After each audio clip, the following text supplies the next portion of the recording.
check. Audio. Audio, yes. Hello. Yeah, it's like, no, it's in and it's, no. Yeah, it's not good.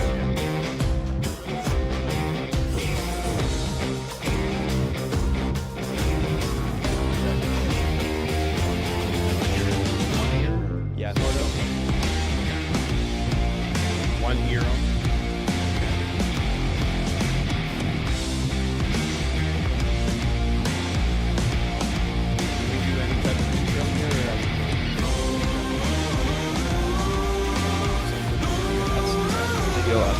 Show. It'll be a really quick intro because it looks like we've got some engaging reps on it. And then the other thing is that once we're going down to the field, we'll let the refs know. Okay.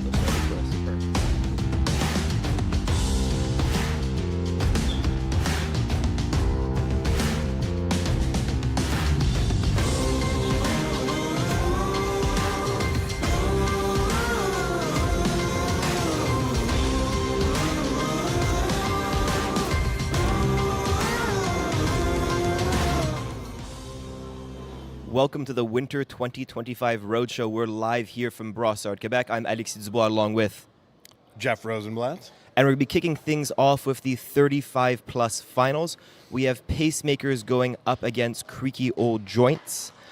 Pacemakers finished the season in second place with a 6-4 record. Creaky Old Joints are the upset of the finals, just squeaking in a 1-9 record. They won their semifinal against the top-seeded team, and they've now made it to the finals. But if we're looking at this roster, an experienced quarterback in Vinny Galano, some FPF veterans like Tony Curry.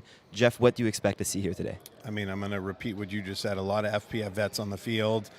We got guys like Tony Curry, Vinny Galano, Marty Friedman for Creaky, and then, of course, for the Pacemakers, we got Jason Rossi and co. So I'm looking forward to a really competitive game.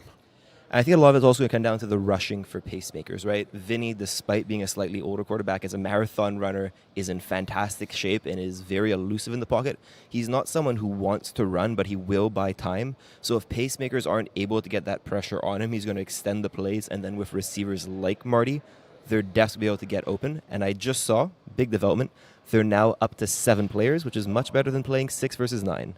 Agreed. I saw them at 6. I said this might be a bit of an issue, but a 7th guy's definitely going to help. Yeah, and it looks like the teams are breaking the huddle. We're moments away from getting started. Let's go down to the field. Perfect. So it looks like we're going to have Creaky Old Joints starting on offense, huddling from their 10-yard line. We've got the signal from the referees, the hands in the air, and we are underway. Time is in. The finals start now. 2 days of FPF final action. Here we go. So on this Creaky Old Joints team, Vinny has thrown for 31 touchdowns this season, nearly 1,500 yards. His go-to receiver is Alex Moreau with 12 touchdowns. Let's see who they go to on first down. Vinny takes a snap, looks to his left, scrambles to his right. There's room to run. We're talking about the legs. There they are. He makes the rusher miss and is tackled after a 10-yard gain by Félix Fourreau. That's exactly what we were talking about, Jeff.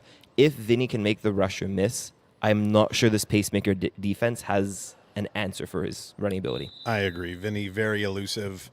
He's obviously looking pass first, but if he can get by that rusher, I think he's going to be able to make a lot of plays with his legs. Totally agree.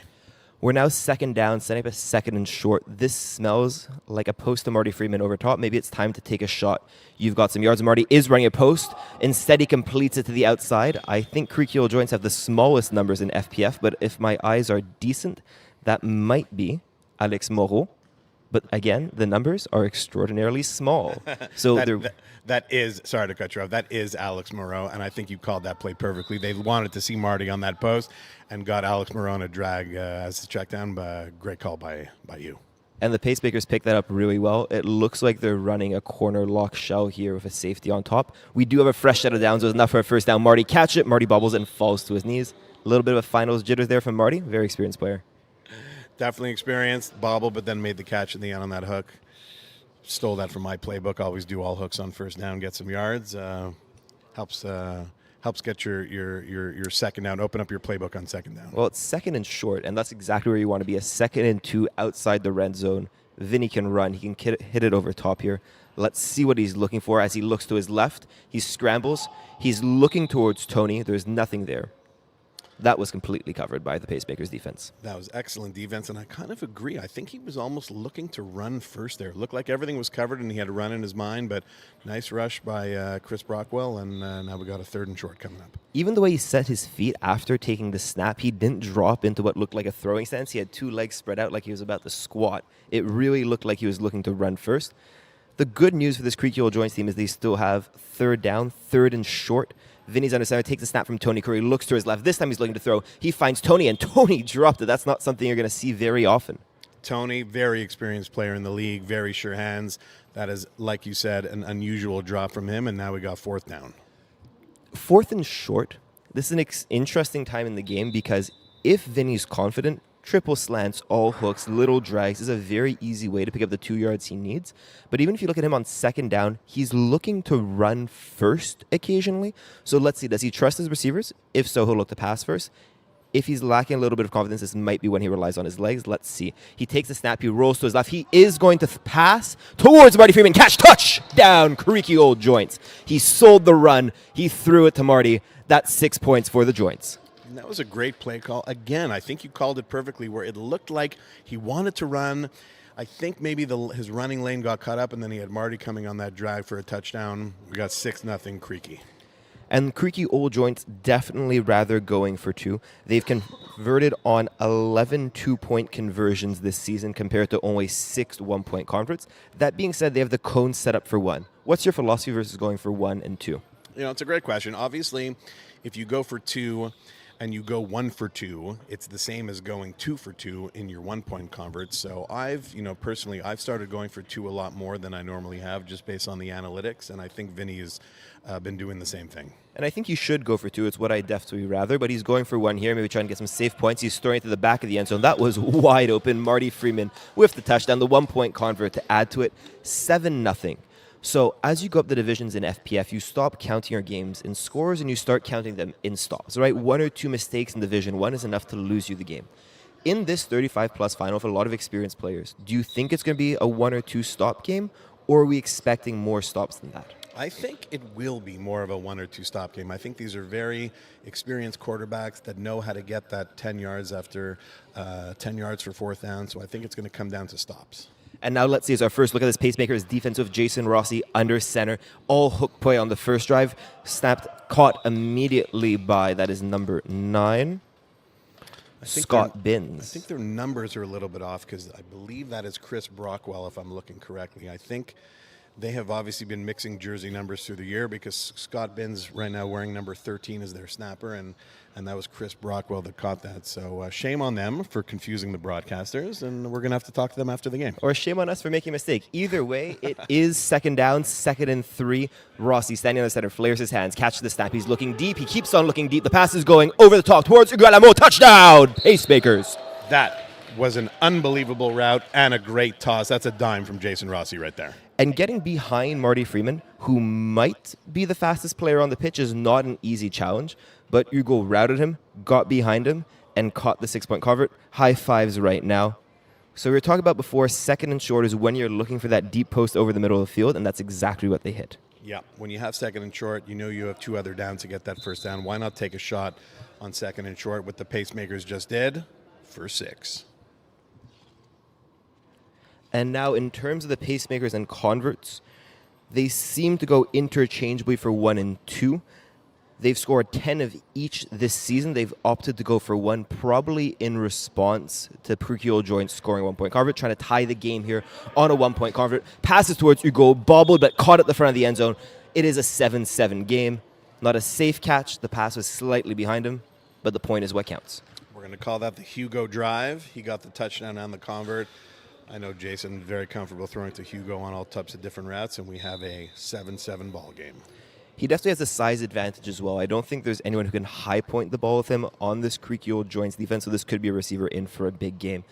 But we're starting a fresh 7-7 tie game, 3rd drive of the game with Vinny under center. He's looking towards his right. He's looking towards Tony. Tony does not bobble this one. He slightly runs into the defender, tackled, hands outstretched. Not sure what he's asking for. He's got his flag back. And again, 2nd and short. These yards on 1st down are so important because it opens up absolutely everything else in the playbook.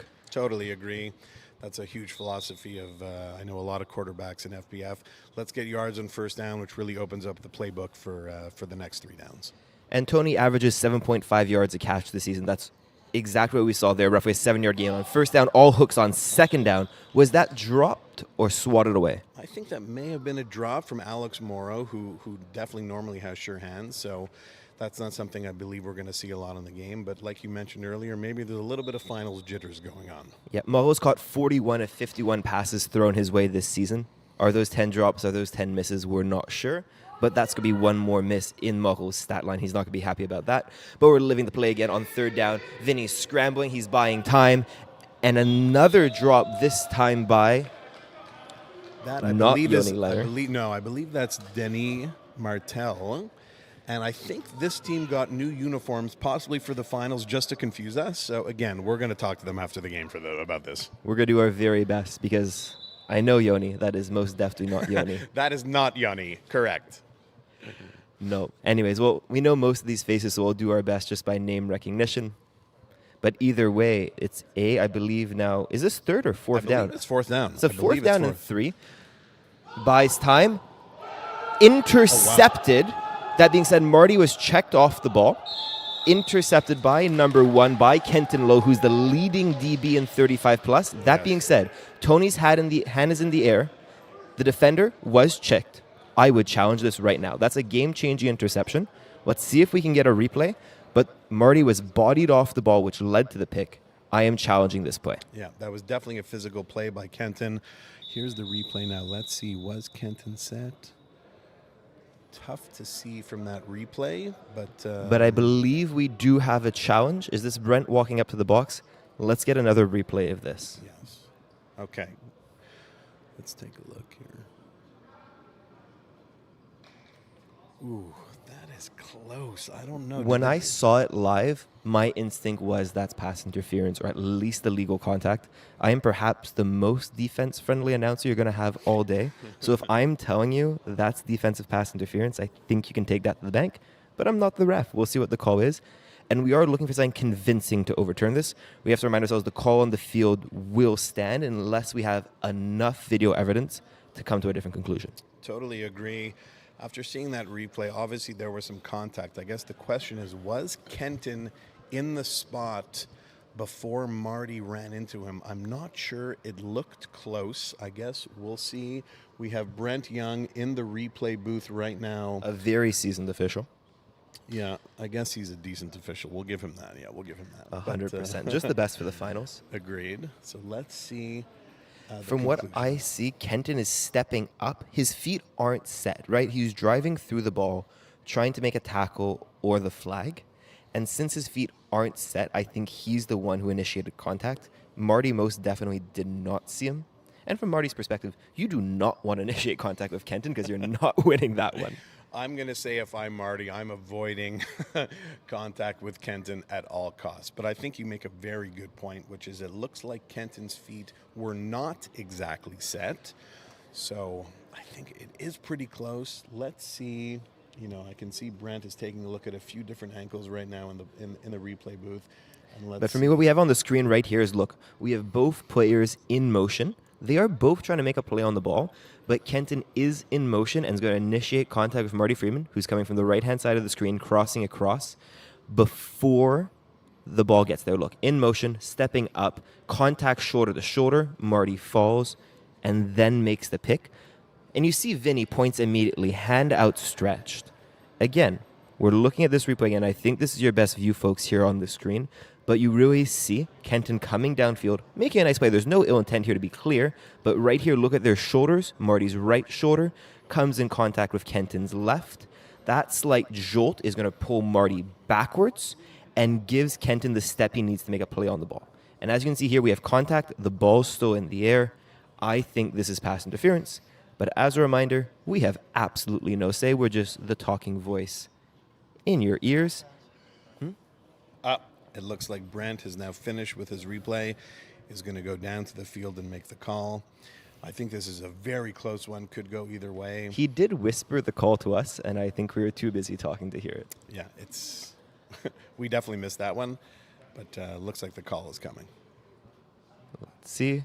confers with the other officials. We are still waiting on the verdict. And for the record, time is stopped during.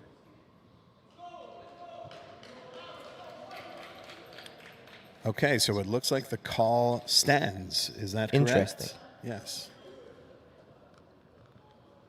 Yes. We don't know if it's call stands or inconclusive. I guess the call stands since we had a very good replay of it. Either way, that is a stop. That is an interception by Kenton Lowe. Brent Young clearly disagreed with us, which means we have our first stop of the game. If this is a one-stop game, this could be your changing point on a video replay. So what that means is Creaky Old Joints have lost their one and only challenge, and they were just intercepted by Pacemakers. But I agree with you. I think that could have been a game-changing play where you definitely wanted to use your challenge. Unfortunately, it didn't go the Creaky Joints way, and let's see what happens on this drive. It was definitely the right call to challenge it because this could come down to being a one-stop game. Either way, now Rossi has the ball in his hands. He's looking towards the sideline. That's completed towards Anania. Tackle is made by Moreau after a gain of 8 yards. And we're setting ourselves up into what's now a repeat pattern in this game, 2nd and short. Yeah. Again, I'm looking at the numbers on the sheet. I believe who caught that? That Anania. was Justin Anania. Yeah. So Justin, not number 21, trying to confuse us once again. I'll be on the field at halftime talking to all these guys. 100%. We'll come out there with a Sharpie. We'll rewrite the numbers. Not that Sharpie numbers are allowed. Either way, it is 2nd down. Numbers regardless. We will get the call right. Scott Binns catches this one. Tackle is made immediately. Let's see. Is this good enough for a first down? It is not. Is that an inch short or 2 inches short? I want to say we got 3rd and 1.5 inches right there. I think 1.5 inches is the exact call. 2 inches. Oh, the cone has moved backwards. We're now at 2nd, 3rd, and 2 inches. That's a big difference there. A little kick of the cone. What do you think is going through the head of Vinny Galano right now after throwing that pick? I don't think it's something we can say on camera. Definitely not something we can say on camera. He's a very fiery guy. He's a competitor. He loves to win. And I'm 100% sure that he thinks that was pass interference. For the record, I think he's right. The referees disagreed, and that's very much their right. We have Jason Rossi here running for the first down. So we now have first down at roughly the 8-yard line.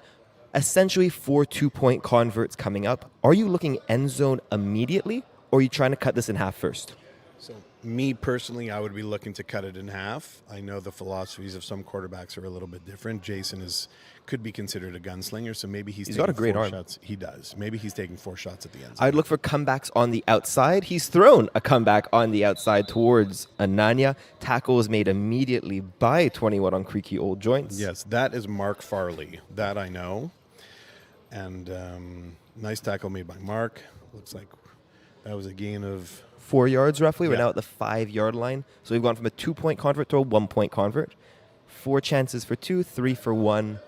2nd down from the 5-yard line. Pacemakers trying to take their first lead in this game after a huge Kenton Lowe interception. Let's see what Jason can cook up with the ball in his hands. He's looking to his right. He flicks his hips, throwing towards the back of the end zone. Once again towards Justin Anania. The tackle was made by Vinny Galano at the 1-yard line. 3rd and goal from the run. Yeah, it looked like did he bobble it, or Vinny was trying to knock it out? Something was going. I looked like maybe he just has huge hands and was trying to reach that ball over. But he was actually trying to reach that behind his back. If you saw, he caught it. And he was then trying to stick it out behind him. Not an advisable play in tackle football, but in flag football it works. As a reminder to all those of you at home, the ball is now spotted at the tip of the ball and not the hip. So all you need for a touchdown is for the ball to cross the plane. We have 3rd and goal from the 1-yard line. We have trips to Rossi's left. A sole receiver spread out wide. Snaps the ball. He looks into the trips immediately to Scott Binns. That is as easy a touchdown as you'll get. They're going for 1. I got to say, the Pacemakers are looking very good right now. They look good on D. They're looking very good on offense. Jason looks composed. If they get this convert, they'll either have a 7 or 8 point lead. Let's see what they decide to go to. It looks like they're going for 1. They're not looking like they're making any mistakes, right? The closest they came to mistake is what could have been a call. That's an okay contact to make. If it's a 50-50 call on 4th down, take that every single day. Sometimes you'll get the call, sometimes you won't. But now they have the lead. It's a 6-point lead, trying to stretch it to 7. Let's see what they're dialing up here for 1. Jason drops the snap, and that should be whistled dead. Yeah. The snap was a little bit high, but was most definitely catchable. We still have a 6-point game. Agreed. I think Jason could have caught that, but I guess as per FPF rules, if the ball gets dropped, it becomes up to the referee's discretion as to whether they think there could be a safety situation as to whether or not they call the play dead or not. And we see here Creaky Old Joints are coming out quicker. They're going to try to speed up the pace in this game. Already down 6 points, and they don't have the ball in the second half. Going deep immediately. That's off the fingertips of Mark Farley, someone who you'd usually expect to reel in that catch. Yeah, it was a nice route by Mark. Kind of just looked like a streak down the sidelines. Vinny put it on his hands, just maybe an inch or two too deep for him, but nice play nonetheless. He stretched out for it and was just, yeah, just an inch off that one. Definitely could have been caught. It's interesting. We've seen every single game, first down on every single play has been short from both teams. Going deep on first gives them the option then a sack. Sacked on second, incomplete on first. Vinny's looking slightly frustrated. We went from what could have been a 20-yard gain to second down, a sack, and we're now staring down third and long. That was a 4-yard loss. 3rd and 14 coming up for the Creaky Old Joints. That's a long way to go. 3rd and 14, obviously not where you want to be. I would assume Vinny's probably going to try and get about half of it back, leaving himself with a manageable 4th down. 100%. This sounds like Alex Moreau time, who is the leading target for this Creaky Old Joints team. He's posted across the middle of the field. Instead, it's towards Marty near the first down. The ref is signaling first down. That was a great route. What did you see there? How did Marty get open 15 yards down the field? I mean, did Marty run just an out? Just looked like basically an out. Yeah, got a little bit of separation from his guy at about 12 yards, and then looked like he reached just to get the first down, so we got first and down Creaky Joints. So what we had there, I think Marty was coming out at the first, the wide right was coming in just a bit yard deeper, and that natural rub concept gave Marty that 2 yards of separation he needed, a huge 3rd down catch, and we've now reset the sticks. Vinny's scrambling towards his right, there's pressure on, he throws it, and he does not throw it. He eats another massive loss. We talked early in the game about how huge rushing was going to be. We thought it was in Vinny's favor. It is clearly not. That's a 10-yard loss. We've gone from 3rd and 14, first down, and now 2nd and 20. Wow, that was an unbelievable rush by Chris Brockwell. He didn't leave his feet after a few Vinny Galano pumps, which is how Vinny often gets separation. This is what you see a lot in 35+, a lot of savvy guys that have been around a long time that really know other people's tendencies. But at a certain point there, Vinny also is an extraordinarily savvy quarterback. He's got to get rid of that ball. There is nothing wrong with an incompletion on first down. You can very much recover from that. What's hard to recover from is running out of bounds 10 yards down the field. Let's see what he has in his bag of tricks. On second down, he's looking deep towards Marty. It is caught. There is contact. Marty goes down hard. He springs back up. He is a spring chicken. He's got those 10 yards back, but we still have 3rd and 10. That was a very dangerous throw. It looked like into a lot of traffic. I thought maybe a pacemaker defender may have jumped that and gotten the pick, but Marty made a great play. And like you said, now we got 3rd down and a little bit more manageable.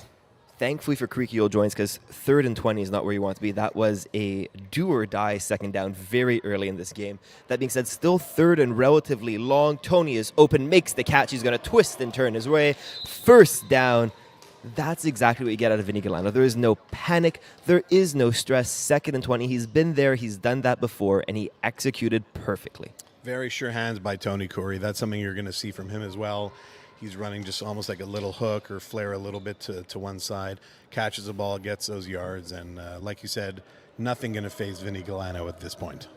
I've played with Tony. While he is a fiery player, he is definitely one of the savvier ones. He's got that connection of his quarterback where he doesn't really need a route. He will be in the right spot. But now we have Vinny scrambling to his left. Touchdown, Mark Farley. Is he in bounds? Tippy toe Farley catches it for 6. We have a tie game. Like you said, they went from 1st and 20 to now scoring a touchdown. That's a huge momentum change for this team. I believe the score 13-13 is 13-13. So with the extra point here, they could definitely take the lead. They can take the lead, and the one advantage of starting with the ball, at least in my perception of it, is it feels like you have a free interception in the first half. Not quite, but depending on how you manage clock, if there's a time to throw a pick in FPF, and to be clear, there's never a good time, that time is when you start with the ball in the first half, because you can still keep it to a one-possession game, and now they have a chance to take the lead going for one, throwing it towards the cone. That is swatted away. It is not caught. He was targeting Alex Moreau on the play. It is still 13-13. Pacemakers take over with a chance to take the lead. 3:35 left in the first half. So far, I like how the first half is going for both sides. Creaky sort of responded from throwing that pick. We got a tie game now, and if the timing works out. I think the ref just signaled we're entering the 2-minute pro clock. What that means is that NFL-like timing rules apply. We'll get into it more in a second because right now we have first down. Rossi has the ball in his hands. He's going to take off and run. Tony Curry dives at him, misses. Jason takes a tumble. Everyone gets back up. That being said, it's a 7-yard gain and the clock keeps on ticking. So those timing rules we talked about. On first down, the clock will stop and will resume on the ready-to-play whistle. Other than that, an incomplete pass and getting out of bounds will stop the clock. Touchdown stop the clock, and the clock does not run on converts. What that means is you have a little bit more time. We now have a bunch set slightly towards Rossi's right. He looks towards his right. He goes towards Brockwell. It is very nearly intercepted by Galano. Should that have been a pick going the other direction? That was a dangerous pass to Chris Brockwell with Vinny lurking right behind him. We're going to have the replay right here. I think Vinny's slapping his hands in frustration. For me, this could have been a pick six because if he comes up with this, there's no one between Vinny and the end zone except Jason. I agree. Vinny was just a half step late. If he had that extra half second, I think he jumps the route fully and we're probably going to see a pick six.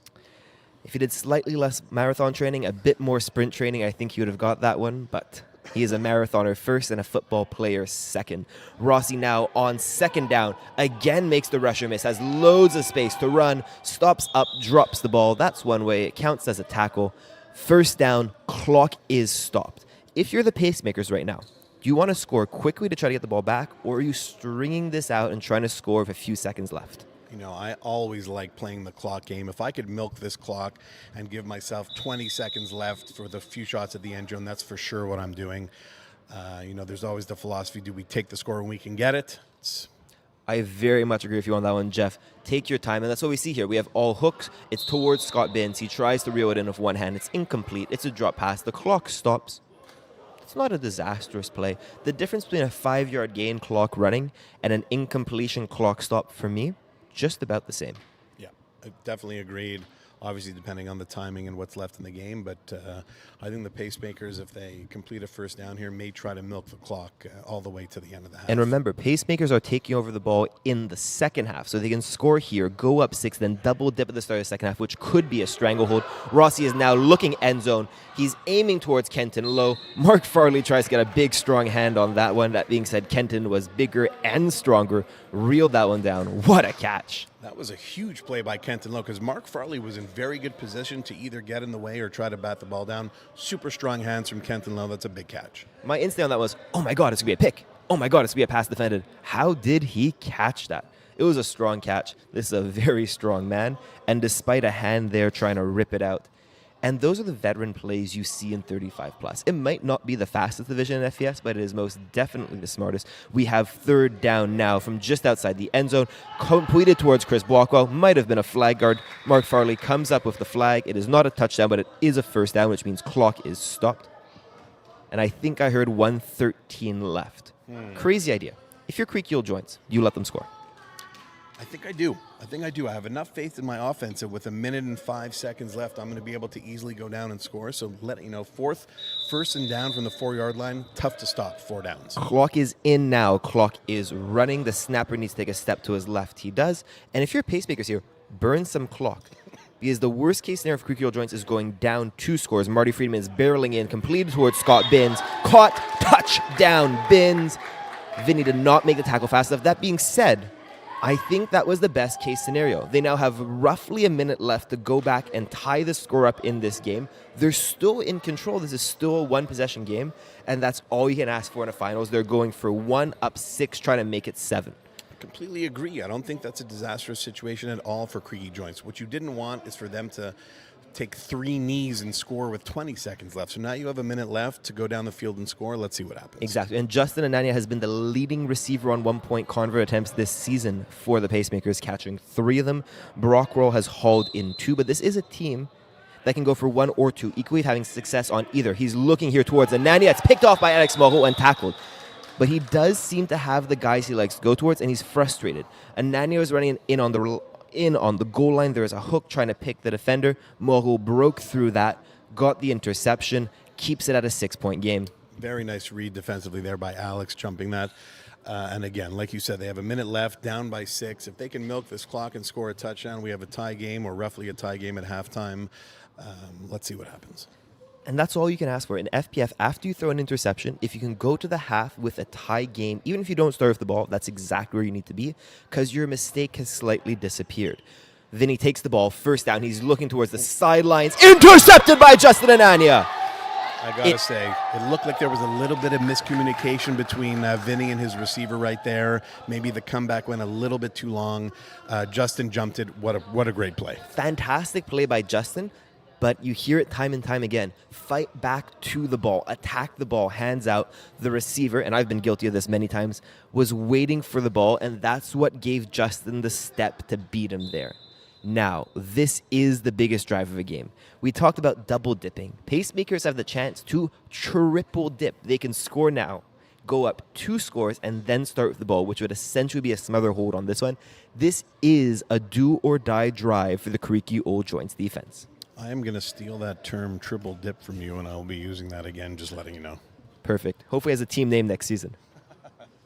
Now, 45 seconds left in the half. Rossi has the ball. He has a crosser to Kenton low, and he misses him. He missed Kenton or Hugo, 2 tall receivers. Not easy targets to miss, but the clock is stopped. Vinny played really good defense there on Kenton, covering that drag. Ooh, does that mean last play, correct? I believe that does mean last play. Okay, I think we're not getting the right timing, so we'll try and get that fixed up, because I agree. I heard there should have been about a minute left if we were doing that properly. We've got decent mental clocks. As either a defensive coordinator or as a quarterback, you have to have that clock ticking in your head.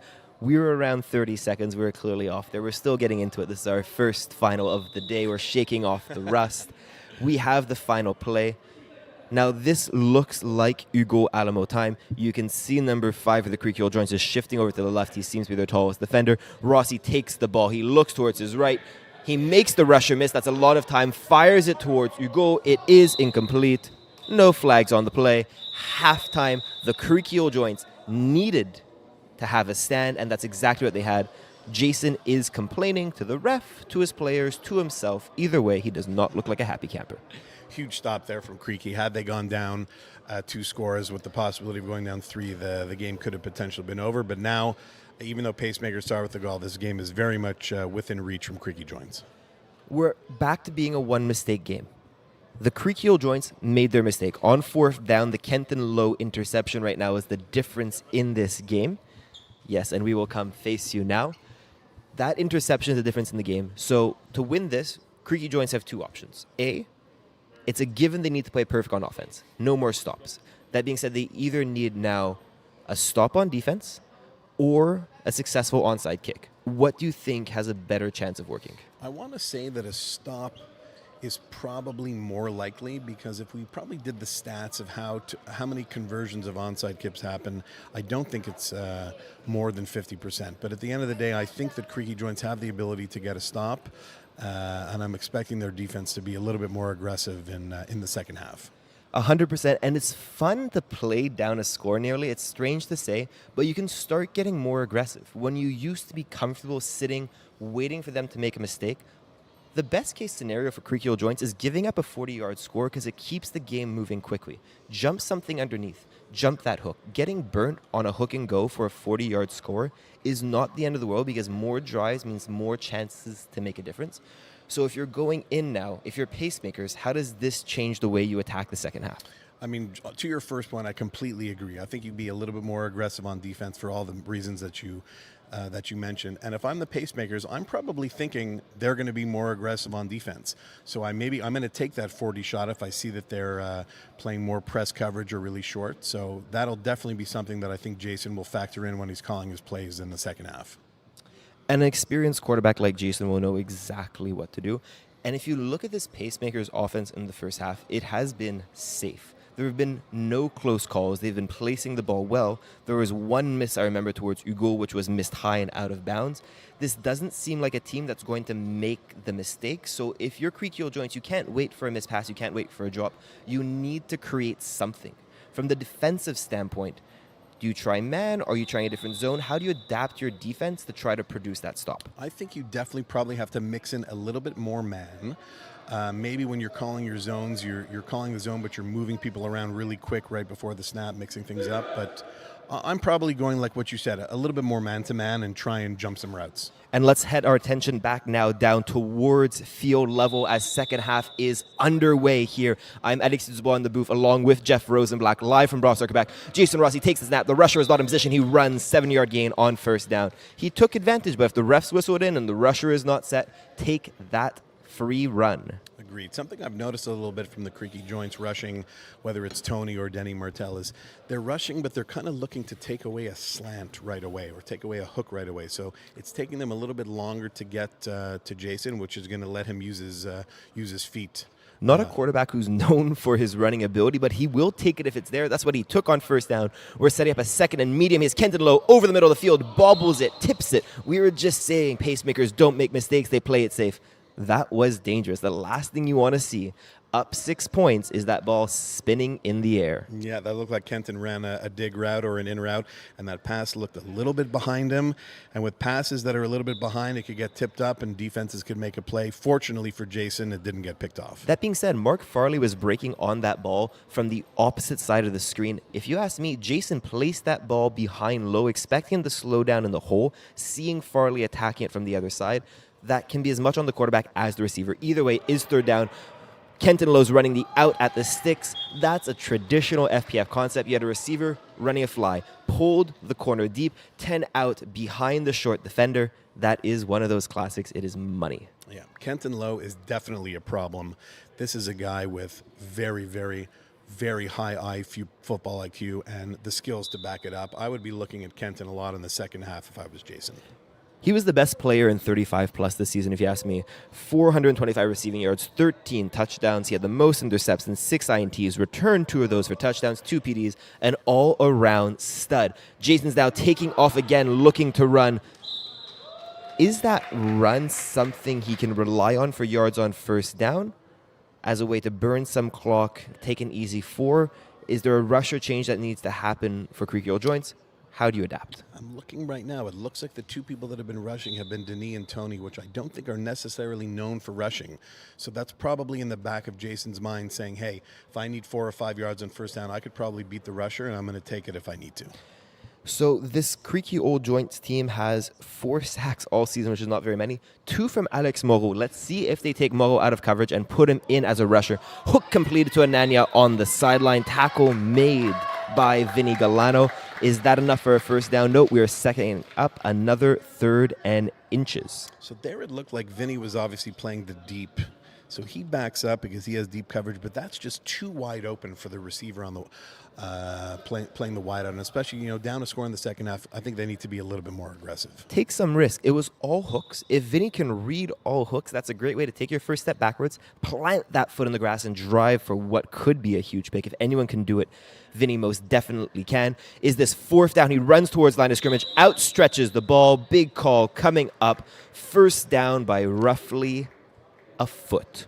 Yeah, so this is where the spot of the ball makes all the difference. His hips did not cross line of scrimmage, but that outstretched ball most definitely did. It definitely looked like he reached out for the first down. I believe the call was correct. And now it looks like we have a 1st and goal from roughly the 6-yard line. So let's see what Creaky Joints have on defense right here. And as strange as it is to say, Rossi cannot run, which has been a crutch for him this drive. We're in the red zone, 6 yards out, going for that score to put them up 2 drives. Scott is open. Kenton at the back of the end zone elevates, does not elevate quite enough. Second down. I am not surprised to see Alex Moreau probably playing a lot of man-to-man against Kenton. Alex is most probably their best defender. He's a very, very high-Q defender in flag.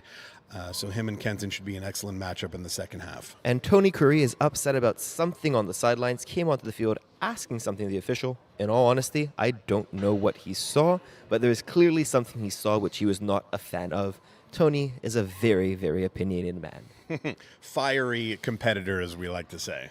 The most endearing terms only. But he's a great guy. I've played with him. Honestly, one of the best teammates you can have, but not someone you want to play against. Second down now. Blanketed coverage. Throwing towards tip-toe Anania. That's good for 6.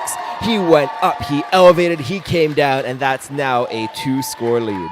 That is an unbelievable catch by Anania there, just over the outstretched arm of Vinny Galano, who's a savvy vet. When you're making plays over Vinny, that means obviously that play call was very well constructed. Very well constructed and perfect ball placement. Something Jason has always done well in his FPF career is put the ball where only his receiver can catch it. If I was throwing that and I've started playing quarterback, not so successfully, I'd be worried about placing that because I didn't have the confidence to get it over the defender. That being said, where he put it, yes, there's a chance it was incomplete, but the only person that could come down with that ball was his receiver. It was touchdown or incompletion. It was your perfect second down throw, and they're now going for one to make this, I believe. We have rusher interference. Yeah. The flag is thrown. It is good for a 1-point convert, and it will be a loss of down, i.e., an incomplete or unsuccessful convert. So I believe the rule there is that is just the play is over. There is no convert, and we now move down to Creaky on offense. Yeah, so when there is rusher interference, you can choose to move them 5 yards back. Tony is fired up, fiery Tony. Or you can simply choose to have a loss of down. A loss of down on a convert means an unsuccessful convert. There will be no yardage applied. We now will have first down Creaky joints from their 10. Time is of the essence. Creaky joints need to move quicker on this one. I'm not sure what the conversation that's being had with the ref since the convert was complete with the penalty. Of course, you accept the penalty and move on. So I'm not sure what they're talking about right now. More than talking, I understand. It's fun to talk to refs. They're great guys. That being said, time is running. Your very precious 20 minutes to win a championship is ticking away. Your time to argue is not now. Accept the loss of down. Take the ball, and let's go.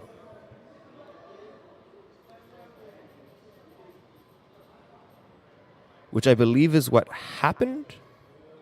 We're a little bit confused in the booth right now, so it looks like Jason Rossi is still on offense. I'm not sure why. No. The ref is signaling first down Creaky joints, but Jason Rossi has the ball in his hands. They've moved them 5 yards back. I'm not sure I understand that. We'll have to get maybe a post-game explanation on this. Maybe we missed something. I'm slightly confused here.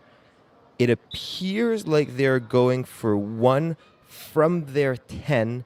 Let's see what Jason has dialed up. 1-point convert from the 10-yard line. After that penalty, it sails incomplete. All in all, regardless, but I am slightly confused by that application. Unless I am mistaken, if you can make the convert, if it's a successful convert, but you have a penalty, maybe you're allowed to redo it 5 yards further. I think this is why we're not officials when we're here in the booth, if I'm being honest with you. Because I was 100% sure that was simply an unsuccessful convert. I now understand why Vinny was arguing. Even if it wasn't the logical thing to do, I would have been arguing as well. I will definitely ask Brent Young after the game for an explanation, because it's very possible for the last 15 years I've had the rule wrong in my mind. Entirely possible.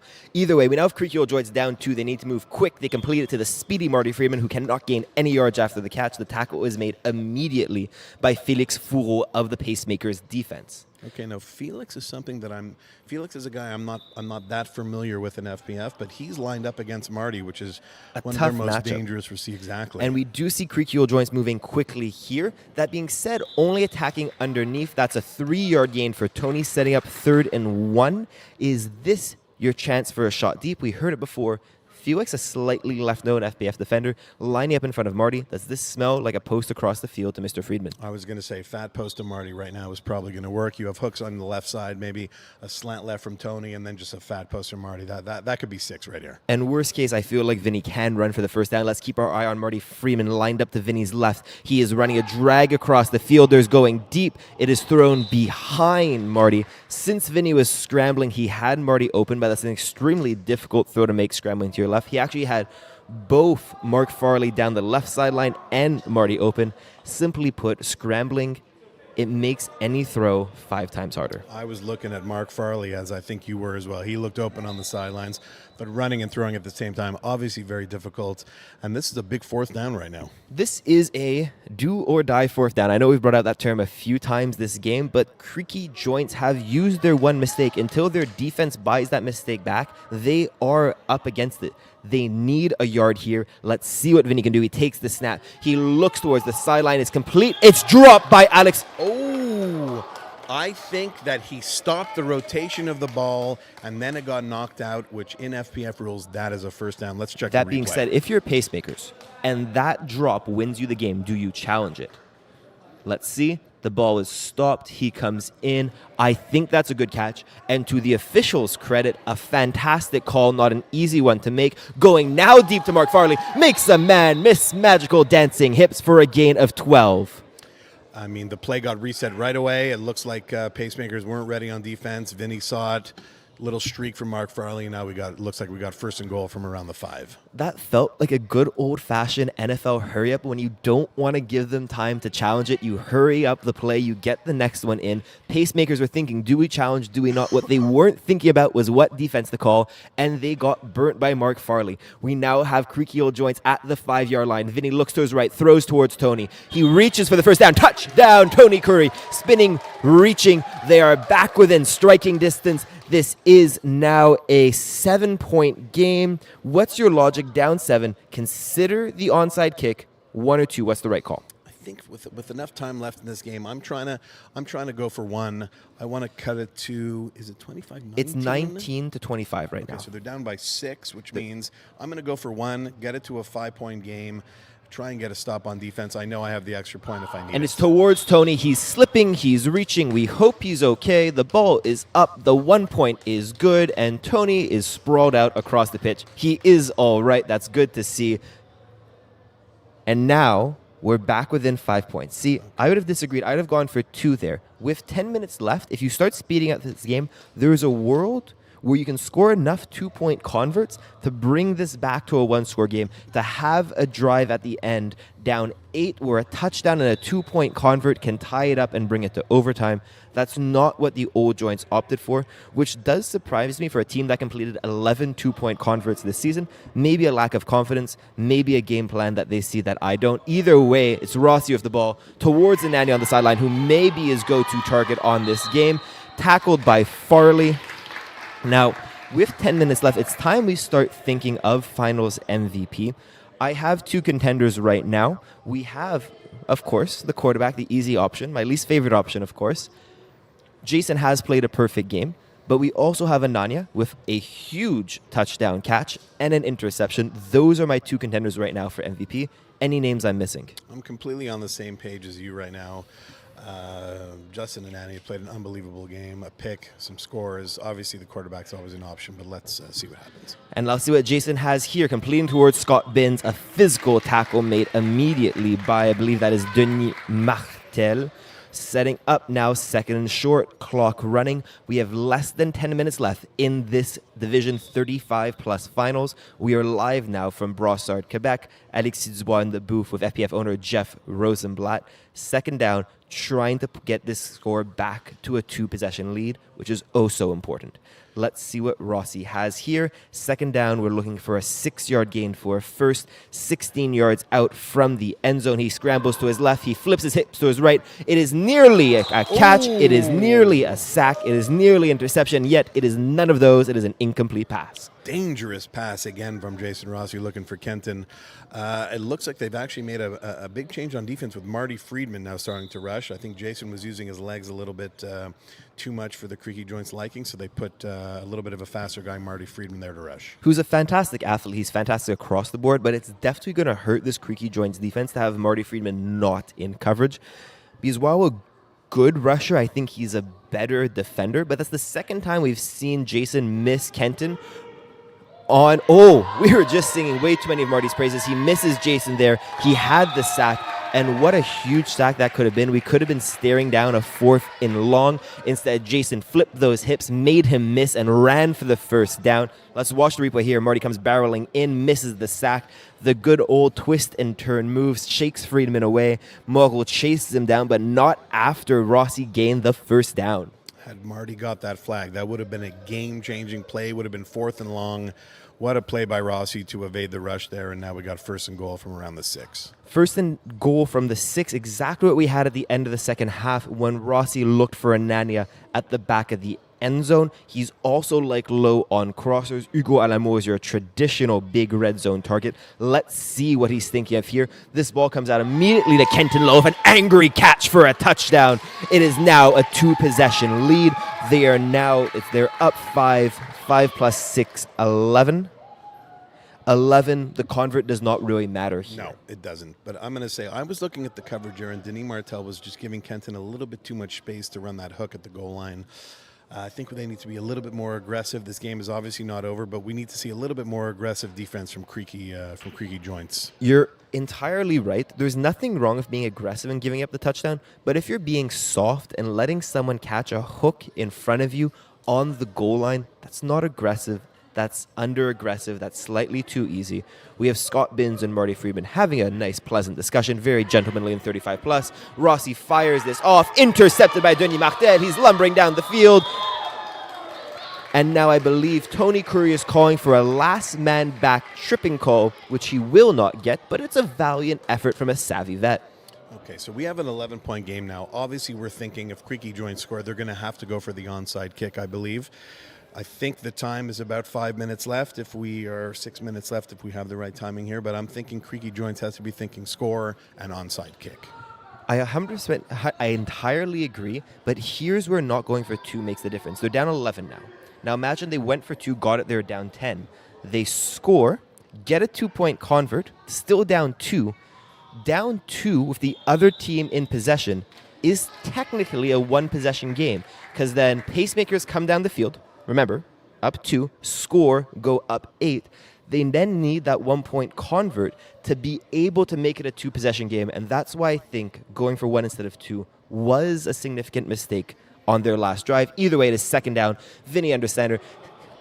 Outstretched Tony Turi catches the ball. A lot of contact there. There is a flag. I think this will be on Tony. And there's a push. It's getting heated. That's a classic Tony Curry possibly flop, but let's see how the refs deal with this play. There was a shove. I believe there was a flop. And there is also an initial flag. I think the first flag was on, and now the refs signal it, on the defense. We're going to be moving up. That being said, Tony does seem to be getting into Kenton's head, and regardless of there being a flop, is a shove like that something worthy of an objectionable conduct? I think maybe. I mean, again, Tony is very savvy. He likes to get into the heads of the opponents. That's something he's been doing his whole career. So Kenton has to probably control his emotions a little bit more and not do that shove, but it looks like Creaky joints are getting a lot of penalty yards right now. Entirely. I think the first charging call was the right one. I'm with you, surprised there was not an objectionable conduct flag there. There is no room for shoving. There's no room for that kind of physicality in FPF.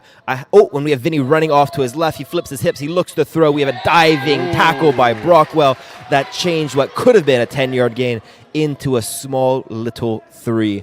Great rushing by Chris Brockwell after getting burnt on the first play of the game. Has been money ever since. Chris Brockwell, one of the unspoken heroes of FPF and this game.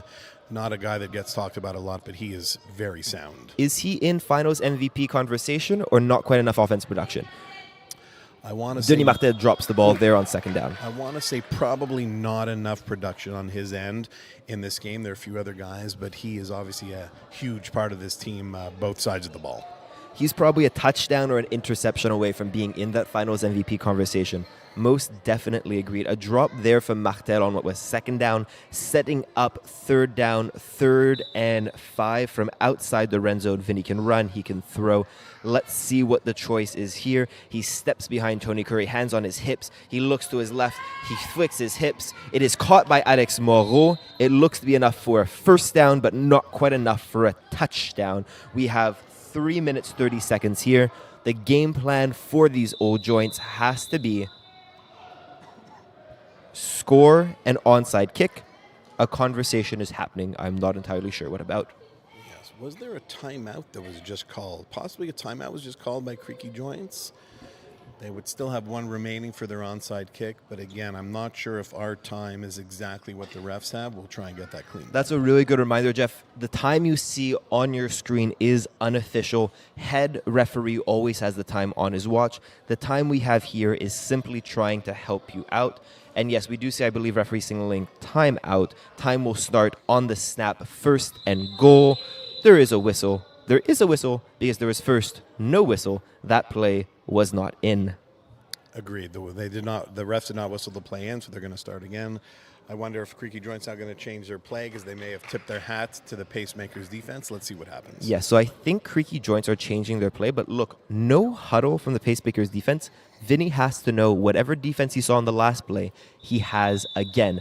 Time is in. The snap goes to Vinny. He scrambles to his left, catches to Mark Farley. Touchdown. It is time for an onside kick. And that's exactly what we're signaling here. Timeout is taken. Creaky Joints are going to take their one shot at an onside kick. Now, Jeff, what is your go-to play for an onside kick attempt? I think if I'm the Creaky Joints, I don't know if they have someone that they can drop to be the second quarterback. So let's say assume that they're not. I'm looking at probably two goes from my left receivers. I'm looking at Tony Curry running a wheel on the right side, and then Marty Friedman running a big in at the midline, and try and convert that play with Marty. I like that play call. I might save that for my Division Co-Ed 3 game a bit later on. I'll write it down after this game. They do have Marty Friedman, who's played quarterback for them a game this season. That being said, I don't think you want to take Marty out. This is the receiver I'm looking at. We have a huge onside kick coming up. Vinny scrambles to his left. He airs it out towards the field. Caught by Vinny, and he's running towards the end zone. Oh, my God. Now, that is a savvy play. Not only is the onside kick caught, Vinny chose not to score.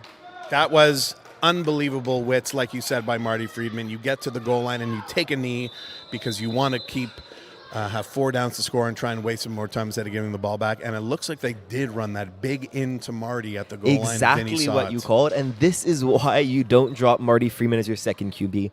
Despite not having the most yards in 35 plus, if you're looking at this from a pure talent level, Marty Friedman is an athlete who can play in the highest divisions of FPF. I'm surprised he's 35 years old because he's looking great, and he's looking like one of the best receivers on the pitch at the moment. That was just an unbelievable play. Like you said, of course, Marty Friedman playing on the silent ticklers in Division 2, played a lot of top divisions over the years, and that was just a great play call and great execution from Creaky. 100%. We now have first and goal. Creaky Joints threatening to take the lead back for the first time since early in the first half. Vinny scrambles to his left. It looks like he's going to take a knee. He does take a knee. That's an illegal run. Now, I've got another rules question for you. Does time continue running on a penalty, or does it stop? I don't believe it does. I think the time is going to stop. So that was unfortunately a big mental error there from Vinny, because I think the clock stops and they basically are probably losing 5 yards there and losing it down and the clock stopping. So that's a tough play right there for Creaky. He needs to take a knee is what he needs to do. Note, we see the clock, the winding symbol you saw by the official's right arm. From what I understand is the universal symbol for time in, which would mean time is running at the moment. We are in the pro clock. So what Creaky Joints are trying to do at the moment is milk every last second out of this game and score with 20 to 30 seconds left. Let's see what they're dialing up on second down. Are they throwing? They are throwing. Back in the end zone. It is dropped. Oh, my God. A wide open drop there. That was an unfortunate play for Creaky Joints. I'm not sure who the receiver was there, but now it looks like third down and goal. It is none of those receivers we have on our sheet, so we'll have to look into that. We will have to look into that, or we won't look into that because there's just a few seconds left in this game. Either way, it's third down. That was the go-ahead touchdown. And remember, incomplete pass means the clock stops. There's a world where Vinny takes a knee and runs 40 more seconds off the clock, but the worst-case scenario was a second down incompletion. That's exactly what they got, setting up a huge third down. Down 5 points. Vinny Galano, under center, takes the snap, looks to his right, looks towards Marty, and sacked! Oh, my God. Oh, my God. What a sack by Chris Brockwell. Vinny was looking for the in and out for Marty. That was covered really well. And now we have a fourth down, and we have Denny Martell. It looks like, is he Is he talking to the... Okay. I think he's heated with his own team. I think it's something along the words was, I was very open. Please throw me the ball, kind sir. In exactly those terms, no other verbiage was included. So it looks like Pacemakers are taking a timeout. We have 4th, and it looks like about 10, I would say. What are you calling here on this play? I'm not sure what I'm calling at this point. That's a good question. And I'm going to give you a play now that I'll use from around 10 yards out. And this is Creaky Old Joints essentially going for a 2-point convert to win the game. They have completed 11 2-point converts this season, so it's a position where they are comfortable. What I like, trips to your strong side, call it the left, hook at the back, and in on the goal line from the trips receiver, and hook your snapper on the goal line. Essentially, you have to create one of those two short defenders, make them choose between a 12-yard hook and an in on the goal line or an out, and then essentially Vinny stares down one and throws the other. Yeah. That's what I'm calling. This does seem like Marty Friedman time. Doesn't it always seem like Marty Friedman time? Marty, party Marty, let's see what happens. 4th down, we can call this 4th and game. Vinny Galano is under center for the Creaky Old Joints. He takes the snap. He looks to his left. He loads up. He throws.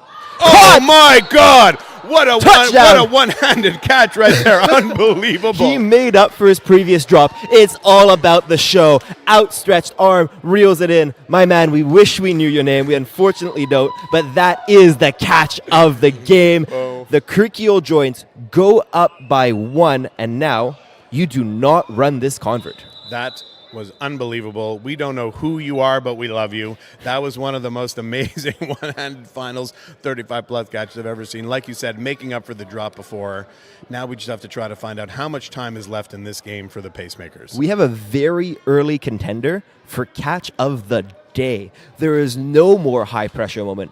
And I can tell you, it was most definitely in his head thinking, I think we have a challenge for the record. Okay. I think Pacemakers are challenging that was a catch. Okay, now I think it was a catch, but they have a challenge. You do not want to go to bed with a challenge, and this is why you challenge for the sake of challenging and to catch your breath. 100%. I mean, I think there's no doubt that that was a catch, but you're definitely going to use your challenge if you have to. What an unbelievable catch. And now it becomes a question. So if this is a catch, we then have a few seconds left in the game for Pacemakers. If the touchdown stands, and my expectation, and I was wrong before, is that the touchdown will stand, we then have, again, a few seconds left. That being said, if this is an incomplete pass, that was 4th down, and it will essentially be game over. This is a huge call coming, but let's look at the end zone. He stabs this with one hand, secures it. The ball doesn't look to move. I see no conclusive video evidence to overrule this play. But again, I was wrong before. Vinny here scrambles to his left, loads, tosses towards the back of the end zone, caught, knee down, inbounds. And remember, it is 1 foot.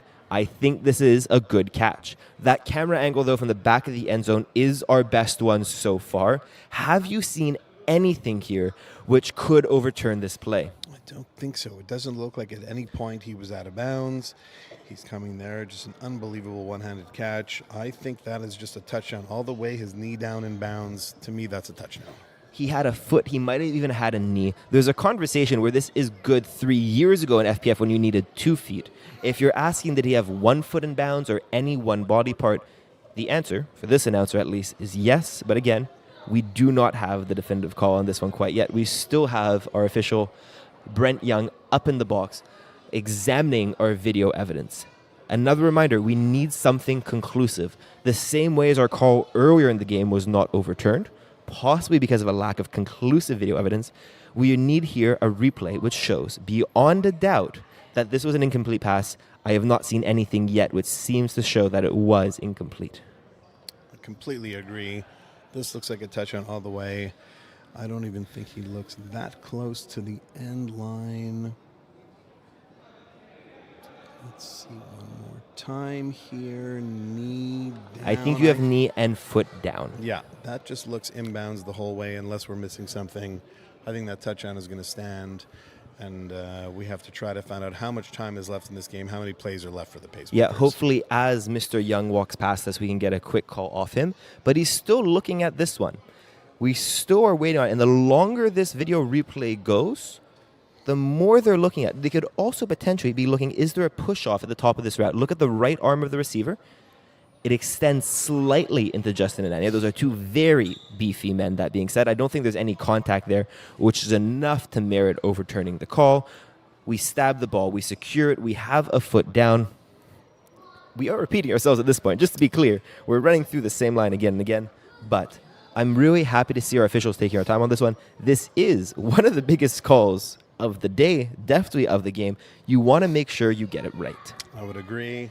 Take the time you need to make sure you get the call right. Do we see something different from this angle? I don't think we got that in time. No, on that angle, we don't see enough. We're kind of looking at this from the back of the play. And it's a question again, like the more experienced FPF teams will give you an idea. Sorry, Brent. How much time is left? Under a minute.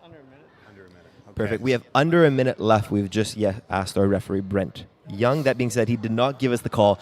The suspense is building up. Do we have a game-winning touchdown? Is this somehow an incompletion? The final resides on this call. Brent Young is jogging out towards our head official. They talk quickly. A call has been rendered. We're still waiting on the decision. The suspense is at an all-time high.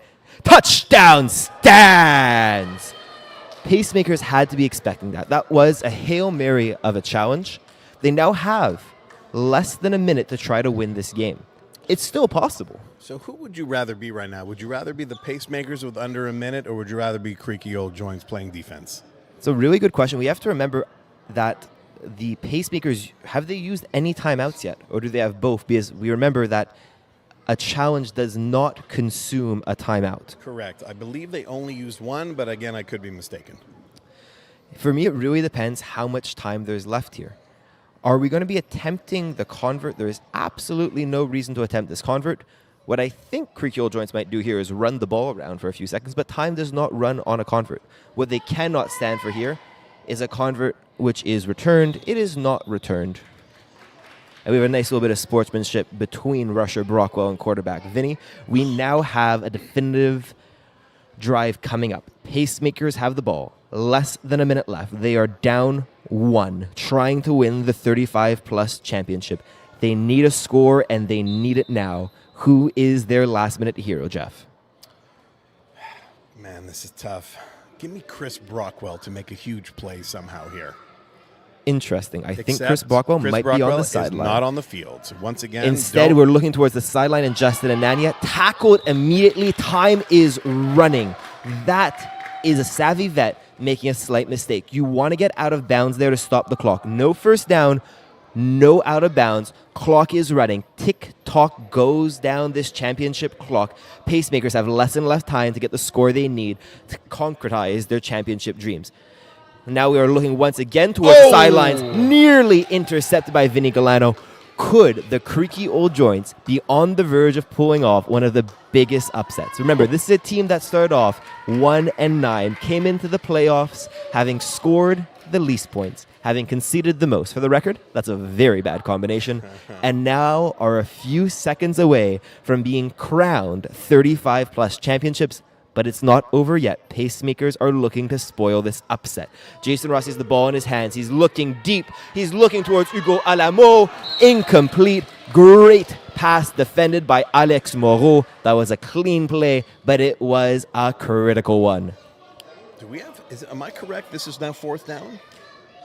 It is fourth down. This is fourth and down. you remember, the very first touchdown of the game was a Hugo Alamo touchdown caught over the head of Marty Freeman.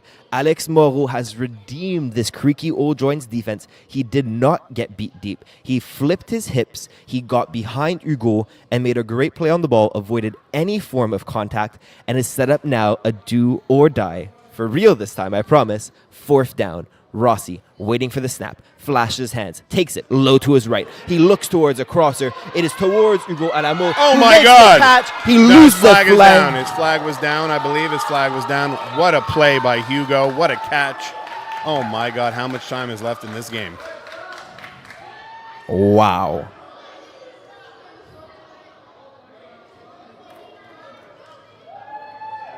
Now we have to remember he was touched inbounds which means clock will wind on the ready-to-play whistle. Yes. Timeout taken by the Pacemakers. Clock will now start on the snap. The ball is spotted at the 5-yard line. There are no timeouts left for either team. There are I just got the nod. There are 24 seconds left in this game. That's a ton of time. Ton of time. Wow. Pacemakers in a very good situation right now. Creaky Joints were one defensive stop away from ending this game, and now it looks like everything is completely swapped. We got 24 seconds left. 1st and 5 from Pacemakers from the 5. in the driver's seat with 24 seconds on the clock, looking to go up 1.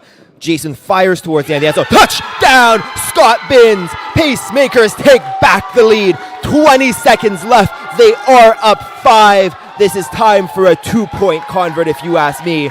Pacemakers came back from the brink.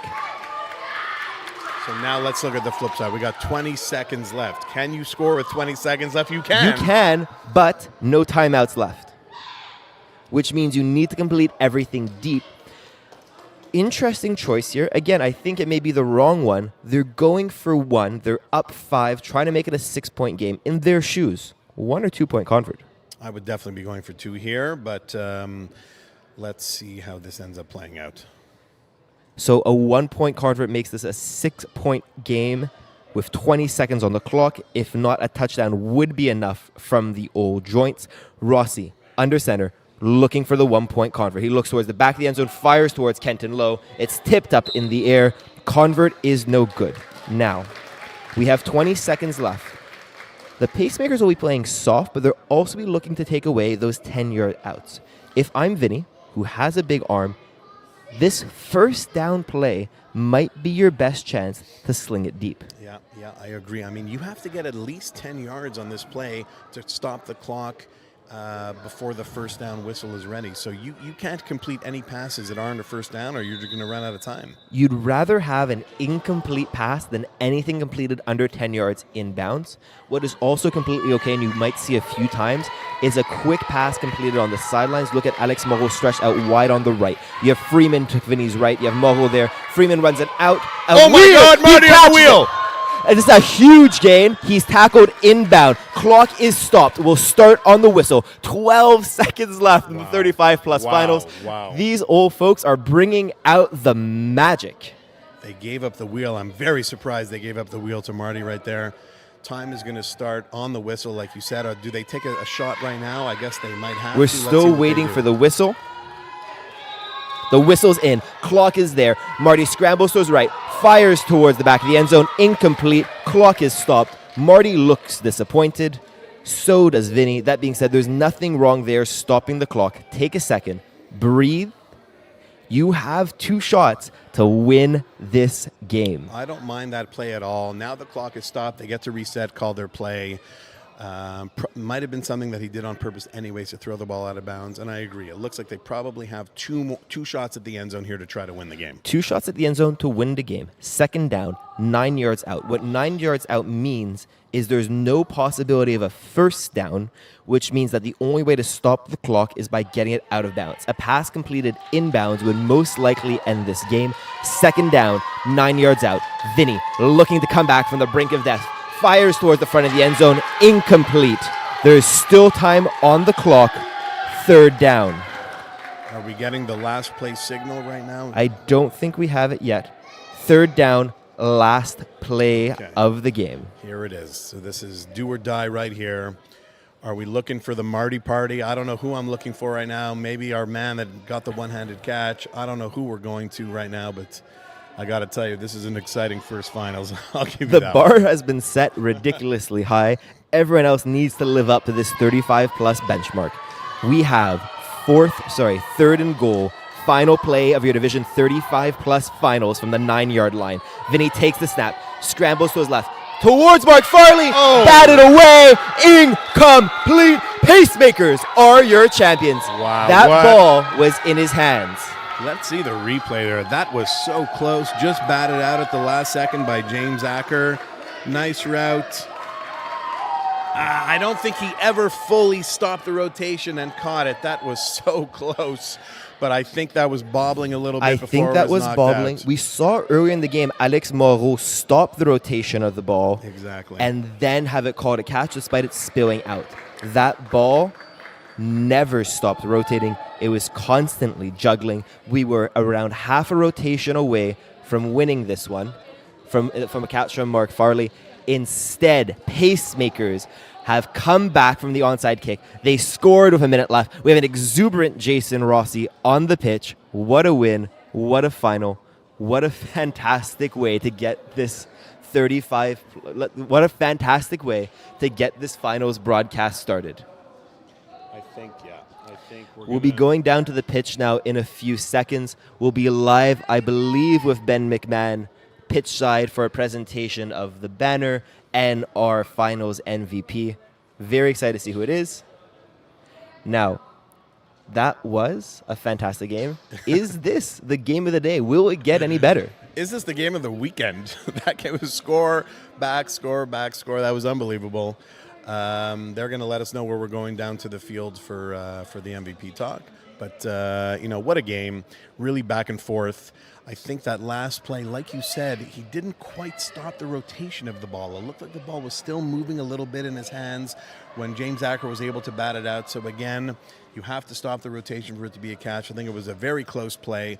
But in the end, congratulations to Pacemakers. It was an unbelievable game. Creaky Joints put up a great fight there and a really exciting first game. You're entirely right. It was a tough call. I'm sure that Creaky Joints wish they still had a challenge left to review that one. That being said, in terms of made-for-television product, in terms of entertainment value, I thought this game was done 2 or 3 different times. We had the successful onside kick, Marty Freeman taking the knee at the 4, a huge drop on second down. We then had a stabbing one-handed catch on 4th down to put Creaky Joints in the lead. 1 minute left on the clock. We turned things around. Pacemakers scored, went up, and then Creaky Joints just ran out of steam, which means Pacemakers are your champions. Now that I'm getting a closer look, it looks like Justine Edwards, which was our mystery man. Now that I'm getting a closer look at him that made the one-hand catch. What a game by him. What a game by Creaky Joints. Honestly, not much to say right now. Everyone's celebrating, and now we're just waiting for the go-ahead to go down to the field from our producers so we can get a little interview and trophy celebration and presentation from the commissioner, Ben McMahon. Looks like we're a few seconds away from that happening. They're taking some pictures down there. The Pacemakers are, but again, congratulations to the Pacemakers. That was a great win by them.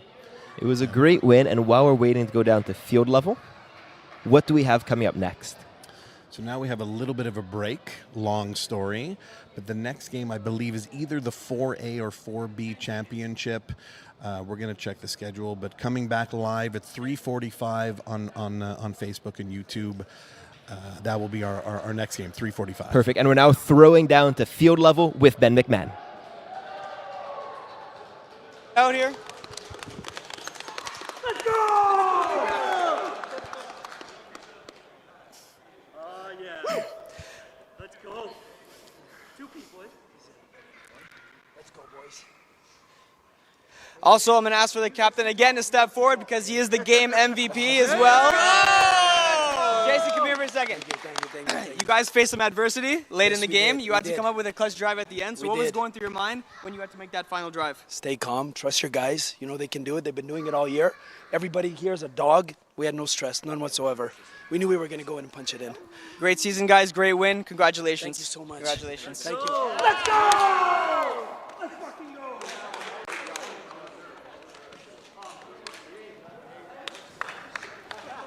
And there you have it. I think we're now back in the booth. I'm Alexis Dubois here with Jeff Rosenblatt. Pacemakers take it in a hard-fought battle. They are your 35-plus champions. Stay tuned. Coming up in roughly an hour, we'll have Division 4 with you. Now we're signing off for the moment. Back very soon. I'm Alexis Dubois along with Jeff Rosenblatt signing off. Great working with you, partner. We're back at 3:45 for the next game, and we'll see you then. Stay tuned. Thank you. Yeah. Good job. on, man. Yo.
Welcome back to Brossard, Quebec. We are here now with the Division 4B finals between Caisse de 12 and the Hooligans. I'm Alexis Dubois in the booth with... And I'm Quecy Gordon-Mall. And we're getting ready for this Division 4B showdown. Caisse de 12, as you normally do to make a final, won their semi-final game, and the Hooligans are here because the team they lost to in the semi-finals could not make it. So they lost their semi-final game and have now made the finals. How does losing a semi before coming into the final affect your mindset and your compete level for that final? Well, it's not the best thing, but at the end of the day, they have to kind of basically realize that, okay, guys, we lost our semifinals, and we're lucky enough to be able to play into the finals. So they kind of have to kind of realize and be like, hey, let's get to the jump and go out here and have a game. So Division 4B, you've been on the podcast all year for those who've been watching. What do you know about these teams? Who do we have to watch? Who are the dangerous threats? So basically, both of these teams are really good. Caisse de 12 finished 4-6, I believe. So they didn't have the best record, but they were able to make a name for themselves going into the playoffs and making it to the finals. For the Hooligans, again, unfortunately, they did lose the semis to chosen ones, but they got lucky enough to be able to get into the finals.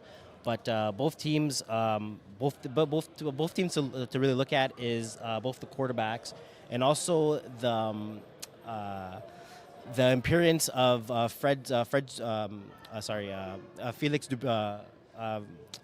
Boutet? Yeah, Felix Yeah. Boutet. And with that, I think we're going to be heading down to field level. We see our teams huddling up. I think we're a few moments away, and that was a good point, Quasi. Someone to definitely keep your eye on for is Felix Boutet, number 10 for the Hooligans, who has only played 5 games in the regular season, the minimum to qualify for playoffs, but is one of the best players in FPF and will definitely be a threat. And here we have it. The game is in. The time has started. 20 minutes in the first half starts now. Hooligans are starting with the ball. We have Philippe Pelletier under center completed immediately to Sébastien Fafard. Makes a defender miss after around a 12-yard gain. Was that just a simple all hooks to get started into the flow of the finals? Yeah, that's exactly what we saw here. We saw all hook formation, and he just kind of made the easy read, and they started something off good with the offense. And the second you can make a defender miss, pick up those extra yards after the play, that's where you're doing real damage. We have our head referee, Julien Prou, running behind center, whistling the play in. Pelletier standing behind the snapper, waves his hands, takes the snap, looks to his right, flicks his hips, and once again, back to his snapper, that trusty conversion. It's to Sébastien Fafard.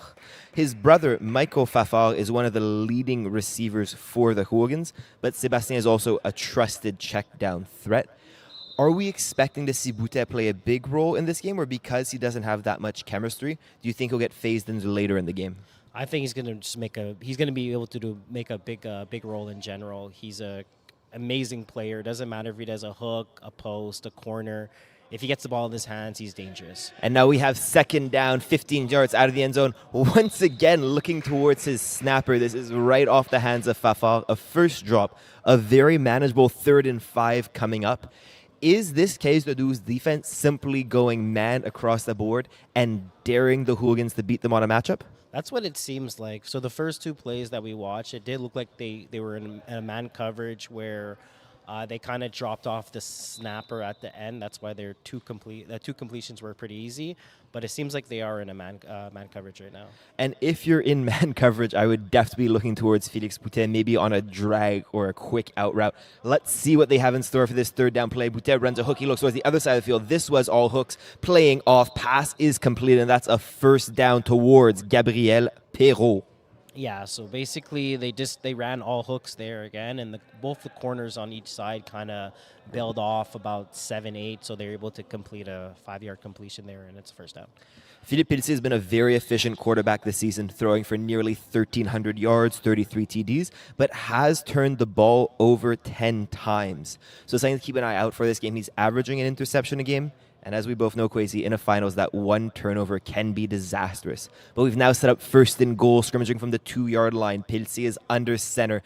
Snaps, takes the ball. He looks to his right, throws towards the right. Boutet catches the ball, waiting for the referee's touchdown. Touchdown, Félix Boutet, 6-0. We were waiting for Boutet, and there he is. Yeah, so basically the team ran a man-to-man right there. Félix Boutet just kind of did a hook and out, and the defender kind of bit on the hook, and he was wide open when he ran the out.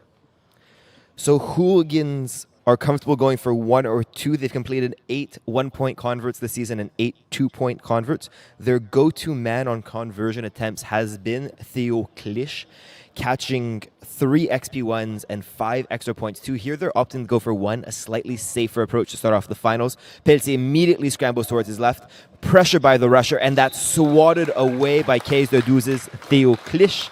And I now realize I had the wrong name on the conversion attempts. Apologies there. 6-0. Caisse de Douze take over, starting from their 10. How do you get into the game in a finals? Do you want to take that deep shot early, get on the board, or is it more about slowly getting into a rhythm? I think you just need one a completion off the bat. It doesn't matter if it's a 40-yard bam, it's a touchdown. That does help. But even if it's all hooks and someone just catches the ball, to just get into the momentum of starting your offense. Let's see if Guillaume Boulanger, the quarterback for Caisse de Douze, has been listening to Queasy. It seems he has. That's a quick little out route from the center. He makes the man miss. He makes his second, and he's twisting his way nearly to midfield before the tackle is made by Philippe Peltier. Oh, that is a very faint number to read from all the way up here. That was immediately caught by the snapper. Yeah, that's pretty good. He just did a quick out, nice little pass, catch it, get the yak yards, and now they're in a second and two from just about midfield. So that was an 8-yard pickup on first. He's looking towards his right. He comes back towards the right, completed towards Jacob Grondines, and that's enough for a first down. So a storyline to keep an eye out for here is quarterback Guillaume Boulanger. Had a good regular season, 2,000 yards, 45 touchdowns, 14 INTs, but has been spectacular in the postseason, is a huge reason why this Caisse de Douze team has made it so far. He's thrown 16 touchdowns, no interceptions, and a 126 quarterback rating. Do you think he can keep that up in the finals? Hopefully he can. I mean, he did it the whole year, so I'm not expecting anything less. It is the finals, so the pressure's on, but it seems like he's been doing pretty good.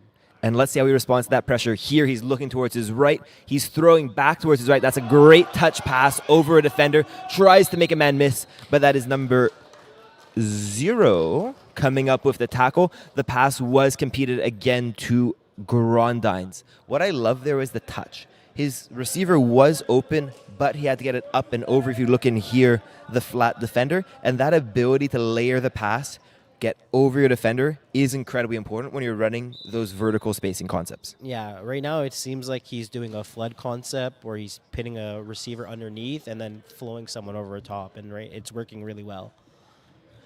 We have third down here set up, but third down from the 5-yard line. He cannot run. He's looking again to the back of the end zone.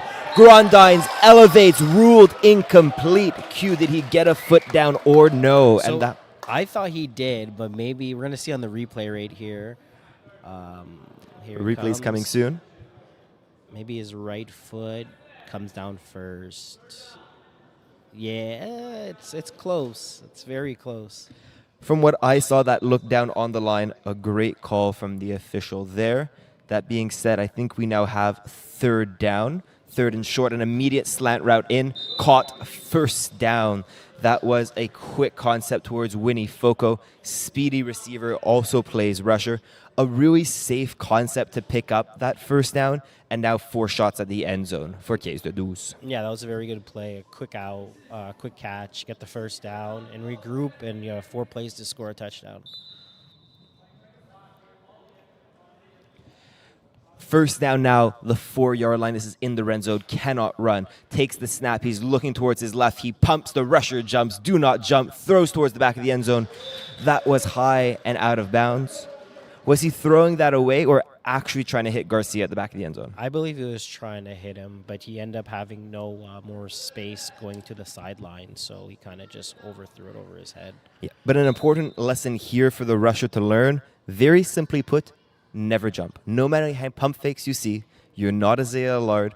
don't try and jump. Stay on your feet and get that sack.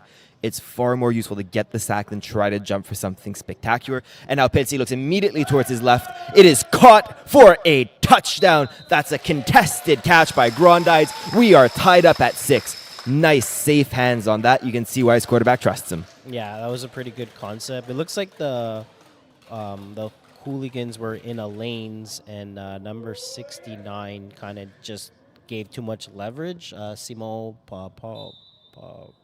Provencher. We now have the Caisse de 12 going for 1. This is a team that only goes for 1. They've not competed at 2-point convert all season, but have been efficient going for 1. As you see right there, that is completed towards number 21.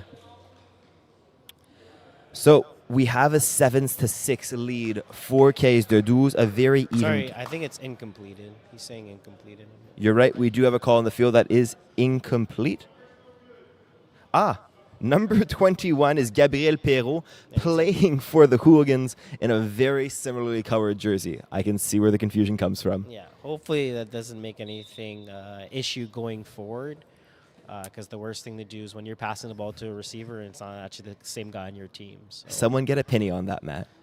But we have a 6-6 tied game with the Hooligans going back to work on offense. Pelletier is taking the snap. He's looking towards the right. He's throwing it deep. He's looking towards Boutet. It's a gorgeous spiral. It is dropped by Boutet. Not something you see very often at all. What a ball. Yeah, that was a really good ball. I think Boutet kind of just lost track of the ball, and by the time he looked at it, it was kind of too late, and he just put a hand up. That's the kind of pass you expect Boutet to see.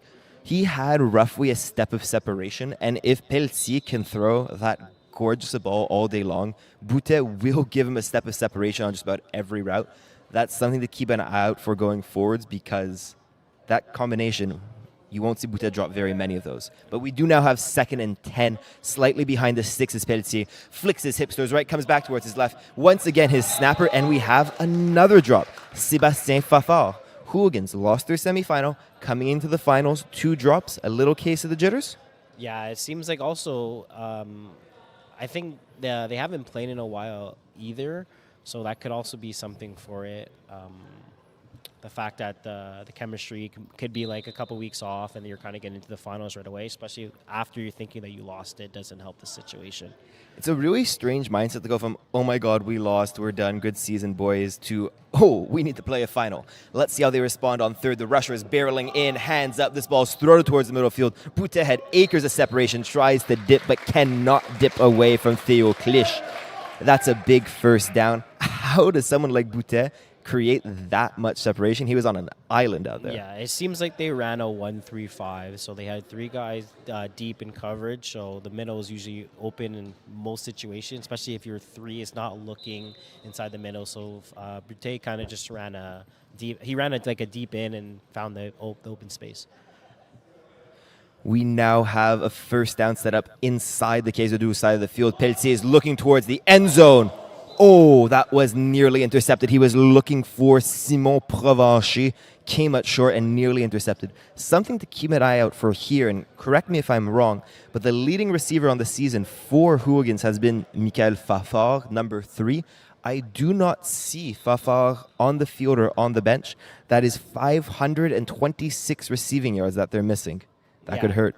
Yeah, that's definitely going to affect them moving forward. But hopefully someone's able to step it up and kind of get the yards. That someone's name might be Felix Boutet, who's running a hook right now. Ball's completed towards him, tries to make defenders miss, successfully does so. He's weaving, he's wabbing, he's dipping, and now he is flagless, but he has gained the first down.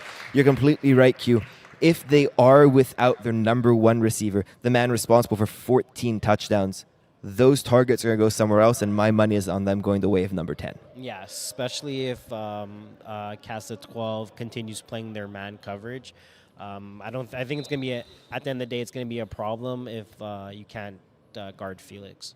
And it's this off-man coverage. So while they're playing man, they're also leaving the hook, and in reality, covering very little of either the deep or the short. Yeah, it's a very weird coverage that they're... Wouldn't recommend. We're at the 5-yard line. Pelletier is looking left. He's flicking. He's shifting. He's under pressure, and he is sacked. That is Winnie Focko, rusher for Caisse de 12, has 5 sacks on the season. Make that one more in the postseason. Yeah, that was a really good play call from Caisse 12. They ran kind of like a lanes, but they made sure they took away the drags coming underneath, and they kind of just jumped on it enough, and both the corners kind of also followed back as well. So it's like both the routes that the corners ran for the Hooligans wasn't there either. Peltier's learned a valuable lesson. Foco will not miss. Do not try that again. Get the ball out quickly. Foco's now barreling down on him. Ball's being thrown towards the front of the end zone, and we have a touchdown catch. That's a gorgeous sideline catch from Gabriel Perrault, toe tapping for 6. Yeah, that was a really good play. It came to a point where he put the ball, only his receiver could catch it.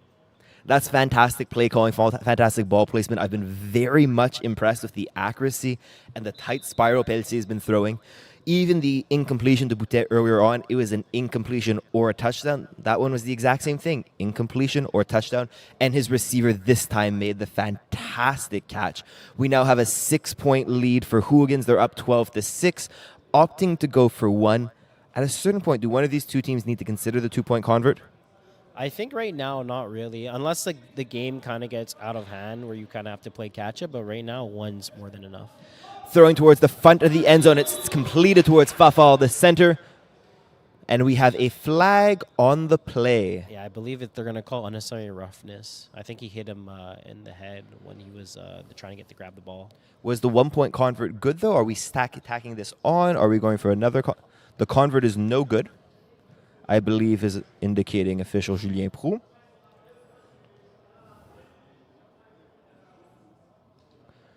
But we have the point up on the board here. The score is 13-6. It looks like an unnecessary contact penalty. They declined it, took the convert, lived to fight another day. 13-6. Caisse de 12 are in a 7-point hole at the moment, but they have the ball. There's no worries yet. But the more this game is continuing, it's looking like those games where one play, one mistake might make the difference. Who will blink first? This is the second time on first down where Boulanger has gone immediately to his snapper on that quick out route. Yeah. Something they can start jumping? Yeah, I think Felix Boutet. Well, depends depending what side they're going on, but maybe. Right now, it looks like Hooligans is kind of switching up their defense and kind of showing different things every single play. So we're going to have to see what kind of defense they run here to see if they're going to jump the snap. They have been switching every play, but they've also been leaving a decent hole in the middle of the field. And now we see Boulanger looking deep. He completes this towards Theo Clich, has room to run, press the first down, pass midfield, tackled after a gain of 20 yards by Perrault. But there he had time in the pocket, scanned, got to his 4th read on the play, and flicked that out for a huge gain. First down, Caisse de 12. Yeah, so that was pretty much in out. So he acted like he was doing a drag across the field, and then he broke out, and it was a perfect ball, perfect catch, and a lot of yards after the catch.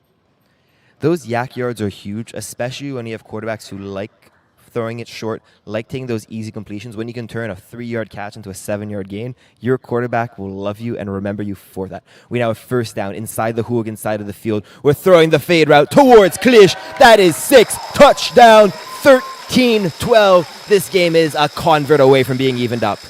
Yeah, so I think that was a delay hook and go. It was very weird.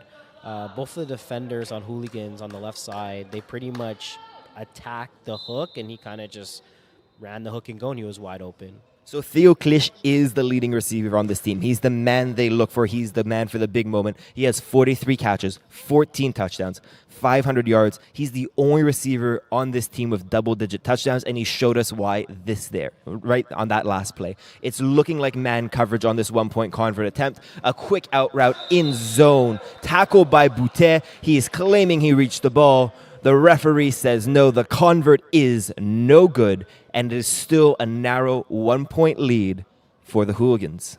So, yeah, that was a great job by Felix. He kind of just held his stance in front of the line, and the ball was thrown just before, so he was able to deflag it and not let them get the convert. A lot of times, if you miss that flag or kind of don't grab it when he grabbed it, it was definitely would have been a convert. It's a good veteran play. You always tell people, stand on the goal line. Yeah. You're doing nothing if you're standing 2 yards deep. Boutet understood that, didn't do anything spectacular, stand on the goal line, made the flag, and keeps his team with the 1-point lead. Peltier is now looking deep, completing over the middle of the field. Catch is made by Perrault, tackle immediately.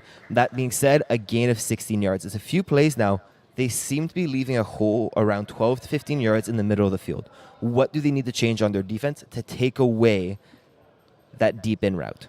So they're going to want to disguise where they have the middle guy, so the guy that's in the 3 to kind of not drop or make kind of like a fake drop and then come down and then drop your like 2 and your 4 as like a delay. So you don't see that the 3's actually, you see that the 3's dropping, but he's coming down and he's able to pick that off in the middle of the field. Exactly. And we're approaching now the 2-minute pro clock warning here in Brossard, Quebec. We have the Division 4B finals. And now we have Pelletier completing again towards the snapper, Fafard, for a 7-yard gain. And I believe we're entering pro clock as we speak. So my worry right now with this Hooligans defense is they can't cover the short middle or the deep middle. Those are the easiest passes for a quarterback to throw. And that's exactly where Pelletier has been burning them for a majority of the game. Yeah. Well, I think you mean Casta 12 compared to Hooligans. Yes, Hooligans my bad. Have the ball. But yeah, so it seems like Casta 12 is actually running a 1 safety over top and everything underneath, which is like not the best thing if they're going to attack 3 guys on the right side. So hopefully they could change and that safety is playing 7-10 yards off the ball, which leaves exactly what you saw there. The hook to snapper Fafard wide open for another easy 7-yard gain. We're in the pro clock. First down means the clock has stopped and will recommence on the ready-to-play whistle. Yeah, so they're definitely going to have to try to change that. They're going to have to change their play calling because right now it's not going to work. Hooligans is going to keep driving down the field, and they're definitely going to score. So hopefully Casa 12 can make a change on defense and get a stop. It's looking too easy right now for Hooligans is the issue. There's always someone open. There's always separation. You don't need to make a play every single snap, but you need to make something look difficult. Now we have Boutet dipping and diving. He gains 5 yards, not quite enough for the touchdown, but there you see all the danger that Boutet poses to a defense. He doesn't need to burn you with a 40-yard touchdown. A 2-yard hook can very easily become a 12-yard touchdown after a spin move, a dip, and just that explosive burst. Yeah, exactly. So as soon as Felix gets the ball, you have to make sure you deflag him because he definitely could beat you in a lot of ways. Especially in 4B where you're not used to that elite dip move, it's all that much harder because you're not used to that level changing so drastically. Second down, second and goal. Pelletier under snapper takes a snap, looks towards his right, throws towards Boutet. Catch is made. We're waiting for the spot of the ball. Touchdown, Felix Boutet. We now have a 7-point lead for the Hooligans. Now is it time to go for 2 to make this a 2-possession game. Yeah, now you definitely go for 2. You take care of control because right now you're ahead, right? And you feel comfortable being able to go for 2 because if you don't get it, you're still ahead of the game. But is that a singular finger up in the air I see? Or are they going? Are they challenging it? I'm unsure what's happening. Unless at the they moment. called a timeout. They could have taken a timeout to get a quick water breather. That being said, I don't think that would be your optimal use of a timeout when you have 2 and they're oh so valuable. This might be Caisse de 12 challenging the touchdown on the play, but I think that would be a really bad challenge. I 100% agree. He was in easily. So I guess we're going to find out. There's a discussion with the referee. I wish we were listening to it, but unfortunately we're up in the booth. And we're waiting on the outcome here. It looks like Julien Proulx is explaining the options to Caisse de 12. The options are being extraordinarily well explained, I'm sure. But we're still waiting exactly on what's happening. We now have Julien Proulx walking towards us. And it appears they will be challenging the ruling on the field. The play was called a touchdown. And we're going to see if we have conclusive video evidence to overrule that. Kwesi, regardless of the outcome, is this really when and where you want to use a challenge? It depends what down it is, but I don't think it makes sense to challenge here. We only have 1 challenge per game. I think if you do win your challenge, you get an air challenge, or I could be wrong. Yeah, so the way challenges work in the finals is they're operating independently of timeouts. So you can challenge any play at any time. If your challenge is successful, you get a second challenge, that being your final challenge. And if your challenge is unsuccessful, you're done. That's it. No more challenges for the rest of the finals. Okay, yeah. So I would definitely not use my challenge here. At the end of the day, if for some reason they do win the challenge, Hooligans still gets the ball at the 5-yard line. Even closer. Yeah. I think they're scoring regardless of the outcome. Yeah, I don't think that this challenge made any sense, but clearly Cast of 12 saw something that we didn't. So Julien Proulx, head referee for this match, has communicated with Brent Young, our video replay official, who's now come up to the booth and will examine the footage. So what we're looking for here is not evidence it was a touchdown. We're looking for conclusive evidence it was not a touchdown. And the way this is going to be spotted and how far it is from the camera angle we're looking at right now appears I think to that's be a touchdown. or at the very least, do you have clear evidence it is not? No, you don't. As soon as the ball just kind of hits his shoulder, it seems like. So we're looking at it here, slow motion. Can't see it. It's the blue line that he needs to cross. Yeah, he's definitely. Yes, the in. ball. Or are they challenging that it's a completed pass because the ball does spill when it hits the ground? But I mean, he has control when he's coming down on it, so I don't think it would make any difference if it did come out of his hands after making contact to the ground. I think this is a touchdown, but I was very wrong in my first game I called this morning. I was convinced we had a pass interference call in 35+. I was entirely wrong, which is why I'm in the booth and not in the pinstripes. So we're going to wait to see the outcome here. But the other thing to remember is this Hooligans team are 6, exactly 6, which means no breathers. Right now I see a Hooligans player sprawled out on the field, other players hands on their hips. They're catching their breath. They're going to be well rested for the second half and for the next 48.4 seconds of gameplay. At a certain point, if you're wasting your challenge on a relatively inconsequential play and giving your opponent a chance to catch their breath, there are probably better times and better opportunities to use that challenge. Yeah, exactly. That's something I was actually going to say. After Felix Boutet actually even caught his touchdown, he looked like he was pretty exhausted. So the fact that they end up challenging something that seems like they're going to lose, it gives Hooligans a time to actually catch their breath. And when they have to go on defense, they're going to at least be sort of fresh. And Caisse de 12, a very talented team. Guillaume Boulanger has been the best quarterback this postseason. He's a very big part of why this team is in the finals. That being said, this is a team which I think might be making their first finals appearance, and I believe we have confirmation on the field that the touchdown is good. The call went down from Mr. Young to Mr. Proulx. We have the signal. Touchdown is good. Hooligans have scored, and now Caisse de 12 are challenge-lish for the next 21 minutes of this game. Yeah, hopefully that doesn't hurt them in the long run, where they're not going to need to challenge something else, because that's going to be really unfortunate. It would be very unfortunate, and sometimes I've seen it where officials simply make a mistake. We've all played FPF games, and mistakes are part of the game, but having the ability in the finals to correct those mistakes is massive, and they're now without that ability for the rest of the game. But I think here Hooligans are making a mistake by going for one, but let's see if they convert. Pedsi is looking towards the back of the end zone, towards Boutet. It is dropped, a second Boutet drop. That is a rare occurrence. Let's see if there's deux avec un troisième coming up later. But this remains a 7-point game, 44 seconds left on the clock. What's the approach for Caisse de 12, the score with 44 seconds left? They just need to make sure they get out of bounds. Every first down is going to stop the clock, so every 10 yards it's going to stop the clock, and they have to make sure they hurry up before the refs whistle again for the clock to continue going. And as a reminder, Caisse de 12 will be starting the second half with the ball, so they have a chance for what we referred to before as a double dip. They can score, tie the game right now, and will have the chance to take the lead if they score on this drive at the start of the second half. Let's see exactly what Guillaume Boulanger has stored for us on first down. He's looking towards the middle of the field. That is caught, completed towards his snapper, reaching first down. Time is stopped and will start again on the whistle. Yeah, to be honest with you, other than them wasting their challenge, this is probably the best situation they could be in right now. They have lots of time to score a touchdown. The time is on their side. When they do score, Hooligans is not going to have time. Julien Proulx has whistled time in. We have a drag going across the field, completed towards number 22. That is Charles Beauchemin. Dipping time is running. They need to make things move quickly now. Is this all hooks coming up? Let's see. They're running towards the line. 22 seconds on the clock. Boulanger takes the snap. He looks towards his left. He scrambles towards the right. There is no rusher. He's going to run. He is tackled short of the first down. Time is still running. Time out, Caisse de 12. What a huge tackle by Boutet.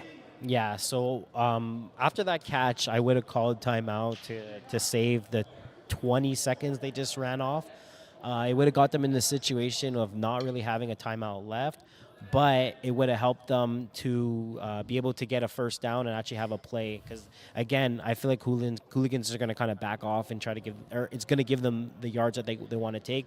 So instead of that play that they just did where they had to waste a timeout, they could have wasted it from the play before and had more time on the clock. Very much so. That would have been a much better decision. Time is back and running of Boulanger under center. Throwing towards Clich. That is broken up. A fantastic play by Simon Provencher, slapping the ball out of the hands of Theo Clich. We now have 4th down coming up, 8 seconds on the clock. Yeah, that was an amazing play by the defender.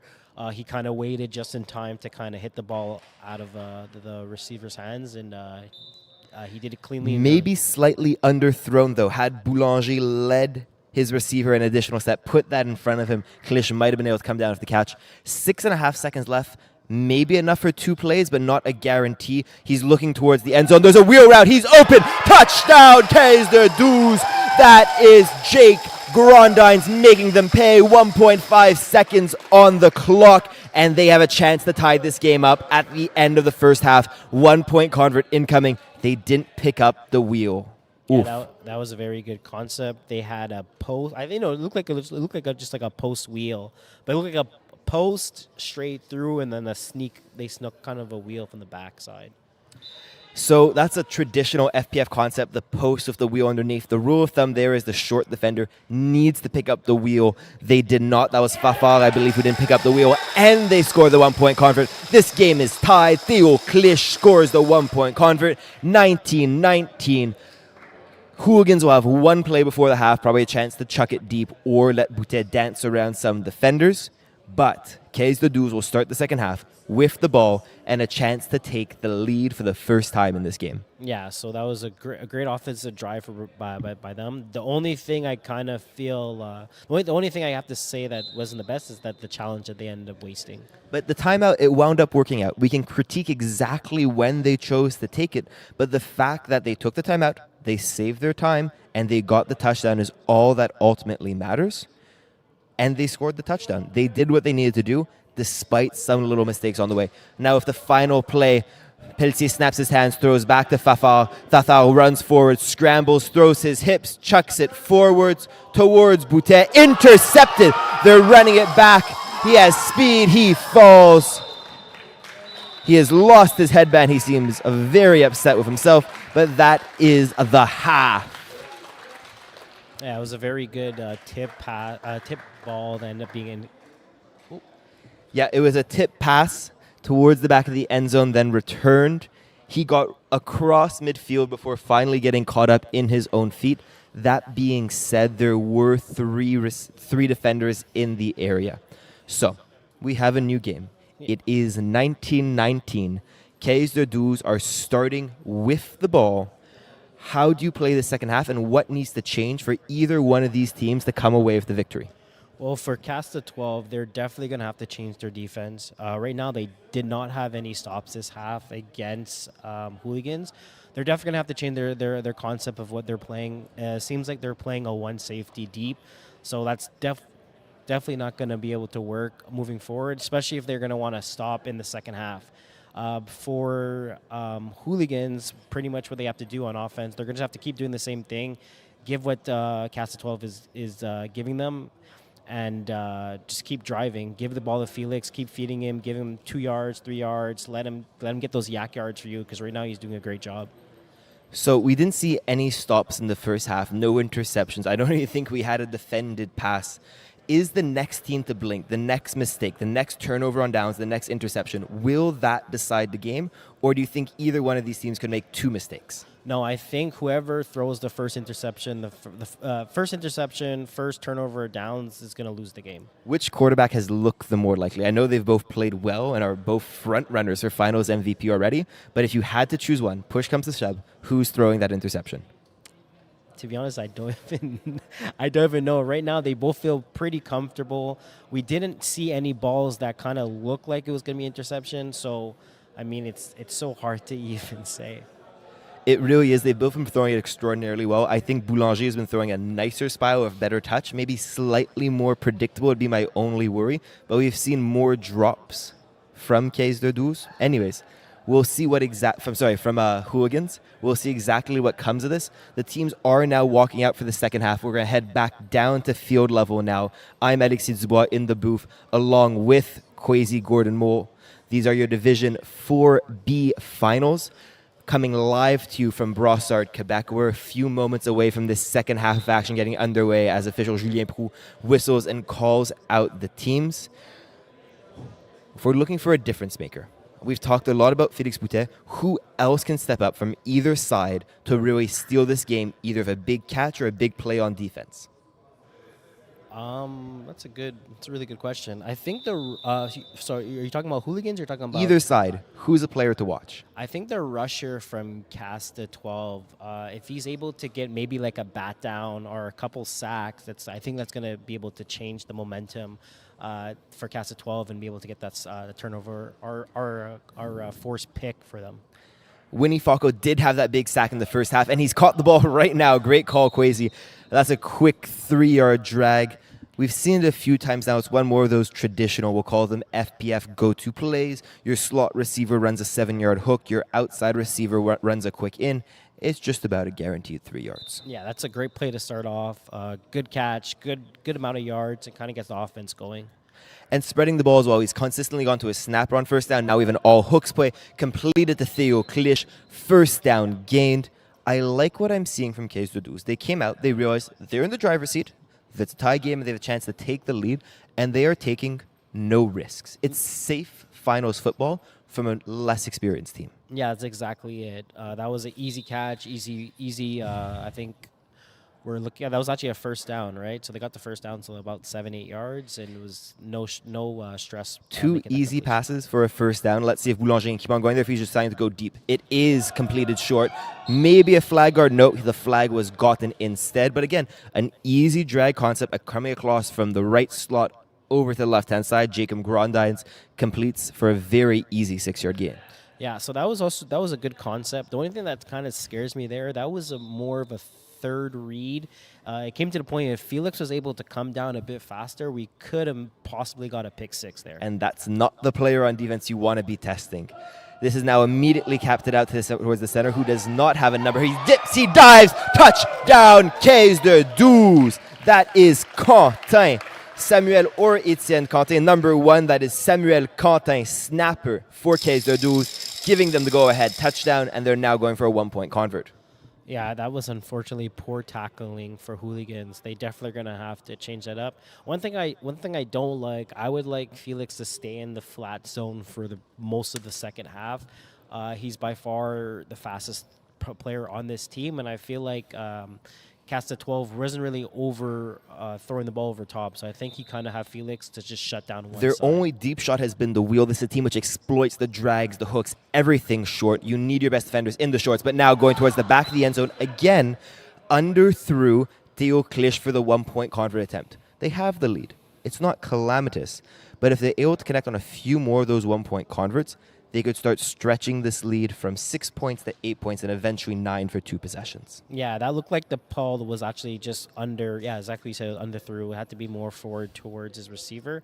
It kind of sucks though, because if they actually get that, they get the 7-point lead, which you feel more comfortable. Because the fact that if Hooligans score here, you don't feel as bad because you're still up by 1, and then they have to get the convert. Anything more than 6 points is a really nice lead. It makes you feel comfortable. It makes you feel safe and happy on the inside. But now Pelletier is breathing down their throats. It's completed towards Fafard, who makes a man miss and then gets finally tackled by number 3 or is that Etienne Quentin? These pink numbers are very hard to read from a distance.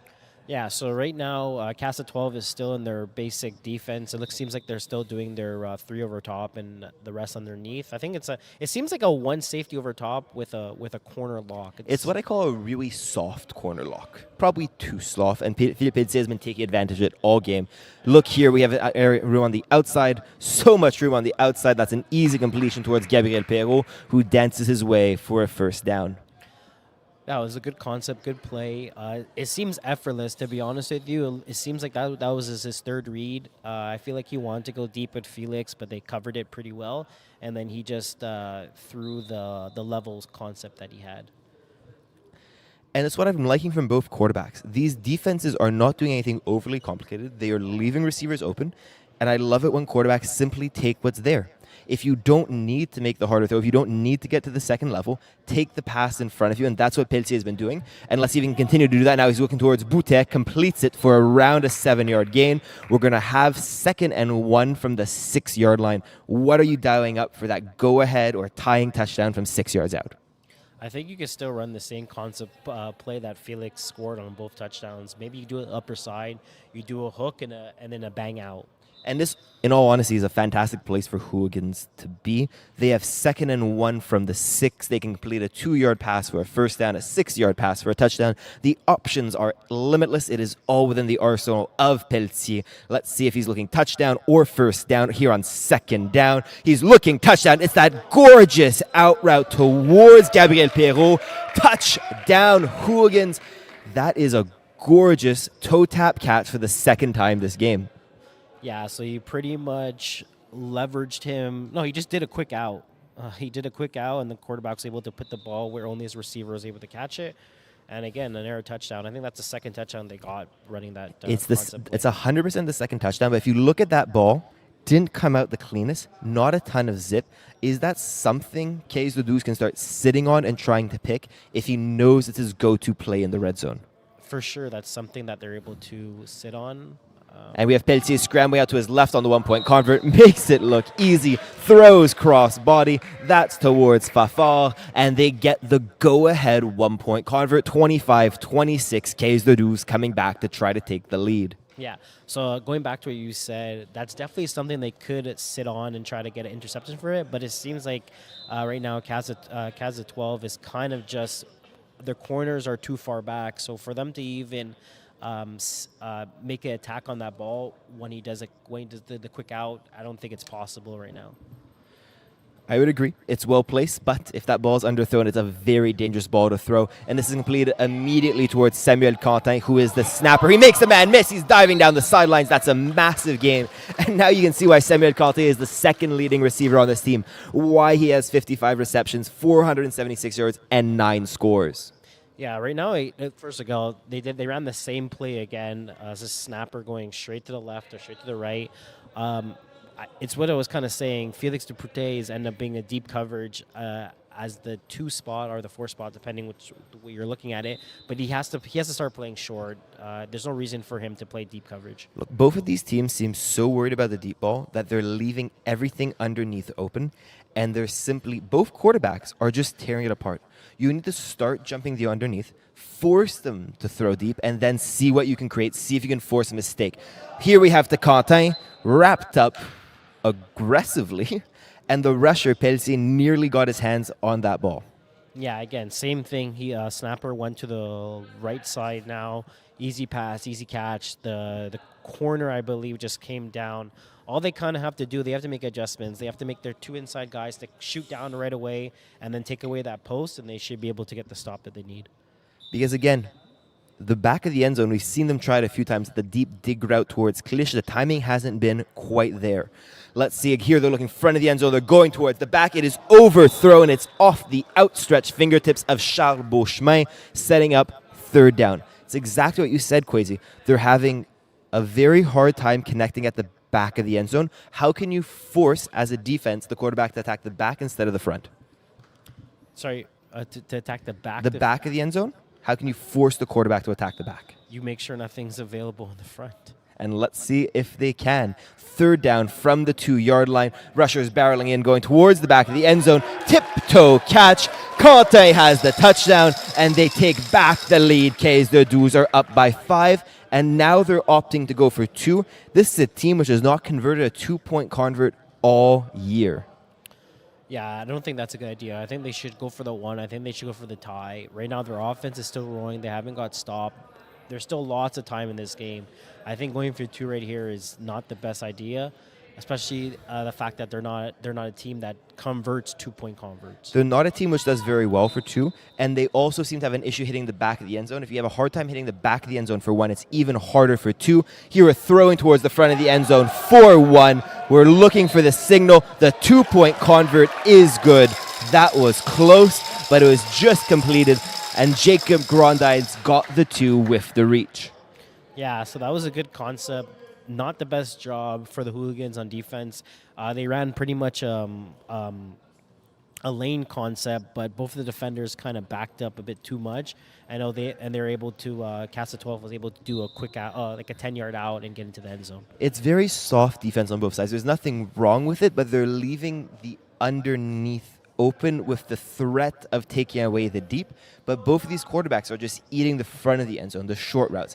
Let's see if, again, Pelletier keeps on attacking the shorts. He has some vert routes. He's looking deep for Boutet. Boutet goes up, cannot come down with it, and there we nearly had our first interception of the game. Yeah, that was a forced throw. He had 2 receivers underneath that were wide open. Boutet double covered, look here on your screen.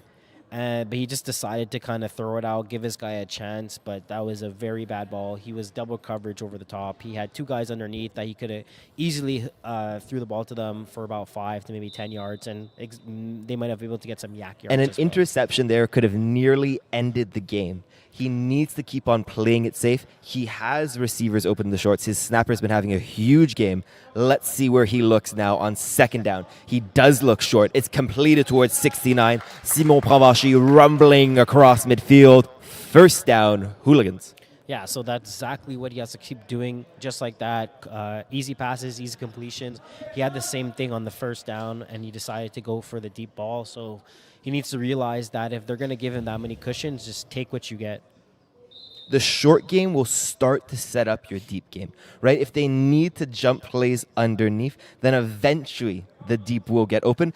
And now we have a first down, again going short, again to Provencher, a nice, easy 4 yards. And I see we have Ethan Mbaye, who has just showed up for Hooligans. They are now up to 7 players. Yeah, I saw that in too. When he was walking in, I wasn't sure if he was going to be playing on this game.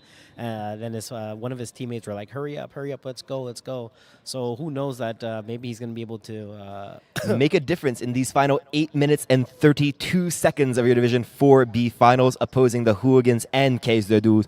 Right now it's Hooligans driving. That is it is intercepted. It's coming back the other way. That is the mistake. That is a pivotal play, and it is Charles Beauchemin coming up with the huge interception, undercutting Sébastien Fafard. Yeah, that was a very bad ball. It was open for a split second, but he kind of had to gun it. He kind of eased it in there, and that's the reason why he was able to get picked off. It nearly looks like the rusher got his hands up. He didn't see the defender and just tried to lay it in when he had to zip it, and Beauchemin made them pay. We now have the chance for a 2-possession lead. Can Caisse de Douze put their stamp on this game? Can they put it to bed? They're going short. Samuel Quentin makes the catch, tackled immediately by Provencher. But they don't need anything flashy. They don't need the big play. They need to drain the clock and score those short little 3-yard hooks at a time. Yeah, that's exactly what you have to do. And hopefully, Hooligans is able to take away the short, because it's going to be And let's see now, we have second down. Looking at the Clich, who has a ton of separation. He came back to his receiver, who's hooky on the sideline. That appeared to be his 5th read. He was gained the first down inside the 10, so we have first and goal coming up. Yeah, that was a very weird coverage for Hooligans. They had 2 defenders on their left side, their corner and the halfback, where they were both in the deep zone, where if one of them just dropped down to the receiver that made the catch there, it definitely would have been an incomplete or at best a pick. So it seems like there was kind of some miscommunication over there, and they're going to have to fix it if they're going to want to stop It's like they here. followed the quarterback's eyes a bit too much. They got greedy, they tried to jump something, and then left Theo Clich, the top receiver on this team, wide open. First and goal. Scrambling towards his right. Pitch towards Foco. Makes a man miss, but we have a flag on the play. Let's wait and see what the call is. Illegal procedure on the offense. Quarterback was moving forwards at the time of the snap. He is not allowed to do so, but let's see the replay. That was a very good ball. It was a nice little shovel pass. It was a nice concept. I might steal that play, but What was the execution error? I'm not entirely sure. Yeah, me either. Are you able to shovel past the ball like that? You're able to shovel past the ball anywhere except the red zone, and if you do so in the red zone, it's an incomplete pass, not a 5-yard penalty, and they did move backwards. So this we went to chat with the officials with after the game, but there was a penalty for illegal procedure on the play. We are replaying first down, back 5. With Caisse now looking towards Klish. That is nearly intercepted. Instead, it is a touchdown. That could be a game-defying play. Centimeters away from an interception. Instead of an interception, it is a touchdown. Yeah, so that's exactly the nail biter right there. If Simons Provergé was able to come down there, he had nothing else to defend. If he just comes down there right away, it's definitely a pick. Not sure if it's a pick 6, but definitely would have been a pick. Unfortunately, it wasn't. It ended up being a touchdown for Caisse at 12. So right now, here for them going for 1, it's a huge point. Provencher had the chance to get that game back within reach for his team. Instead, and that ball is completed way outside the end zone. Despite the cheering, that was both feet behind the blue line. Incomplete. Yeah, that was way off. It looked like he kind of just took his route a bit further than he was supposed to. Seemed like he just kind of did a go, and he lost track of where the field was. So. And now, Caisse de Douze are in the driver's seat. They are up, what is that? 13 points. Yeah. So what the Hooligans need is a score, an onside kick, and then a convert. Do they go for the onside kick if they score on this drive? If they score on the first play, I don't think they do. If they end up taking more than 3 minutes of the clock, they definitely gonna have to go for onside. So there we had Pelletier looking towards Ethan Mbui, the receiver who arrived late. The issue was Mbui did not turn his head, did not once look back towards Pelletier. He might have been able to catch a deep hook on that one, but unfortunately the communication, the connection was just not quite there. Yeah, exactly. He just kept running. One thing you do not want to do is especially when you know your receiver next to you is actually doing a fly. So Felix also did a straight through. Is that the defender most of the time has to split 2 guys. So one of you guys should be open right away. So you always want to get those eyes on your quarterback. Let him lead you to where it's open. Trust your QB. And for that, you need to be able to establish eye contact. Pelletier again looking deep, looking towards Boutet. He's behind the defender. He elevates, but that's a fantastic defensive play by Theo Klish. Bats it away.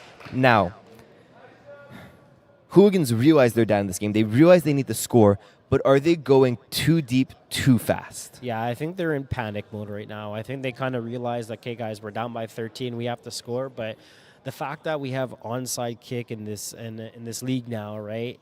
It's a game changer. So you definitely don't have to hurry the way they're hurrying. He could have kept going back to his hooks and kind of go back to his concepts that he was doing at the beginning of the game. But again, right now you're in panic mode, and a lot of times it's kind of fresh for certain players when they're coming into the finals that they're kind of just rushing a lot of things. It's that finals pressure. You feel it eating at you. Let's see if Pelletier is now going to go short. It doesn't look like he is with all these vertical routes. It's complete to Boutet for a first down. 2 minutes 50 on the clock. Ticking away. That being said, as you just said, they need to score and they need the onside kick. They are clearly going for the onside kick now. They will not be giving the ball back to Caisse de Douze ideally. How quickly do they need to score to comfortably be able to attempt their onside and then try to take the lead?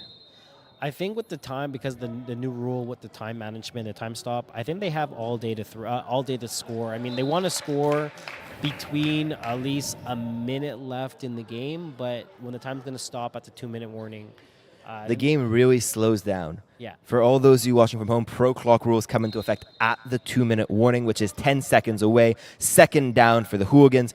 He's looking deep towards Mbui. It's picked off by Klish. He's put the nail in the Hooligans' coffin. He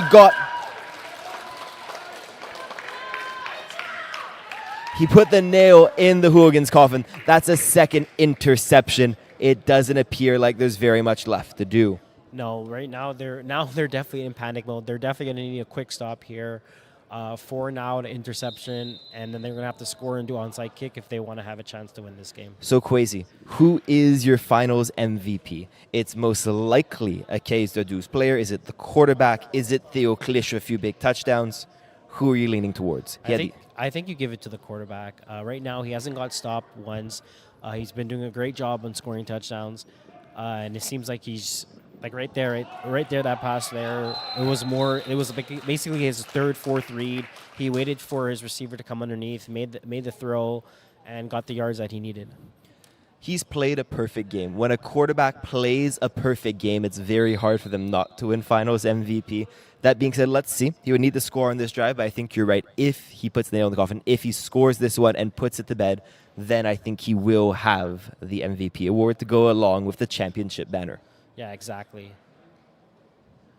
He's looking deep now. He's looking towards 26. And there it is. This game has gone to bed. Jacob Grondines with that final nail in the coffin. Yeah, so right there, easy concept. I think it was a man-to-man coverage.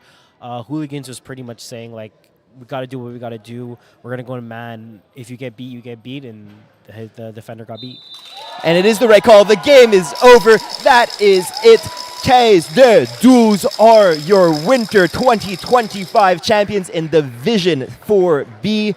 They've come from a 6-4 record. This 7-seed team has gone all the way and won the championship. And most impressively, Guillaume Boulanger has gone the entire postseason without throwing a single interception. What does the future look like for Boulanger? And what is his cap? What's his ceiling as an FPF quarterback?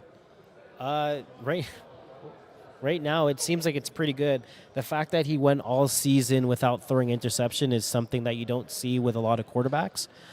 You actually don't see it at all. So the fact that he was able to have that stat line and also win a championship, be able to do all that is something special. Yeah, to go all postseason without turning the ball over once is a huge reason why Citadines made these finals and why they're about to lift that championship banner in a few seconds. He was just about perfect. That being said, the Hooligans defense did make life easy on him. They left those short routes he loved. Those intermediate concepts were there, and ultimately he managed the game, but he didn't need to make any extraordinarily throws. Yeah, that's exactly it. He gave them literally what they had. He hit his snap there so many times going left, right. It seemed like he ran a concept, trips left, trips right, or just a flood concept where he was able to go over top and make the easy passes. There's not one throw I think he threw that was contested and where he didn't feel comfortable making that throw again. And when he did need a big receiver, he went to his go-to man all season. It was Theo Clich who came up with that game-sealing interception, who was the target in the red zone, and really, with the help of Boulanger, absolutely put this game to bed. Between the two of them, they look like an unstoppable duo, and I think we're just a few moments away now of going down to the field. We'll make sure that as soon as we're live with Ben McMahon and Jeff at field level, we will be turning things over. But we're still a few moments away. So next season, with the spring season coming up, Citadines, is this a Division C team? If they might have to add some more bodies. You always want to add at least one or two guys, maybe make one cut there, defending. Oh, and you're going from Division 4B and going to C. Perfect. I think they can make the jump to C. This is a talented team, but now we're going down to field level live with Ben McMahon and Jeff Rosenblatt. FPF community, we got the Division 4B champs, Citadines, with the captain, Guillaume Boulanger. Here is the banner for you. Grab that trophy. 30-second wrap up.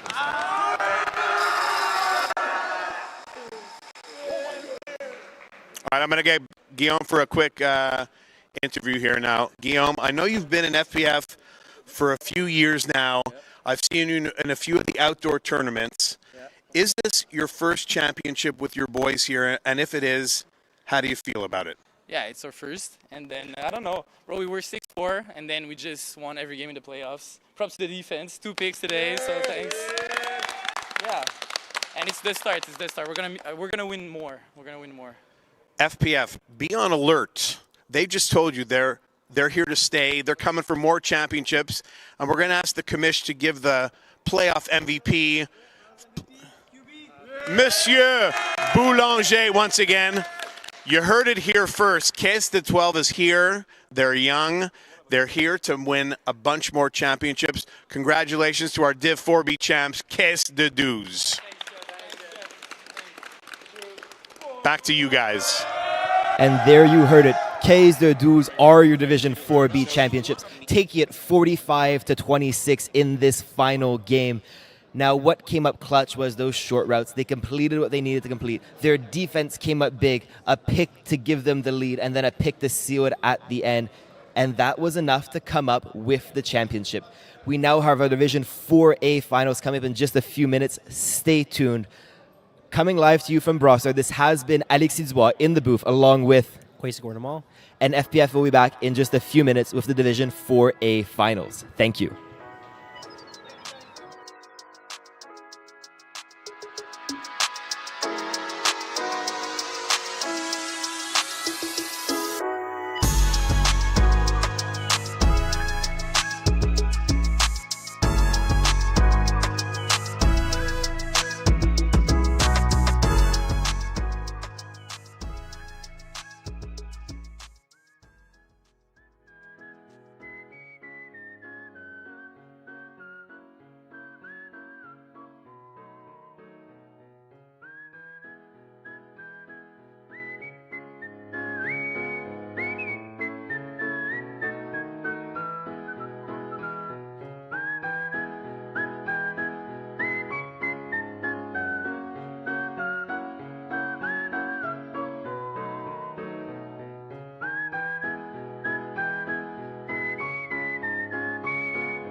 Good afternoon and welcome to the Bell Sports Complex here in Brossard, Quebec. I am FPF Hall of Famer Brent Bach, and I'm joined by 8-time All-Star and 8-time champion Quezy Guatemala. Quezy, big matchup today for the 4A championship. The 5-seed 7-3 Goons against the 6-seed 7-3 Killer Rays.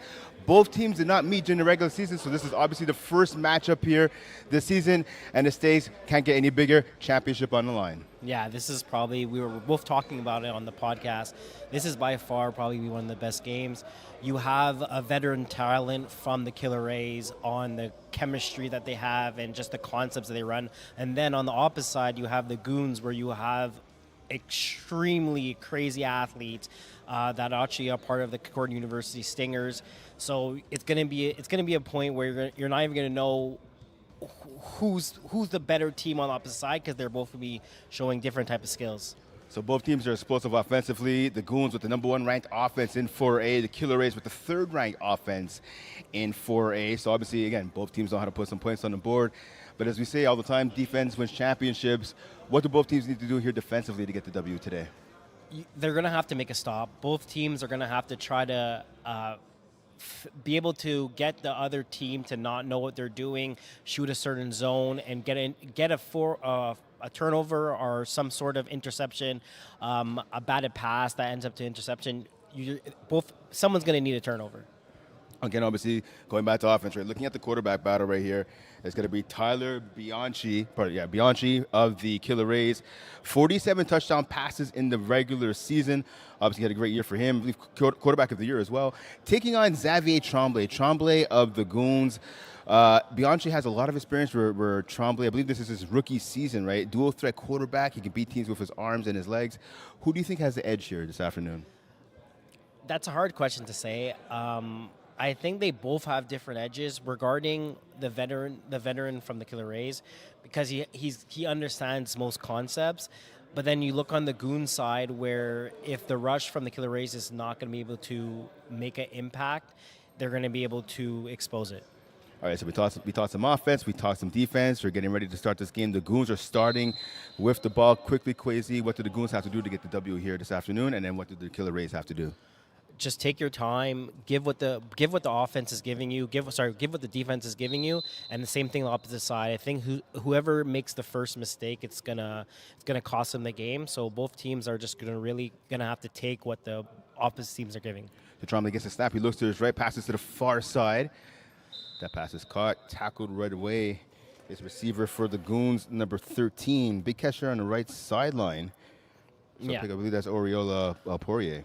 So right there, very easy concept. They ran all hooks, easy catch, about 5 to 6 yards, and they got things going. So it's going to be second down and about 4, maybe 5 now. Tremblay gets a snap, looks to his right again, fake to the right, goes right down the middle. He has a man open. Caught, touchdown, Goons. Big catch over the middle. That's Will Chamberlain giving the Goons an early 6-0 lead here in Brossard. Yeah, so that was a great play call. He ran all hooks to the right side and then a post coming from the left side. As we talked about before, Killer Rays, for them to have an impact and win this game, whoever does go deep for their play calling is actually going to have to go deep. It seems like the halfback on the left side didn't go fully deep, and that's the reason why they got burned over the top. So Goons now going for the 1-point conversion here from the 5-yard line. Tremblay being flushed to his right. He throws there, and that pass is batted down at the last second, intended for number 9, Xavier Chalui. So yeah, that was a great play on both sides. The quarterback kind of avoided the rush, rolled out right, but the defender on the Killer Rays was able to break down and bat the ball away. So here comes the Killer Rays offense now, looking to respond their first offensive drive of the game here. Yeah. So Killer Rays again, they just have to nice and easily. Maybe I think we're probably going to look some for all hooks here on the first play. So Bianchi gets a snap. He looks to his left. He goes there. Quick out route. He's hitting Tyler Gerberg. Gerberg, the receiver of the year in Division 4A. 25 touchdowns this year for Gerberg. Yeah, we're definitely going to hear that name a lot tonight. Yeah, 25 touchdowns in the regular season. Kind of picked up where he left off in the postseason. 7 TDs so far to lead his squad. So second, I should say, and about 4 for the Killer Rays. Bianchi goes to his right. He's going deep. He has a man open, just out of the reach of the outstretched hands of Gerberg, who is doing a corner.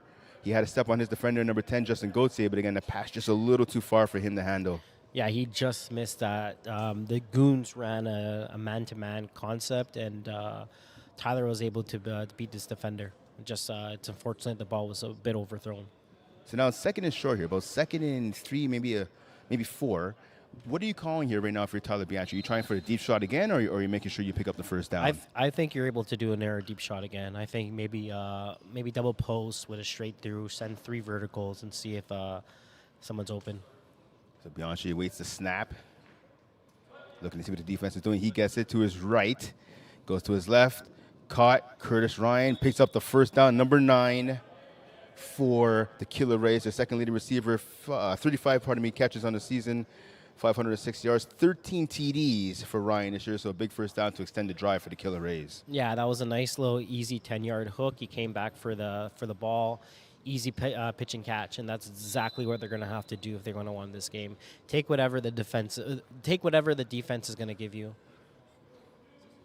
So a fresh set of downs here, just past midfield for the Killer Rays. So Bianchi waiting for the snap again, giving some last-minute instructions to his receivers. He gets the snap. He goes to his right. He throws her to the end zone. Batted down. Great defensive play there by the Goons. That looks like it was number 7, Crisley Bazil. Yeah, so that's something that the Killer Rays going to have to realize. If you're going to want to win a lot of jump balls, you're not going to win it.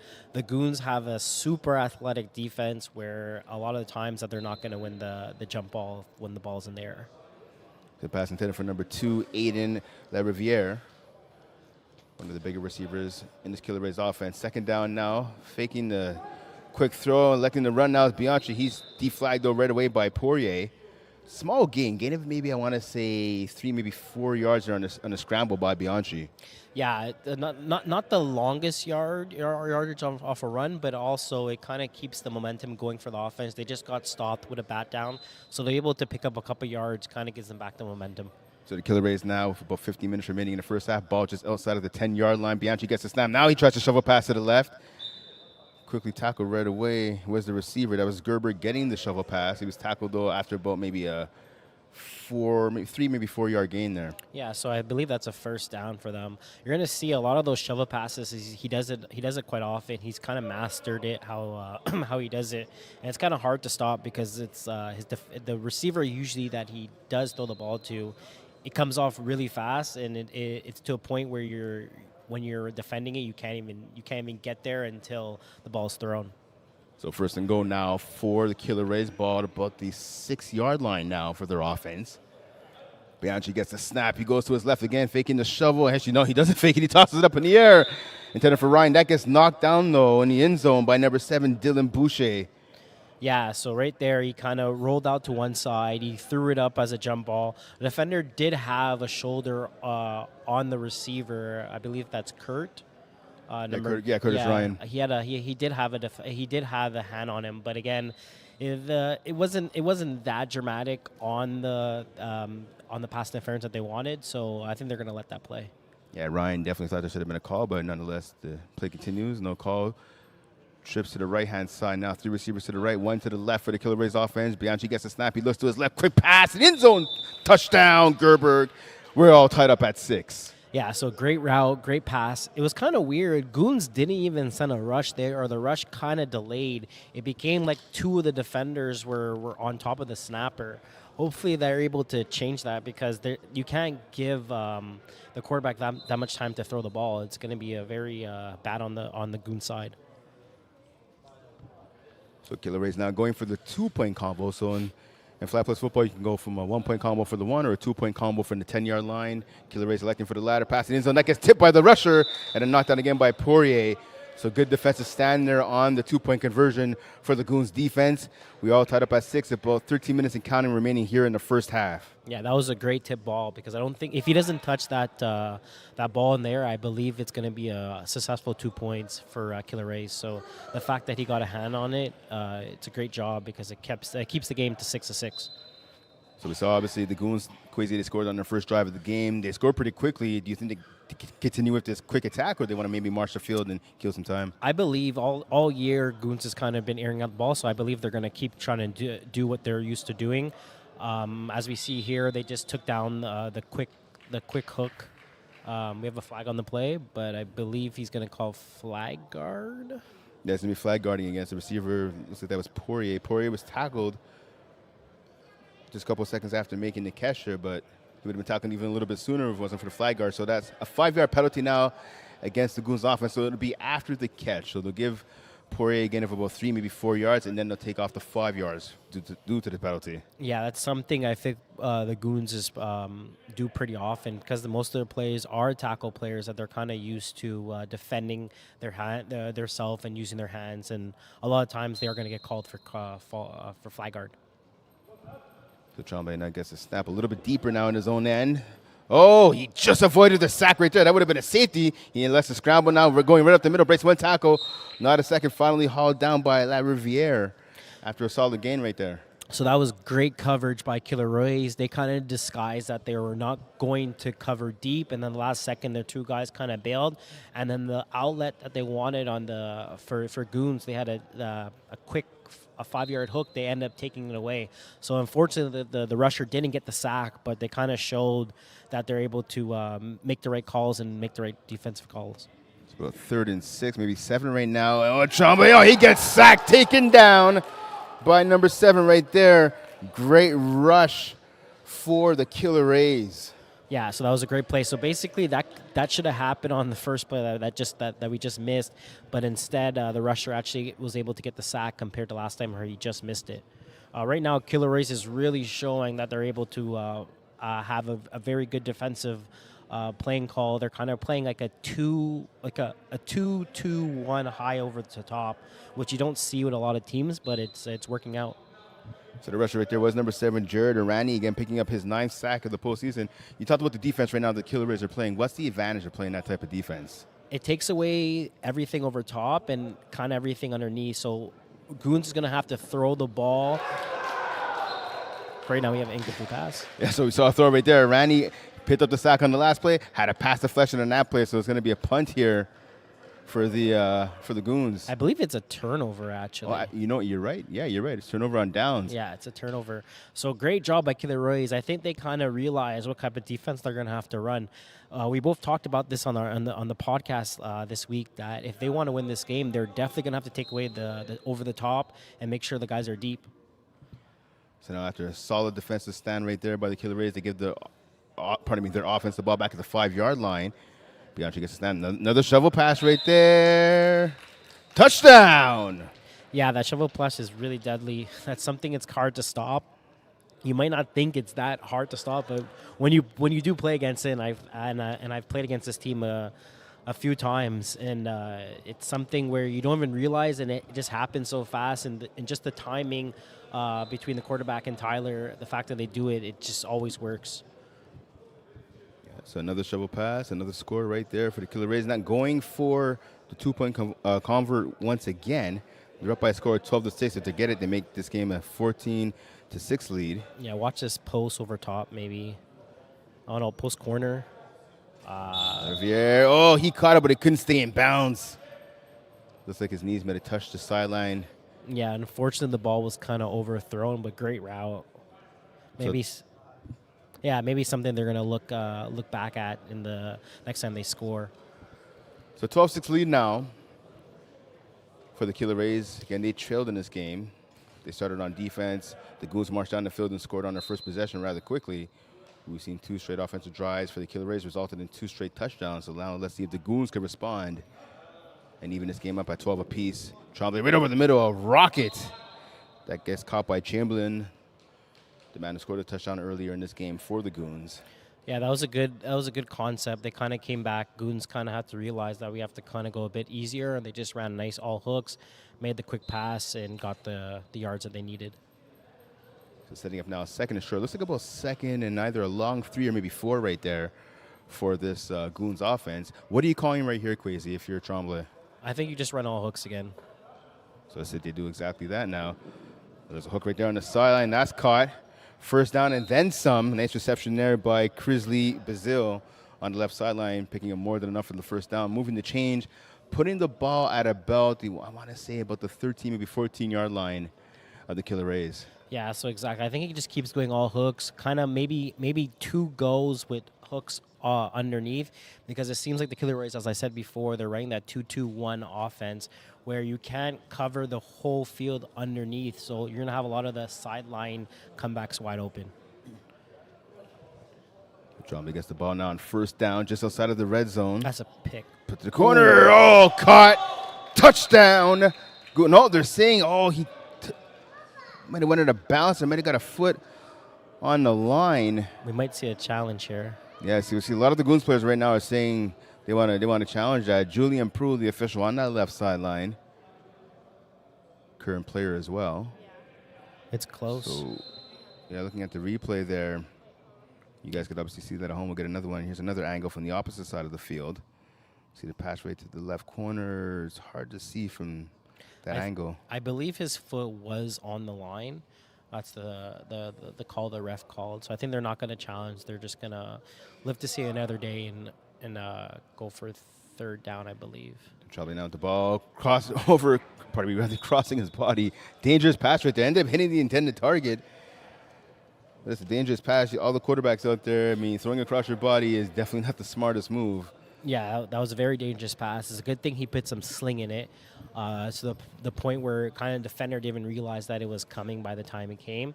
So unfortunately, his receiver did drop the ball. But again, it's something that you don't want to do. You never want to throw cross body. And my apologies. So we have the rosters for both teams, but a lot of these guys have different numbers on than what they normally have on the roster. Poirier catch on the sideline. He gets tackled after a gain of about 5, maybe 6. Yeah, so it's a good play coming back to it. I believe we're going to fourth down. I think we're going to be 4th and 2. So it's a good play to get a couple yards. They got about 8-9 yards there, so it made a manageable fourth down. Yeah, you're exactly right. 4 for 2, maybe even a long one here. So if you're Trombley right here, if you're the Goons offense, what are you calling right here to make sure you get the first? Crossing routes. Anything coming across so you're able to get someone that's going to be open. So let's see what they do. Quick pass to the sideline. Caught. First down. Poirier extends the drive here for the Goons. Or at the end of the day, I guess you just keep throwing the ball to Poirier. And make that seems to be the plan. Yeah, seems like that's his 4th catch today so far. Yeah. So, it's working. Feed him. Yeah, see on the replay right there. Good job by Poirier, shielding the ball from the defender, making sure his feet were well before the out-of-bounds line, and, of course, making sure he secured the ball before falling down. Just inside of 5 minutes to go, first down and goal, pass, catch, touchdown, Goons. Yeah, so that was a very easy concept route. It was just an out on the line.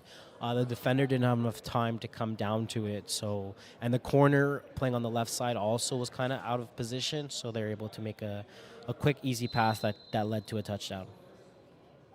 Yes, I believe that was Chamberlain again. And if that's the case, that is his 2nd touchdown of the game. It's done all the scoring so far for the Goons. So we have a big convert over here. 12-12 game right now. So, the Goons going for 2 now instead of going for 1 like last time. Trombley gets the snap. He rolls all the way to his right, passes it to the sideline off the hands of Poirier and out of bounds.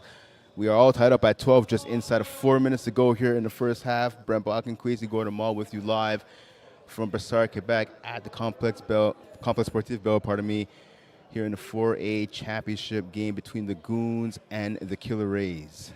That was a good play. It seems like the Killer Rays are playing kind of a lane man, and Poirier was able to bring his defender past him and then come down for the ball. There was the sling. The sling was kind of a bit too much for him. That's the reason why they didn't catch it, but it was a good play.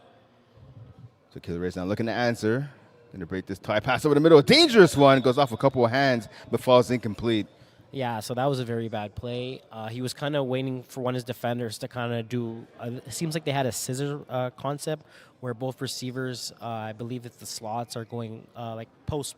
They're doing post, one over top, one over at the bottom.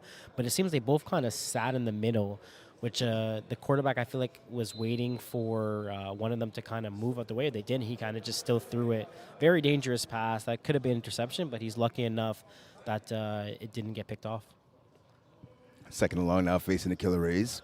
Just inside of 3 minutes now remaining here in the first half. Bianchi looks to his left, and that pass is tipped into the air by the rusher and falls incomplete. That was a big tap by the rusher. It seems like they also did a wheel route for both sides here. It looked like the ball was about to get thrown. I'm not sure if it was going to be. I'm not sure if he was throwing to the post or he's throwing to the wheel. But I'm very curious to see how that play would have went if he didn't get batted down. Yeah, so pardon me, both rushers making an impact in this contest. It's a big third down right now. Yeah, the rusher Pierre-Olivier Pepin. Nice catch on the catch. sideline by Gerberg, able to squeeze that ball before falling out of bounds. First down now. The Killer Rays are marching just inside of 2 minutes remaining here in the first half. And Quezie, like you said, huge catch there on the sideline by Gerberg. Yeah, that was a very good catch. It seems like he also adjusted. It seemed like he had to go when as soon as his quarterback kind of rolled out, he kind of just sat on the sideline and he kind of just kept drifting to the sideline, and the quarterback's able to find him, and he was able to make a first down. And I got to ask you, Quezie, as a receiver, you play receiver, how hard is it to make sure you have to keep your feet in balance, make sure you catch the ball, make sure everything else is where it needs to be? And obviously great hand-eye coordination. A good tackle right there. Gain of about maybe 1 yard. Yeah, that was a great job by the rusher. But to answer your question, it's pretty hard. But I feel like the amount of reps and the amount of times you do it, it gets a bit easier. But again, it's still something that's pretty hard to do. That's a good tackle there again by Pierre-Olivier Pepin, former defensive back at Champlain College. On that pass, almost intercepted off the hands of Justin Gauthier. He might have got a pick six right there. I'll tell you what, though, Quezie, you saw Gauthier come in. That pass was thrown the way it was because of the rusher Pepin. Caused the quarterback to kind of have to pump fake there and throw kind of a sidearm pass there. Yeah, that's exactly it. The quarterback didn't even realize that Justin was coming down on the route. He kind of just figured his guy was doing a hook and it was going to be an easy completion, but it was almost a pick six. Third down now, quick shovel pass. It worked once, why not try it again? The Gerberg tackled, though, immediately by Poirier. So a gain of about 7, maybe even 8 yards right there. Yeah, so that's their go-to play. You're going to see it a lot tonight in this game where that shovel pass is just a go-to. I wouldn't be surprised if they ran the same thing over again. So big fourth down here facing the Killer Rays offense. It's fourth and about a long 1, maybe 2 at the most. It's going to be interesting to see what the Killer Rays dial up here. Will they go back to the shovel pass? You have to imagine the Goons are going to be sitting on that, or Bianchi try to hit maybe the mid-level of the field. Bianchi gets a snap. It looks like he's going to run. He sends the ball forward. The ball's knocked out of his hands, but he's going to pick up enough for the first down.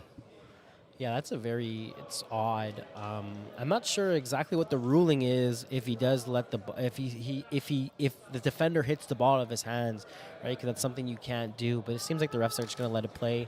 They're going to give him the first down, and it's going to be 1st and 10 at the 11. 11-yard line. Got a ball knocked out of the quarterback's hands by number 6, Will Chamberlain. Will Chamberlain making an impact on offense, not making an impact on defense. Unfortunately for him and his team, though, wasn't enough to stop the first down. This drive continued for the Killer Rays. Pass over the middle. Oh, no. Fake pass there by Bianchi. Jump pass instead. Knocked away at the last second. Good defensive play by Boucher. That's the second pass deflection of this half. Yeah, so he's very unfortunate that was not a pick because that's a very dangerous pass. He was kind of looking for his snapper, ended up not being there. He kind of was rolling out to the right side, throwing on his back foot, giving his receiver attempt to try to catch the ball. But at this point, I think you kind of just either tuck it and run or you throw it to the floor. It's a very dangerous pass. 27 seconds remaining here in the first half. So Bianchi gets the ball, looks to his left. Pump face goes back there again. Caught. Touchdown. Aiden Lariviere puts the Killer Rays in front 18-12 in the dying seconds of the first half. So that's exactly the corner route that they ran for the 2-point convert that they missed. He literally did the same thing, but instead he was able to keep his feet inside bounds, and they came back to it. So great touchdown. Again, only 27 seconds left for Goons to kind of come back and make their own attempt to try to score. So this is a great score from Killer Rays to go up by 8 points. I believe they're going for 2 right now. So if they can make it an 8-point game going into halftime, it would be great for them. So neither team has been successful on the either 1-point or 2-point attempts. Killer Rays looking to break that drought right now. Pass it right side. Riviere. He catches it for 2. 20-12 now is the lead for the Killer Rays. Again, great concept. He had his slot receiver, his wide receiver on the right side to do a post, and the slot to just do a 10-yard out, and that was able to open up for his slot receiver to get open, and they're able to get the 2-point convert. So right now, they're up by 8 points with 27 seconds left. This would be huge for them if they could go into halftime being up by 8. So obviously for the Goons here, I mean, what are you dialing up here to march the field quickly? Again, you have less than 30 seconds remaining here in the first half. I think they just have to go as slowly as possible. Take the hooks. Oh, they're going deep. Yes. That might be offensive interference. Yeah, and that's going to be the call. Julian Prue on the spot right there. Saw the receiver going down. That was Bazil, pardon me. He was basically pushing La Riviere out the way. Great coverage by him, though. Yeah, exactly. So, again, Killer Rays they're still playing that 2-2-1 concept where they're making sure they don't get beat over top. So something for the Goons have to realize is that they're not giving over top. They're making sure their depth is deep, and I'm pretty sure they're telling each guy in the huddle, don't get beat over top. We can't afford it. If we don't get beat over top, we're going to win this game. So again, the fact that the Goons went over top, it was nowhere even close to be there. The two closest guys were the players from the Killer Rays. I know you were saying before that play started, obviously, you were saying that the Goons should take their time. I mean, I believe what you're saying. I think maybe hitting the middle of the field, which should be wide open at this point, marching the field. I mean, 23 seconds doesn't seem like a lot, but it is in flag football. Yeah, so I was trying to say is just take the hooks from the outside. Since you know that they're playing a 2-2, maybe they don't know they're playing a 2-2-1, but you need to realize that both sides of the field are going to be wide open. So if you're able to get the ball to your receivers there and just get out of bounds, even though there's only 20 seconds left, you're able to get the ball in, and the time is not going to run as fast as you think. So after the penalty, Poirier pick up about 9 on the right sideline. Now Trombley goes to the opposite side. Nice move by Belzile. Shakes one man, gets out of bounds smartly. You got to stop the clock right there. Yeah. 13 seconds remaining. Yeah, so that's exactly it, right? Again, right to the sideline, easy catch, be able to get out of bounds. Very dangerous that he tried to make a move, try to get those extra yards. The fact that he didn't get tackled, because if he did get tackled, it would be a point where they would have to get rushed because the whistle would have stopped until the ref would have placed the cones in the bags. But again, great move by him. Second down now from midfield.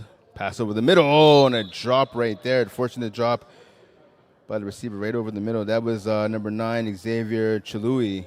Yeah, so unfortunately he tried to catch the ball and run. You know, that's football 101. You know, we always tell our players, if we're coaching or just our teammates in general, make sure you catch the ball before you run.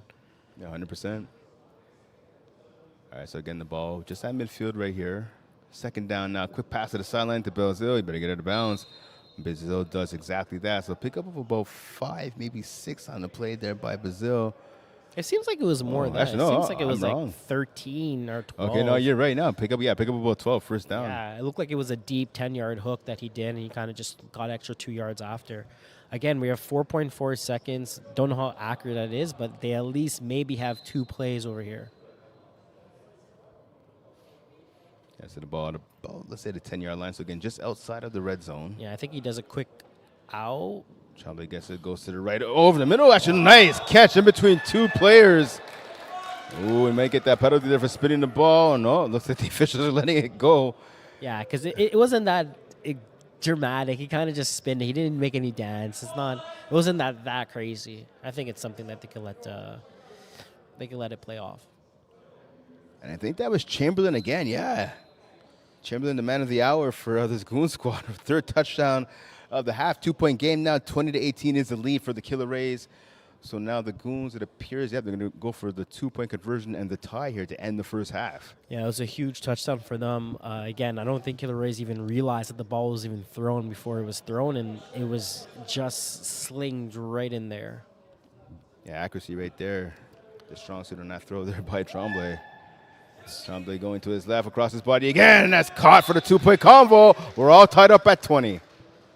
Exactly around the same play he did. Instead, he just made sure he knew he was going to make a move right away. So right off the snap, he kind of tried to lean the rusher going to the right side, broke out to the left, found his receiver in the middle, and made sure they were able to get the 2-point convert and tie this up. Yeah, so nice catch right there. Just trying to get the number of the player who caught the ball. It was that's the snapper, the guy that scored the touchdown. Chamberlain, yeah, you're right. Yeah. Yeah, we apologize. So again, as I was saying earlier, we have the rosters here, but some of the players for the Goons elected to go with some different numbers here. So guys like Ariola, Poirier,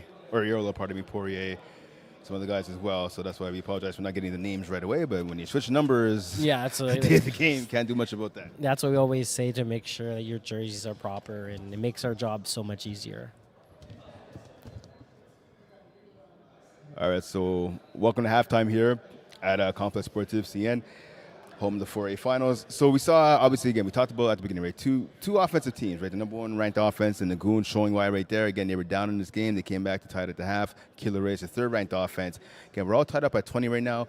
What did you see and what did you like in the first half? I like both teams, to be honest with you. One thing I did not. I'll go by for what I liked.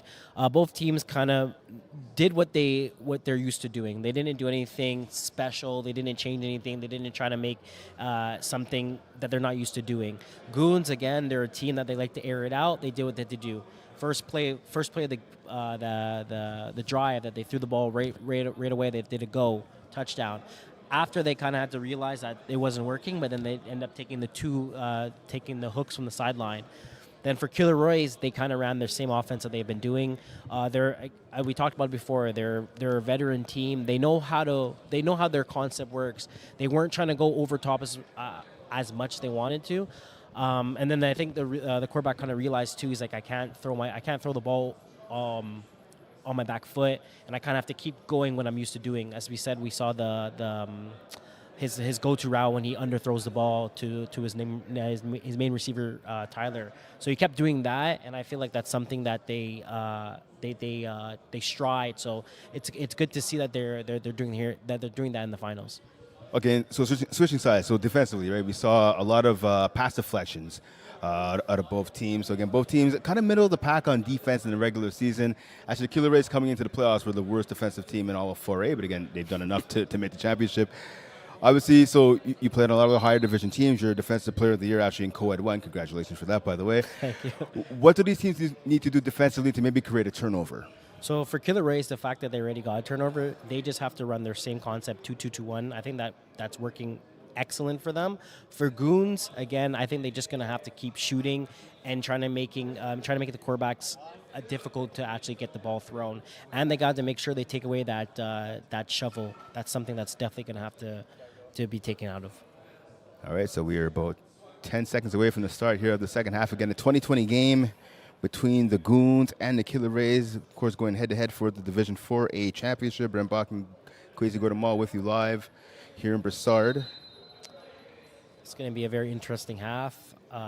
It's huge that Goons scored the touchdown, because if they didn't, they would have been down by 8 points with Killer Rays with the ball, right? So that's a huge touchdown that they did, plus a huge 2-point convert, right? So it got them. It was able to get them to stay in the game. So we see first down there. Bianchi looking to go deep, couldn't connect over his intended receivers. So 2nd and long now facing this Killer Rays offense. Yeah, so I didn't really like that pass. It seemed like he wanted the quick out. That wasn't there, and he kind of forced something in the middle. Thankfully, no one in the Goons was kind of shooting that middle zone, and it made it incomplete. So 2nd and 10 now. Facing the Killer Rays, Bianchi gets the ball. He looks to his left, pump face on. He gets sacked. Yeah, so that was a great coverage by the Goons. It looked like there was a corner that he kind of wanted. I believe that's Tyler. Or no, that's Justin, number 10 from the Goons. He kind of just played over top. He kind of looked at it the whole way. The quarterback was kind of staring at it, and by the time that he wanted to make a move, the rusher was already there. Yeah, Justin Gauthier had a corner on the outside. Now coming on the inside now for his coverage, so playing that kind of halfback / linebacker role for the Goons. 3rd and long now. Well, it's penalty on the play. It might be rusher interference. Yeah, it's definitely going to be rusher interference. I don't think the snapper even realized that the rusher was in front of him that fast. So after that penalty on second down, it's going to be a penalty on third down now. I wonder if they because he threw the ball away, I wonder, at first, it could be close to grounding. I'm not sure exactly what they're going to call, but I wonder if the Goons are just going to decline the penalty, make it a 4th and 15. So it's interesting. So, yeah, the call is rusher interference. So it's interesting now as to whether the Killer Rays will elect the punt. Don't forget, right in the first half, the Goons had the ball deep in their own territory after a couple of penalties, and they elected not to punt. They gave the ball back to their opponents, being the Killer Rays at the 5-yard line. The Killer Rays ended up punching the ball in for a touchdown. So will the Killer Rays now make the same choice as the Goons? And it appears they will. Yeah, so that's exactly it. Right now we're going to show a 15 and I think 4th and 16. Yeah, from about the 6-yard line. Well, here we go. Killer Rays get the ball. Bianchi flush to his right. Floats all the way to the left, and that's going to fall incomplete. So a big defensive stand by the Goons gives their offense the ball back at the Killer Rays' 6-yard line. Yeah, so I like the concept there. He kind of had a one-on-one coverage with his receiver, Kurt, I think, number 9. Curtis Ryan. Yeah, Curtis Ryan. So I like the concept that the Killer Rays came out there. It came to a point where they picked on Goons' actually shortest DB on that side. Unfortunately, Curtis he kind of was looking back. If he kept going straight, and if he got himself to the end zone, I think he probably would either made the catch or maybe have caused a pass interference. So unfortunately, now that the Goons have the ball at their 5-yard line, so hopefully Killer Rays can make a stop here and get back the momentum. So let's see now if the Goons can retake the lead, pass it back in the end zone, caught, touchdown, Brazil. Yeah, so that was a dangerous ball. Both defenders were very close to being able to get it, but fortunately that the Goons receiver was able to make a spectacular play and catch that. It seemed like it was like a jump ball as well too, and he was able to get it. So I believe they're going for 1 here. So it's 26-20. So it's a big 1-point convert. So Trump gets the snap. Let's do this right up. Rocking it over the middle. Caught by Poirier. That's a great concept. It seems like they were kind of working that out for both the 3 converts that they did compared to the 2-point convert they actually just got. It seems like it was something that they were developing, and it finally actually worked. So big turnaround, right? They were down by 8 with 20 seconds left. They end up scoring in the 2-point convert, tying the game, and now they just scored in less than 2 minutes, and now they're up by 7. Killer Rays get the ball back, looking to respond. Oh, pass over the hands of the outstretched hands, of the receiver there. That looks like it was Donovan Hines there, number 13. Yeah, it was a bit too high for him. I'm kind of scared right now for Killer Rays. I think they have to keep it composed right here. They're only down by 7. It's not that bad, but if the quarterback from Killer Rays, if he decides to keep pushing the ball a bit too far and coming off his script, this could be a really bad turnaround. Second and long now. Shovel pass to Gerber. Yes, smart play. So I can tell by your tone of voice you like that call right there. Yeah, exactly. So go back to the basics. Go back to the shovel. Get your 5-6 yards and build some momentum. Because right now I feel like the momentum was kind of going one-sided. The fact that the turnaround of 15 points that we just saw before going to halftime and then the first couple plays. So the fact that Killer Rays is able to kind of slow it down here and get that first. Fake shovel pass. Oh, almost intercepted, batted into the air by Pepin. Frustrated, he just throws the ball down to the turf. So after a pickup of 8 yards on the shovel pass to Gerberg, set up a third down there, but great play by the snapper again. Philippe Olivier Pepin, he's been all over the field tonight. As have both snappers, actually. They both made an impact in this game, but a huge play right there by Pepin, now making it 4th and about 2. Yeah, exactly. So it seemed like he wanted the shovel. He kind of went away from it, and then he tried to make a play. The 4th down now, facing Bianchi. He was successful last time. He looks to run again to pick it up, and he picks up that and then some. First down for the Killer Rays. This drive continues.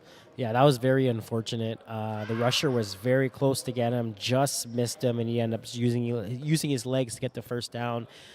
I feel like he's not as comfortable making a threat and throw. I think right now he doesn't seem comfortable throwing the ball with a defender close by. I wonder if that's going to cause problems going more into the second half. Yeah, the throw wasn't there, so Bianchi used his legs as he has earlier in this game, averaging about 9 yards a carry this season. Oh, and it's intercepted! No, so they're gonna call pass interference or some type of legal contact. Yeah, because he hit the ball at the out of the quarterback's hand. Yep. Yeah. So it's gonna be roughing the passer there, I believe.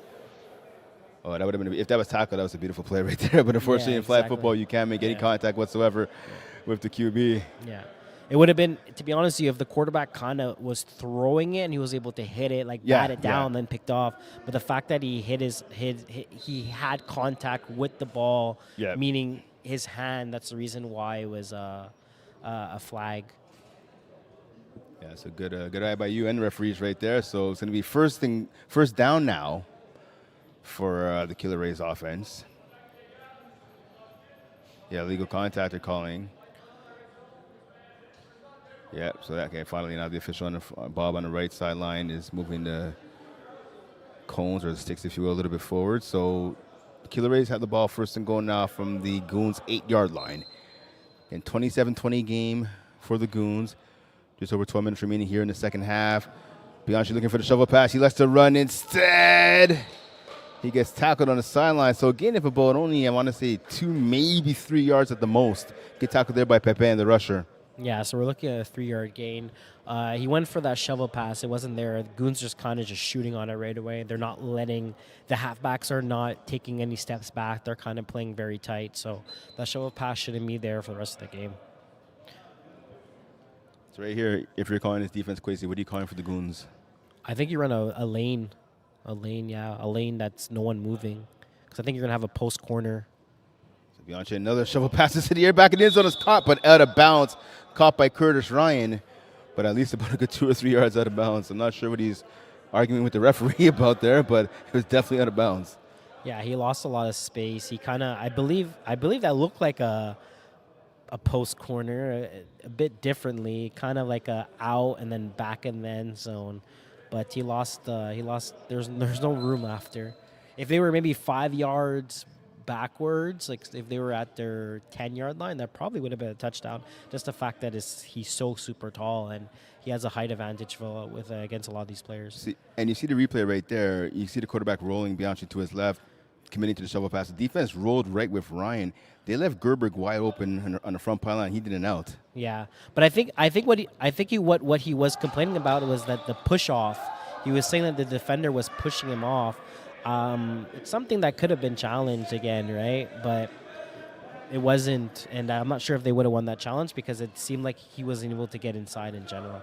But there was no challenge on that last play right there. So we saw Donovan Hines was doing a drag in the back of the end zone. He was wide open. We saw Will Chamberlain, who, I'm not going to lie right now, Quiz, he's going to be my pick for MVP at the Goons and winning this game. He kind of had to hit the brace and stretch out with his right arm to bat that ball away. It was intended for Hines, who was wide open in the back of the end zone for the touchdown. So good pass deflection right there by Chamberlain, who's having a whale of a game. Just his fourth down. 4th and 3. You know, shovel pass again. Did he get into the end zone? Yeah, he did. Yeah. Touchdown, Gerberg. So that was a fake shovel back out, which is something you don't even realize. You're shooting down on the shovel pass so super fast, and then by all of a sudden the receiver just stops out, and you're not even close to making a play. So we see the defender right there, Dylan Boucher, right? He's the corner playing right next to number 10 there, Gauthier. You have to imagine the shovel pass is happening. If you're Boucher, you're thinking if your receiver doesn't in, you know what, pass it off, especially if you're playing lanes. Yeah. You have to sit and wait for that shovel. Yeah, exactly. So it would have to be a pass off, and then the corner would have to drop because they had a corner also as well. They had an in, out, plus a corner over top. So it's something that they would have had to make a change. But again, they just scored a touchdown. They're going for 2 over here. Down by 1 right now. Pass it back in the end zone. Intercepted by Poirier. He's going to look to run it out. If he can score, he'll get 2 points. He breaks a tackle. He's down the left sideline. 2 points for the Goons. They extend their lead 29-26 with less than 9 minutes remaining in this contest. Yeah, that's a huge 2 points for the Goons there. Great play, great finish, and those 2 points are going to make a big factor at the end of the day. And how many times, I got to ask you, Quizzy, we've both seen it. How many times do you see a player, especially on a convert try, they make that pick in the end zone, they're like, I'm not running this back. Yeah, exactly. But again, these guys are pretty young, right? So it's something that they look at and they're like, oh, I can actually make it. Like nowadays, a player like me, if I get an interception, I don't even bother trying to get back down the field. I kind of take a knee and I go, okay, all right, I did my job. I get the stop. Lazy Quizzy. Take that Defensive Player of the Year award away. Quick pass on first down. Chamberlain, made a nice move, but I'll tell you what, who made a nice tackle? La Riviere right there. Yeah, it was a great tackle. I don't think he even realized that he even got tackled. So second down now and about 6, maybe 7 here facing the Goons offense. So right now the biggest issue for Killer Rays is that the Goons are up by 3. So if they score again, they go up by 9. That's a 2-possession game. That 2-point convert was a very, that 2-point convert coming back was a very huge convert for the Goons. Second down now, Tremblay gets the ball. He's going deep to the left. Oh, Brazil, nice catch. He adjusted in the air, came down, couldn't get the touchdown, but able to pick up a first down. Yeah, it was a great ball. It's to the point where he put the ball where only his receiver can actually catch it, because if he puts that ball anywhere more inside, it's definitely going to be a pick. Yeah, see the replay right there. Yeah, you're right. Great pass right there. He knew the safety was coming over the top, did Tremblay. So he said, I'm going to put it over the outside shoulder of my receiver. He can make the adjustment and come down with the ball, and that's exactly what happened. Yeah, that's exactly it. He puts, that's where you love to see, right? When a quarterback's paying the ball only where his receiver can get it, it's like to a point where, okay, if my guy's not getting it, no one's getting it. Tremblay now in his offense with the ball in the red zone, about the 5-yard line. Goes to his right, goes to the left now. Guy wide open. Oh, batted down by La Riviere at the last second. That was a very dangerous throw. If anyhow, La Riviere, instead of batting it down, he kind of has his hands out, or is more like into a chest pass. You know, when you catch the ball with your chest, that's definitely would have been an interception.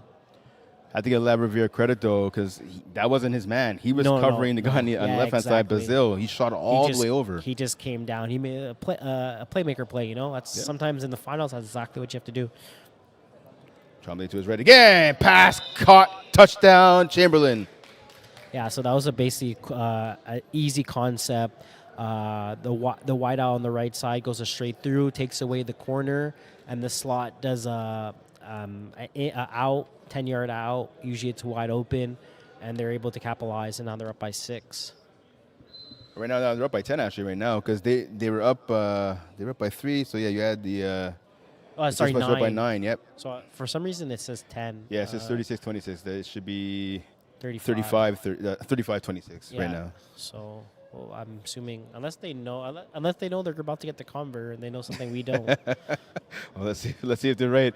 Tremblay spins, somehow gets out of the sack, tosses into the back of the end zone, off the hands of the receiver, and out of bounds. That would have been crazy. I was about to say, they definitely know something we don't know. So the score right now is 35-26. Killer Rays down by 9. They have a big job to do, but again, they have to realize that there's still 5 minutes left in this game.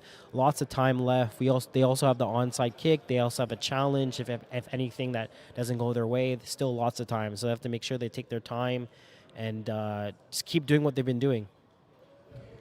How much do you want to see some creativity out of this Killer Rays offense? Now, you talked about taking your time and marching on the field. Again, just less than 5 minutes remaining. There's more than enough time. But we've seen shovel pass after shovel pass after shovel pass. What do you want to see different out of this Killer Rays offense on this drive? To be honest, I don't want to see anything different. I think they just keep going what they're doing, realizing the time is against them, but keep going through your concepts. Keep taking your hooks. Keep doing your shovels. Don't force anything over top. You see Ryan there, a quick pass and a slide. He found an opening in the zone by the Goons defense. He was tackled by Poirier. So a pickup of about 8 yards right there by Ryan on first down, setting up now 2nd and 2. Yeah, so that's exactly it. They had a straight through, they had a hook inside, and they had the snapper go left, right. Found the open zone, and was able to make something happen. Actually going deep, he has a man off the hands of the receiver at the last second. He had a step on Goche, just couldn't squeeze the ball. And that's a rare drop there by the number 1 receiver in Division 4A, Tyler Gerberg. Yeah, so that's exactly a play that they did in the first half, where he made the exact same throw, but it was way overthrown. This time the ball was kind of just on point, but his receiver wasn't able to make the catch. In one-score games this season, the Goons are 5-2, whereas the Killer Rays are 4-2. Let's see how much that weighs. That is going to be a factor part of me in this game here. But again, it's a two-possession game actually right now. Two-possession lead, I should say. Pass to the end zone, open. Riviere catches a touchdown. Killer Rays creep a little bit closer. You know, one thing you do actually, I started to realize. So the quarterback for the Killer Rays, when he decides to make a deep pass, first of all, the snap is way deeper than usually what it is, and he's already taking his 3-step drop. So that's something maybe the Goons kind of realize and key on, that when he does that, it means the ball's either going on opposite sides and it's going to be a deep ball. I get over the shoulder catch there by Riviere. He just burnt his man in coverage. I believe that was Poirier. Yeah. So he's about 5-6 yards behind him. Yeah. So we have a 3-point game. Killer Rays are opting to go for 2 to make it a 1-point game. Would you go for 2 or would you go for 1 in this situation? To be honest, I would go for 2, just in case Goons score. Just in case Goons score, it puts us in a situation is even if Goons score, they have to go for 2 to kind of get the 9-point leverage on us. So the fact now they're down by 3, it is unfortunate because now if Goons score, they're up by 9. But again, your defense still needs to make a stop for the Killer Rays. That's exactly it. That's that pass to Riviere way over his head. He was open, just the quarterback Bianchi didn't deliver a good ball. Yeah. You can see by his drop was also a bit different. He didn't drop the way he did before this his touchdown pass. Trumba gets a snap now. He has to be aware of the clock. Quick pass over the middle. Nice catch there. Gaining 9 yards by Chalui. Yeah, so right now, for Killer Rays to actually make a stop they want, they're going to really have to squeeze inside the middle, give the outside, show that the outside is not open, and then squeeze back into the inside if they're going to want to make a stop here. That's how they made the first stop in the first half. So Chalui getting 8, maybe 8.5 right there. Setting up second and short now for this Goons offense. Just inside of 2 minutes remaining in the contest. Trumba, he's going deep. He has a man. Touchdown! Yeah, so that's something you do not want from Killer Rays. You didn't want to get beat over top. It can be to a point where the quarterback kind of also forced it into a double coverage, but the receiver was able to make a huge play. And we see Riviere, who's provided great coverage all game. He was right in the back pocket of the receiver in Brazil, but Brazil just reached up and just pretty much grabbed it. I think that throw at the last second just got over the hand of Riviere, the defender. Yeah, that's exactly what it looks like. Good job by basically at the high point getting that ball. I think we're going to see a challenge here. The only thing that sucks is we don't have the best camera angle in the back of the end zone to actually see where his feet do fall. So that's not going to be the... And don't forget, so this year, one of the changes we made in the rules here at FPF used to always be 2 feet in balance and make a catch. Now it's just you only need 1 foot in balance. Obviously, if your butt cheek or your knee or your elbow hits down, that is going to count as the 1 foot. So we see official Brent Young, who's running the instant replay here this afternoon and this evening here at the Complexe Sportif Cayenne. Yeah, so they're basically going to challenge to see if he was in or not. Unfortunately, again, when I was saying that you can't really see the back angle, so it's going to be the angle from the left side to see where he lands. But again, it's very hard to see where exactly he does land because his feet is very close from the back line. But again, I don't think it's close enough to reverse or to make a reverse call. Yeah, so there's Brent Young there on your right with Ali Reza, our producer for all the festivities here. Yeah, so just looking at the replay here. So the pass is going into the end zone again. We see Riviere right there, tight coverage to the right-hand side of Belzile. So he catches it when he's between maybe mid inside the end zone. It's frozen. So yeah, at least he can get a little closer here. We got some zoom. Zoom is on. So Belzile, of course, the receiver on the left. The white glove. So even though it's not his focus, I mean, this is going to help. We can at least see a little closer to the sideline. So we see Belzile reaches up, he high points the ball, So when you he comes see down one now, foot, the 1 foot. his right foot is in. Yeah, So 1 Left foot foot's on the in, 1 line. foot's out. But good. it's 1 foot now, right? Yep, it's good. If this was last year, that would be an incomplete catch. Exactly. But he had 1 foot in.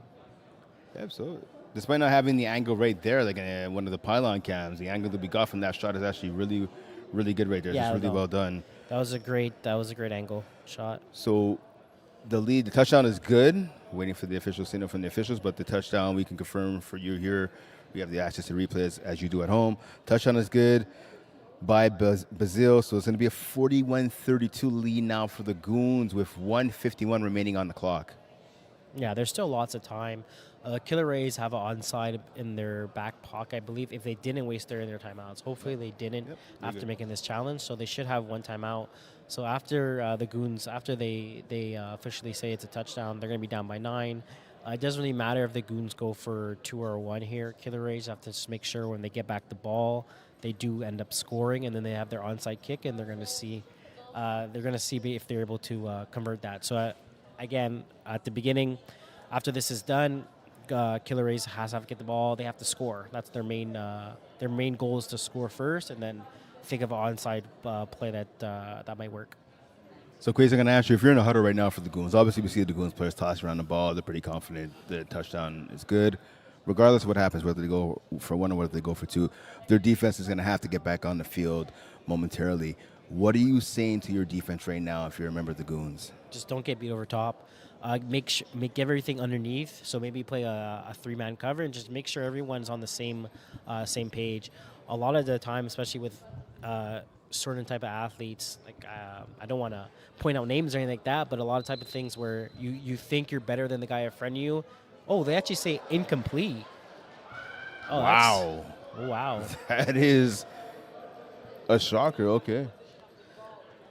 Okay, he didn't have possession of the ball. Okay, so the fact that he had his hand inside of the receiver, he was able to get a hand in there. It basically was able to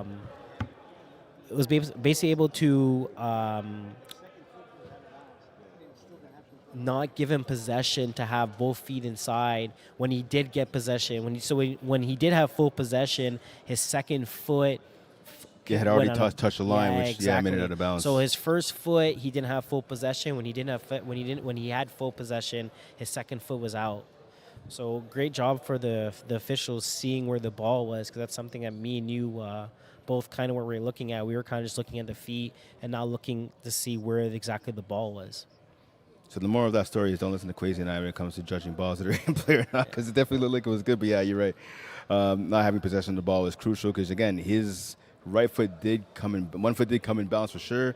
The other one did go out of bounds, but again, he did not have firm possession of the ball before that second foot went out of bounds. Yeah. So exactly. So right now we're gonna have a technical difficulties to see where the ball exactly is, because it seems like the refs are in midfield, but I don't think they remember where exactly the ball was when it was thrown and they challenged the play. Well, yes, you have instant replay, right? So the officials, they can go back. An official timeout, they can go back and see. That's exactly it. So right now, I believe they had it at the 20-yard line, but I'm not. Myself, I'm not exactly sure where the ball was.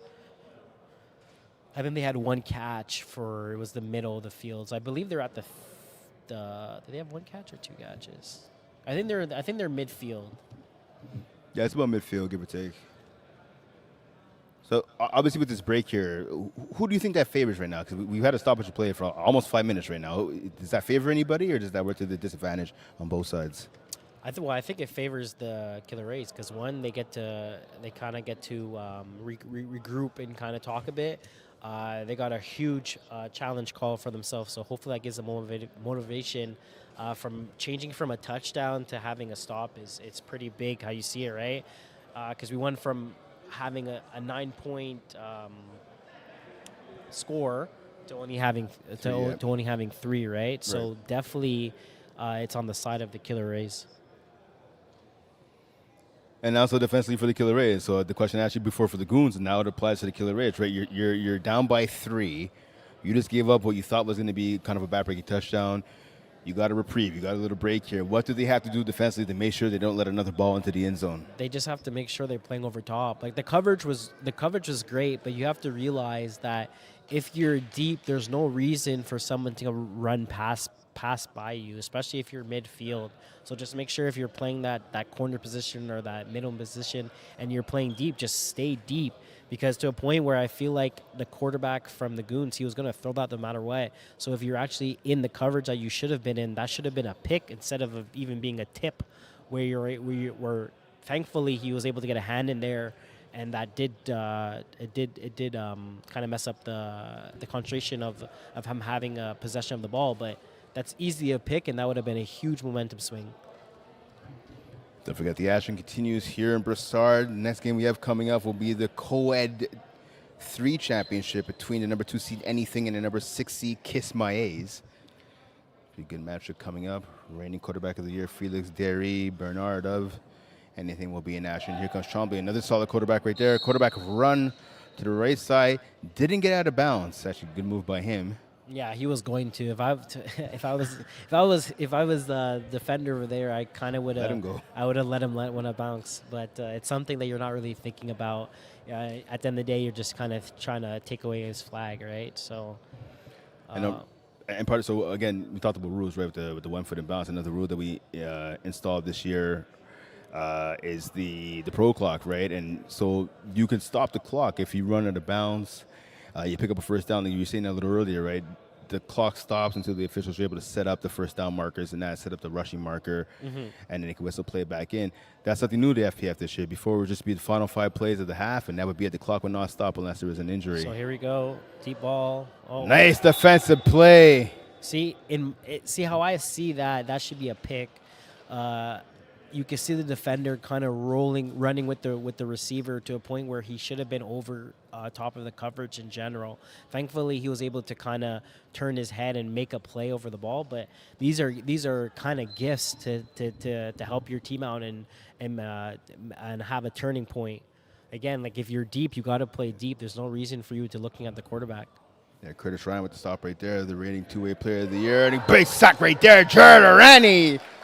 Sacking Tremblay. Yeah, that's a huge sack. That's a huge momentum switch right there. We're going into, I believe, third and long, exactly. So third and about 20, it looks like. I think this is where the Killer Rays go back into the 2-2-1 and make sure that they don't get beat over top. Arani came into this game with 8 sacks so far in the postseason. He added, I think that was his 3rd sack of the game right there, if I'm not mistaken. So big factor in this game, as we talked about all game, right? Arani from the Killer Rays and Pepin for the Goons. Yeah, so that's exactly it. When they had in the first half where they got their first stop and that led them to a touchdown, it started with a sack from Arani. So the fact that they're able to do it here, hopefully it's going to lead to a stop, and then we're going to have a crazy finish.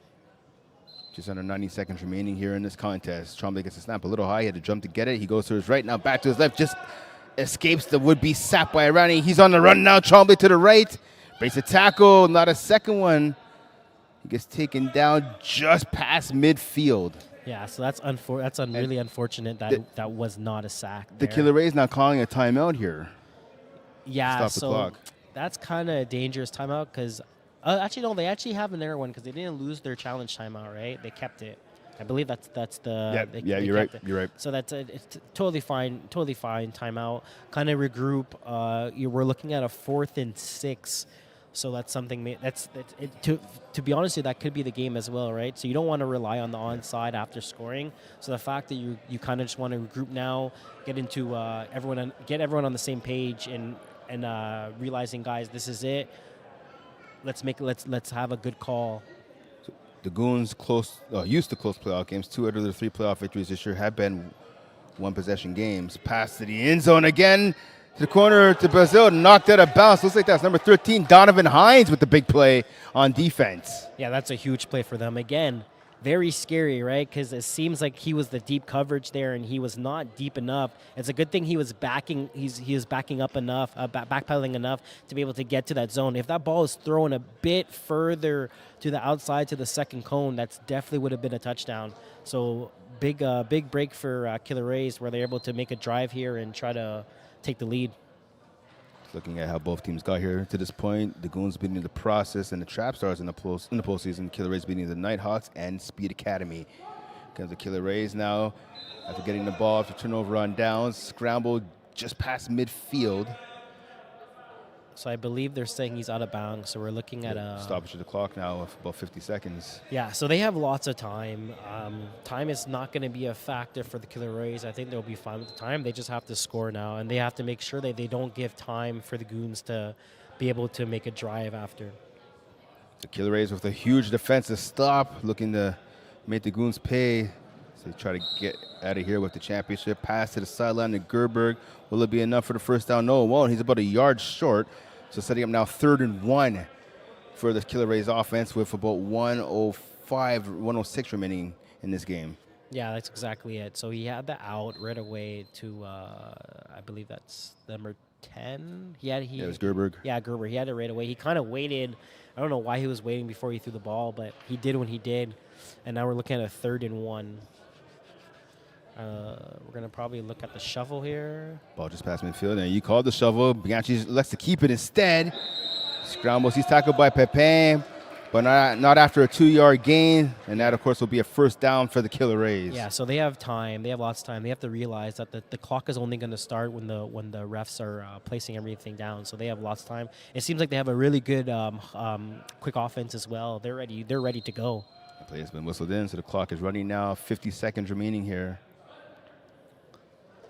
Bianchi gets a snap, goes to his right, pass over the middle, off the hands of La Riviere. That was dangerous. Yeah, so he was looking like he wanted to hit underneath, but really he had a corner coming from the opposite side. But Goons kind of saw that in the first half as well as the second half, so they kind of adjusted and they covered it really well. So second down now. Ball at about the 11, maybe 12-yard line now. Yeah. So again, they're able to. Killer Rays is able to pick up a first down here. 42 seconds left. Lots of time left. Lots of time. Bianchi gets a snap. He looks to his left. He goes on. Is batted down again by Pepin. His 3rd pass deflection of the contest. Yeah, that was a great bat down. He had the snapper he wanted to throw the ball to right away. He kind of held the ball way too long before letting it go. He could have threw it at the beginning. He kind of waited, and then by the time he threw it, the rusher's hands were already up in there, and they were able to have a bat down. This is a huge 3rd down. Yeah, 3rd and long right now. It's like 3rd and 10. Yeah, they're definitely going to want to get some yards here. Even if it's 5 or 6, it's definitely going to help them down for 4th. So Bianchi faces the shovel, looks to run, and he passes at the last second. Caught by Gerberg. He's tackled by Gauthier, rather by Poirier first, then Gauthier. Yeah, so they called it a first down. So again, Killer Rays has all the momentum right now going into this. Lots of time, 33.4 seconds left. Lots of time. Time's only going to go run when the clock, when the bags are set. First and goal from the 4-yard line now for the Killer Rays. Can they punch it in? Can the Goons get a stop? Less than 30 seconds remaining. Bianchi gets a snap, looks to his left. Pump fakes again. Pass falls incomplete. And that's the pressure right there by Pepin. He didn't get the sack, but he got home and caused Bianchi to throw the ball right into the turf. So you're going to see on the replay that he had the corner route. The corner route was wide open. It developed, but he had it. La Riviere, wide open. Yeah, he kind of pump fake because he couldn't see exactly where his receiver was. He didn't want to throw an interception, so he kind of waited last second. Second and goal now. Trips to the right for the Killer Rays. Pass the end zone. Caught by Gerber. Touchdown. Yeah, that's a huge play. They went trips to one side, isolated their best receiver, and he made an amazing play. Yeah, they put Gerberg on an island against Boucher. Gerberg with the quick. He faked the in there, planted his right foot in the turf, and exploded to his left for the touchdown. Beautiful route though by Gerberg, and that quarterback to wide receiver connection strikes once again. Yeah, exactly. There's a reason why that he was the receiver of the year. So again, now they're up by 3. The extra point's not going to really matter as much, but they're still going to take it here. They're going for 1. The 38-35 lead right now for the Rays. Bianchi gets a snap, toss to the end zone. Yeah, no one's home on that one. Yeah, it looked like that. He kind of just threw it away. He kind of also realized that his defense is going to have to make a stop here. I believe we have 17 seconds left. They ran some clock off, but I'm not exactly sure. It seems like there'll be 17 to about maybe 20 seconds, depending how the clock is. But Goons is going to have, at best, I would say 4 plays if they know how to time management this. So it's still possible. And again, they're very athletic. They're definitely going to have a chance to win this game. So Gerberg with his 3rd touchdown of the evening. Will it be the game winner? Let's find out. Again, 3-point game. Just outside of 12 seconds remaining in the contest. So you're going to see the 2-2-1 defense right here. Middle of the field should be wide open. Charlie gets a snap. He goes to the middle of the field to Poirier. Yeah, so that's a first down. Good tackle there in the middle of the field. They called their timeout. They could have maybe held their timeout depending on how much time was left, but they kind of called it. The fact that they just ran 20 yards, it would have been impossible for the ref to kind of run, stop, get the cones and start the clock before they were able to break their huddle. So unfortunately, it's kind of maybe a waste timeout, be able to kind of regroup and kind of make a play, but I think they could have saved that timeout, had everyone on the line, ran quick hooks, probably maybe took maybe 1 second off the clock, then call the timeout, get extra 5-6 yards. But again, that's just me, Todd. That's my opinion. There you go. You're entitled to it. So good tackle there by Corey Arani, number 23, the brother, obviously, of Jared, the rusher, number 7. Chomley gets a snap just before midfield, goes to the end zone. It's intercepted. And Riviere picks his ball off, and this game is pretty much all but over right now, and it is. The officials wave the flag. So the Killer Rays, with a defensive stand at the end, win the game by a score of 38-35, and they are your Division 4A champions. Yeah, that was a great break off defending play from number, I believe it's number 2 from Killer Rays. Yeah, Aiden La Riviere. La Riviere, yeah, he was kind of looking at the whole way. As soon as the receiver went in to run his post, he kind of jumped on it and made a great play for interception and sealed the game and got them the win. Yeah, huge defensive stand by the Killer Rays. We talked about, right? These two teams in the Goons and the Killer Rays, known for their offense, but again, a big defensive play right there to seal the deal for the Killer Rays. Yeah, that's exactly it. But see, that's was something we were talking about by experience and kind of like beginners, right?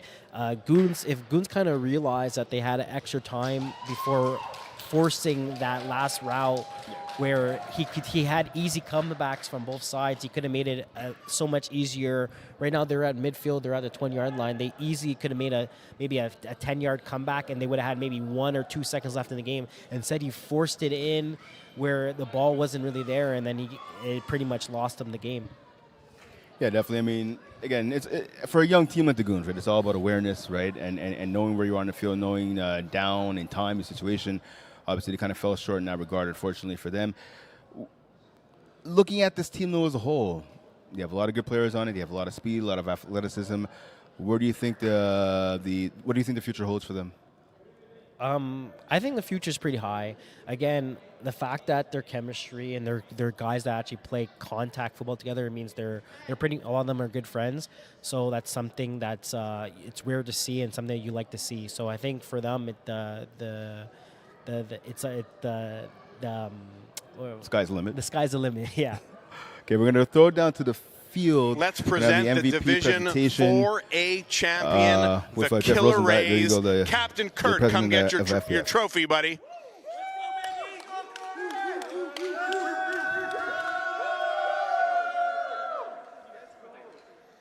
All right, Kurt, come have some post-game words with us. So let me ask you a question. Looks like they're a bunch of your buddies. Look, you guys have been playing together. For how many years have you guys been together? Since 2020, so five years. All right, so 5 years. Is this your first championship? Oh, no, we won Division 6, Division 5, and now Division 4. All right, so Third champion. FlagPlus, you better be on watch for Killer Rays. I guess you guys have to go into Division 3 next year. But let me ask you a question: what does it feel like to win a championship with all your buddies? I mean, the way we did it was more fun than anything. I mean, these are all good friends from high school, but Aiden down by the river, his last name's La Riviere, that's the joke. Big interception, he had 2 touchdowns. He's the MVP today. Way to go, Rays. So he's actually not the MVP today. We're giving the MVP to Mr. Tyler Gerberg. Huge game. Tyler, come have a quick interview. So Tyler's the guy I've been trying to get on my team now for a few years. As everyone knows, I poach everyone in the league. How does it feel to be an MVP of the finals? Feels pretty darn good, especially because I had to leave a bachelor party for this. So to all my boys watching this at home, congratulations, Davis. This is for you. I like that. I like that a lot. All right, everyone. We got our Division 4A Winter 2025 champs, the Killer Rays. Back to you in the booth. All right, so there you go. You have Tyler Gerberg is your MVP of the game, obviously wide receiver of the year in Division 4A. So I think a pretty good year for him. Yeah, pretty solid year. Especially the fact that he's able to have the winning game touchdown as well. That's something special to do. And as again they said, right, they won Division 6, Division 5, not Division 4. So it's they're making a name for themselves. Yeah, definitely. And they gave a shout out to Davis Wyatt, one of their players not here today. I believe it's his bachelor party going on right now, I guess. So, I mean, congratulations to him. He's still part of the championship roster. So, like I said, we have anything against Kiss My Ace coming up next in Division Co-Ed 3 game, championship, I should say, coming up here. Final thoughts on this contest between the Killer Rays and the Goons? It was a great game from start to finish. At first, it looked kind of a bit different when it was 20-12. Goons was able to come back, score that 8 points, turn it around, then score again, go up by 7, and then Killer Rays was able to fight back at the end. Big, huge challenge call, right? So if they don't make that challenge call, it comes to a point where I don't think they win that game. So just super good entertainment the whole way. All right, so Tyler Gerber, game-winning touchdown. Aiden La Riviere seals the deal with an INT, and the Killer Rays are your Division 4A champions with a 38-35 victory over the Goons. He's Quasi Guatemala and Brent Bakken. We're going to stay tuned right now. Obviously, coming up, like I said, the Co-Ed Division 3 game coming up between the finals, I should say, pardon me, coming up between anything and Kiss My A's. Stay tuned.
Good afternoon and welcome to Broussard for this FlagPlus Football Co-Ed 3 Championship game between the number 2 seed 9-1 anything against the number 6 seed 6-3-1 Kiss My A's. I'm Brent Bachman. I'm joined by my broadcast partner Quasi Gordon. Championship game coming up. We had an interesting one here in Division 4A. We have an potentially even better one here in Co-Ed 3. Who do you think is going to win the game? Well, my money's on anything, but as you see before, right, the last game that just happened, I thought Goons was going to take it away, and that was not what happened, right? So again, in championship games, anything can happen. So we're gonna have to find out and see yourself. All right, so it's anything squad. Like I said, they're 9-1. Their only loss in the regular season was in the regular season finale to Balls and TD. So just a couple weeks ago. Again, taking on Kiss My A's. These teams did not play each other in the regular season, so this is the first matchup this year between these two teams. Taking a look at how both teams got here. Anything, again, the number 2 seed in Co-Ed 3, they got a first-round bye. They knocked off the Pick Artists 34-13 in the quarterfinals, and then they beat the Thunder Villains in the semis by a score of 29-12. The Anything defense getting 3 INTs in that game. Kiss My A's, a little bit of a different route to get here. They beat the Titans 30-21 in the divisional round. Then a little bit of controversy. So in the second round of the playoffs, Kiss My A's played BNGs. The final score on the website says 30-0 for Kiss My A's, but if you've played in FPF or been a fan of FPF for any amount of time, you'll know that when it's a 30-0 score, usually that means there's a forfeit, and that was the case, as the final score actually in that game was actually 37-18 in favor of BNGs, but they had a roster violation, meaning they had a player who was ineligible to play in the postseason game, ended up playing, because again, to play in the postseason, you need to have 5 games or more played for your team. The player, who will remain nameless for BNGs, did not have those 5 games played. That player played, so of course now BNGs forfeited the game. Then Kiss My A's, though, they responded in the semifinals. They came back and took care of business. They knocked off Balls and TDs by a score of 44-27 to punch their tickets to the final. Again, anything against Kiss My A's, the winner of this game will be crowned the Division Co-Ed 3 champions. We see the coin toss happening at midfield right now with the officials and 2 of the players, 1 from each team. So it looks like, yep. It seems like Kiss My A's won the coin toss, I believe. Yeah, so I believe they're going to start on defense. Yeah, that's exactly. They're starting on defense. Oh no, they're starting on offense. Starting on offense. So I guess maybe they lost the toss, because I don't believe they would have started on. I don't believe they started on offense if they won the toss. So I believe they lost the toss. So no, yeah, you're right. Yeah, pardon me. Kiss My A's wearing blue, and anything wearing purple in this contest. Yeah, so they definitely lost the toss. So they'll be starting on offense. So the offense led by number 10, captain and the quarterback, Alexis Dubois. Rather, pardon me, 28. Here's Dubois. Dubois on the team with his sister, Erica Dubois, who's number 12. First pass of the game, caught just before hitting the turf right there by the receiver. A hard catch right there. Receiver a little slow to get up, trying to get you that number in a second to see who that was. A low pass, though, by Dubois on first down, not doing his receiver any favors. Yeah, exactly. So that was a catch by number 22. Yeah, Elie Bourget with the catch. So big catch by him to kind of start the game off.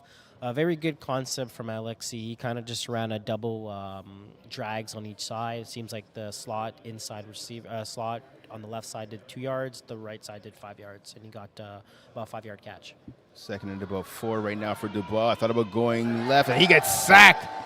Brought down on second down by number 21, Fred Raymond. Fred Raymond with his second sack of the postseason right there, coming on this first drive defensively for anything. Yeah, so that was a huge sack. Alexis Dubois had his snapper, I believe that's Abigail. Yeah, he had his snapper, Abigail. Yeah, Abigail Cochran. Yeah, she was kind of wide open. He kind of delayed it a bit and ended up being a defender, was able to cover 2 receivers in one spot, and then by the time he wanted to run or make a move, the rusher was there, and he was able to make a huge sack. I believe that was like 6-7 yard sack. So third and long now, facing Dubois on his offense. Dubois going right over the middle. Bourget with the catch. Enough for the first down. Good job by Dubois seeing his number 1 receiver wide open over the middle. He layered that pass, put enough height under it as well. Picking up the first down. Yeah, so basically right there, the play that he got sacked, Ellie was wide. Ellie, I believe that's Ellie was wide open the play before, so he kind of ran the same thing. He ran a bit deeper, so good awareness from Alexi. So first down now for Kiss My A's. Over the middle again, and it's picked off. Going on the right sideline and tackled at the last second by Dubois was number 5, Alex Desmarais. Desmarais, solid defensive effort so far in this postseason. 2 pass deflections, 2 sacks, and there you go, his first INT. Yeah, so pretty much it was a concept where both the halfbacks were shooting inside the middle. Alexi kind of either didn't see the defender or figured he was able to kind of slip it in, but he unfortunately was not able to, and that's the first interception of tonight. And good vision, good awareness there by Desmarais too. Reading that route, he cut it off. Again, that was a crossing route intended for Bourget. A quick pass there to Emile Plante, the number 1 receiver for the Anything offense. Anything led by the reigning co-ed 3 quarterback of the year, number 18, Felix Derry Bernard. 37 touchdown passes in the regular season. A scrambler as well, get this crazy. 47 carries for 759 yards, 8 touchdowns. He averages 16 yards a carry. Yeah, I know. His stats is actually crazy. I was telling myself if Kismo right there. There's a run right there. Right there at the touchdown. But I was saying if Kiss My A's don't have a good rusher on him, they're going to have to make sure that they put their best player, best athlete, fastest guy on him. If they don't, this is probably going to be a blowout, or it's going to be a very not close game. So Derry Bernard dropped back, he hit the top of his drop, didn't like what he saw, and he said, I'm going to tuck and run. And he did exactly that. He ran all the way to the end zone, giving his team a 6-0 lead, fresh off the interception by Dubois. Yeah, so they're going for 1 here. He rolls out. Goes to the left, now fakes to the right. Little chuck to the end zone that gets picked up by Bourget, but he gets tackled right away, so it won't be a 2 points awarded for conversion, if you will, on defense, awarded to Kiss My Ace. So 6-0 lead right now for Anything. Crazy, got to ask you. I mean, we saw that defense. They got an INT early. What do they have to do to keep on with this aggression? And what should they do, actually, I should be asking you. What should they do to kind of mix things up on Dubois? Just keep shooting zones. Don't make anything too easy for him. Don't play like a 1-3-5. Kind of just play like a 2-3-4-5. Just have a lot of guys switching left and right. Have a lot of players coming left and right. And just keep Alexi guessing. Don't let him know what your defense is running. The ball gets a snap. He looks to his left. He's going deep. A wobbly pass. Wide open receiver. But a weak pass right there by Dubois gave the receiver no chance of coming down with the ball. And that was number 26 who was wide open. That was Alexandre Falcon-Corbe. Yeah, so right here, Anything kind of had I believe they played a 2-3 where the halfback the halfback on the right side kind of took a post and didn't realize that there's a straight through coming on the other side. So that's something they're going to have to adjust so they don't get beat on the deep ball. So the ball waits to snap now. He gets it. He goes to his left. Looks like he's going to run. He hits the brace, throws across his body. Wide open receiver. Nice catch. Looking to make a first down out of it, though. Well short, though. I believe of the first down by about 5 or 6 yards was the receiver. And it looks like that was number... I think it was 28 there, Alexi Solis with the catch. Yeah, I believe that was him. But good job from Alexi. He kind of had nothing coming from the right, from his left side that he wanted. Got out of the scramble. We always say not for quarterbacks to throw from back shoulder, but he made it work this time. So the ball gets a snap again. He looks to his left, pass over the middle to Cockerton. She didn't get to flag right there. Is that going to be flag guarding or? I don't think it's going to be flag guarding because she was on the floor. So this might be roughing. Yeah, it's going to be on the defense. So first down, regardless of what the yardage was, unnecessary roughness penalty going against the Anything defense. Yeah, so they called roughing the passer from number 1 from Anything, where she kind of was in no man's land. The ball was kind of coming. She was kind of there. I feel like that call could have went either way. They could have either not called it or kind of let it play, but they called it, so it is what it is. Yeah, so Chloe Corbet, the defender there, roughing the receiver, causing Cockerton to hit the ground. Pass to the end zone. That's a bad one. Nice catch out of the air. Bourget ripping that ball out of the air in between 2 defenders, picking up enough for the first down. And I got to tell you, Queasy, that was a dangerous pass there by Dubois. Lucky that wasn't picked off. Yeah, so that was a very dangerous pass. Anything also, they just ran that defense where they ran a 3-5, so they had two safeties over top where Alexi kind of, luckily he put it where he put it, because if he puts anywhere further, it would definitely have been a pick. He had the underneath. He decided to be a bit greedy and took the over top. Unfortunately, it worked out for him, but if he thinks he's going to win this game doing that, it's definitely not going to be it's definitely not going to work out. Got the ball in the red zone now. Dubois gets it, looks to his right. Quick pass at Cockerton. She got bumped, though. Yeah, you so can see that clearly. Yeah, so we have a contact on number 5 from anything. Yes, Desmarais. Yeah, so he kind of saw the snapper coming his way. He kind of just jumped on it. But again, it's a no-contact league. You have to be careful on your movements. You have to play with your feet and not your body. So pass interference called against Desmarais. So, I mean, yardage-wise, I mean, it's not a huge loss. It's a gain of maybe 3 yards because of the penalty putting the ball about the 2-yard line here. But it's a fresh set of downs, which is really going to benefit Caisse. Yeah, exactly. So they get back their first down, and they get the ball 1 yard closer. Dubois looks to the right. Toss. Oh, and it's picked off. A bad pass again by Dubois, and it gets intercepted. Number 17, Ariane Nouveau with the INT. Yeah, so that's really unfortunate. Alexi had his receiver coming across. He was wide open at the time, and he just overthrew it to the corner that was kind of just sitting, playing in a zone, in a lanes actually, where she was able to just get the ball right in her hands, make the interception, and make a play for her team. And that's one of the big questions. One of the headlines coming into this game is which Alexi Dubois would we see in this contest, and that's going to be false start against the receiver on the left-hand side for anything. Yeah, it's going to be against Frederic Raymond. So, again, Alexi Dubois, in the regular season, respectful numbers, 28 touchdown passes, 12 interceptions in the playoffs. He's had 8 TDs, 3 INTs. But we've seen 2 back-breaking INTs to start this game here for the Caisse offense. Yeah, that's exactly it. I mean, it's not the hardest thing. Right, so Quebec's running it here. Gary Bernard breaks one tackle with another, finally taken down by Neo Wright just past midfield. Actually, rather by Erica Dubois just past midfield. Yeah, so going back to Alexi, yeah, so 2 bad passes that led to interceptions, but he did be able to get down the drive, right? They did get stopped on the 1 yard line. So there's some good and there's some bad. He needs to realize that he has to shake this off and kind of realize, okay, I was able to get to the 1 yard line. I just have to punch it in. First down just past midfield for the anything offense. Fake to the right. Derry Bernard throws to the sideline just out of the reach of the intended receiver in number 26. Yeah, so right now, Guerin.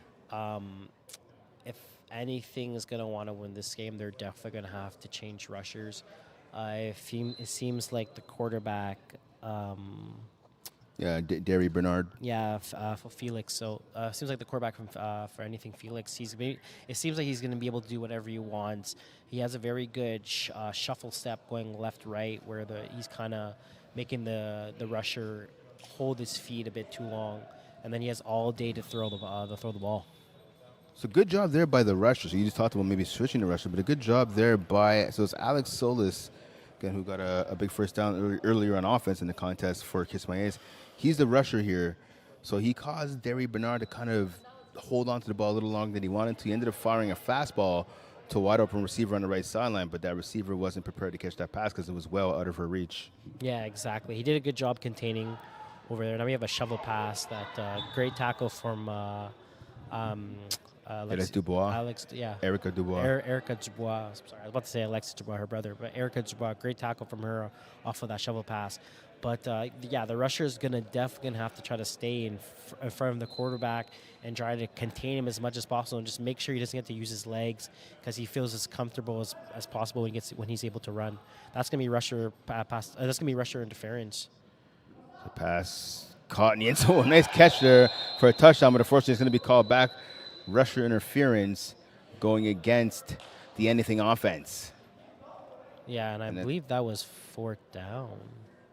So that was Emile Plant, who is the snapper, number 8 for anything. So again, yeah, you're right. I believe that was 4th down. Yeah, it is 4th down, so it's automatically dead play. It's automatic loss of down, so it's first down that's it. for Caisse. So I'm glad you brought that up because people at home might be wondering, well, how come if Caisse declined that penalty, it should be a touchdown, but no, because of the rush interference. Yeah. And happening again on 4th down, it's just a loss of a play. It's a loss of a down right away. So it doesn't matter if they complete it as a first down. It's not like the NFL or the CFL where if you complete something, it counts as a... Well, bad pass over the middle behind the intended receiver right there.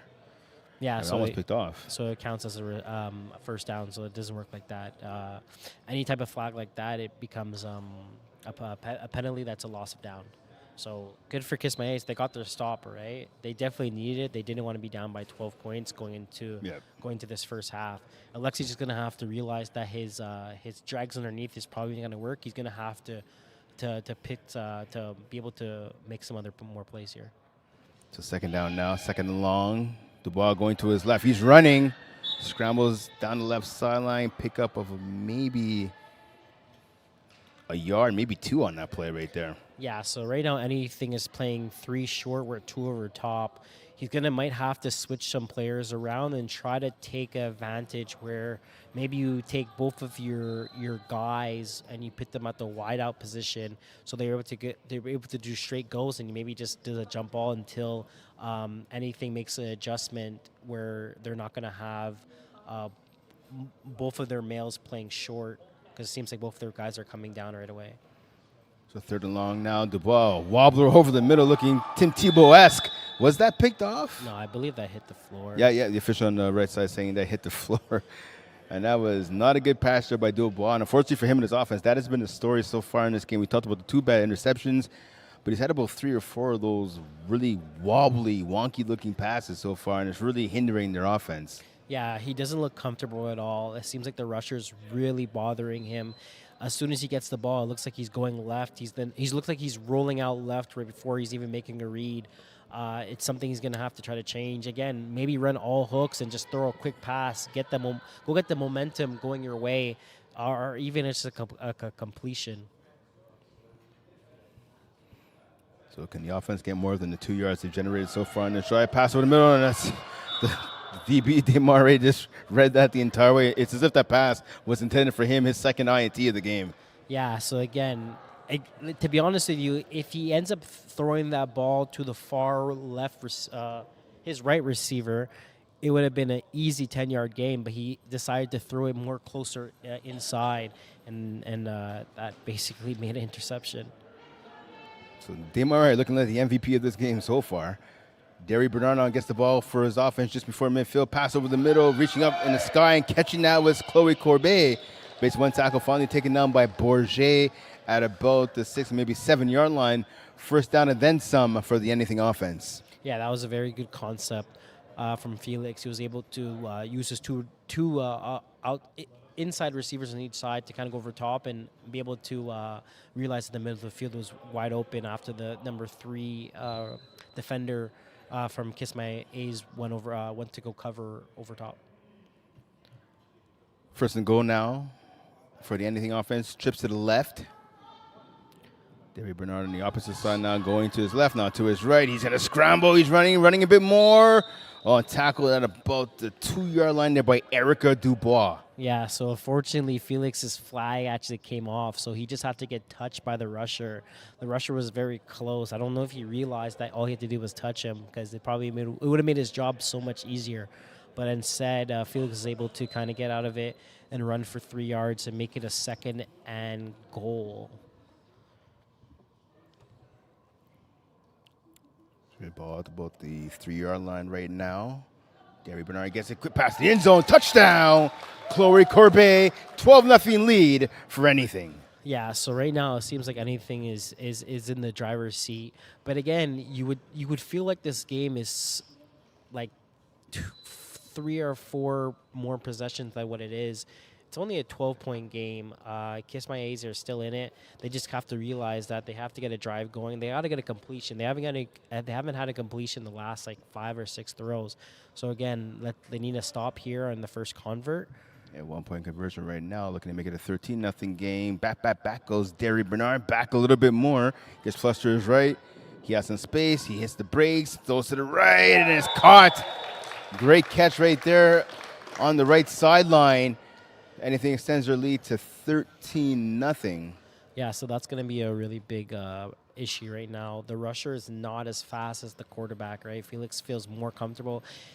He's able to go left, back pedal right, back pedal left, do kind of whatever he wants, and then kind of makes that throw. They're definitely, I don't know exactly who else could rush for Kismayates, but they might want someone that's able to go faster and just kind of tell the rusher, like, just rush him and just make sure he can't beat you on the outside. That would be a very good switch for them. So Andre Lajoie got the 1 point conversion. That's the second 1 point convo of the postseason. Dubois now for a little running of his own. He tried to get the dip there going on, kind of tripped himself up there. Yeah, he went for a dip, but it looked like it was a truck More of a stick. trip. Yeah, exactly. To be honest, that could have been called if the defender was kind of more in front and kind of took the hit. It definitely would have been a truck, like a charge. You know? Definitely. So I mean, it didn't happen like that, but again, at least I guess a completion is not what he went for, but at least he got a couple yards. Yeah, pick up about 5 yards on that play. Yeah, right now I feel like he's kind of not composed. He's kind of like all over the place, so he definitely needs any completion here. Dubois gets the ball on second down now over the middle. Another wobbly one, easily batted down by Derry Bernard. I'll tell you what, Dubois is lucky that Derry Bernard didn't pick that one off. Derry Bernard, one of the ball hawks on this defense. 2 INTs so far in the postseason.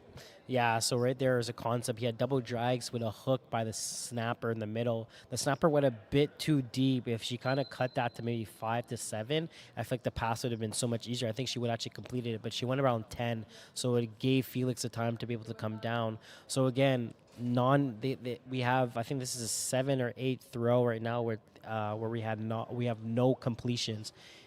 I don't know what Alexi has to do, but he's definitely going to need a completion here. Dubois looking deep, gets flushed to his right, looking to throw across body, thinks better of it, going back a bit more, tossing into the air, and it's picked off. Derry Bernard, can he make it to the end zone? No, he can't. He gets tackled by Bourget. So his flag came off. Oh, yeah, way came off. He was before. touched. Yeah, you're right. So it seems like he's going to be back at like the 20-yard line. Right. Gonna have to refashion those flags there. Yeah, exactly. But great play by him. Alexis Dubois he's in trouble right now. I don't think he realizes that he has the comebacks from both his wideouts, 5 or 6, 7 yards. He's gonna have to try to see that for himself and kind of hit those targets. And he's gonna feel like it's gonna open up the defense 100%, but he's gonna have to hit it. So, big play right here. First down just before midfield for anything. This is a big drive here. Derry Bernard gets the snap, goes right over the middle again. High pass brought down, though. Good catch by number 8 and Emile Plante. And that's one of the things I was wondering, Quasi, coming into this game. Emile Plante has been the number 1 receiver for this team all season, for this anything squad, I should say, all season, right? I mean, if you look at his stats, at least in the postseason so far anyways, he has, not counting tonight, 3 touchdowns on 8 receptions, obviously coming up with a couple of big plays this game. But my question, I'll finish it after this play, about the offense. Wide open touchdown. That was too easy. Fred Raymond was open. He burnt Neil Wright, was slow to get over the top. Easy TD there for anything. Yeah, so right now, anything feels super comfortable. I feel like anyone on the offense team is able to make a play. The hardest thing on a defense, right, when your rush can't get to the quarterback fast enough, it opens up all the slow streaks, the post corners, the deep yard ends. It's so much more time to develop a lot of plays where when the rush is coming at you full speed, you don't have time to make those certain throws. They're going for the 2-point conversion now. Is anything? So we have an offside. Shot towards the back of the end zone. That's easily caught. Oh no, the same is out of bounds. So a 19-0 lead right now for anything. So, Crazy, what I wanted to ask you before that touchdown was, so I talked about Emile Plante, right? In the regular season, 40 catches, 350 yards, 9 TDs. No one else on the team had more than 14 catches for this anything squad. So So I was wondering who else would be able to step up and make a play, but we've seen here this afternoon so far more than a few players are stepping up offensively for anything. Yeah, so one thing I do have to say is that it's a fact that he's able to do whatever he wants, or he doesn't need Emil to step up. He can have other receivers do what they kind of were doing during the season, where he doesn't have to force anything to Emil because he has so many people open. Like again, he's backpedaling here. He feels like he's comfortable. So anything again after the penalty on the Kismaye's defense, get a second chance to go for two, and the pass goes off a number of hands and out of bounds. He's extremely comfortable. He just backpedaled, I would say, 15 yards and was able to snipe, it seems like across his body, where he missed two of his receivers. He had a good chance for, I believe, number 26. Yeah, that was Eloise Guerin. Yeah, so she had a straight clear a try at the ball where she kind of just missed it. But again, like the fact that he's able to backpedal 15 yards and still make a clean throw to a wide open receiver just kind of shows how comfortable he is right now. So first down now again for this Kismaye's offense, looking to get any type of positivity in that pass behind the center, Abigail Cockerton. She was open, but the ball failed to hit her. Yeah, so right now, Alexi kind of, I would run all hooks. I would try to run 5-6 yard hooks. Just get a completion. When you get a completion, it's going to start momentum for your team. It's kind of going to start getting confidence for everybody else, right? You guys are down by 19 points. There's about a minute left. If you're able to score at least one touchdown, put one touchdown up, you're going to go into the half being down, let's just say maybe max 12, 13 points compared to being down 19. And you leave with a good drive. Dubois rolling to his left, across his body. Cockerton with the catch, bailing out her quarterback. Yeah, so again, very fortunately that he made that throw and the defender kind of didn't stay down there, because that definitely would have been an error, pick six. But again, it's a completion. Hopefully this starts some momentum for him, for Kismaye's. So less than a minute remaining here in the first half. Again, just a reminder, Kismaye's, they have not passed midfield yet. Actually, no, probably one drive they passed midfield, but it's been pretty much turnovers and more turnovers and just not getting anything positive on offense besides that single drive where, again, they were able to get the ball a little deeper than Dubois through an interception in the red zone. Yeah, that was pretty much a good turning point of the game. It's early on to say, but if they scored a touchdown there compared to interception, we would have a different score right now. Yeah, 19-0 lead right now for anything over Kismaye's. So again, we have 23 seconds left, and I believe it's 3rd and 4. Dubois gets the ball, goes over the middle, a lofter, and that's intercepted. Chloe Corbet is pretty much just standing there, put up her hands, reached over a couple of players, and came down with the ball. Good job by her. 3rd interception of the first half for Dubois and the Kismaye's offense. Yeah, so Dubois is just trying to make something work. His teammates have to realize that he doesn't have much. The middle of the field is kind of covered. The deep is kind of covered. He really is going to have to pick a lot of those sneaky spots like sideline, a couple outside in, stuff like that for him to drive the ball. He's not going to have those easy drags that he likes to do. So Derry Bernard gets the ball again after yet another turnover. And that's been, for as solid as he's looked so far in this game, and obviously in the regular season, quarterback of the year in his co-ed 2 division, those simple passes to the sideline to wide open receivers, he struggled. Audrey Lavoie has been open on that sideline almost the entire game. And even on that time when the rusher was electing not to put a ton of pressure on Derry Bernard, he just struggles to hit it to his right-hand side. Yeah, exactly. It was also he could have took his time with throwing it. He kind of threw it a bit faster, and then, he just did the same play again. He was able to make the completion. He took his more time. It looks like the backspin was way better than the last throw that he did. So they got I believe 6-7 yards catch there. 5, there's about 6 seconds left, so maybe if they're lucky, they'll have 2 plays, but at least they'll have one. They'll at least have one play right now to try to score. So 3 yards to a new first down This offense, fastball over the middle, juggle, caught, touchdown. Yeah, so right there, the middle of the field was pretty wide open. The defender from Caisse was kind of breaking down. He kind of took his time. He was kind of looking at the quarterback way too much, and by the time he realized the ball was thrown, and it was a touchdown. So that right there, so you see Neil Wright, the player on the right, and Erica Dubois, number 12 for Caisse. Both of them were in the area, but they both elected not to cover punt until they saw the ball coming down the middle at the last second. They had to have better communication than that. Someone needs to go take the receiver that was open to the left, and someone needs to take the receiver that was punt, who was wide open over the middle. Easy lofter to the middle of the end zone, and that is dropped. Yeah, I think it was tipped by number 79. Yeah, he was able to get a hand on it. But yeah, it kind of you kind of could see the frustration on Caisse right now that things are not going their way. It's unfortunate that anything actually did score a touchdown to make it an extra 6-point score on top of their 19, right? So right now it's 25-0, so it doesn't help them out. Hopefully Caisse is able to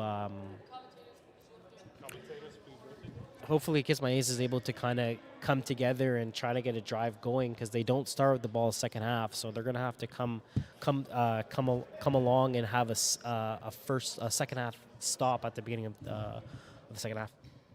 So obviously you talked about a few seconds ago, right, about the frustration that Caisse must be feeling right now. The captain, the quarterback, Alexis Dubois, is honestly, he's just not having a good game. I believe he has more INTs than he has completions. Yeah. It's never a recipe for success. If you're on the sideline right now, if you're talking to him, like, what are you telling him? And how do you give their offense some kind of juice to get any type of positivity? Just some completions. Right now, the biggest issue that they're having, they're not completing the ball. He's kind of looking at what he's used to doing. It's not working. He's gonna have to scrape his whole playbook and just kind of start doing he's gonna have to change his whole playbook. At this point in the day, you're down 25-0. It doesn't really matter what you do now, as long as it works. So he has to get rid of the drags, crosses, the deep ins that he's doing. Look for something else. I'm pretty sure his receivers are also telling him, I'm open. Yeah, it is frustrating at times when sometimes receivers do that, but at this point, start listening to them, and if it doesn't work, you just tell them, okay, well, we did, it didn't work, something else. Okay, and switching sides, obviously, if you're a member of the anything squad, I mean, you're up 25-0. It is what it is. But you can still improve on some things. They weren't perfect in that first half. What would you like to see them do a little bit better here in the second half? Yeah, so exactly. They weren't perfect at all. As we said, it seemed like the score was way higher than what it is. Now it seems right that it's 25-0. But when it was 12-0, it didn't seem like it was it seemed like it was more. So the fact that Caisse had it at 12-0 and anything could have had it way more, like that's a good thing for Caisse. So for anything, I think you just kind of have to keep scoring as much touchdowns as possible and just keep doing what you're doing. Felix needs to keep using his legs, and don't feel like you're up by 25 that you don't have to stop playing. Just keep playing and keep doing what you guys have been doing. All right, so can anything continue keeping their pedal on the metal and cruise to a victory, or will Caisse at least make a game out of this and potentially stage a comeback? Let's find out. Second half action is about to start here in Brossard, and as Quasi was saying, anything starts the second half with the ball. Yeah, so exactly. So this drive is pretty much going to be the game at the end of the day. Like, if anything can score here, they definitely will win. A player wide open deep. It goes back to the sideline to Lajoie. She was open, but again, a bad passer just out of her reach. I tell you what, though, Quasi, Caisse, they were lucky right there. They were lucky. There was a player there who was kind of dribbling a little back there, Louise Leguerin. Yeah, she was able to slip past the defense. I don't think Felix felt as comfortable as making that throw, or maybe he wasn't looking upfield. But that definitely could have been that could have been 6 if he made that throw.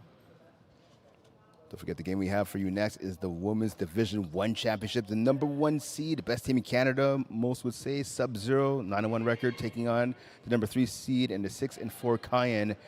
If you're wondering who gave Subzero that one loss in the regular season, it was Cayenne.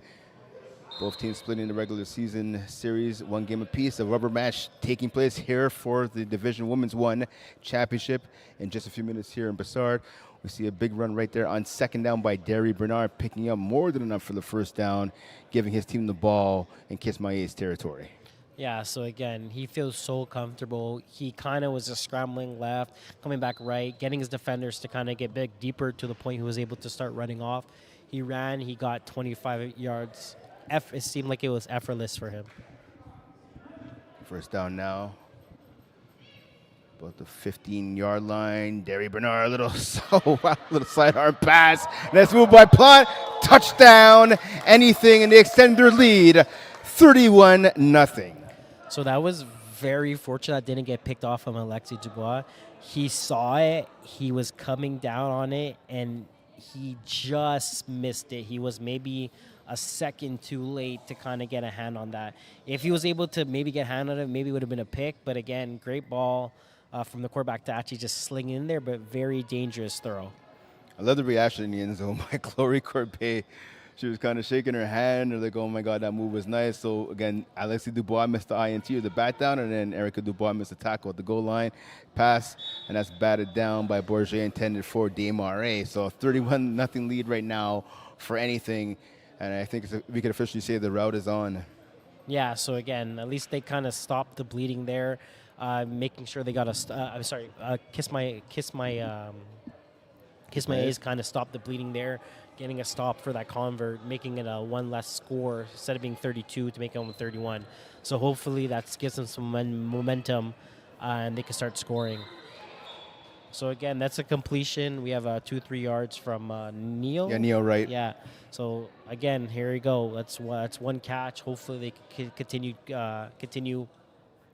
doing this. Keep up the momentum. Yeah. I had a chance to talk to Neil earlier this week. He's a buddy of mine. Plays in a couple teams here in FPF. He was excited about this chance to win a championship. He's won one with the Demons team. Unfortunately, they weren't able to make the championship this year, but in the past, he has won a championship, so looking to get a little bit more championship, a taste of a championship. I guess you guys are going to say championship gold. I'm thinking like wrestling or UFC or boxing, but he's looking to get another taste of a championship here in Co-Ed 3, but that hill is going to be pretty high to climb right now. I mean, there's still 16 minutes left in this game. We've seen comebacks. We've we have seen comebacks. Dubois going deep, looking to stage a comeback, and that pass is batted down. Great defense there by number 26, and I believe that was Guérin there. Eloise Guérin going step for step with the receiver. So that was a really disguised defense from anything. They shot their corner from the right side to kind of have her spy the middle, and then had their half that's inside, and their three over top to play on the right side, and everyone else to kind of crash on the left side. So I guess they're kind of trying to bait the middle where Alexi wouldn't have saw it, but he was already going deep pre-snap read. Dubois gets the ball, double pump on one hopper off the floor. Oh. The defender was trying to make it look like that pass went off the hands or the body of right into her hands, but the officials were Johnny on the spot. So that's a fourth down, turnover on downs now.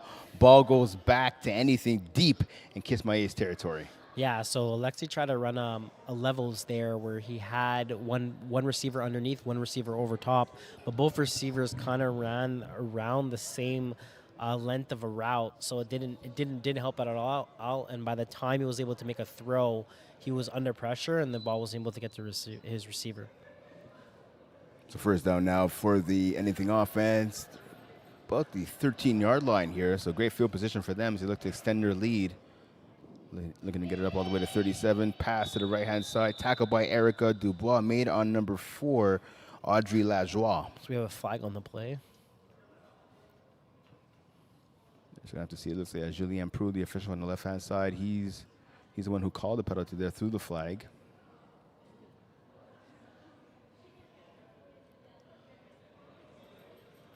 So it's going against the defense, and it has been declined. Looks like it's going to be, I'm not sure what the call is going to be there. Either way, play continues here. So we have second down. Yeah, it's going to be second and about 6 here. Couldn't see what the official was calling, what signal was given, but it's pretty good coverage right now. Yep. You just got to keep the rusher got to keep it in front of him up. He kind of lost him there. So Derry Bernard runs, and he's dragged down. I mean, it's a pretty good job from the rusher from Kiss My A's. It's just unfortunate when you're not as faster than the quarterback. So it comes to a point where if he's able to to pick a side and kind of just go for it, it's hard for you to make a tackle. But again, we had 2nd and 7 here. Now we have 3rd and 4. So only 3 yards there. So it's something you could live by. Yeah, Kismaye is missing Alexei Labonte, one of the leaders on this team. A lot of experience as well. Nice pass over the middle, wide open receiver. And she's in for the touchdown, Chloe Corbet. Yeah, so that was just a simple slant in. The halfback from Kismaye, it seems like he kind of just went more inside and was able to, or did he even go inside? Or he just waited? No, the defensive back just kind of waited. That was Bourget, which is really odd. He was really out of place on that play. Yeah, it looks like he was in no man's land, and then he was kind of back. He backed up a bit. It seems like he backed up a bit too much, and by the time he realized, Corbet was able to make the catch and get into the end zone after a spin. So it took them a couple more plays to get it, but they have now extended their lead, talking about anything to 37-0. And that pass is picked up by Dubois. Well, she ran it back. She tried, but she got tackled at about the 1, maybe 2 yard line. So it'll be new possession right here for Kismaye. Again, this game appears to be all but over, but at least if you're Kismaye, you're still playing for respect. At least you don't want to get shut out in any game, exactly. Especially a championship game. You at this point, when the score is what it is, right? We have 37-0, about 12 minutes left on the clock. You just want to have a drive. You just want to score. At this point, just make it fun. Score. Like at that. First down now by Dubois. A little bit surprising that he's still in the game. Dubois going deep. He has a man open. It's Bourget. He makes the catch. Deep into anything territory. Touchdown, Kismaye. And we talked about it. At least it's not going to be a shutout. Yeah, there you go. So finally, Alexei was able to find the deep ball. He found his receiver. He was able to make a catch and then make a cutback across the field and get into the end zone. So there you go, 37-6. They're on the scoreboard, and I believe they're going for 2 here. So maybe they're able to tackle on in there too. So Alexis Dubois, the only member of this offense, of this team, I should say, that's able to score a 2-point conversion or any conversion for that rate so far in the postseason. Double quarterback here. It's Solis and Dubois. Solis is going to have to get rid of the ball soon, and that was just a play that had no chance of going anywhere. Solis got the ball from Dubois, running around, not sure what to do with it. Instead of throwing the ball, he elects to run it from about 15 yards out the end zone. Yeah, he looked a bit confused. It seems like maybe, I don't think they do that often.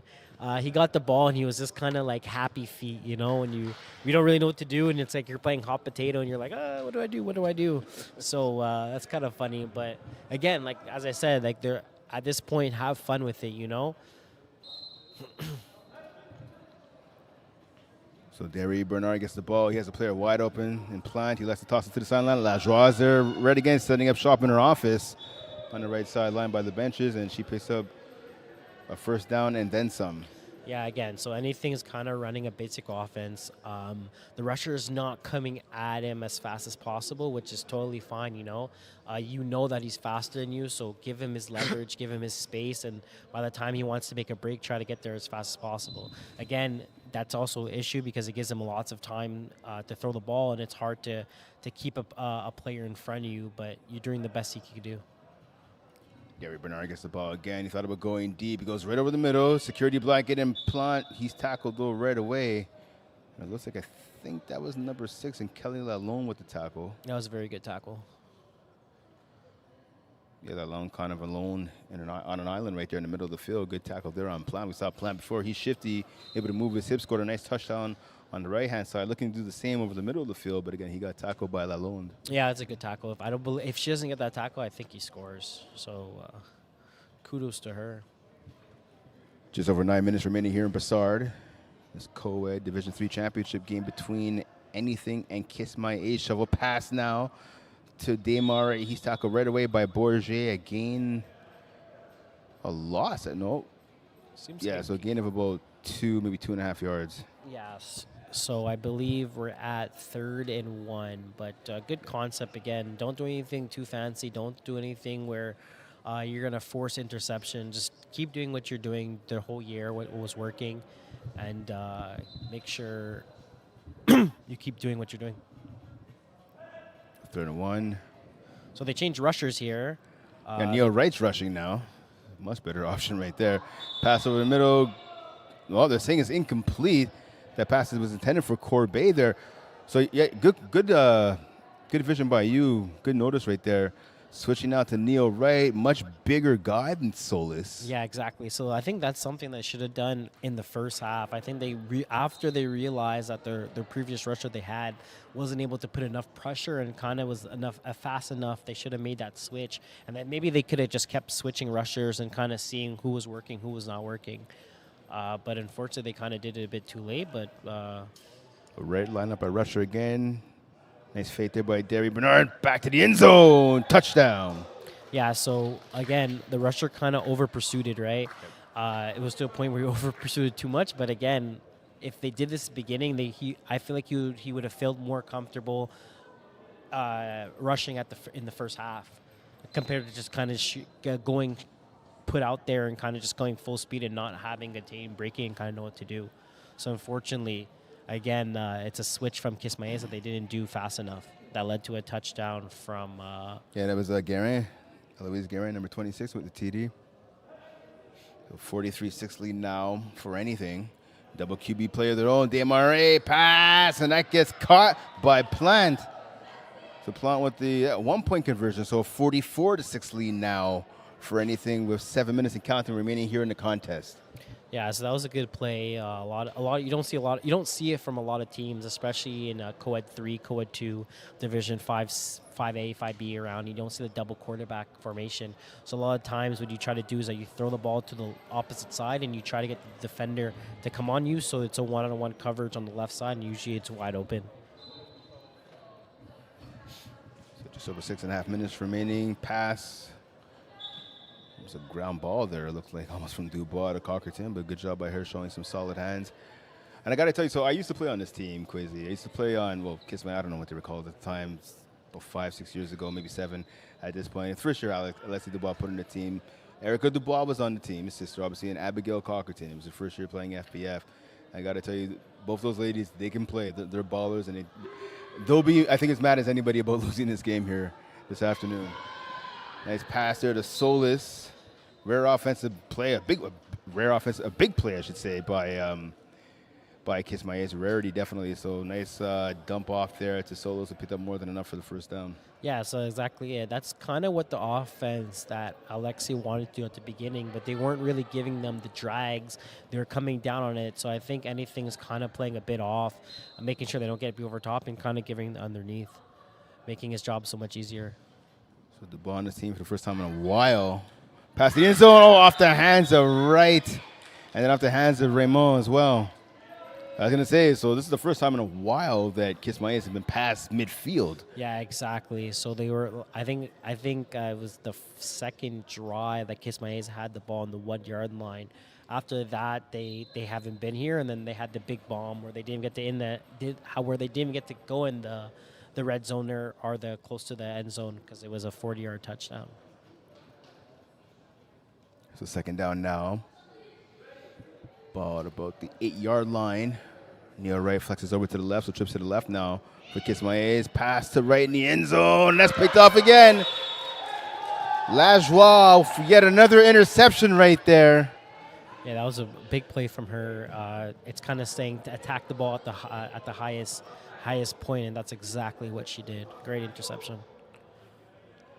See frustration right there in the body language by number 79, Neil Wright, just punting the ball to the end zone. Technically, that should be a penalty, but the referee is realizing what the score is right here, giving Wright and his Kiss team a break there. We're not calling a penalty. So now anything will have the ball at their 10-yard line. Again, another interception by Lajoie, this time in the end zone for the touchback.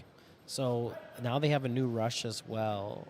Because Bourget now rushing. I think Bourget would have been my pick to rush at the beginning, to be honest with you. I feel like he got a sack. I feel like he was the fastest player on their team. I also think he was probably one of the best defenders on their team. So one thing that you don't like to do is that you don't want to take your best defender and put him as a rusher. But I think in this situation, that's what they should have done at the start. And then they should have rotated Neil as well in that switch. Yeah. Well, first play is rusher by Bourget, produces a 7-yard sack of Derry Bernard. So he has the ball deep in his own end zone now.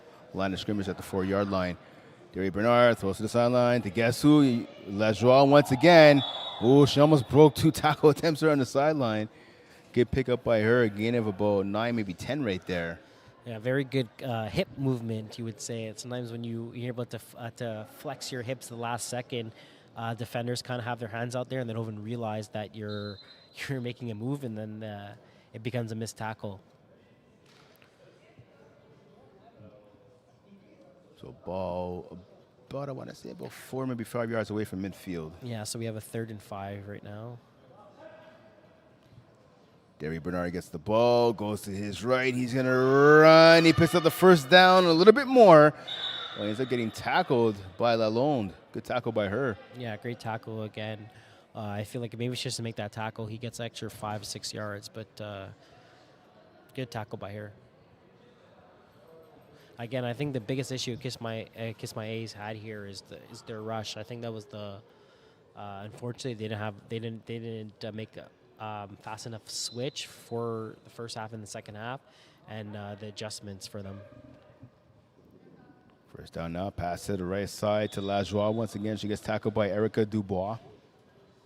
Pick up of about 7 yards there on first down.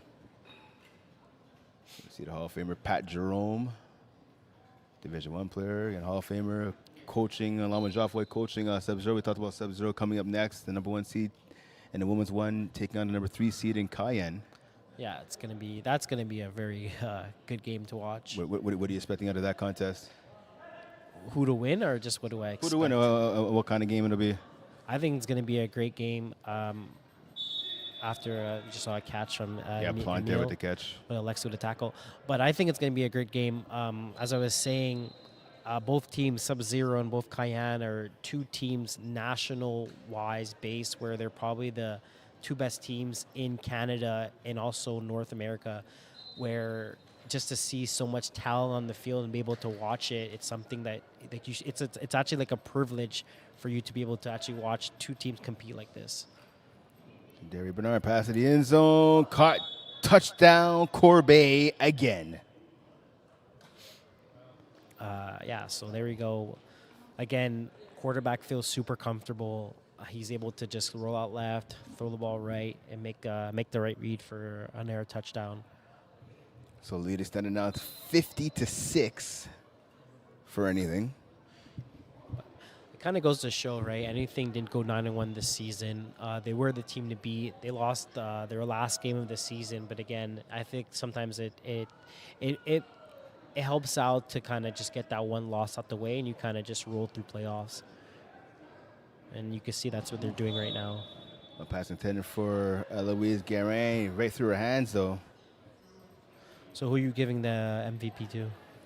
I had a couple different players. I mean, it's easy to pick the quarterback. Again, you drop 50, but I mean, a lot of that's due to the defense. I'm actually leaning towards, I think, Audrey Lajoie. I mean, she had a couple nice catches on the sideline. She's had a couple of interceptions as well. Yeah, she did. She did pretty good. I would give it to the quarterback. Like, I mean, you still scored. Did they have a pick 6? Or no, they did not have a pick 6. I don't think they had a pick 6. I think, yeah. So, I mean, the quarterback still scored 50 points at the end of the day, True. you know. I think we have the last play of the game here. And the ball pass over the middle, and Solis drops it, and that will do it with a 50-6 victory over Kiss My A's. Anything are your new Co-Ed 3 Division champions. Congratulations to them. Unfortunately, I mean, this game wasn't much of a contest, but one team showed up and one team took advantage of the other's mistakes, and that's the outcome you get, 50-6 for anything over Kiss My A's. Yeah, that's exactly it. You kind of saw from the last play after the drop from Neil. I believe the Solis. last Solis, yeah. So last drop, you kind of could see how the game went for them tonight.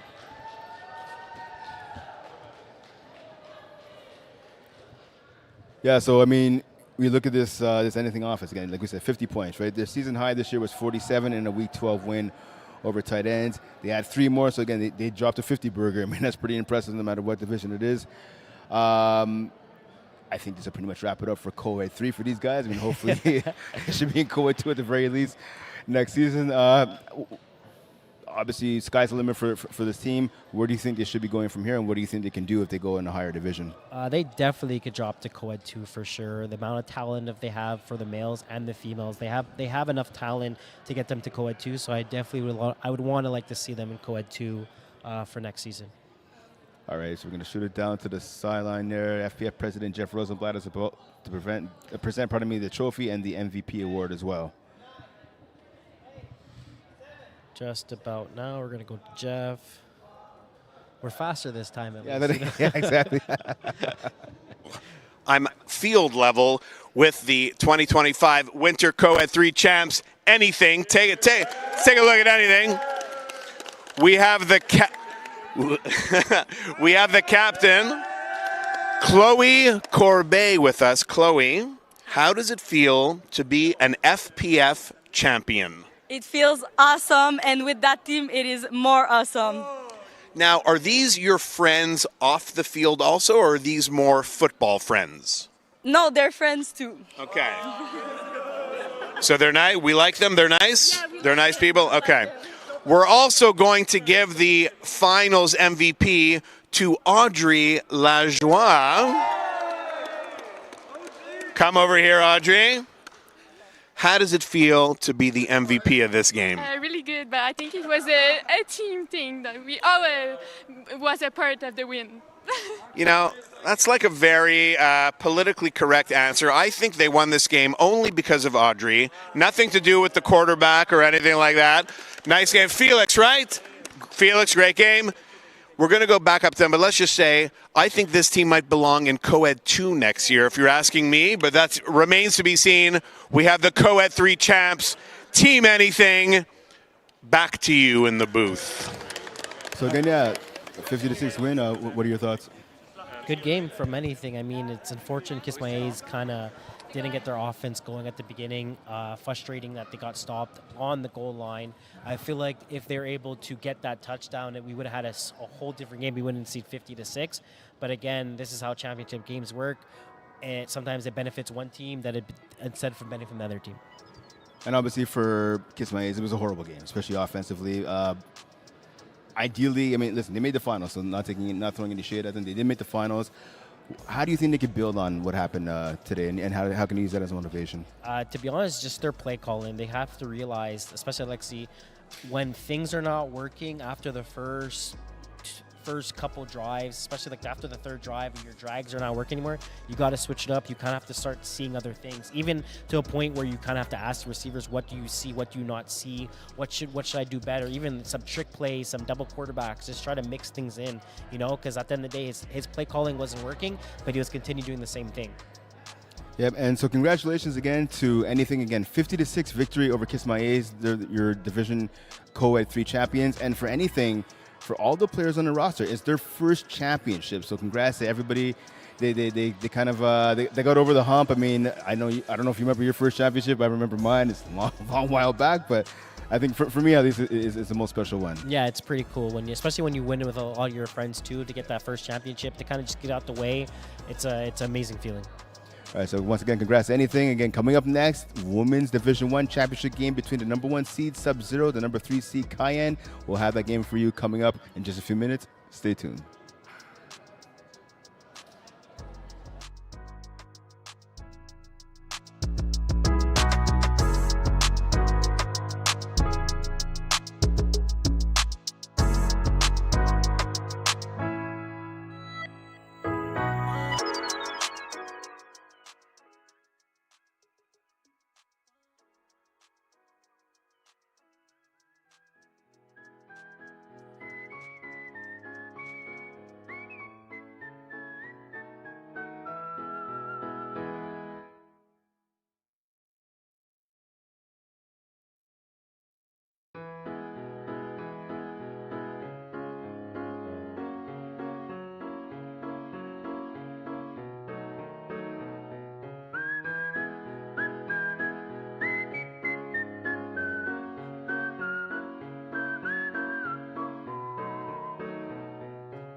Hey, what's going on, everybody? Welcome to Complexe Sportif Cayenne.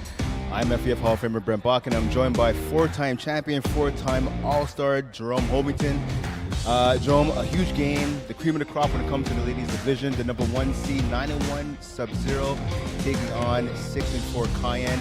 If you're wondering where that one loss this season for Subzero came from, it was at the hands of Cayenne back in week 4. Subzero won the week 2 mini, so this is the ultimate rubber match between these two teams, the third and final time these teams will be meeting here this season. And of course, the championship is on the line. What type of game should we be expecting here tonight? Yeah, we're watching the highest level of flag football in Canada. We're looking at the two best teams throughout the whole season, the past seasons as well. For Subzero, obviously, I think they're the favorites. They've been winning the past seasons. But Cayenne, they've been coming up. They've been getting better every season, getting closer, closing that gap versus Subzero. And perhaps this is the time that we see them jump Subzero. Okay, so you talked about some of the history right with Subzero. We know the names: Sarah Parker, best quarterback, definitely in this league, possibly even Canada. Sabrina Gervais, two-way tear, Tamara Journeau. The list goes on and on in terms of the names and playmakers for Subzero. Who are some of the players from Cayenne we should be paying attention to here tonight? Yeah, obviously we have to look at the quarterback. Sandrine Gobeyou hasn't thrown a single pick this season. 27 touchdowns, no interceptions. She's missed a couple games though. One of the players I wanted to highlight is a new player, Alexandre Fournier, who won Defensive Player of the Year. She's a great two-way player. She plays in UQTR, and she's really been a difference maker for this Cayenne team this season. All right, so taking a look at how both teams got here. Subzero, of course, was the number 1 seed. They got the first round bye. They knocked off the Citadines 28-12. And the semifinal, Sarah Parker, 237 yards, 4 TDs in that matchup. Sabrina Gervais, obviously two-way threat, got 1 TD and an INT as well. Cayenne beat the Red Wings in the quarterfinals, so Cayenne did not get a first-round bye. They beat the Red Wings 43-15 in the quarterfinals. Sandrine Gobey-Hoyot, 277 yards, 6 touchdowns in that contest. And then in the semifinals, Cayenne beat Les Bleus by a score of 38-33. Clara Baudouin actually ended up throwing in that contest. She had 6 TD passes for Cayenne. So obviously, this Cayenne team, they're the underdogs in this game. But as I said, they beat Subzero already earlier this season, so they know what it takes to beat the queens of the mountain, if you will. So let's see if they can do it again, or will Subzero get yet another championship added to their resume. Quickly, Jerome, Subzero will win this game if they do what? If they start off early dominating on defense, as they've done all season, only allowing 103 points total. Obviously, it's always harder to play from behind because you have to force the ball, you have to up the tempo, and sometimes it can get difficult. This Subzero defense is elite defensively. They have no weaknesses. Obviously, Jessica Bossy-Tampen at the rusher position is going to be a nightmare for Sandrine. But I think, yeah, for Cayenne, it has to be the offense, and for Subzero, it has to be the defense. All right, so there you go. The opening coin toss has happened. We are getting ready for action here in Brassard. Again, a fantastic game, Subzero and Cayenne. Here we go. Subzero starting on defense, so they won the coin toss here, and as per usual for most teams in FPF. And it's funny, Jerome, so I was having a conversation with a friend of mine during the week about FPF. A friend of mine plays in the lower division. He was saying, yeah, you want to start the ball, go on offense. That's something you see. All teams sometimes, some teams do that. But I find the higher the division you get, usually most teams want to start on defense. What's your preference? Obviously, you want to start on defense because if you're down, it feels better to start with the ball. But it's also, you control the clock in the first half more. So knowing you get the ball back, you can be less aggressive or less forcing of the ball because you know you're getting the ball back in the second half. You don't necessarily have to be up, or even you can be behind a score and you're fine. When you come down at the end of the half and you don't get the ball, you want to score. You want to get up because you know technically you're down already because they have the chance to now control the clock in the second half, starting with the ball. All right, so Cayenne is starting with the ball here. Cayenne white jerseys with yellow lettering. Subzero in their black jerseys with white numbers. Quick pass to the outside. And that pass is caught for a gain. Not a first down, but a gain of about, I want to say, maybe 10. 10, yeah, 12 yards. Don't forget, so first down is at midfield. Yeah, interesting start here in a bunch formation. Just getting some out routes, easy completion to the sideline there. So second down now. Second and about 6, maybe 7, facing this Cayenne offense. Quarterback gets the ball, pass over the middle. Outstretched hands to the receiver, coming down with the ball and getting a first down. I believe that's Emma Racine, I think, making the catch there. Yeah, number 9. Yeah, so as we can see here, a great job by Clara Baudouin selling that go, forcing the defender to back up with her, which opens up Racine underneath for a first down. So Racine, a former member of Subzero. Played on Subzero when they beat Cayenne, actually. Switching teams now? Ago. Yeah, exactly. Switching teams, exactly. Not a KD, reverse KD. Yeah, there you go. Nice basketball reference right there. I don't know if you had a chance to see my Knicks last night. I did. I'm a Celtics fan. Oh, man. We'll get back to that in a few minutes. Pass intended for receiver over the middle. That gets batted down.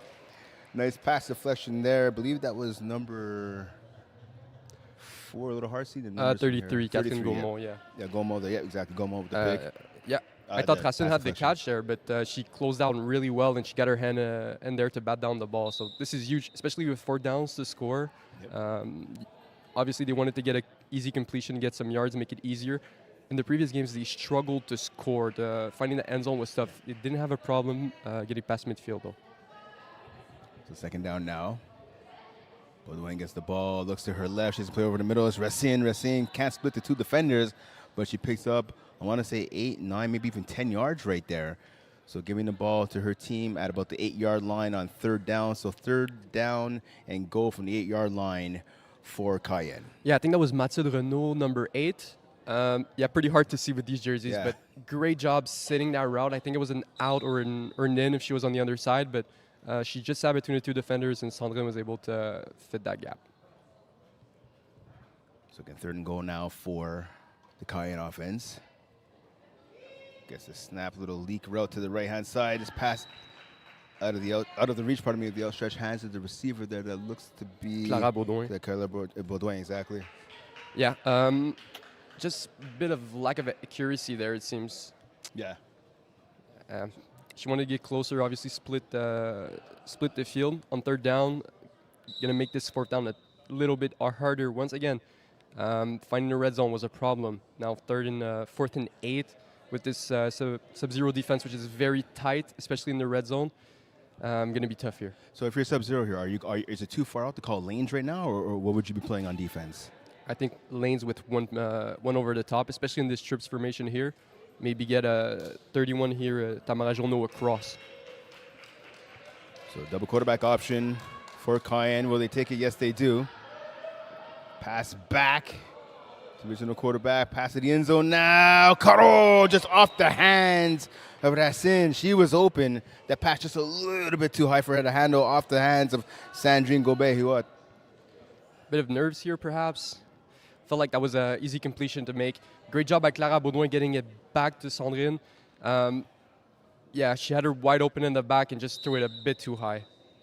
So I got to ask you, I mean, listen, Cayenne didn't get into the end zone, but what did you like out of what you saw in their first offensive drive? Oh, they were moving the ball well. She was going through her reads very fast, very quickly.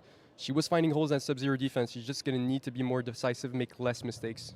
So here comes the QB of the year, Sarah Parker. The best QB in Canada, a lot of people would say. Quick pass there to the left-hand sideline. Ball goes out of bounds. So a nice pickup there on first down for Subzero. Yeah, nice. Again, simple. We can see both teams want to get some rhythm. Yeah, Sarah Parker just finding her receiver on the left sideline, getting a huge portion of the field on first down. Yeah, receiver to number 3, Sarah Cormier, with the reception. Cormier, snapper. Flex, trips to the left now. See receiver go over there. Pass right over the middle by Parker. Out of the reach of the intended target. That was number 15, Caroline Moquin-Joubert. And yeah, Caroline Moquin-Joubert won receiver of the year this season. And as I was predicting, the person who was covering her was Alexandre Fournier. And she did a great job. She forced Sarah Parker to just get rid of it because she had the position. If she threw it to Moquin-Joubert, it was going to be a pick. So Moquin-Joubert plays in the Women's 2 division with ex-Con. She's a captain of the Concordia Stingers hockey team. Definitely an athletic person with some great athleticism and a playmaker both on the ice and here on the football field. Pass deep. Oh, just off the hands right there, Moquin Joubert. I think the defender, though, might have got a piece of that at the last second. Let's watch here on the replay. Hard to see these numbers. Yeah. Let me see. I think 15. Not sure. I'm not sure. I think they might have been number 31, Virginia Obu Menard. I'm not sure. Oh yeah, you're right. Again, so it's hard. So I call football games for McGill, and when they play Sherbrooke, and Sherbrooke wears the white jerseys with like the light yellow numbering, you can't see anything, and that's actually how I'm feeling right now. It's hard to see the numbers for the Cayenne team. We'll figure it out. Parker gets the snap, I should say. Pass to the corner. Moquin Joubert, touchdown, Subzero. Beautiful pass by Parker to put her team on the board. Yeah, playing some men here, which is very interesting for Cayenne. Obviously, Sarah Parker goes to her men beater route, the post over the top. Moquin Joubert once again making a huge impact for this team. Subzero getting the early lead here. So as I was saying, Cayenne don't want to be playing from the back. They started with the ball, and now they're down. So Subzero going for the 1-point conversion here to make it a 7-0 lead. Parker gets the ball. She looks to her left. She fires it right over the middle, and it's caught. Good for the 1-point combo. 7-0 lead for Subzero. Yeah, Sarah Cormier here with a great adjustment on the ball. Not an easy catch to make. It was pretty high. She's not the tallest player, but she really leaped into that one, outstretching her hands and making a great grab for the 1-point convert. So I asked you were talking about earlier, what Cayenne did effectively on their first drive. I mean, again, they did not punch the ball into the end zone, but they were able to march down the field. If you're Subzero now defensively, what do you have to change up? Nothing. You do what you've done all season. You don't have to change anything. Covered shacks are going to happen soon, too. So fake trips, and up out of the two receivers set on the right, pass, caught over the middle. Yeah, Untitled Legacy here. Yep, small gain right there for Legacy. Once again, they're very... Saline Gabello is working the short now. So she knows that Subzero is playing a bit higher. She wants to force them to come on down so she can hit the deep ball more. She's taking what the defense has given her. She's got to keep doing that. It's just going to be a question of will she be able to do that when we get closer to the red zone. So nice catch there by Tyres Legacy. She's thrown a couple, but she's actually thrown 16 touchdown passes this season for Cayenne. So Cayenne, again, going for a couple different quarterbacks this season and in the playoffs as well. And that ball, I think it might have just jinxed her right there off her hands now. That would have set up a first down. So now it's going to be second and about, I want to say 3, maybe 4 for the Cayenne offense. Yeah, not really a problem here. Third, rather. Yeah, third down. Yeah, it should have been a catch. At this level, you expect this catch to be made. Maybe a bit of nerves. Started running before she caught the ball. She's a great receiver, though. She's gonna figure it out right there. So third and short now, facing the Cayenne offense. Gobert gets the snap, throws it to the right-hand side, and now Tyres Legacy makes up for that job. She picks up a first down on the opposite sideline now for her team to extend the drive for Cayenne. And right now, Jerome, it appears Cayenne is slowly marching down the field. Yeah, obviously, you can see Subzero is not being aggressive underneath. They're letting the receivers get the ball short. They're playing for that red zone defense. Also love it from Sandrine. After the job by Annie, go right back to her, get that momentum, get that confidence. She knows she's going to need her today. So great job there. So fresh set of downs now for Cayenne. They have the ball at about the Subzero 12-yard line. Gobert gets the snap. She looks to her right, and she goes there. Rests in with the catch on the sideline. She gets tackled after about maybe a 5 to 6 yard gain right there. Gets the ball down to the 6-yard line. Yeah, really interesting. Going at Tamara Journeau, who is one of the best defenders, obviously. Maybe not as athletic with that knee injury, as you can see the brace there. Sandrine is taking what the defense is giving her now. She's splitting the field for second down and goal here. So second and goal now from the 6-yard line for Cayenne, looking to get on the board here. Down 7-0 in this contest. Pass over the middle, and it's cut. Oh, knocked down at the last second. Great defensive play right there by number 44, Emily Carrier, knocking the ball out of the hands of number 8, Mathilde Renault. Felt like the rotation stopped there, though. it was close. Anyways, that was a great play once again. Catherine Gaumont. Racine was it? She's got to come down with that catch. Mathilde Renault, sorry. Yeah, Renault there. Yeah, you're right. The rotation might have stopped on that ball, but again, you know how you get rid of any of that, any of those question marks. You make sure you get the catch. Yeah, I agree. So the ball has not moved. Still at the 6-yard line now. Up Subzero. Cayenne, of course, in control right here. Pass the Tigers. Legacy. Touchdown. Cayenne. 7-6 lead Subzero. Cayenne going for the 1-point conversion to tie this game up at 7. And yeah, this is a great play that you see a lot of teams using. The outside receiver is just going to slide underneath, and all the other receivers are going to push the defenders back. Easy catch there, easy play. Great job by Cayenne. They need this convert, though, because this might become a convert game. As we saw, the last game that they won, it was a 1-point game that they won. Yeah, week 4, yep. And Subzero already getting that 1-point convert early. Yeah, so Cayenne. So if you're Cayenne right now, what are you calling here on offense to make sure you get this 1-point convo? Yeah, I'm probably going to be looking at hitting the front of the end zone because the Subzero defenders are dropping back. As you can see, number 33 right here, already dropping down. Ball gets snapped right over the middle, and it's called in. And Racine with the catch, and we're all tied up at 7 with just outside of 8 minutes remaining here in the first half. 7-7 game between Cayenne and Subzero. Amazing catch there over Journeau and Sabrina Gervais. Great ball placement by Sabrina Gabello, getting it very high for a tall receiver with long hands. A great grab, a huge point. As I said earlier, Emma Racine, of course, helped Subzero beat Cayenne for the 2024 Spring Championship in Women's Division A. That went, of course, capping off a perfect 10-0 season. And Subzero 9-1 this season, looking to get yet another victory here. Nice catch on the sideline and getting some yards after the catch as well. On the right side there by Subzero. Now receiver once again, Moquin Joubert. Yeah, and surprisingly defensively, Cayenne have been struggling. Obviously not as good defensively as Subzero, but you're leaving the number 1 receiver wide open on the sideline. And now you're getting a position where it's second to the half, so they can take a shot here. Second down now for Parker in her offense. Good pass over the middle. Nice catch there by Cormier. Tackled after about a gain of maybe 8-9 yards. I love how she sits her First routes. down. It seems like every time she's open, she's just going to stop. She's going to turn around, and Sarah Parker sees the same thing. That's why she's such a good snapper. So Cormier again getting enough for the first down for the Subzero offense. Again looking to punch the ball into the end zone. 7-7 game right here in Brossard. Just inside of 7 minutes remaining here in the first half.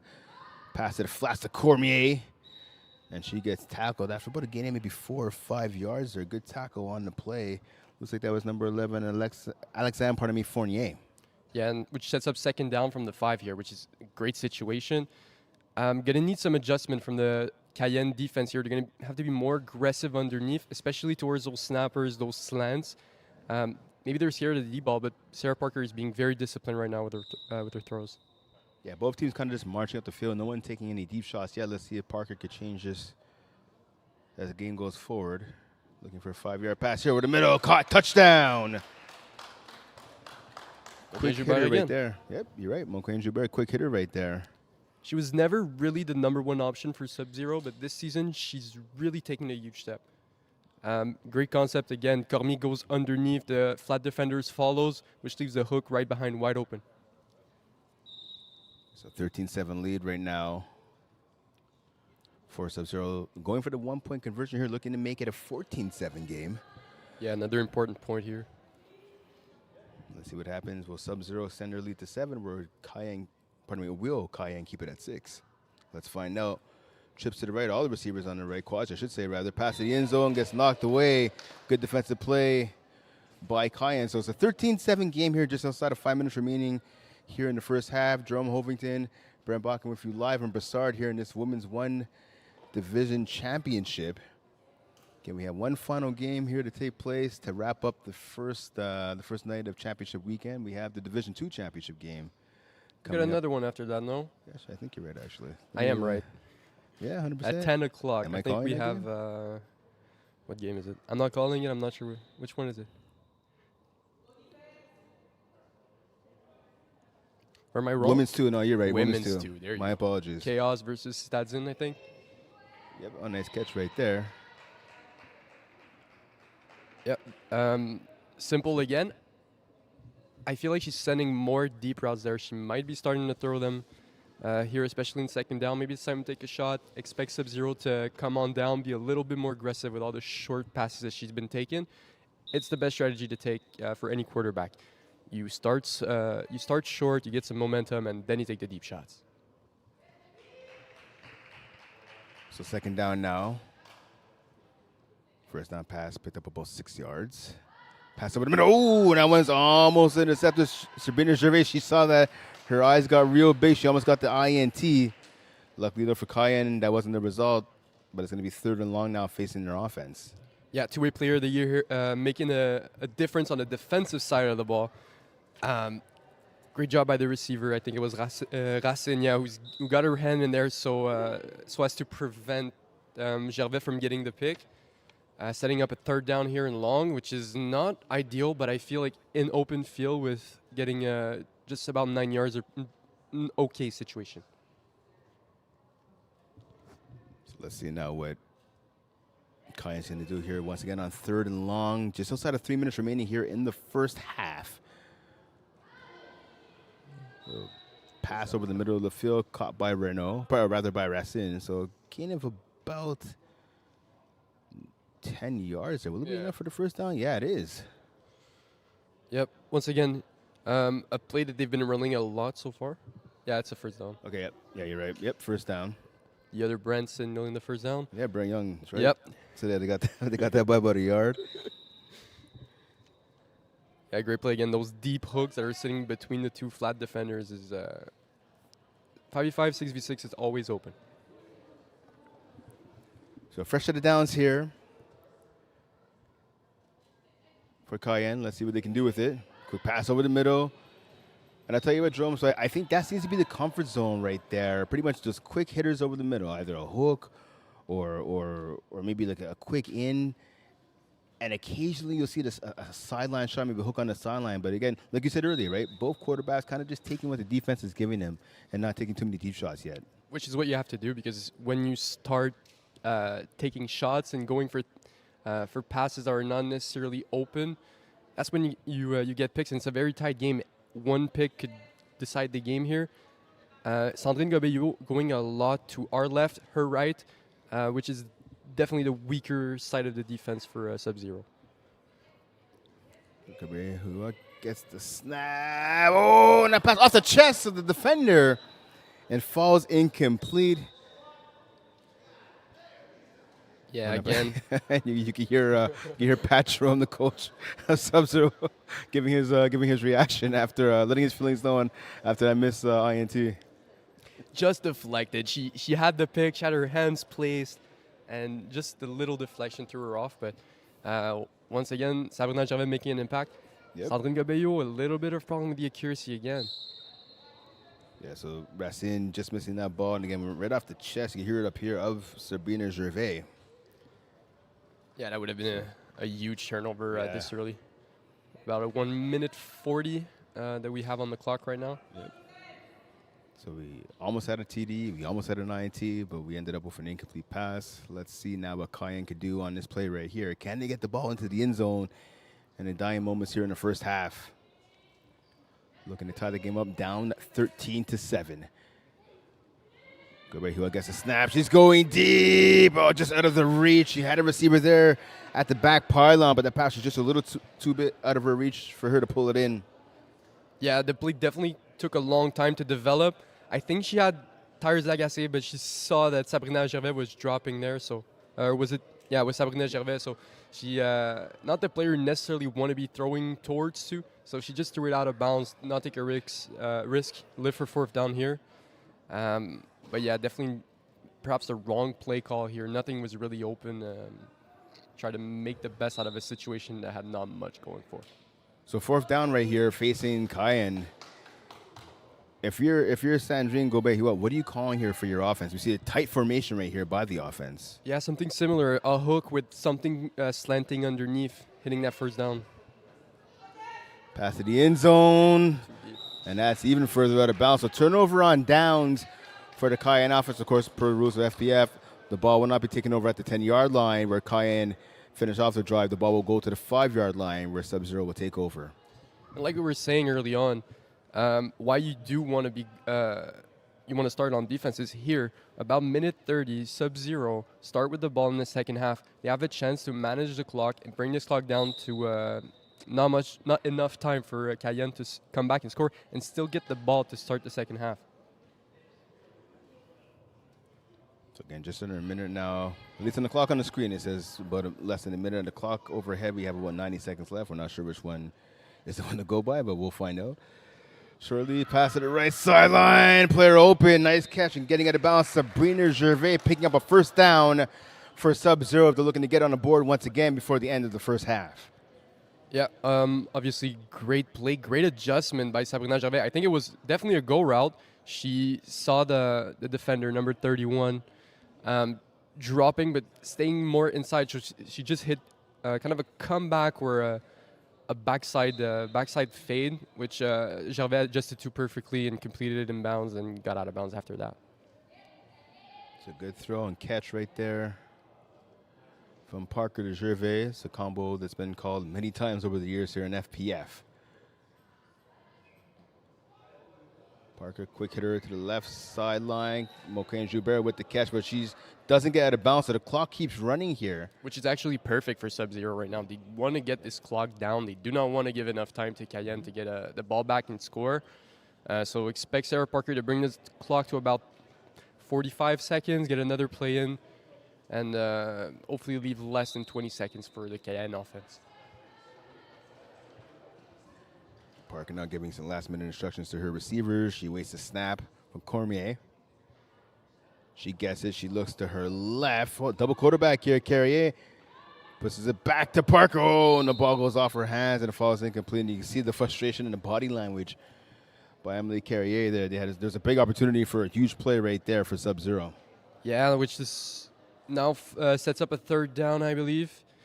Obviously, going with a double QB, we don't see it as much in the women's game as we do with the men, but it's a very good strategy to have, especially in 5v5, because the quarterbacks cannot run. So this opens up a plethora of plays for the offenses and makes it very hard for defenses because they don't expect the second QB, so they usually don't have a call for with a second rusher, which they didn't have in this case here, which would have brought so much time for Parker, but she dropped the pass. Yeah, I know, like on your Division II team, like Idaho UWPIMS. I mean, I've played against you guys before. I know you guys run a lot of that double QB stuff.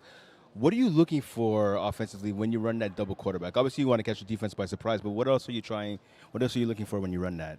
Well, what you want to see is what is the team going to do? Are they going to send a second rusher right away, which then will actually open up a spot right there where the second rusher is coming? If they don't, it's about buying time. So it's kind of a free-for-all after you do the second pass. It's now just getting open. It's one-on-one. So you need to have very cerebral players who are able to find the open spots.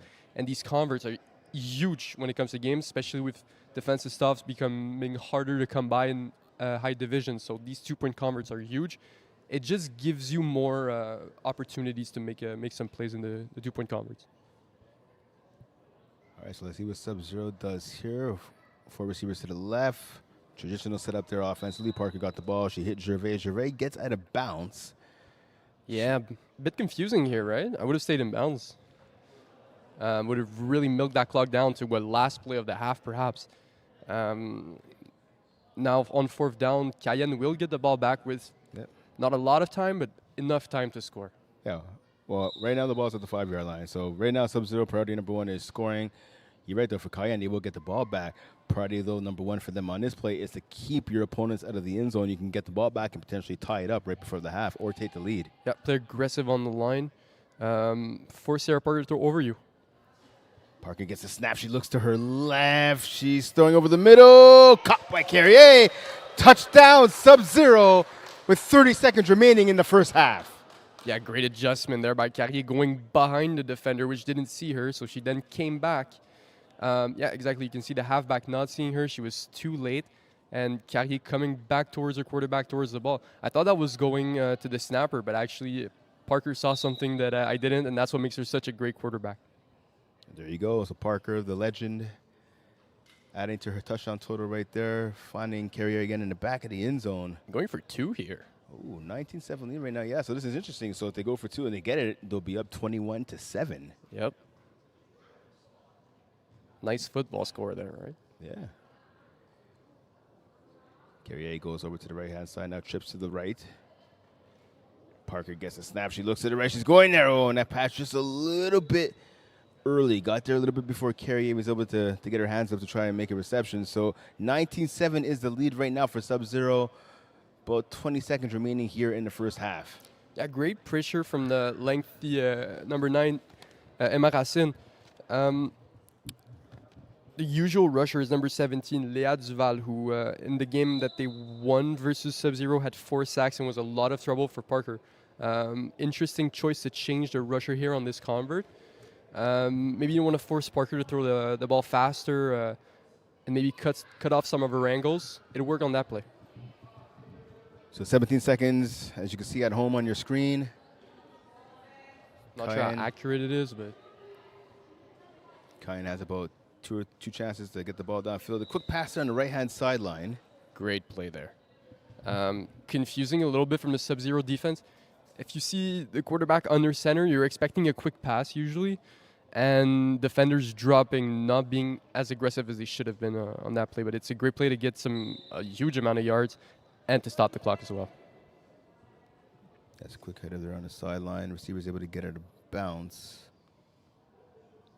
I think that was Julianne Fortin, if I'm not mistaken. I saw a 5 in there. Quick pass. Tires like I see. Can she get her to bounce? No, she can't. Gervais tackles her. Doesn't matter but since it's yeah, first she picked up down. the first down, Yeah. exactly. So the clock will stop now as the officials have to reset the first down markers and the rushing marker as well. Yeah, great awareness there by Gabello, knowing that a first down does stop the clock. Not fully, but at least until the refs are set up. Yeah, so maybe like 3 plays maximum here. Yeah, for about 14 seconds on the clock here in Broussard at the complex. It says 14.8. So you may as well say 15 seconds remaining. You could definitely get off at least 2 plays in that time. Gobehua gets the ball going to the end zone. Intercepted. Great defensive play. Reading that ball, reading the quarterback was number 33, Catherine Gaumont. And she comes up with a huge INT in the dying seconds of the first half. Yeah, another great two-way player for Subzero. Most of her impact this season came on the defensive side of the ball. This will be the end of the half. A great play. Gabello forcing it, not necessarily the right play to make there. A receiver was open, just threw it a bit too late, and Gaumont comes back with a huge pick to set up, a 12-point lead with the ball. So yeah, I mean, officially at halftime clock is going now. Now 0-0, so now it is officially halftime here in Broussard. So again, pretty much a 12-point swing there we saw for Subzero. They get the touchdown on 4th down. It was 4th and 5. They get the touchdown from Emily Carrier. And then we saw Cayenne march down the field. They dinked and dunked a little bit, hit a couple of shots over the middle. They had a chance to score, but we saw, again, Catherine Gaumont getting the INT and putting an end to what looked like a promising Cayenne drive. Which is basically the story of the first half. Promising drives, not a lot of results, which was the same issues that plagued her offense when they played Subzero earlier in the season. And we're seeing it again here, but this is really bad because you're down 12, you don't get the ball at half. It's going to be tough. They're going to need to get stops, and their defense hasn't really done much so far. And so defensively, I was going to ask you, so obviously we talked about their offense, right? Missed opportunities has been the tail of the first half for Cayenne. Defensively, listen, they've only given up 19 points. We saw, again, Emily Carrier getting that touchdown on 4th down. The defense almost was able to make a big stand, talking about Cayenne, obviously. Mm-hmm. But how do they tighten things up now in the second half going forward? Because they're going to have to at least get one stop if they want to come back and get the W here. Yeah, they're going to have to be more aggressive. They're letting too much space. Sarah Parker is taking what the Cayenne defense is giving them.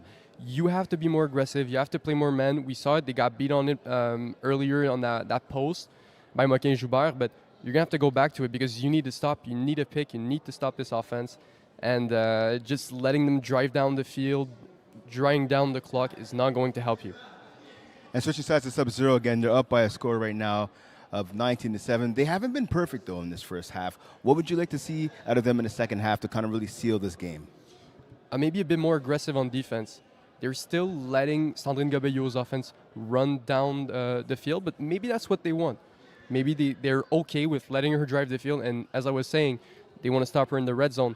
I'm loving what I'm seeing from Sarah Parker. She's decisive. She takes her time. She goes through her reads. She doesn't make mistakes, not many mistakes. She doesn't really give the Cayenne defense opportunities to make interceptions, and that's what you have to do. You're not going to complete every single pass, but you do not want to be throwing interceptions. All right, and going back one last on the Cayenne, obviously, again, they're down by 2 scores. We talked earlier, right? They're hitting a lot of their passes over the middle of the field, a lot of out routes. They're getting like the 5, 6, 7, 8 yard variety. Deep shots, they're going to have to take a deep shot here or there in the second half. Whose number would you dial up, and maybe what defender would you try to throw? Because I know you talked about before maybe not throwing at Sabrina Gervais. Of course, you don't want to be throwing near her because she's the most athletic player on the field at all times. But she's going to have to maybe consider using Alexandre Fournier on offense. She's probably her most athletic receiver. She's able to go get that ball up in the air, and she hasn't really played offense so far. Usually, these women's teams, they use mostly offensive players and defensive players. She's a great two-way player. You're going to need her on offense. You have to put her in the game.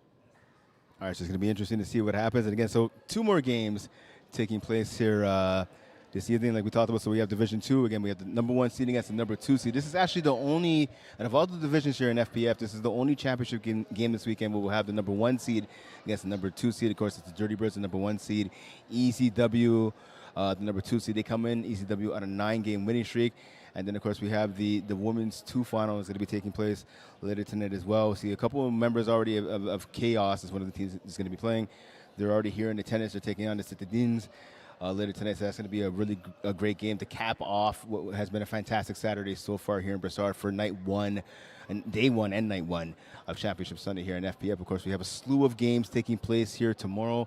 We're looking forward to, obviously, the cream of the crop in the men's division. Division 1 will be taking place tomorrow afternoon, along with a ton of other games. So make sure you stay tuned on YouTube and Facebook Live to watch all the games again. Championship weekend, there's nothing like it here in FPF.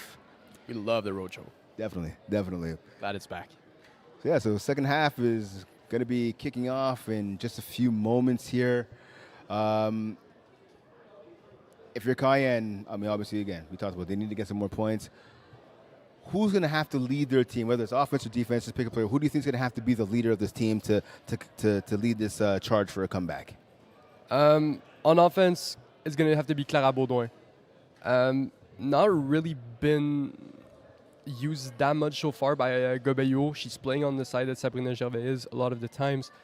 But she's been her best receiver, number 1 receiver throughout the season. She dominated in the playoffs. I'm surprised she's not really using her here. I think she's going to have to step up in the second half. And if you're Subzero, obviously, again, you're 1 half away from adding yet another title to your resume, another title, the championship to the mantle, if you will. Tons of players that can step it up and have stepped up for this team all season long. If you had to pick one player for Subzero, who do you think is going to seal this victory for them? Sabrina Gervais is going to get a pick. She's got close 2 times now. I feel like she's going to get the game-sealing pick, and then we're like, okay, Subzero win again. Okay. All right, so we're ready to start the second half of action. Just looking to the spare field on our left, we see the Johnson boys, Lonnie Johnson, the dad, a snapper, warming up with his son, the quarterback, Quade Johnson, again, of the Dirty Birds. Again, they'll be taking on ECW in our next game we have up here on schedule, so stay tuned for that one. But let's get back to the second half action here between Cayenne, Ed, Subzero. Sarah Parker is waiting to snap. She gets it to start the second half. Pass over the middle. Moquin Joubert yet again. Nice catch, picking up a bunch of yards there. I don't think she has enough for the first down, though, but it'll be second and short if she didn't. Yeah, it looks like it's going to be second and about 3, maybe at the most 4 yards. Which is ideal because you're going to be able to set up a first down and goal with less yards to go. The Cayenne defense dropping 2 defenders at all times deep, and Sarah Parker is not throwing deep. You have to change that defense. Maybe send a 3 lock or something, but they have to change something. Second down now. Parker gets the ball, looks to her right, Goes over the middle, pass behind the receiver, knocked into the air, but falls down incomplete. That pass intended once again from Moquin Joubert. And just I was saying, they only send one player deep, a corner lock on the other side with Alexandre Fournier. And, great. Bit of a throw behind by Parker there, but she saw the opposing halfback, both halfbacks converging on that route. Great play by the Cayenne defense. One thing I wanted to ask you before, Jerome. So obviously, listen, these are two of the top teams going at it right for this Women's One Championship. Both teams haven't played a game since April 28th. How much do you think rust is a factor in the score we're seeing right now? It is, but it's not. These teams are well-oiled machines, and they've been playing for so long that I'm sure they play a lot, even if it's not an FPF. And that was going to be my next question. Obviously, these teams playing in a lot of different leagues and different tournaments. You talked about, right, obviously playing each other, two best teams in Canada, right? You said it at the top of this broadcast. How much do you think that familiarity and having played against each other in not just FPF but elsewhere, how much do you think that helps both teams here tonight? Oh, it's everything. And Subzero have been playing for so long together. That chemistry, the chemistry between quarterback and receiver is something that's built through the seasons. For Cayenne, it's not a team that has been the same the whole time. There's more new players, more moving pieces. Subzero, it's a consistent team. It's always the same girls. Pass in zone. Nice defensive play there. Pass intended from Moquin Joubert, but the defender right in her back pocket with the pass deflection. See there on the replay. Let's check it out here to see who that was. So Parker going deep, back of the end zone. That's 55, I believe, with the pass deflection Laurence there. Caron, yeah. Yeah, Laurence Caron, exactly. It's a good defensive play, by Caron. Bunching up here. Good bunch formation, kind of a V right there. Oh, nice catch there. Some nice fancy footwork near the end zone. Not in for the touchdown. Yep, once again, Sabrina Gervais sitting in that zone, just getting that soft spot, sitting as soon as she feels like she's open. There's no one near her. There's three defenders there and no one converging to the ball, to the receiver. So this Cayenne defense is too passive right now. So I know you told me you played tackle before. What that looks like is like an angle or a Texas throw where you have the running back kind of looks like they're doing a quick out to the sideline and then bring it back right to the middle of the field. Yeah, it's tough to follow. Yeah, good man beater right there. Parker gets the snap, looking to the end zone, off the hands of Carrier. Get the holding call, though, on Alexandre Fournier. Oh, you're right, yeah. On Émilie Carrier. Let's see if that was the right call. Yeah, right-hand star, the official throwing the flag. Yeah, definitely. It's a sneaky one. It doesn't usually get called, but nothing gets past Rohan. Yeah. So fresh out of down, first down now for the Subzero offense, about the 2-yard line. May as well say the one, I guess. Yeah, the 1-yard line, of course, because that penalty happened in the end zone. So right now, Jerome, for Subzero, what are you calling here on offense to make sure you get the ball into the end zone? You're expecting some men here because they don't really have anything to lose, so get some man beaters, maybe an in and out from the snapper, or just simple hooks. Quick hook right there by Moquin Joubert. She gets into the end zone. She extends the lead now. The simplest play possible, but once again, that Cayenne defense being too passive, not being aggressive enough, kind of being scared perhaps of Sarah Parker and her accuracy, but you have nothing to lose now. You have to take some risks. So the lead has been stretched out to 25-7 for Subzero. Of course, now the ladies in black and white looking to go for appears to be a 2-point convo, not to make it a 27-7 game. Looking for a 20-point lead here. Let's see if they can get it. Which is almost insurmountable at this point, but we've seen crazier happen. So Moquin Joubert gets a little closer to the snapper now, and Cormier. Parker gets the ball, looks to the left. Well, she had a player wide open. A little miscommunication. Carrier stopped at the first pylon. I think Parker wanted her at the pylon in the back. Yeah, they kind of left the left sideline wide open, and Carrier and Parker being on a different page on that play. It happens. Now, if I'm a member of the Cayenne defense, I'm saying we did that on purpose. We purposely left it open because we knew the throw would be bad. Sometimes just a little step from a defender can throw a quarterback off. Yeah, it's just true. like, oh, I'm going there. Just kidding, I'm not, but it's split-time decisions that QBs have to make, and sometimes it's hard. So now Cayenne has a decision of their own now. Are they going to try to move the ball fast? get a touchdown and then get a stop. And it looks like they might be. Tyler's Legacy, they're on the sideline making a catch. Clara Baudouin here. Baudouin, my apologies. Yeah, you're right. Yeah, so just splitting the two defenders there. She's on in an ISO situation. Gervais drops to the middle, and as soon as she sees that inside step, right away the ball is out. Great accuracy, great velocity on that pass, and a great catch by Baudouin to get the first down. That's a big catch by her on the left sideline. Now she goes over to the right-hand side. Maybe a post. Ooh, pass over the middle, and that gets knocked down. Yeah, Jessica Bustampen finally making an impact in this one. One of the most athletic players in all of FPF, in all of Canada. One of the top rushers, definitely. Yeah, sometimes you just, to these tall, lanky rushers, you just don't even want to throw up the middle, which helps the defenses. You don't have to cover those inside hooks or inside routes, and the receivers have to run their routes a bit more outside, which leaves less field for the QBs to find space, and also for the defenders to cover. Yeah, Boise Tappan closing in on 150 sacks in her career. Didn't get one right there, but again, good pass deflection. We see now on the next play, quick hitter there on the outside for Cayenne. Yeah, just cutting down the field a little bit, but now it's 3rd down and 10. Once again, very, very hard situation. They've been struggling in the red zone, not getting easier here.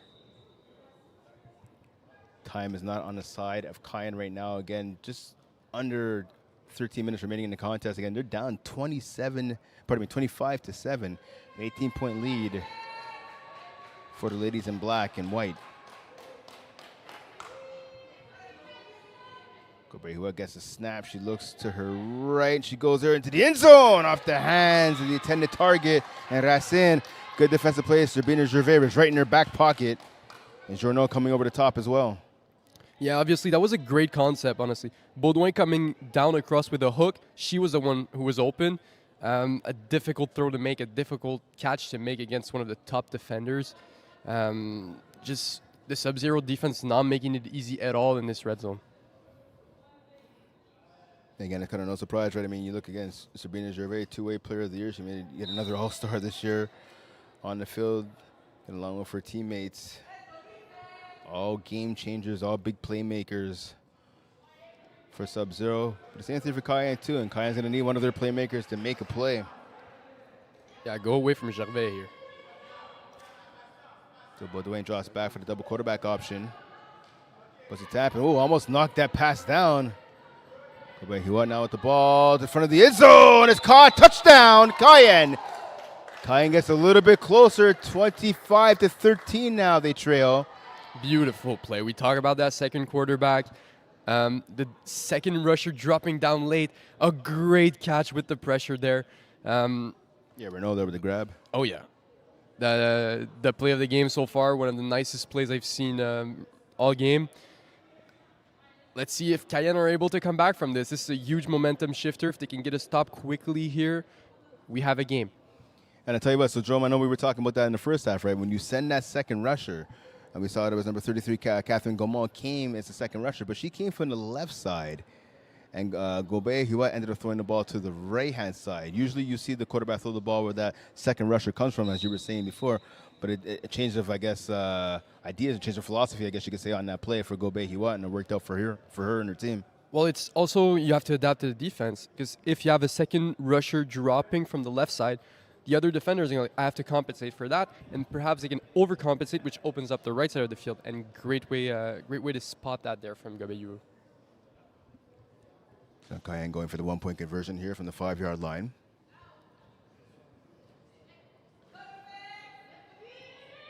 Back of the end zone. Racine gets her feet in bounds.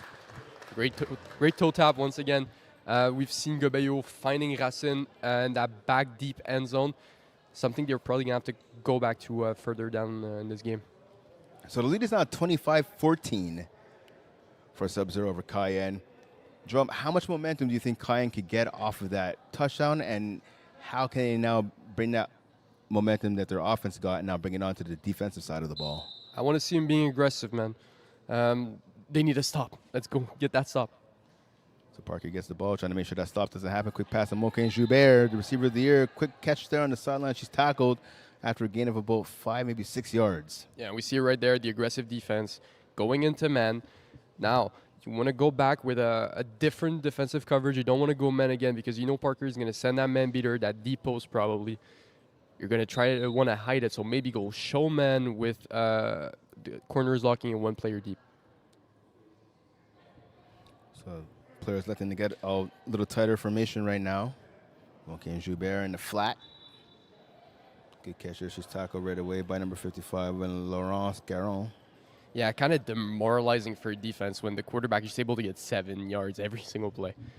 It's frustrating and it's annoying to a certain point. You're like, what can we even do to stop her right now? And Canada going to need to find answers rather quickly here.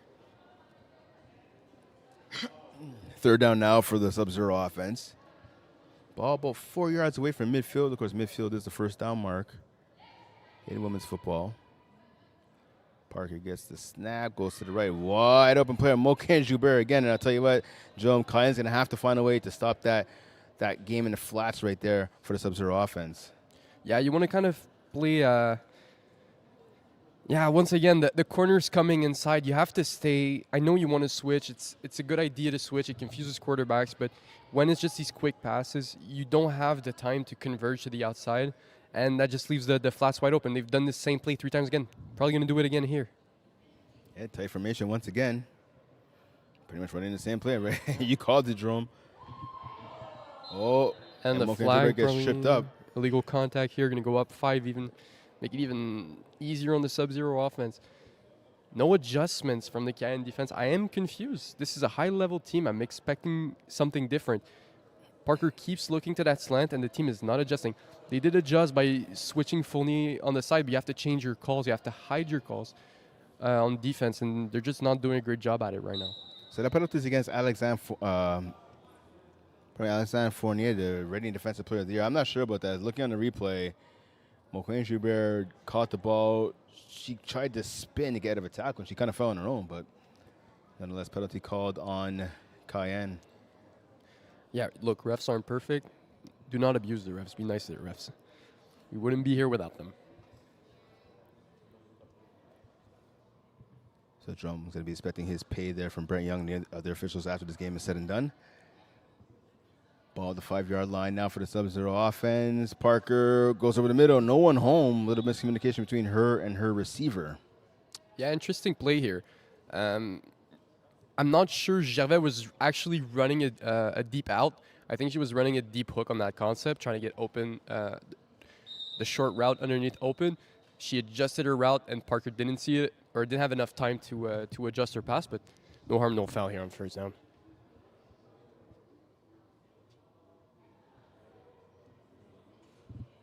It's another chance now for Subzero, looking to extend their lead. Pass outside. It's intercepted. Here comes the challenge. Oh, tackle. That's a touchdown saving tackle right there by Cormier. Yeah, and that was the saying. Alexandre Fournier making an impact on defense here. It's a lucky play. It's a ball that's slightly thrown too high.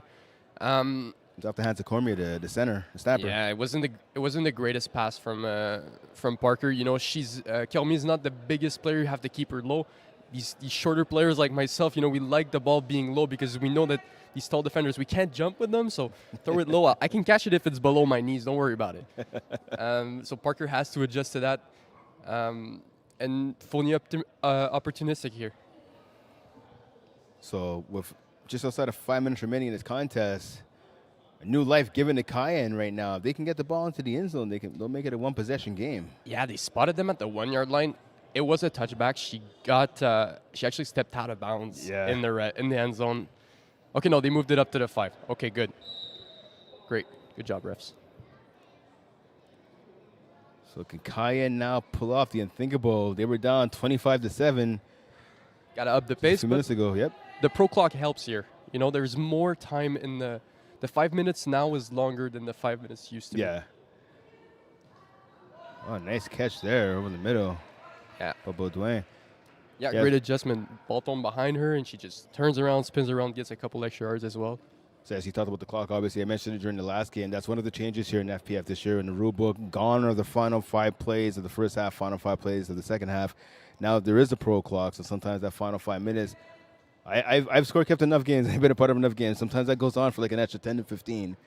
But that just gives you more football if you're a player, so you can't be complaining about that. Yeah, tight games are longer. If they're not tight, usually they're shorter. Exactly. Pass to the flats. Cayenne taking a page out of the Subzero offensive playbook. Yeah, surprised they don't really knee. These higher level men teams like the Braves usually they'll knee if they have like a third down or second down and the one before the half. These teams are just getting the yards, getting the first downs, but now that's why it can get complicated because you need around 20, 22 yards now. So you're saying if you were Renault right there, you would have taken a knee before the first down mark. Why would you have done that? Because it would make the first and goal on the second half of the field way easier because you can get 6-7 yards, and even then, every yard matters, especially as you get closer to the red zone. Every yard is harder to get. Oh, Cayenne, fresh set of downs right here from just past midfield, trips to the right, pass to the flats again. Here comes Renault. She's running up the left sideline. Can she get into the end zone?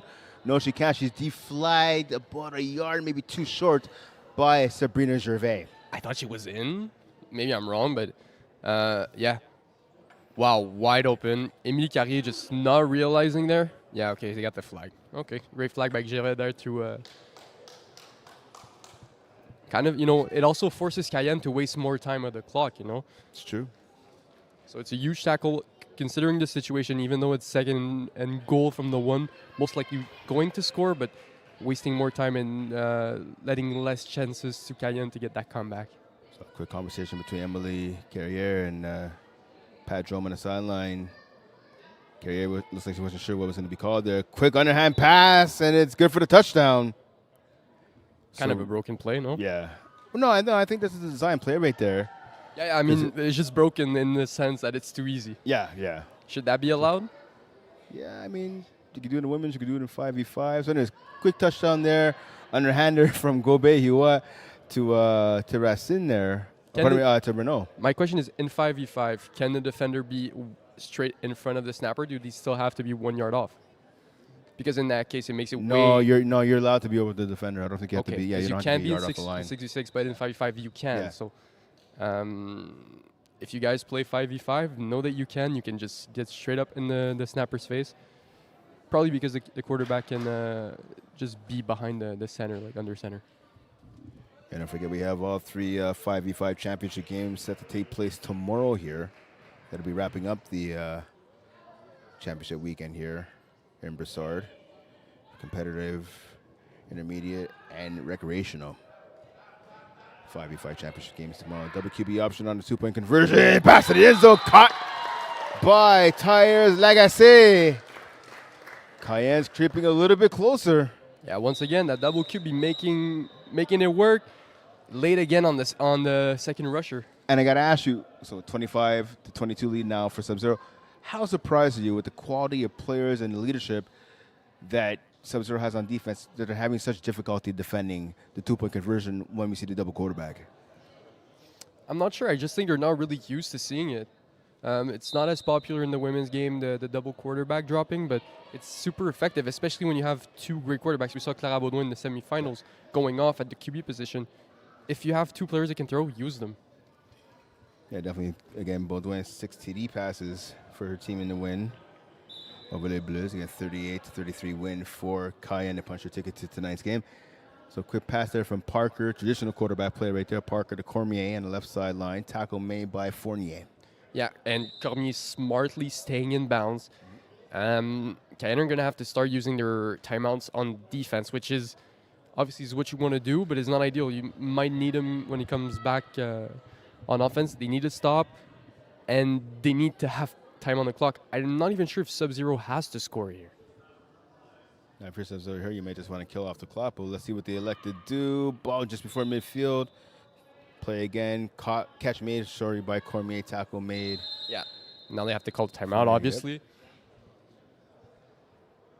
So third down now, just before midfield. So it's going to be about third and maybe a long 2, let's call it 3. Yeah, and the first down might seal it. It's not like confirmed, but technically could knee down 4 times in a row and end the game. With only 1 timeout remaining and about, 35, 40 seconds being taken off with every play? Yeah. I mean, hopefully we don't see that. I mean, right now it's saying 1:12 on the clock, both on the scoreboard here in the complex and on your screen at home. Hopefully that's not what happens here. I mean, you want to see this game go down to the wire. And there might be an argument to add an extra timeout just to prevent this situation happening late in games with the pro clock, with teams just needing basically a first down to kill off the entire clock when they don't need to score like we see in this situation. So an extra timeout could actually be more fair in a way, but the problem might be with the length of games with the extra timeout coming in. So Cayenne coming into tonight's game, they had scored 81 points combined in the 2 playoff games. Right now they're stuck at 22. They're hoping to get a chance to get the ball back and add a little bit more to that total. But they're going to have to get a defensive stop here first. 3rd and 3. Parker over the middle. It's caught by Gervais. First down, Subzero. Yeah, great play. I mean, expecting the flat to be open there with the multiple times it was hit.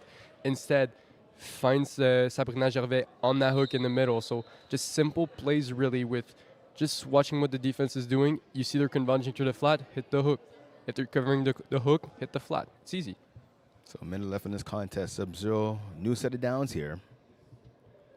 And yeah, you can see right now Sarah Parker telling Brent Young, we'll take a couple more seconds off the clock.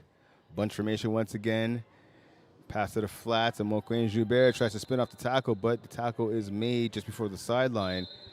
Pickup of about 4 yards. Timeout called here. Yeah, about 41 seconds. What is this? Second down or third down? Second down. Second down. So with 41 seconds, no more timeouts, it's pretty much over. Unless we see an interception, of course, because an incompletion does stop the clock. Exactly. An interception makes this very interesting. So if you're the Cayenne defense, how aggressive do you want to be here? Very aggressive. There you go. You have nothing to lose. Who are you calling on right here? Who needs to step up and make a play? Who do you think is going to be that aggressive player? They all have to be. At this point of the game, everybody is like, the game's on the line here. Get in their grill, but they're playing off again. Playing off everyone at least 5 to 6 yards back. Bunch formation once again by Subzero. Can Cayenne respond here and get a stop? Oh, almost a sack there.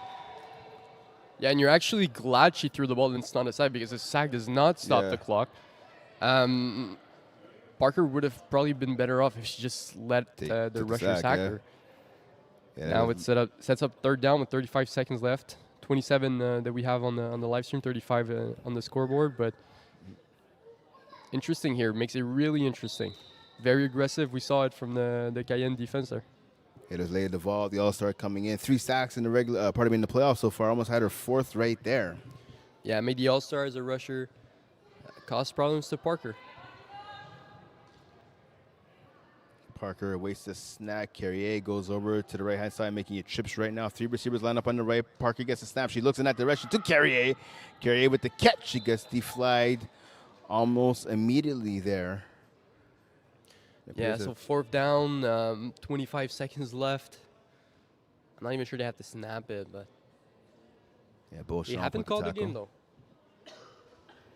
So a 3-point game again. This is extremely close to their Week 4 meeting. Again, Cayenne getting the win in that contest by a score of 27-26. We're pretty much almost at that point total right now.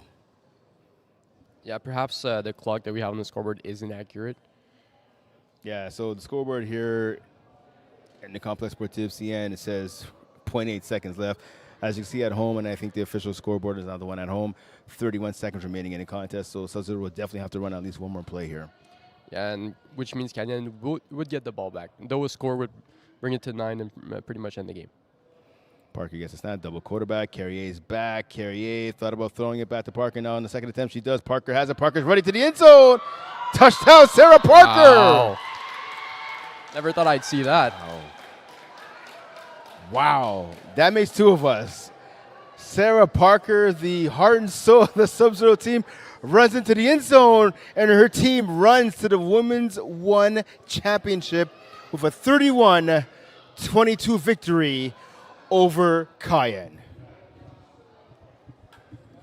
Fantastic play there, fantastic play call, really, by the Subzero offense, Amélie Carrier and Sarah Parker working in tandem, working in unison there to get that touchdown on the board to seal the deal on 4th down. So congrats to Subzero. Those ladies win yet another championship. What more can we say? They're the best team in Canada, and some would say the world, in terms of women's flag football. Yeah, absolutely. But still a great performance by Cayenne. They should be very happy with their performance. They started off a little slow. They made a great comeback at the end of the game. They showed that they can hang with the Subzero team, that they're just as good as them. And things didn't go their way. A couple missed passes early, a couple of opportunities that didn't work out. But overall, great performance by both teams. Great teams. So happy to have these two great teams playing in FPF here. So now Subzero again. So they avenged the loss again. This is the rubber match between both teams. Subzero won the first meeting in week 2. Cayenne won the meeting in week 4. There were some whispers this season, right, about maybe Subzero not being as good as the Subzero teams in the past. Laurence Pontbriand wasn't on the team. I know Sabrina Gervais got injured a couple years ago. We saw Tamara Journeau rocking a huge knee brace. It is what it is, right? Some players, everyone gets a little older, right? You can't stop that. But what does a win today say to the rest of the league who thought that maybe Subzero isn't as good as they used to be? Maybe they're not as good as they used to be, but they used to be the best, and they're still the best. So even if you're not 100%, if it's a 97% Subzero, it's still better than 99% of teams in the world. So, yeah, I mean, they're getting a bit younger with, we saw Catherine Gaumont having a huge impact, Jessica Bossy-Tampen also. So maybe the torch is being passed here from these older players who've been playing for a longer while now, coming in with these younger players making an impact. All right, so we're going to shoot it down to FPF President Jeff Rosenblatt on the sideline to present the championship trophy and the MVP of the game.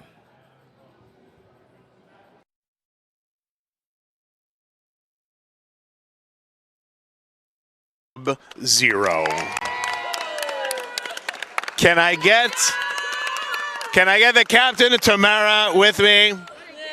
Ladies and gentlemen, this is my teammate, Tamara Journeau. Tam, you're back on the field after an injury. Thank God to see you back on the field. Tell me, how does it feel to be back on and be with your girls being the champs? I almost cry, but I'm just happy to be with all these teammates because I love them so much. So thank you. It was so fun.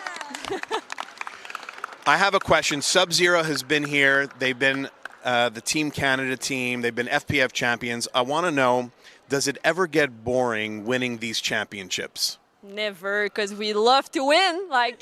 Who doesn't love to win? And now let's get the MVP of this game, Sarah Parker. Get over here. Come, Sarah. Come. You got to be in front of the mic. So, obviously, we have the great debate, who's the better quarterback, me or you? But it's no longer a debate. It's obviously Sarah. But no, serious question. That last rushing touchdown that you just had, how many career rushing touchdowns do you have, and how did it feel? I've had some back in CJEP when I was playing Division 4. So this is a first to be amongst the best, playing in a final and getting a rushing touchdown. So I'm really happy because I've been putting in a lot of work. So I'm glad that I got to showcase it in a big game like this. Last question, because I know we have a lot of American podcasts that were televising this game. I don't know if you guys know, this was a pretty well-watched game around North America with arguably two of the best, if not the two best, female teams, not only in Canada but in North America. What does it mean when you guys face off against Cayenne and to get a big win like you did tonight? It's great competition. We love playing amongst each other. We play sometimes together, playing against each other. It's fun to have that kind of competition because playing against the best is how you grow and how you become better. So of course, it's fun also to show how Quebec is so dominant in the sport. So I'm honored that everyone back home is watching because I know that flag football is taking up. Taking a lot of popularity, and I'm glad that people are taking interest in it. So thank you to everyone watching. So yeah. Awesome. Sarah Parker, one of the best female quarterbacks, if not the best female quarterback in Canada. On a personal note, from FPF, it is an absolute thrill to have Subzero and Cayenne in our league. It's an absolute honor. This is unbelievable level football, and we are so proud to have you. So congratulations once again, the Winter 2025 Women's Champs, Subzero. Back to you in the booth. All right, so welcome back to the booth here. So as you saw, Sarah Parker, well deserving the MVP of the game. Jerome, let's talk about quickly, if you can, just the legacy of Sarah Parker and what do you think another championship means to her? The GOAT, just doing as much as she can for the female game and showing once again why she's the best. Just happy for her. Like, you can see that she really cares about this game. She cares about the other young girls that are coming up in the flag football world, which is we love to see these female athletes, these older athletes who have made an impact, go down and help these younger ones who are building a name for themselves. Right now, the U19 championships, Team Quebec absolutely dominating there on the female side. So, just happy to see how big the game has become on the female side. Definitely. I mean, I second that again. Playing flag football is amazing, especially seeing females play flag football. It's awesome. Let's continue to grow the game, as we've seen here today with Cayenne and Subzero. Once again, congrats to Subzero. They're your Women's 1 champions. Coming up next, we have Division 2 action. The number 1 seed, Dirty Birds, taking on the number 2 seed, EZW, right here in Brossard. Stay tuned.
evening and welcome to the Division 2 championship between the number 1 seed 8-2 Dirty Birds and the number 2 seed, the 7-3 EZW. He's Jerome Hobbiton. I'm Brent Bakken.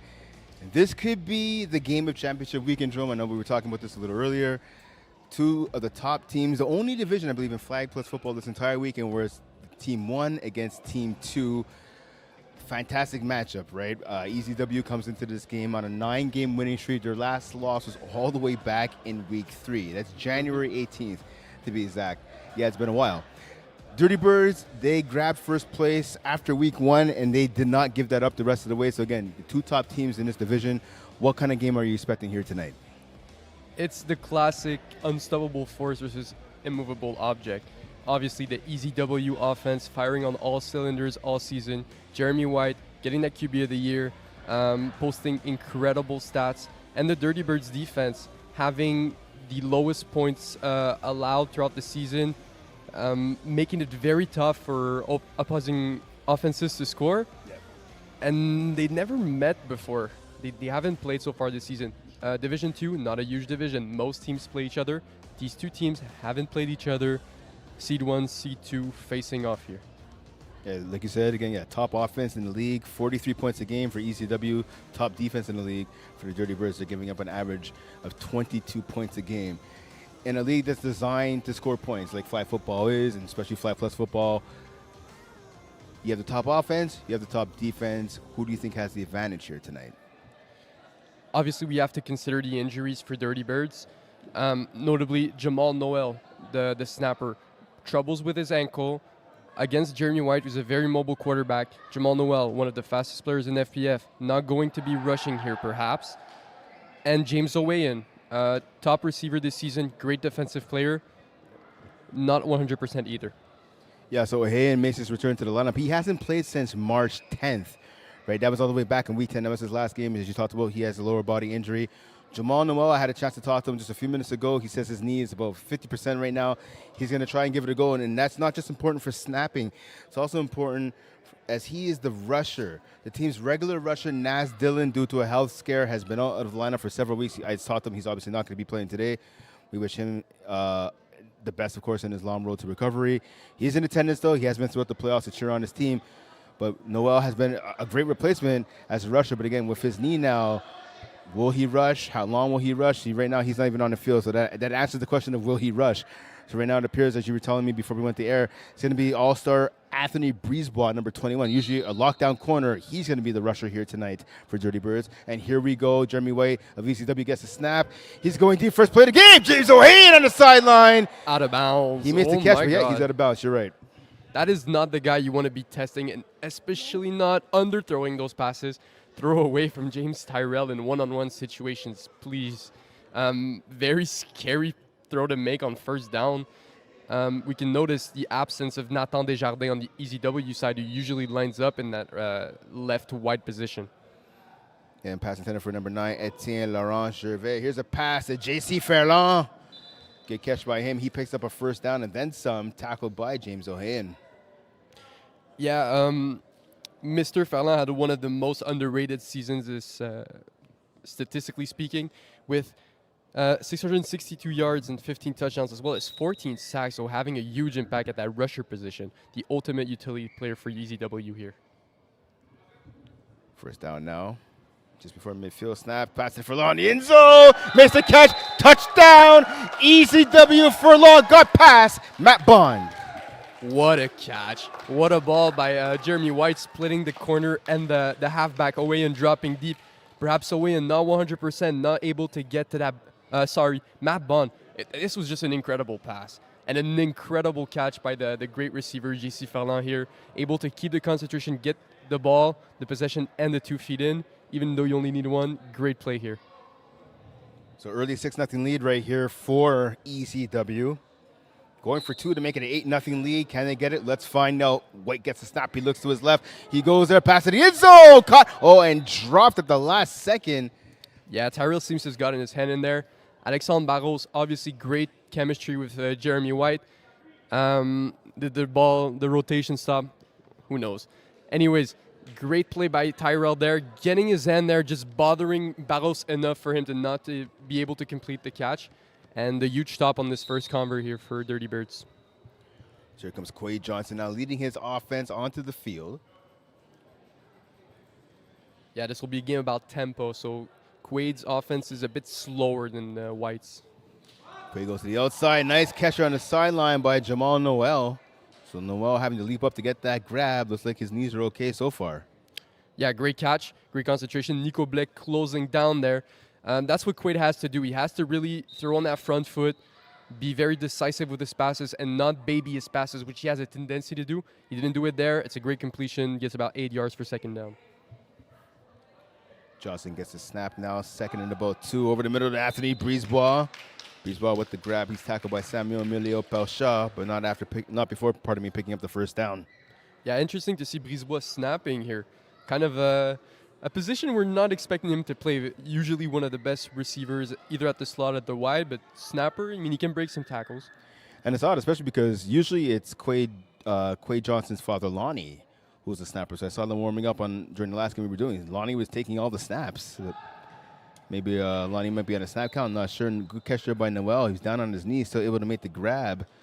Yeah, JC Ferland close to get that sack. Nice low-key hip move by Quade Johnson here. Maybe a little bit of flag guard there, but the refs won't call those on the QBs most of the time. Great job by Noel getting down with the catch.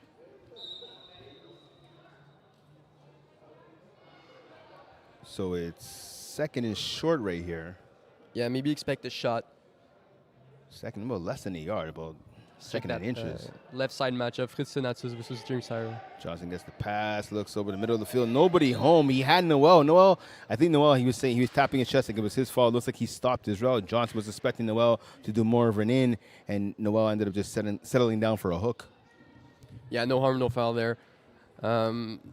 Quade being smart there and just throwing it away on the second down and first. You do not want to be throwing picks in these situations. You have 3 downs to get 1 yard. You're good.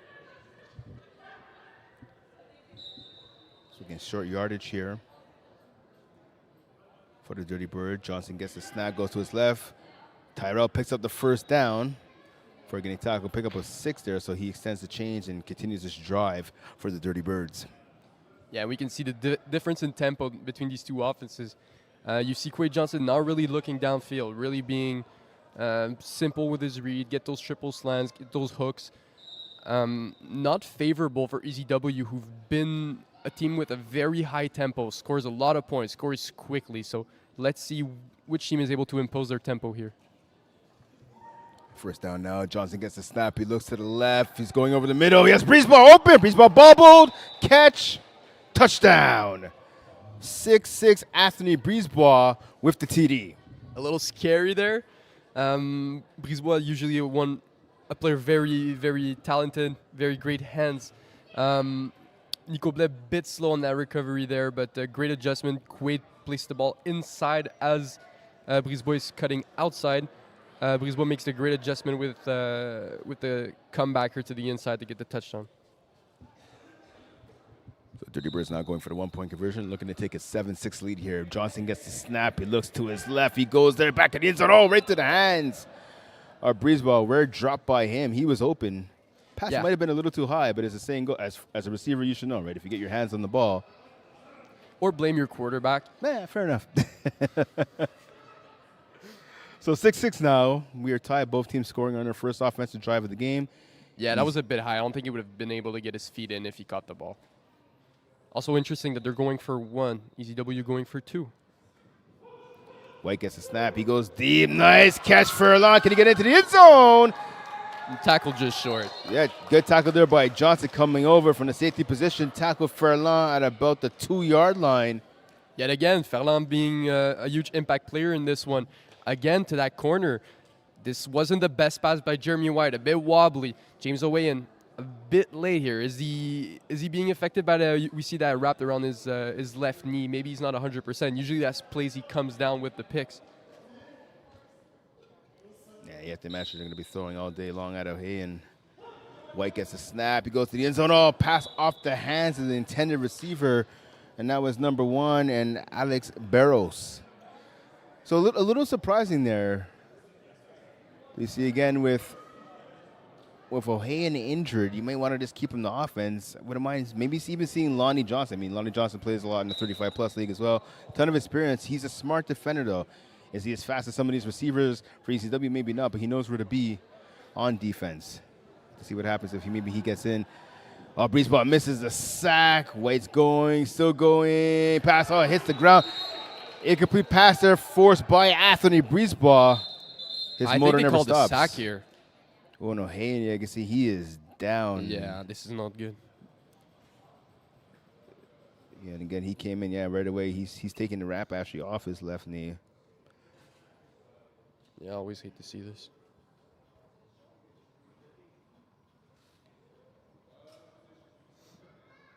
So he appears to be in not a ton of pain, just more discomfort, if anything. Nah, he looks in pain. Yeah, okay, you're right. I can see now the grimace on his face. Yeah, he gets helped up by his teammates as well as Sarah Parker. And he's going to be helped to the sideline. So that is not a good sign there for James O'Hayan. Again, coming into this game, already having that left knee injury. You have to tip your hat to him, though, that he tried. Listen, he wanted to gut it up for his teammates and try to help them win a championship. Yeah, warrior, but gotta stay healthy, man. Yeah, hopefully that injury is, it's not as bad as it looks right now. So that's going to affect, obviously,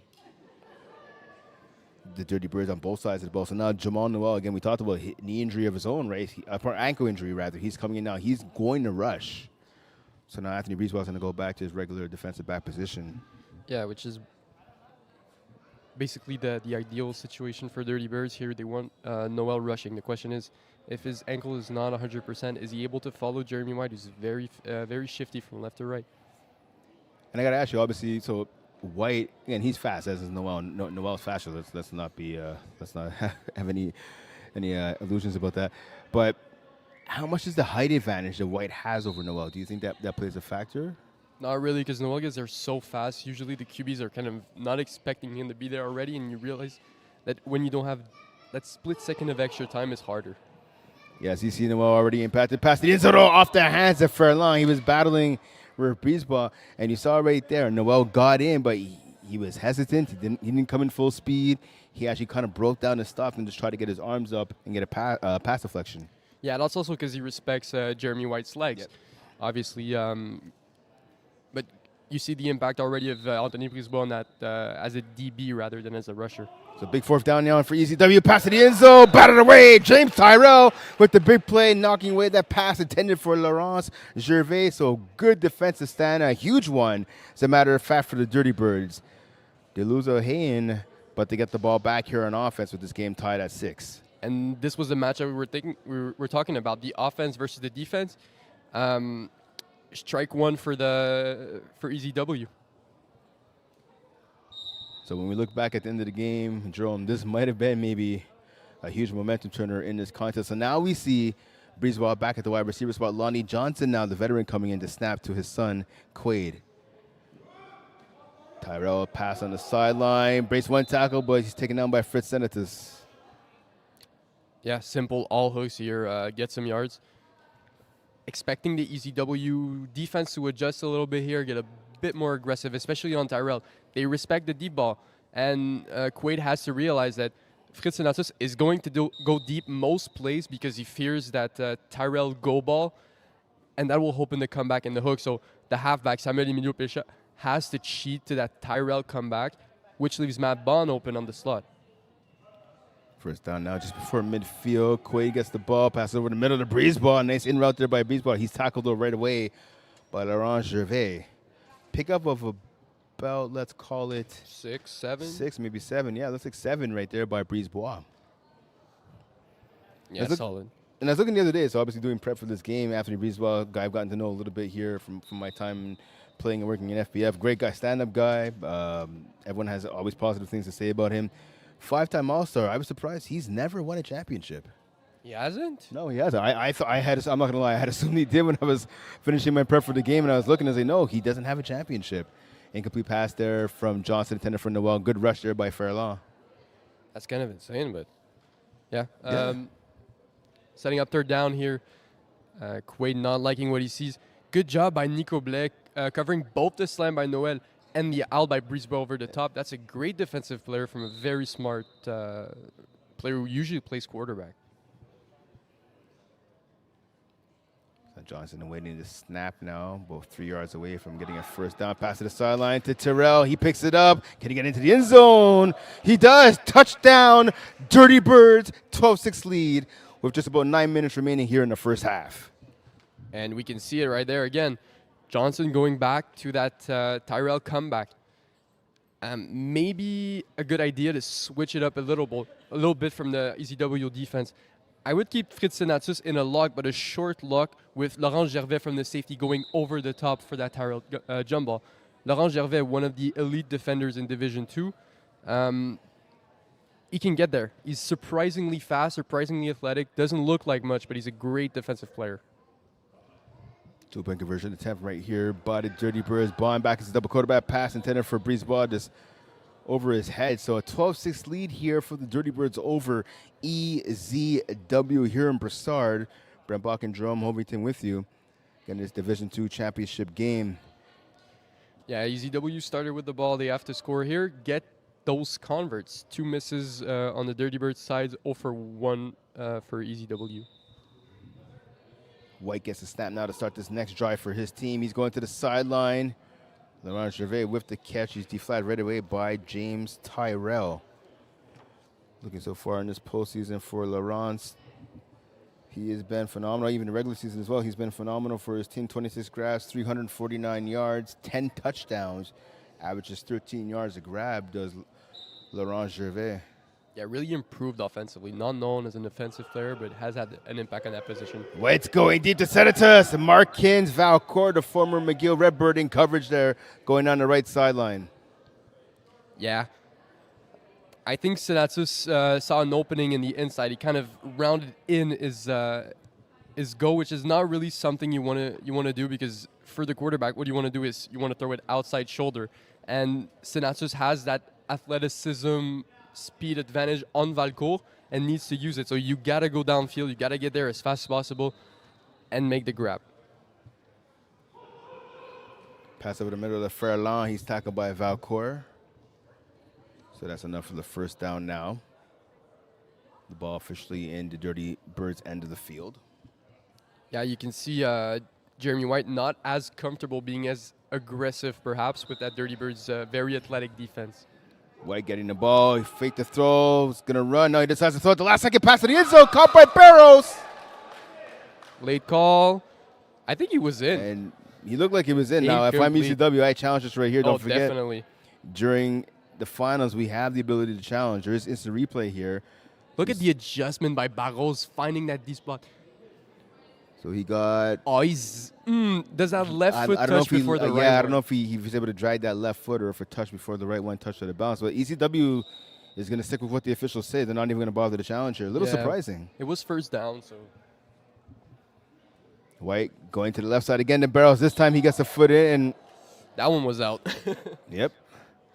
First one was in, second one was out. But again, I mean... That's okay because, I mean, it's 1 foot in bounds. And 1 foot has to be in. Only 1 foot, I should say. Right, but your first foot has to be in bounds. I think his right foot touched. Oh, yeah. No. His left foot, he just toe tapped it. Yeah, he dragged that left foot. Yeah. Exactly, yeah. Great play. Okay, yeah, so it's called a completion. So it's going to be 3rd and about 1 right here for ECW. Can they convert? Let's find out. White faking to the right. He goes to the right again. Pass to the floor. Caught by Furlong, open by himself. He walks in easily for the touchdown, and we're all tied up 12 apiece. Yeah, you can see Noel not being as comfortable. Great move by White, but he's buying time. But Noel is not aggressive towards the sack. He's really staying back, containing, which tells me he's not 100%. So ECW now going for the 1-point conversion, looking to make it a 13-12 game. Interesting. This early, I'd keep going for 2 if I was ECW. White now waits to get the snap. He gets it. Looks right down the middle. Senatus was open, but the pass from White was a little bit behind him. We're all tied up at 12. Yeah. I mean, it's neither the QB nor the receiver's fault. In that situation, Senatus has to sit his route because he has to realize that the halfback is sitting in that lane. And that's what Jeremy White sees. But at the end of the day, Senatus thinks he's open. He keeps running his route. It's fine. Just looking at how both teams got here. Dirty Birds knocking off the Party Ballers 30-12 in the quarterfinals. And then they knocked off Fins Up 32-26 in the semis. ECW outlasted the Vultures 45-42 in the quarters. And they followed it up with a with a blowout 42-22 victory over the Silent Ticklers in the semis. See a pass right there to Matt Bond on the left sideline. Not the simplest catch, a great grab. Quaid is placing his ball very well, away from the defenders, not giving them much. Similar a bit to Shador Sanders, not the greatest arm, but great accuracy, great decision making. Liking what I'm seeing from Quaid so far today. Comes Johnson now with the ball. He has Noel open. Oh, and he just overthrew him. And you can see the body language right there from Johnson. He's mad at himself. Noel was open on that deep crossing route. Yeah, actually, I'm happy he overthrew it. I think Laurent Gervais was cutting underneath, as we're going to see on the replay. Perhaps throwing it a bit too late, a bit too high, but great design. Also, perhaps could have hit it in the deep back end zone with Noel's speed and Laurent Gervais perhaps not being able to follow Noel in a straight line that far. Johnson gets the ball, fastball over the middle of the Brisebois. Good tackle made right there by number 21. Pardon me, by I believe that was Nick Blais. Looks like that was number 24 actually with the tackle. Yeah, Nico Blais, yeah. This matchup, ton of all-stars on both sides. Quarterback of the year, Jeremy White. Defensive player of the year, obviously Quaid Johnson. Not two-way. Interesting. Yeah, you're right. Johnson gets a snap here. Pass over the middle. Oh, Lonnie with the drop there. Lonnie, I think he was thinking about where he was going to go with the ball once he caught it, but you got to make that catch first.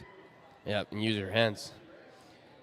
Family affair, obviously, with the Johnson. Again, Lonnie the dad, Quaid the son, James Tyrell, close friends, obviously, with Quaid, the former receivers at Concordia University. James is actually married to Quiana, sister of Quaid, and obviously the daughter of Lonnie. Oh, the sack right there by Ferland. Johnson tried to escape it, but he couldn't. And that is huge. That's up third down and very long. That's a long, maybe like 8-9 yard sack. And Quaid's hip move worked, but Ferland was just very, very silky with the slight grab that was enough to get the huge sack. Yeah, Ferland, you can see him already down in his defensive position waiting for the next snap.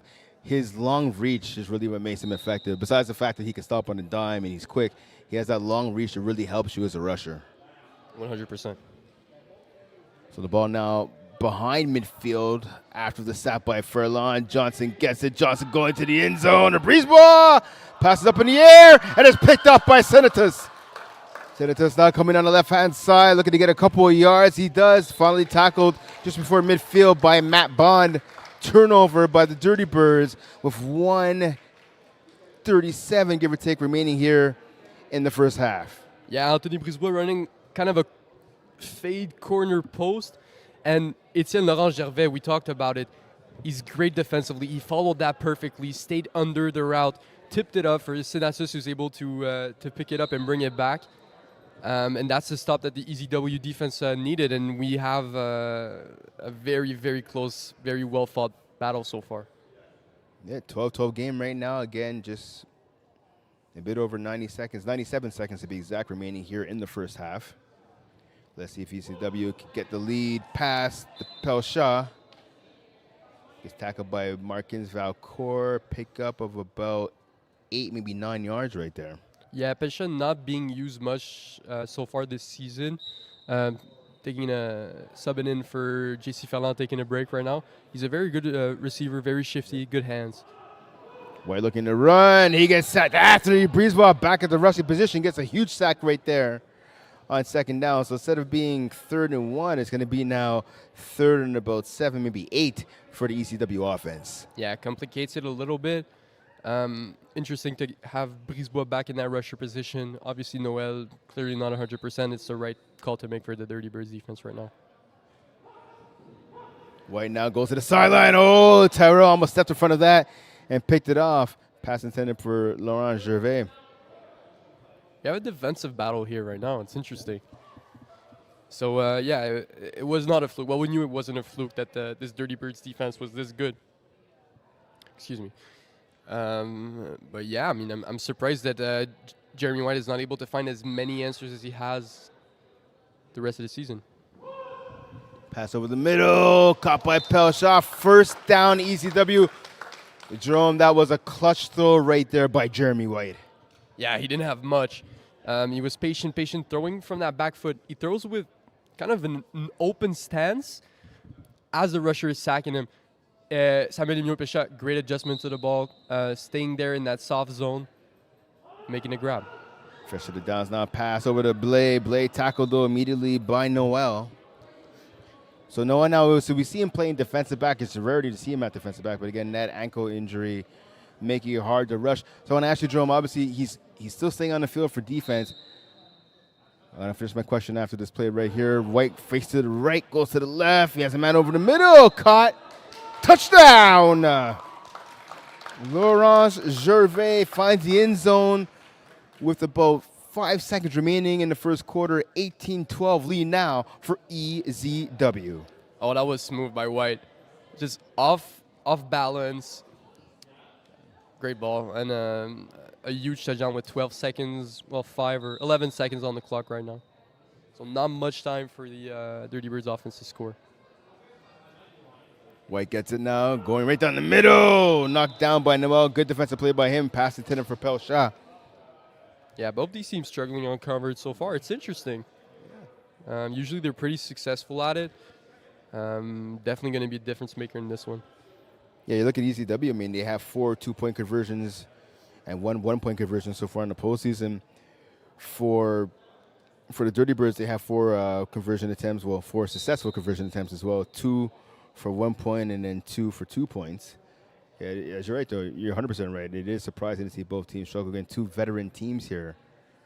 And Dirty Birds and ECW. Johnson starts the next drive for his squad. Goes to the sideline. Oh, pass intended for Tyrell, just out of his reach, though. Yeah, it's pretty hard to overthrow James Tyrell with how athletic and bouncy he is. But, yeah, I think Senetsis also made a great closing play. Just Tyrell didn't look particularly comfortable going after that ball. So, I mean, no harm, no foul. About 6.7 seconds, so probably the last play here of this half. I'm wondering also who could drop as a second QB, perhaps Matt Bond. The EZW defense having Samuel Emilio Péchat as a second quarterback. Rusher, sorry. Well, let's see what they do here. Johnson gets the ball. Goes over the middle behind, so it's intercepted. Blade with tackle. The INT. A good tackle there by Lonnie Johnson. And that'll do it. You're right. That was the final play of the half. So after the first half of action here in Brassard, it is an 18-12 lead for the underdog EZW against the number 1 seed in the Dirty Birds. So obviously a big play there, big offensive drive at the end of the first half for EZW. We saw it resulted in a touchdown by Etienne Laurence Gervais with about 10 seconds remaining here in the first half. Jerome, I got to ask you, how much momentum now does EZW have after getting that late touchdown and then getting the stop as well? Well, we see how massive it is to start with the ball, how it can be mostly negative when it comes to second half, because now if they have the ball, they can really set the tempo. But now Dirty Birds is going to have the opportunity to start the second half with the ball, slow down the tempo as they've done all season, as they've done in this game. And Jeremy White does not like being on the sidelines for too long.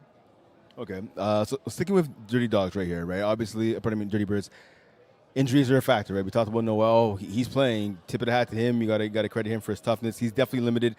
James O'Hayan didn't last more than about 10 minutes going into this contest. Who now has to step up for the Dirty Birds if they want to make a comeback and get the W here?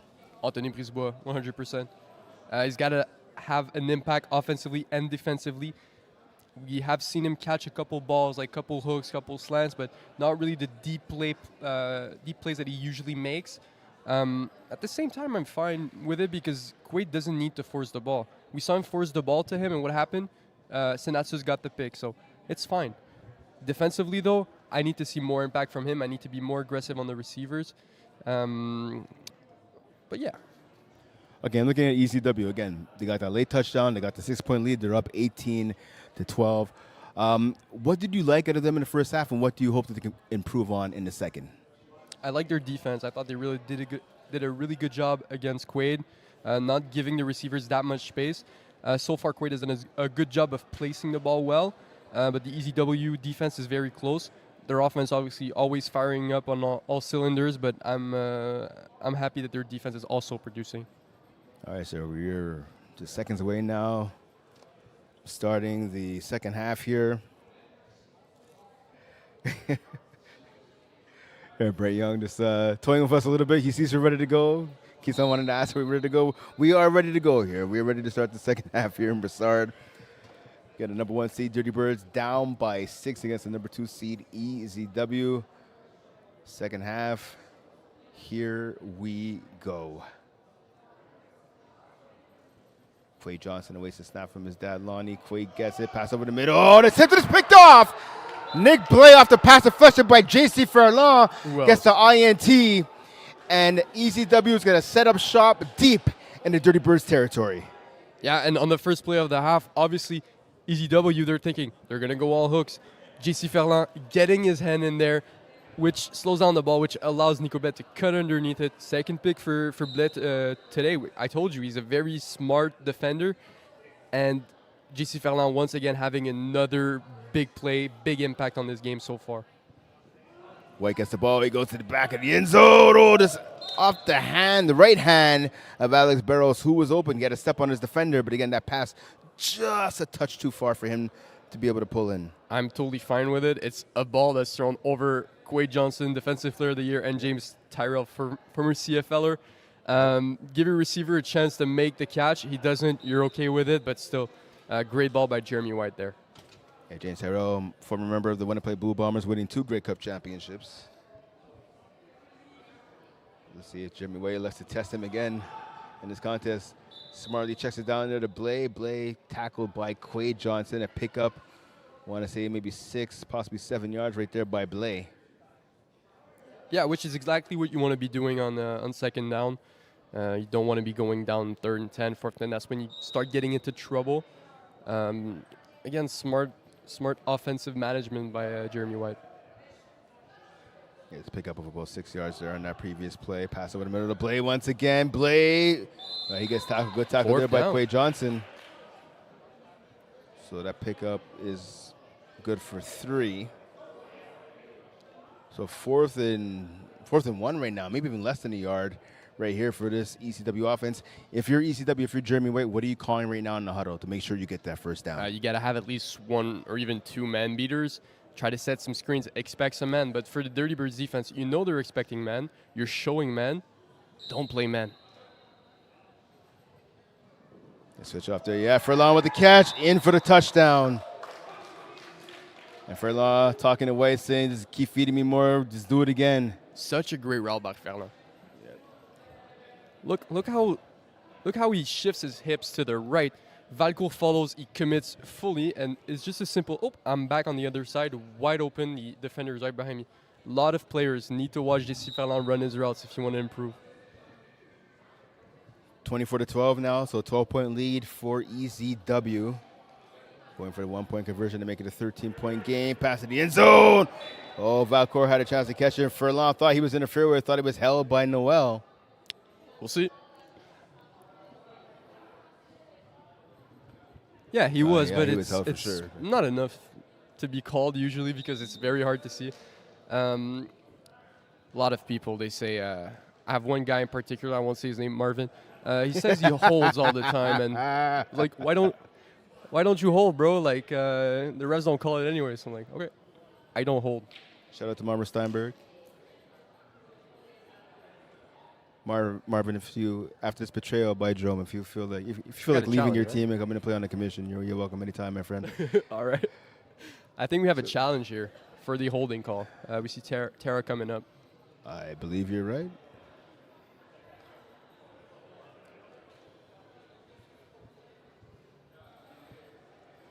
Yeah, so we'll get the official word in a second here. But I think you're right, Jerome. It probably is going to be a challenge on the holding. So, either way, you can see the replay right here. About 16 and a half minutes remaining here in this contest. You saw the in and out there by Furlong. Again, he was definitely held. The left arm, Noel comes out to grab the back of his jersey. Yeah. I mean, I think it's a fairly straightforward call. I think holding is one of the most straightforward calls. Usually, like, you can get away with it if it's slide, if you just touch. But as soon as you see the jersey being pulled back, which was the case in this instance, it's an easy call. Yeah. Don't forget, we have one more game here to wrap up night one of championship weekend. It will be the 7-3 Chaos, the number 4 seed, taking on the number 8 seed in the Citadines. 6-4 record for them. For the Women's Division 2 Championship, or Women's 2, if you will, Championship. I'm going to have that game for you immediately after this one is all said and done. I'll be on the call along with FPF All-Star Ben McMahon. Oh, Ben's coming up in the booth? The commissioners. Well, yeah, Ben Awesome. said he's going to do a game. So I was talking to him earlier. He's a little nervous, but I said, listen, you got this. You know football. We'll be good to go. Hey, everybody's nervous the first time. It's all right. There you go. He's excited. It's fun. It can only get better. That's the thing. Unless Mo Khan is here. When Mo Khan's here, it gets a lot worse, but I mean, here. Yeah, so right now, again, penalty is probably going to be called on the Dirty Birds defense. So it's a 24-12 game right here. Yeah, that won't change. While Fritz Senatus is taking a nap on the field. Yeah, he's just laid back, chilling. I mean, you can't blame him. Listen, you're up by 12 points right now. You're about to maybe extend that lead a little bit to 18. We'll see. No, it wouldn't be 18. It was a convert. Convert? Yeah, you're right. Yeah. My apologies. But still, you have to replay convert. Yeah, they called it pass interference. That's pass interference. So it'll be 2 from the 1. Yeah, that's exactly it. Sorry, I was saying 18.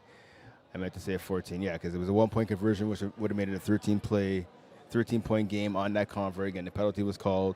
So they should be going now from a 2-point play, usually from the 10-yard line, but because of the penalty now, it'll be from the 5-yard line. It'll be from the 5. Okay, yeah. So they're looking to make it, ECW is looking to make it a 14-point lead now. And let's see if they can do exactly that, or the Dirty Birds defense get a stop. White over the middle, the Furlong. Good tackle there. Oh, illegal by Valcourt. Yeah, legal contact as well. Again, in tackle, that would have been a perfect play right there, but this is flag, so Valcourt call for the penalty. Yeah, just replay of it down. Yeah, great coverage by Valcourt. But yeah, just a bit too much contact after the play. You don't have to jump on the other player. Like, you could have just stayed upright and touched the guy on the floor. But then again, it's the finals. You play with intensity. Sometimes you're gonna do a little bit more contact than you want to or need to. But look, I can't blame the guy for playing hard. You know. I was gonna ask you. So how much of that is, you know what? I'm gonna do what I have to do here to make a stop. If I get the penalty called on me, I get the penalty called on me. It's better than just be like, all right, well, I got to give it up here and let the player score. Sometimes you got to go through a player, I guess, if they have the ball. Yeah, it wasn't dangerous play necessarily. It was just like, okay, you're playing hard. And Markins always plays hard. You know, he's a guy that'll bring that intensity, and he's trying to set the tone in this game with his team down. Get the flag. It's not the end of the world. It's just a convert. Yeah, definitely. Aggression has never been a problem when it comes to football for Markins. I've called a number of his games when he used to play at McGill. He played some halfback. He played a lot of corner. He can lay the hammer, I can tell you that, 100%. I'm not surprised looking at him. So it'll be a third attempt now for a conversion. 2 from the 1 now. Yeah. Exactly 2 from the 1 now instead of at the 5. Yeah, will Jay White go to that in and out again from GC Falon? It feels like they've done it 3 times in a row now. White goes to his right, now to the left. Ooh, and right through the hands, or off the hands, I should say, rather, of Laurent Gervais. A rare drop by him. Yeah, just a little too much zip from Jay White there. A bit overkill on that throw. We didn't need to throw it that hard, and I don't think Etienne was expecting such a hard pass. Incredible how much velocity he gets on that pass from that platform. Would you have caught that? Of course. There you go. Makes sense. Manu would have dropped it. Shout out to Manu. All right. New series now for the Dirty Birds. Oh, and another drop there by Lonnie Johnson. And you can just see the frustration, not just on his face, but with his body language right now. Yeah, it's all right, man. Get back in the game. It's only a 2-score game, right? I mean, it's not a blowout or anything, And right? with the onside now, I mean, any score below 14 is comebackable with less. Johnson gets the pass, goes to Tyrone on the left side. Oh, and off his hands and an interception. Shaw kind of in the right place at the right time right there. Yeah, very lucky, but man, you gotta catch with your hands. Like, even if the ball is low, even if it's in your chest, get those hands out, secure the ball. Even if it's below, you can't, because it'll just bounce off your chest into your hand and you won't be able to control it. So, getting the ball back on your opponent's side of the field is ECW pass to Senators, tackle by Noel. Yeah, simple play there. Yeah, pick up about maybe 3 yards on the play. Yeah. 3, maybe 4 at the most. That's fine. You kind of cut down the field again, make the second down easier. Dirty Birds are going to need to be a bit more hyped, I think. We need some of that. Nice play there by Matt Bond. Deflected the ball, almost picked off by Quade Johnson. Yeah, and this is exactly what you need from the Dirty Birds defense, getting underneath those routes. Usually Dirty Birds, they're very aggressive underneath without giving up too much of the deep. So for Jeremy White, he's going to be needing to hit that intermediate zone, but the Dirty Birds defenders are so athletic, it's hard to throw over their heads, which makes it very hard for opposing quarterbacks. White gets the ball, fastball off the turf right in front of Senatus, who was down on his knees trying to make the catch, but he couldn't. So 4th down now. So after the Dirty Birds made some mistakes, they have a chance now to make a defensive stand here. And 4th down now, it's not 4th and goal, but it's very hard to get that ball, between the goal line and the 2-yard line. But also, it's hard for the Dirty Birds defense because they cannot be too far back because Jeremy White can hit it before and they can get a 1st down. So it's a tricky situation for both the offense and the defense. It's about 4th and a long 4. Let's call it 4th and 5 right here. Pass over the middle. Valcourt with the bat down. Pass intended for Furlong.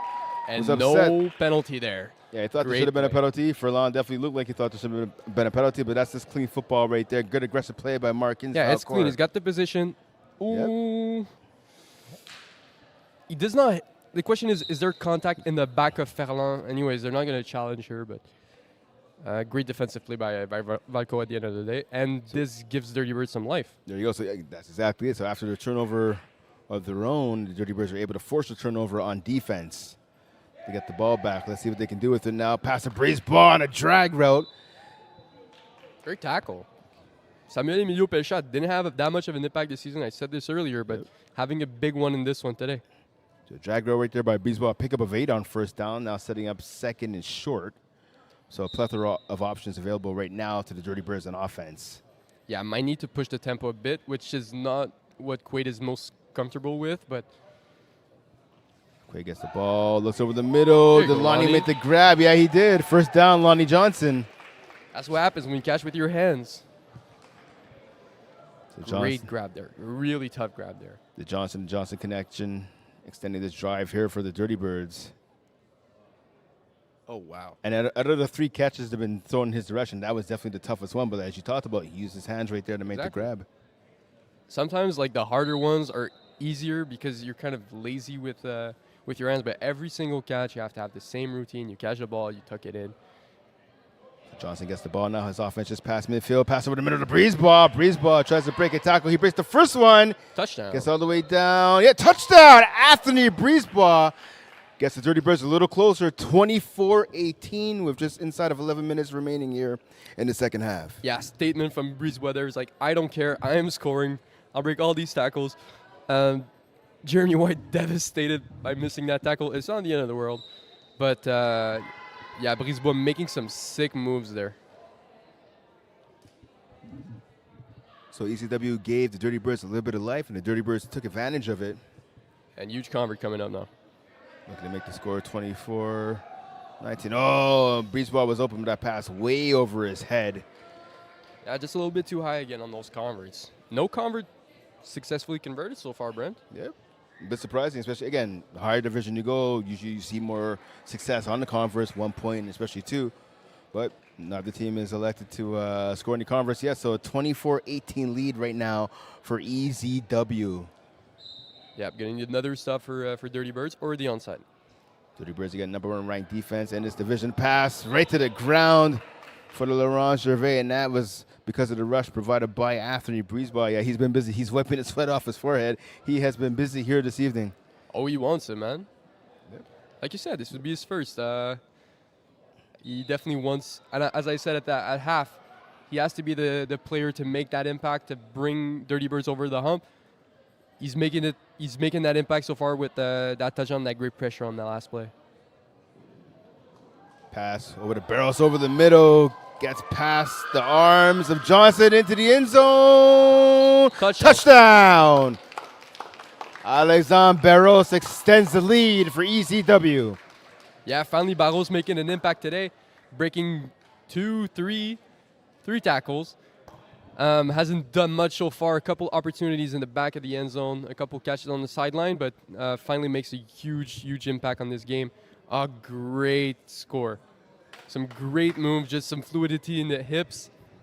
Makes the defenders miss. So good moves there by Barros, but I got to ask you, how much of that was just bad tackling right there by the Dirty Birds defense? 90%. All right. Pass to the back of the end zone, knocked away by Tyrell, so the 1-point conversion is no good. It's a 30-18 lead right now for EZW. Because, I mean, miss 1, okay, miss 2, miss 3. There's an issue there. So Dirty Birds fans and players, you can send all your hate mail to Jerome if you want. I'll take them. New drive right here for Quade Johnson and his offense. Again, now they're down by 12. So plenty of time, though, left. Oh, yeah. With 8 minutes remaining in this contest. Johnson gets the snap. He looks to the left, double pumping a third time. And that delay gave enough time for Furlong to get there to get yet another sack in this contest. Yeah, we're just going to back up the Dirty Birds offense a lot. Second and about 20. Anthony Brisebois was wide open on that right sideline on the right deep out. Quade never looked at him. And that's been the problem, I think, with Johnson. Just want to get your opinion on that. It seems to me, at least, that he's throwing a lot just to the middle and to the left. He's not throwing as much to the right. What are you seeing? I think it's a lack, not necessarily of arm talent, but confidence in his arm to get it there. He doesn't have the strongest arm. Oh, and that pass right there, that was a bad decision. Laurent Gervais ended up knocking it down. A pass intended for Anthony Brisebois. You can see the frustration on the face of Brisebois right now. Yeah, and EZW adapted their defense. They're seeing that Quade is throwing a lot in the middle of the field, and they're setting 2-3 guys to that middle, and Quade's not hitting the sidelines. Why hasn't he gone back to that Tyrell comeback? No, you're absolutely right. I mean, that was money for them. That's one of the things that has been working for them offensively. Again, it's a bit of a struggle here offensively for this team, but that has been one thing that has been working. Don't forget, Quade Johnson actually a part of Fly-Sac taking on the Braves tomorrow in the Division 1 championship. So to back-to-back championship opportunities for Quade. Obviously, he wants to get this first one taken care of here tonight. Pass to the sideline of Brisebois. Can't hang on to the ball. He gets knocked out of bounds. Fourth down now, 4th and long, facing the Dirty Birds offense. Definitely not an easy catch to make. A catch that Anthony Brisebois is able to make. Well, there's a lot of contact from Jeremy White there.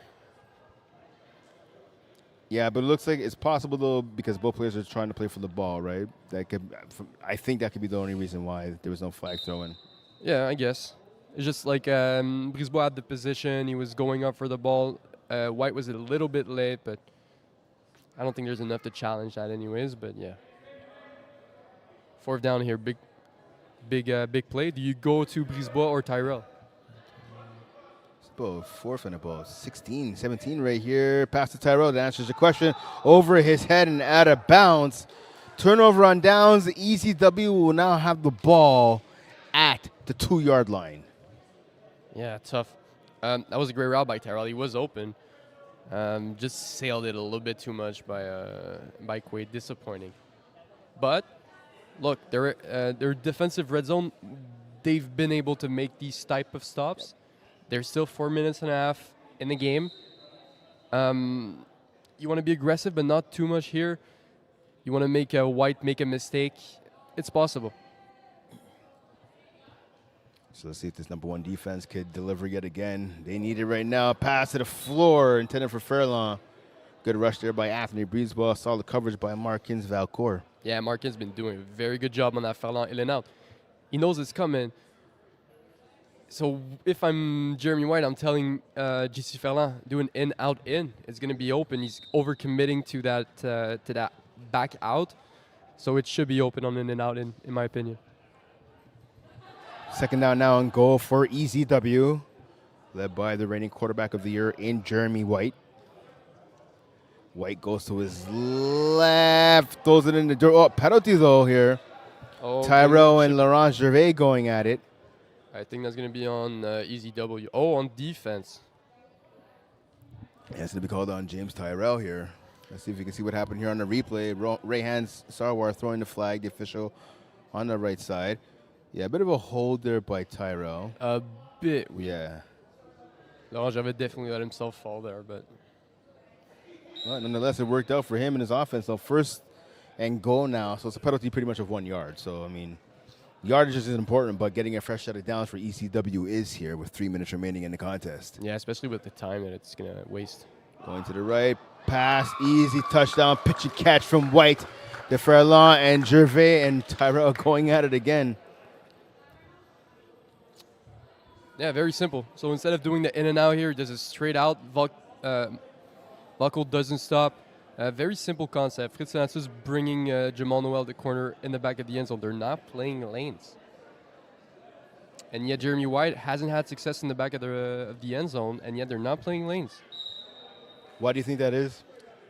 Because they're not playing lanes. No, I'm saying, why do you think they're not playing lanes instead of playing the defense that they are playing? I'm really not sure. It's confusing. White passed it back in the end zone. Oh, Senatus went up with his left hand. Maybe if he would have got 2 hands on that, he might have made the catch. Yeah, definitely. A bit of a similar play. It's an interesting concept.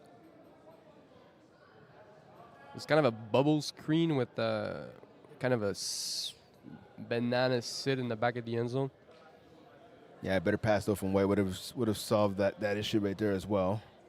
Yeah, not finding a great connection with Fritz on offense so far. So about 2:50 remaining in this contest, 36-18 lead for EZW over the number 1 seed Dirty Birds.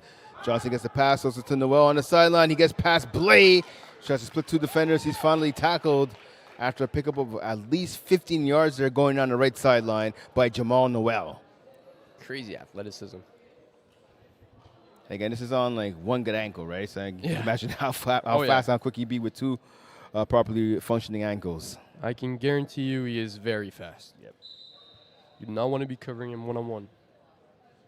So first down now from about the 14-yard line for the Dirty Birds. Pass to the end zone over the head of everybody. Pass was intended for number 6, Matt Bond. And yet again, what was open was the sideline hooks, and he's not throwing them.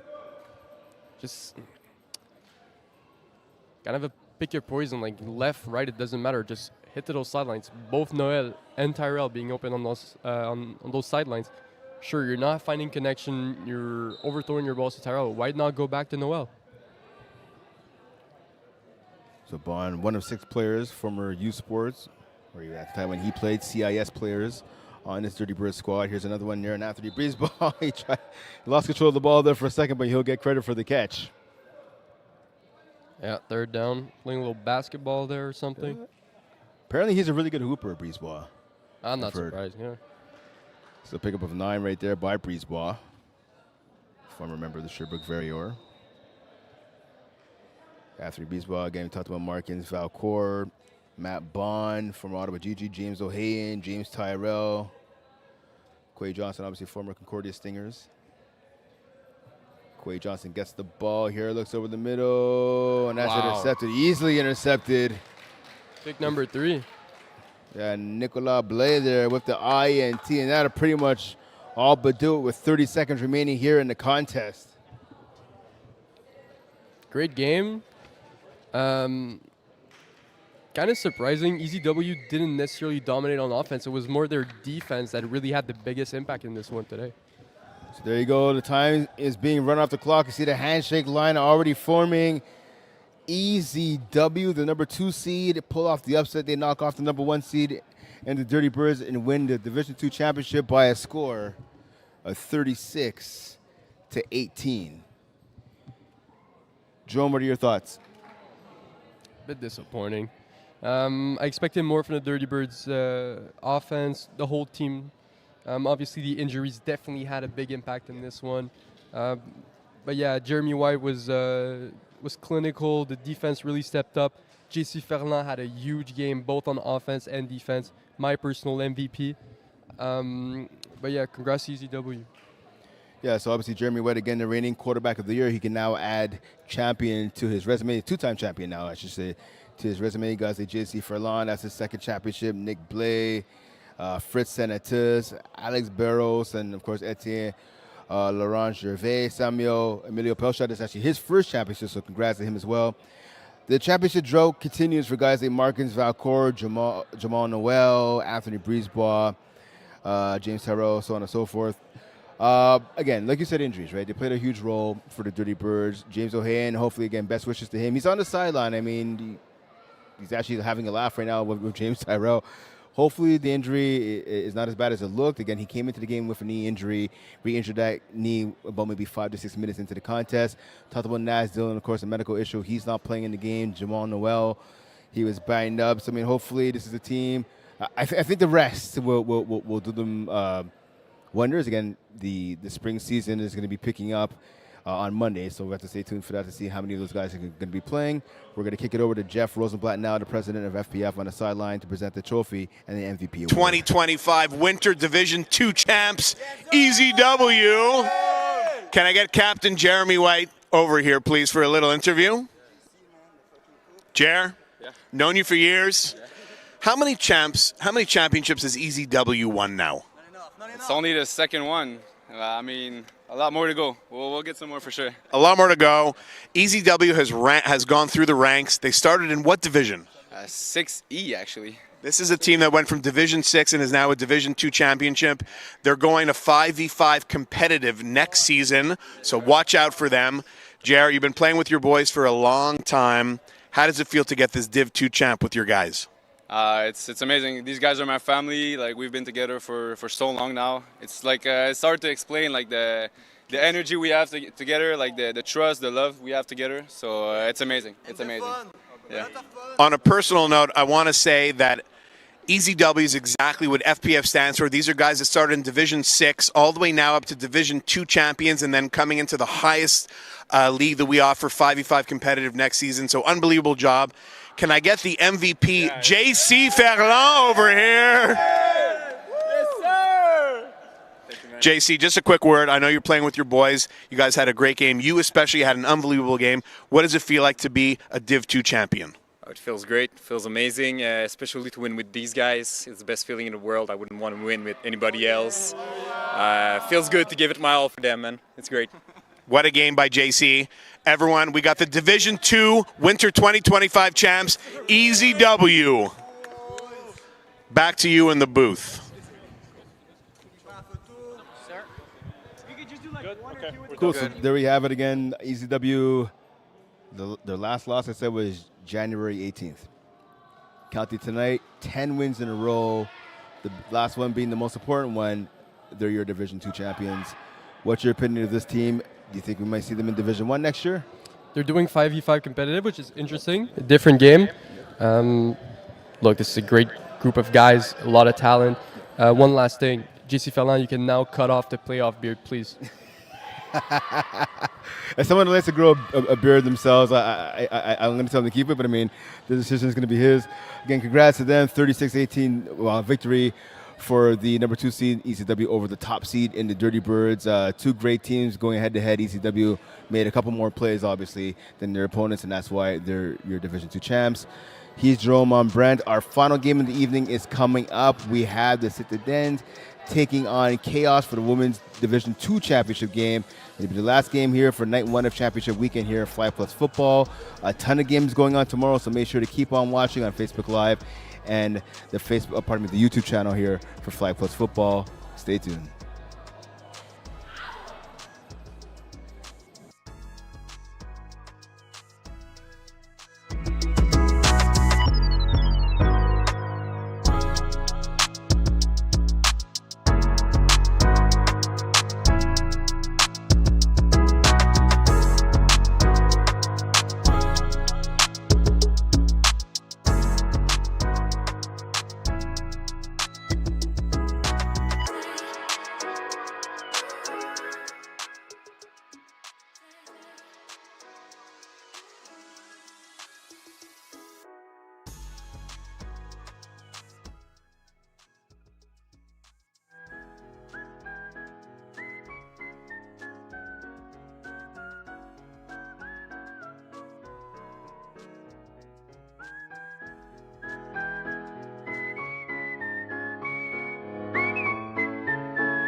Welcome back here to Brassard, the final game of championship weekend, of the opening night of championship weekend.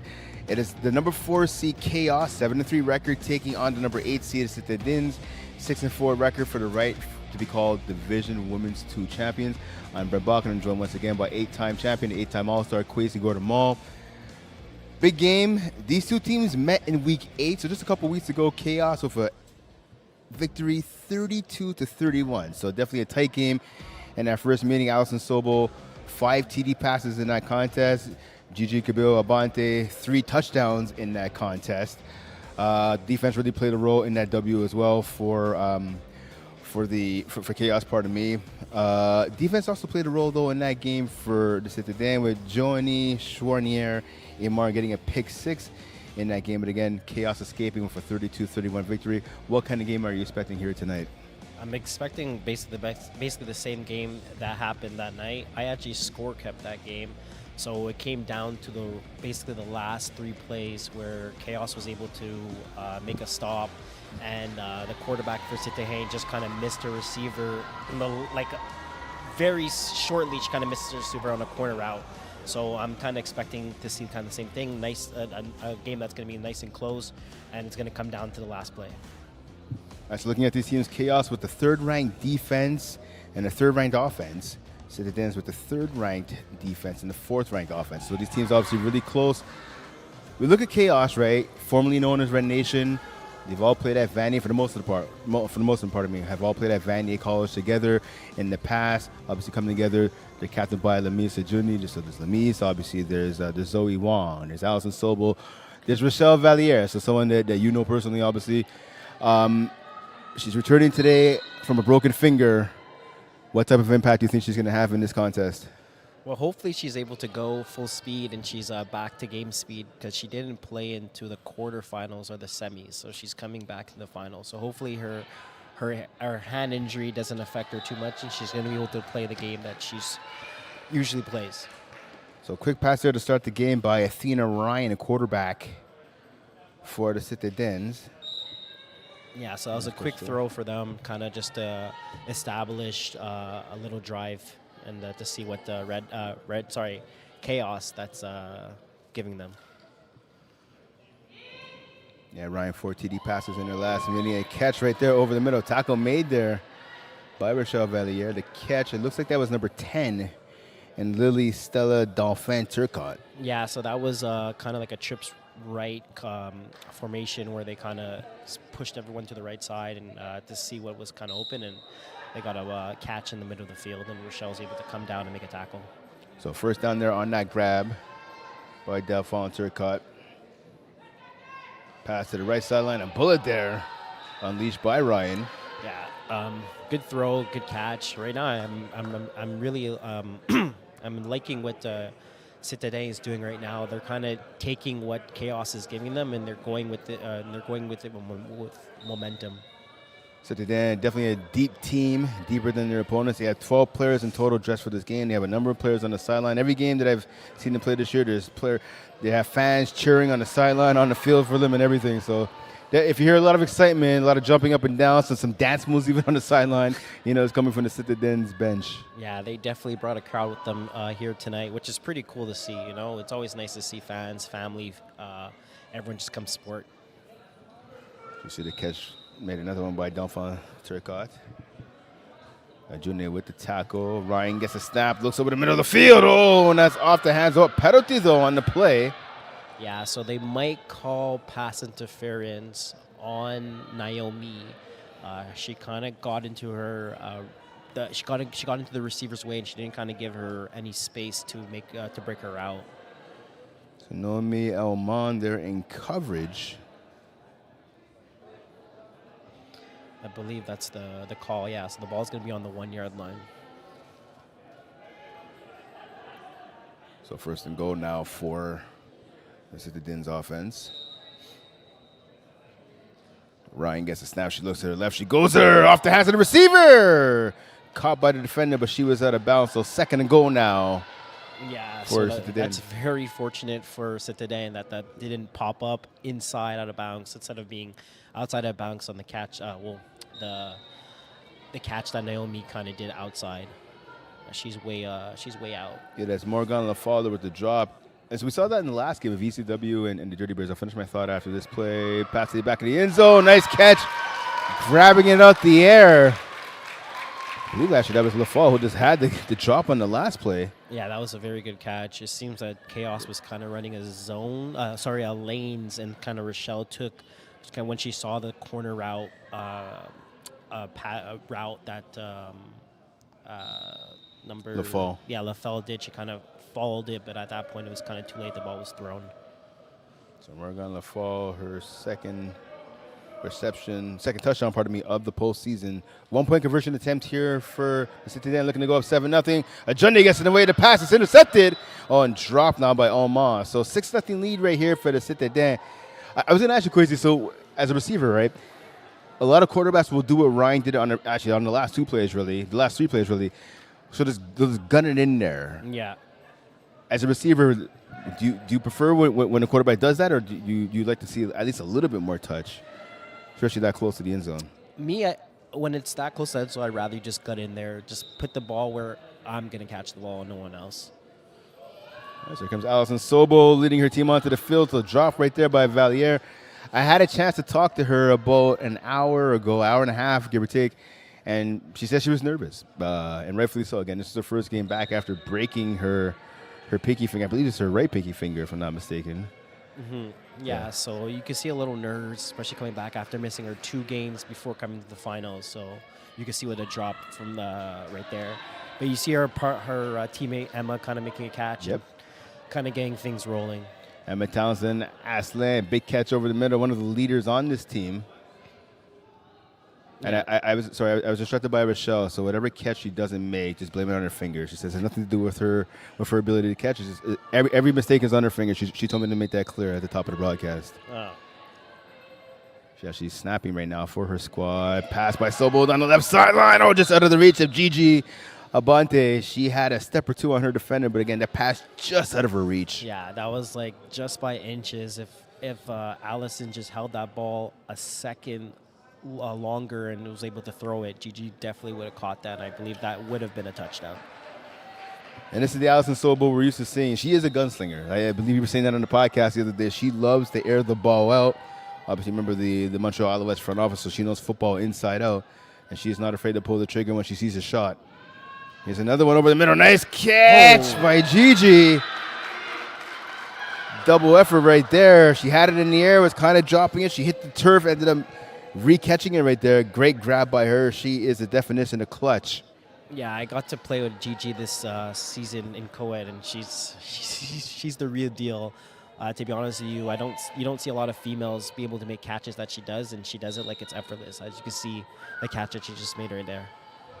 Gigi, of course, a former basketball player, helped lead McGill to a national championship a few years ago, the McGill Martlets. Sobel gets the ball now right down the middle. Townsend Aslan with the catch. She gets the flag right away, but not before picking up at least 7, maybe 8 yards. Yeah, so it's kind of like the same play they just ran when the second play that Chaos ran, literally the same thing. Emma kind of ran like an in dig, and she just sat in the zone, and that's pretty free right now from the defense that UCAM is running. Snap, Sobel gets it. Valier in this end zone, touchdown!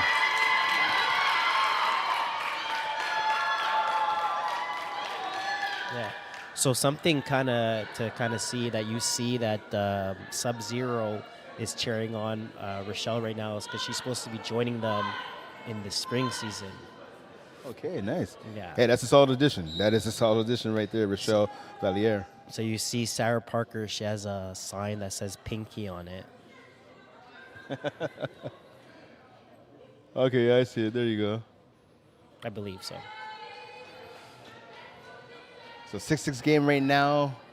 Chaos going for the 1-point conversion. Sobel gets the ball. She looks to the left. She is Gigi. She's in there for one. 7-6 lead for Chaos over the Citadines. Yeah, so that was a great drive by Chaos. UCAM came down, they scored. Chaos came down, they scored, and we're in for a good one. So right now, Kwesi, if you're the Citadines, how do you answer? You scored on your first drive, but then you gave up a long drive to your opponents. How do you come back here and answer? On offense, you keep doing what you're doing. Right now, you take what they're giving you, and you just keep doing that. So Ryan gets a snap. Oh, and that pass knocked down by the rusher, number 3, Zoe Wong. Huge pass deflection by her. Yeah, great play by Zoe, but you could see that the snapper was wide open off the snap. She decided not to take it, and you could see that because she didn't, she was trying to take the over route where she had the snapper at the beginning. She could have went to the snapper, but she went to over route and then got batted down. So again, as I said, take the easy things. 2nd and long now. Getting a women's game, first down. Only one you can have is at midfield unless you get a penalty, obviously, on the defense. So first down at midfield right there, a catch.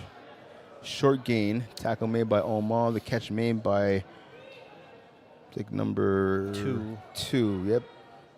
That's Morgan, I think. No, I have Morgan LaFall as number 17 here. This is one of the things that happens sometimes when you get to these championship games. Sometimes the jersey numbers changes.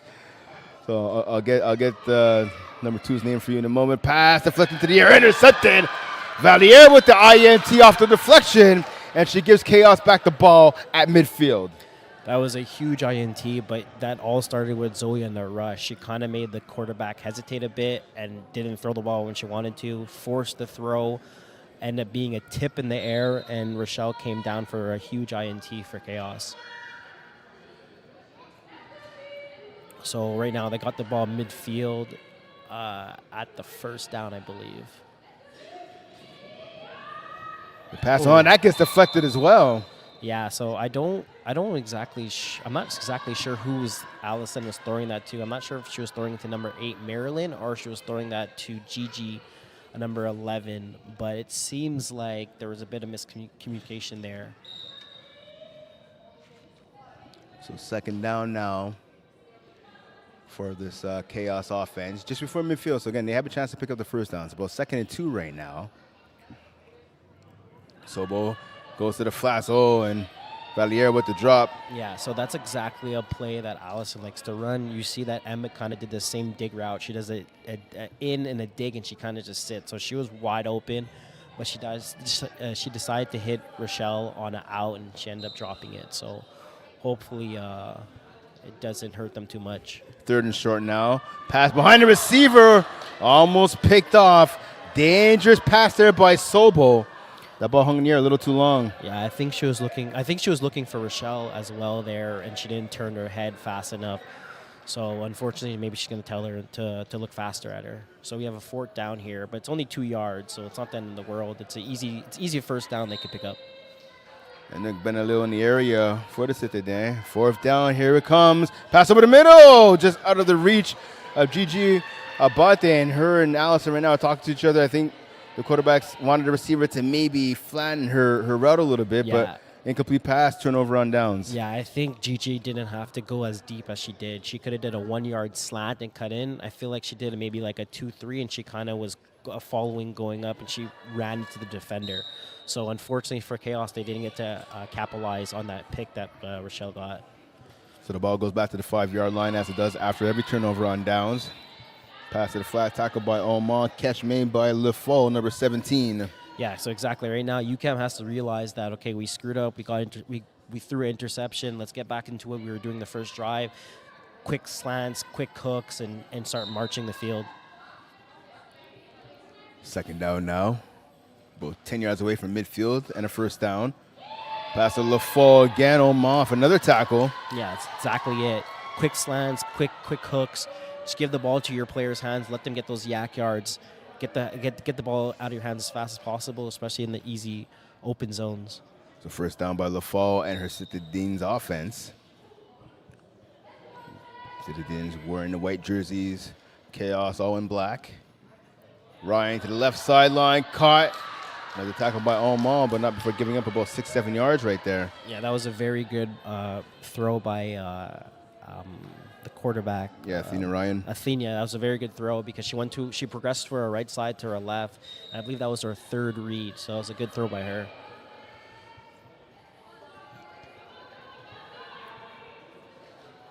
Ryan gets a snap, has a player over the middle of the field. She goes to her right, though, the right-hand side down the sideline. Going out of bounds, actually tackled, by Abante. Yeah, that was a weird coverage. You saw Lemise from Chaos kind of drop back, and then also Gigi drop back as well. So it's like they had like a too deep coverage. I didn't really understand that, but hopefully that's something they're gonna have to fix, because it gave the wide out on the right side a wide open comeback. Now, trying to do the process of elimination to figure out who this player is with no jersey. Now, per official rules in FPF, if a person doesn't have... I believe that's Morgan. Morgan 17. Ooh. They Sorry, might yeah, have Morgan's the center. Unless, yeah, maybe she switched. They might have two names named Morgan. I believe that's Morgan. I think she played for on sick, if I'm not wrong. And nonetheless, another big play right there for the Citadines. Marching towards the end zone. They have the ball. Let's think about the 4-yard line here. Yeah. So it's the what? So it's kind of Snap right behind center. It's a good coverage. Touchdown. So very interesting. Chaos decided not to rush there, and Zoe and I believe Gigi grabbed the same girl was a snapper. So it gave the inside slot a wide open touchdown. So good strategy, just a little miscommunication between Chaos.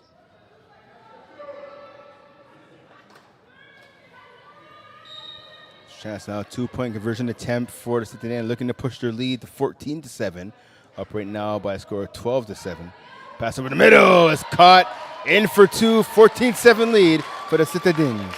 Yeah, so that's a huge drive by UCAM after throwing an INT and giving the ball to Chaos, and Chaos kind of like not using the opportunity to kind of score again.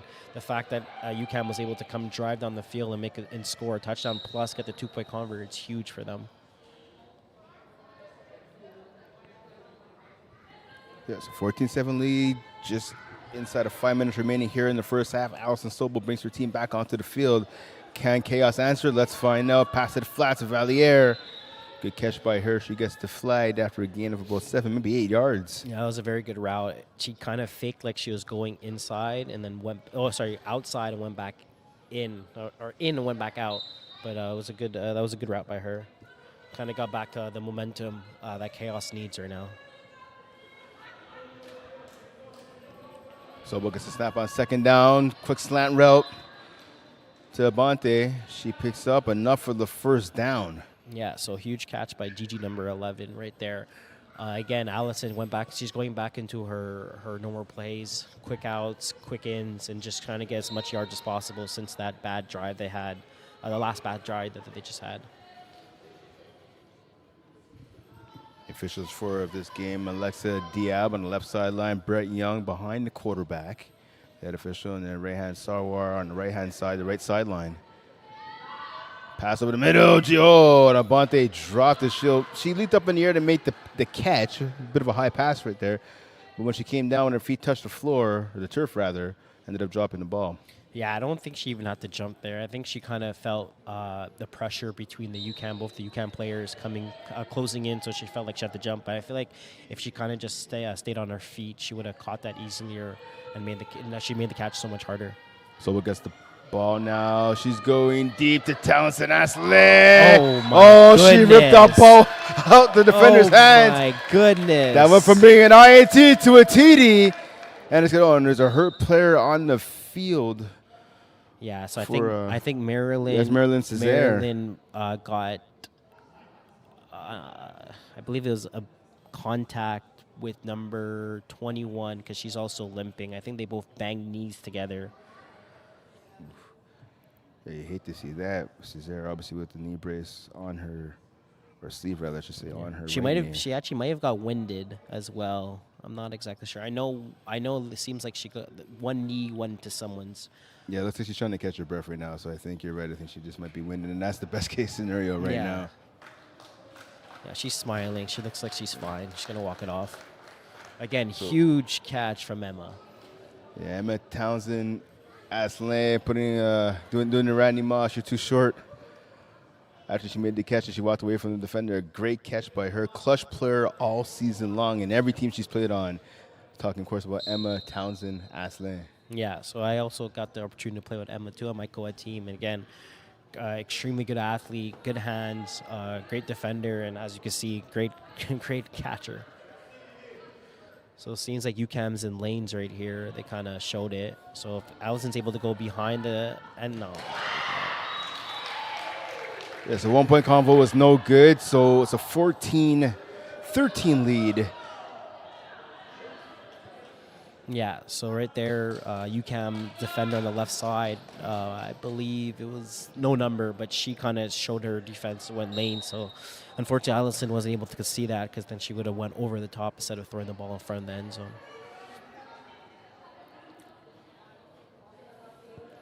So new set of downs here, new series, I should say, pardon me, for the Citadines. They're up by 1, 14-13. Ryan gets the ball. She looks to the left. It shows a bullet, a nice spiral up the left sideline. Big catch right there on the left. She got tackled. Number two is Catherine Bergeron. Figured it out off looking at her picture, looking at her face on the field, and the profile picture. She's listed as number 4 on the website, but she's number 2. Big catch right there. Survives a tackle by Townsend Aslan. Yeah, that was a great play, great catch, good concentration to keep holding the ball because Emma was coming across the field. So sometimes a lot of receivers, when they see a contact coming, sometimes they get nervous and they drop it, but she was able to make the catch and hold on to it. 2 receivers to the left of Ryan. She goes over the middle. Nice catch. Lily Stella Dalphon Turcotte able to pluck the ball out of the air. Gigi Abante was in the area trying to get a pass deflection, but a great catch by the receiver, and she turns it into a touchdown. Yeah, that was very close. Gigi was coming across, and she just missed it. But the fact that number 10 was able to keep concentration and making that catch and scoring is huge. UCAM is able to strike back and kind of tell Chaos that we're here to play, and let's get things rolling. You have to give Gigi credit there. She's actually not the safety. She was on the corner on the right-hand side. She saw that pass. She darted over the middle. You have to wonder who is supposed to be the safety on that play because that's their responsibility. They saw that post route right in the deep middle of the field. Yeah, but it seems like Chaos is shooting a lot of zones, and they're kind of just shooting left and right. So they're trying to make some things happen. So Dalphon Turcotte scores a touchdown, and then she gets the 1 point convo. Yeah, so it's a big convert point there. They go up by 8. So now they're 21-13. Yeah, so now they get into a point where if Chaos do scores, they're able to. If Chaos do score, it's to a point where UCAM can start going maybe for 2 and trying to get extra possession on Chaos. Comes Sobo now, waiting for the snap. She gets it. Just under 2 minutes remaining. High pass. Abante brings it down, able to get some yards after the catch as well. So again, that's a huge catch by Gigi, big throw by Allison. What scares me there is that that's like the 3rd time Allison throws the ball a bit too high for Gigi, where thankfully that she's able to make those catches. But if that's not a catch, that's a pick. Yeah, Benelo with the catch right there. Another catch, pardon me, with the tackle. Gigi with the catch there on the sideline. She doesn't get out of bounds, so the clock keeps on rolling right now for about 1:15 and counting remaining here in the first half. Yeah, they have some time, though. They don't, to be honest with you, they kind of want to take their time. They don't want to give UCAM any other time on the clock for them to get a possession left. Pass. Valier there with the catch. A bit of a low ball right there, but showing some confidence, I think, in herself right now. She's building some confidence, I should say, right now. She started off with a drop early, now have a couple of grabs. Yeah, exactly. So especially for Rochelle, the fact that she hasn't been playing for a while, she kind of wants to make sure every ball that does come to her, she doesn't want to make it a catch because it might come down to the final plays where she's gonna have to make a crucial catch. Comes Chaos with the ball just past midfield, shot deep to Gigi, and that gets knocked away. Oh, almost intercepted.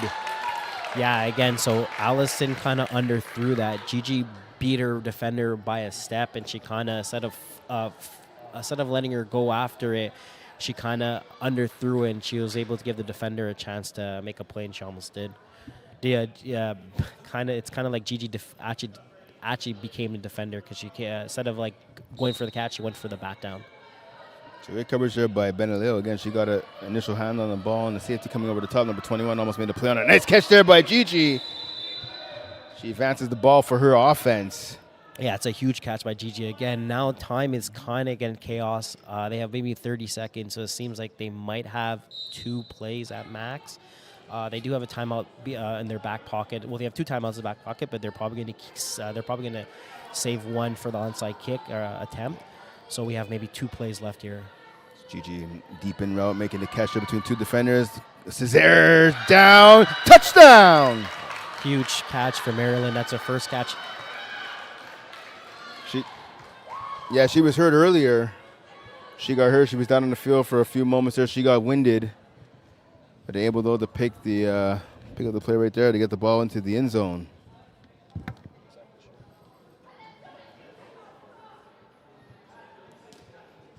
So right now the lead is 21-19 for the Citadines. So this will be 10 seconds actually remaining here in the first half. 2-point conversion attempt. Looking to tie the game. Chaos passing it back in the end zone. That gets knocked down by Benelil. 4 seconds now remaining.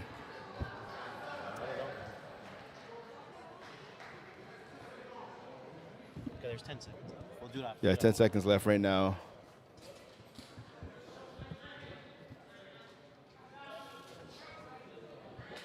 So we see right here, Citadines gonna have one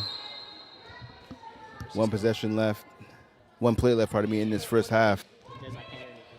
Chance on Ryan to the flat, hits LaFoe. LaFoe gets tackled by Omar in bounce.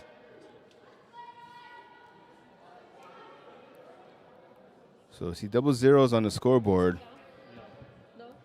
Yeah, double zeros on the scoreboard here at the Complexe Sportif Cayenne as well as at home. But I guess one last play being awarded right here to the Citadines here. Apologize for just experiencing some technical difficulties right now. Athena pump fake. She's rolling to her right. Gets the pass off. Finds a receiver. She goes out of bounds. That catch was made by number 10. And Dalphon Turcotte had a busy first half. And that'll do it for the first half of action here in Brassard. 21-19 lead for the Citadines over Chaos. So we saw again a late drive there by Chaos. Marilyn Cesar making her first catch of the evening. And it went for a big gain. And not just that, it went for a touchdown to make this a 2-point game. 21-19 right now. The Citadines lead. Yeah, just apologize again. Technical difficulties right now. But again, 2-point lead right here for the Citadines. Again, coming into this matchup, the Chaos of the 4th seed, Citadines are the 8th seed right now. Again, both teams met in week 8. Chaos with a 32-31 victory. Again, Citadines looking for a little revenge here as they attempt to not only avenge that loss, but walk out of here as your women's 2 champions. Will they do it? We'll have to wait and see here. Again, Chaos, a strong way to finish off that first half of action. They had some mistakes. We've seen some drops. We've seen some missed throws, a couple missed tackles as well. But when push came to shove at the end of the first half, they were able to come through and, again, make this a 2-point game. So, obviously, Citadines now switching sides to them. They had the lead for most of that first half there, but, again, good job by them of kind of keeping their pedal to the metal there. They came off a little bit, though, as we saw towards the end of that first half. So what's going to happen now when they get the ball back in their second half? And that's where we're joined now by Quazy and Gordon Moe. Again, we apologize for the technical difficulties. We're back. Yeah, there you go. So, an entertaining end to the first half on the field and right here in the broadcast area as well. What are your thoughts of the first half? Extremely good on both teams. Again, I thought it was going one side when Chaos made that big stop, got that pick. But unfortunately, they were able to capitalize on it. So UQAM was able to come back, capitalize on it, get their convert. So you see, it might end up being a convert type of game where I believe UQAM has gotten 2 of their converts, and I think Red Nation has only gotten 1. So at the day, this might actually come down to a convert. We have 21-19 for Chaos. I believe they get the ball starting the second half. So hopefully they could drive down and make a score. Because if they don't, and UQAM ends up getting the ball back and they score, they're in a position to get a two possession game if they end up getting that 1-point convert after going up by 9. Okay, so when you look at both teams, again, after the first half of action, if you had to pick a player of the first half, starting with Chaos, who would you pick? Sorry, exactly what was the question? So if you look at both teams, again, it's a 2-point game at halftime. If you had to pick a player of the first half with Chaos, who would it be? as the The best player so far in the first half. Right. Who's had the most amount of plays? GG by far. Okay. Right now, GG's making spectral catches where it's like to a point where if she doesn't make those catches, it becomes interceptions, and Chaos probably would be down by at least 20 points right now. And switching sides, obviously, to the Citadines. Who do you think has been the player of the game so far for them? I think their quarterback, Thina. Yeah, Thina Ryan. Yeah, right now I think after her interception, a lot of times quarterbacks kind of focus out. They don't get locked back in, but it seems like she was able to get past that and kind of just get back into her system, making those good passes, those very tight passes, as you saw, like we both saw, where they were so close to an interception, but they end up getting through and scoring touchdowns. So I would give it to her. Okay, if you look at Red Nation right now, again, they have not been perfect. They're trailing by 2, but they made a lot of mistakes. What's the one thing you think they need to settle down and clear up the most going forward in the second half? So unfortunately, their name is not Red Nation anymore. It's Chaos. But right now, I just feel like on defense, they might be doing it too much, where they're expecting one of their players to kind of do a bit too much. So it seems like they're doing a lot of crosses, a lot of crashes on zones. I feel like with a team like UCAM, I think you could go back into base, have a high-low with a cross for those two players, so you don't have to have someone come across the field and try to make that play.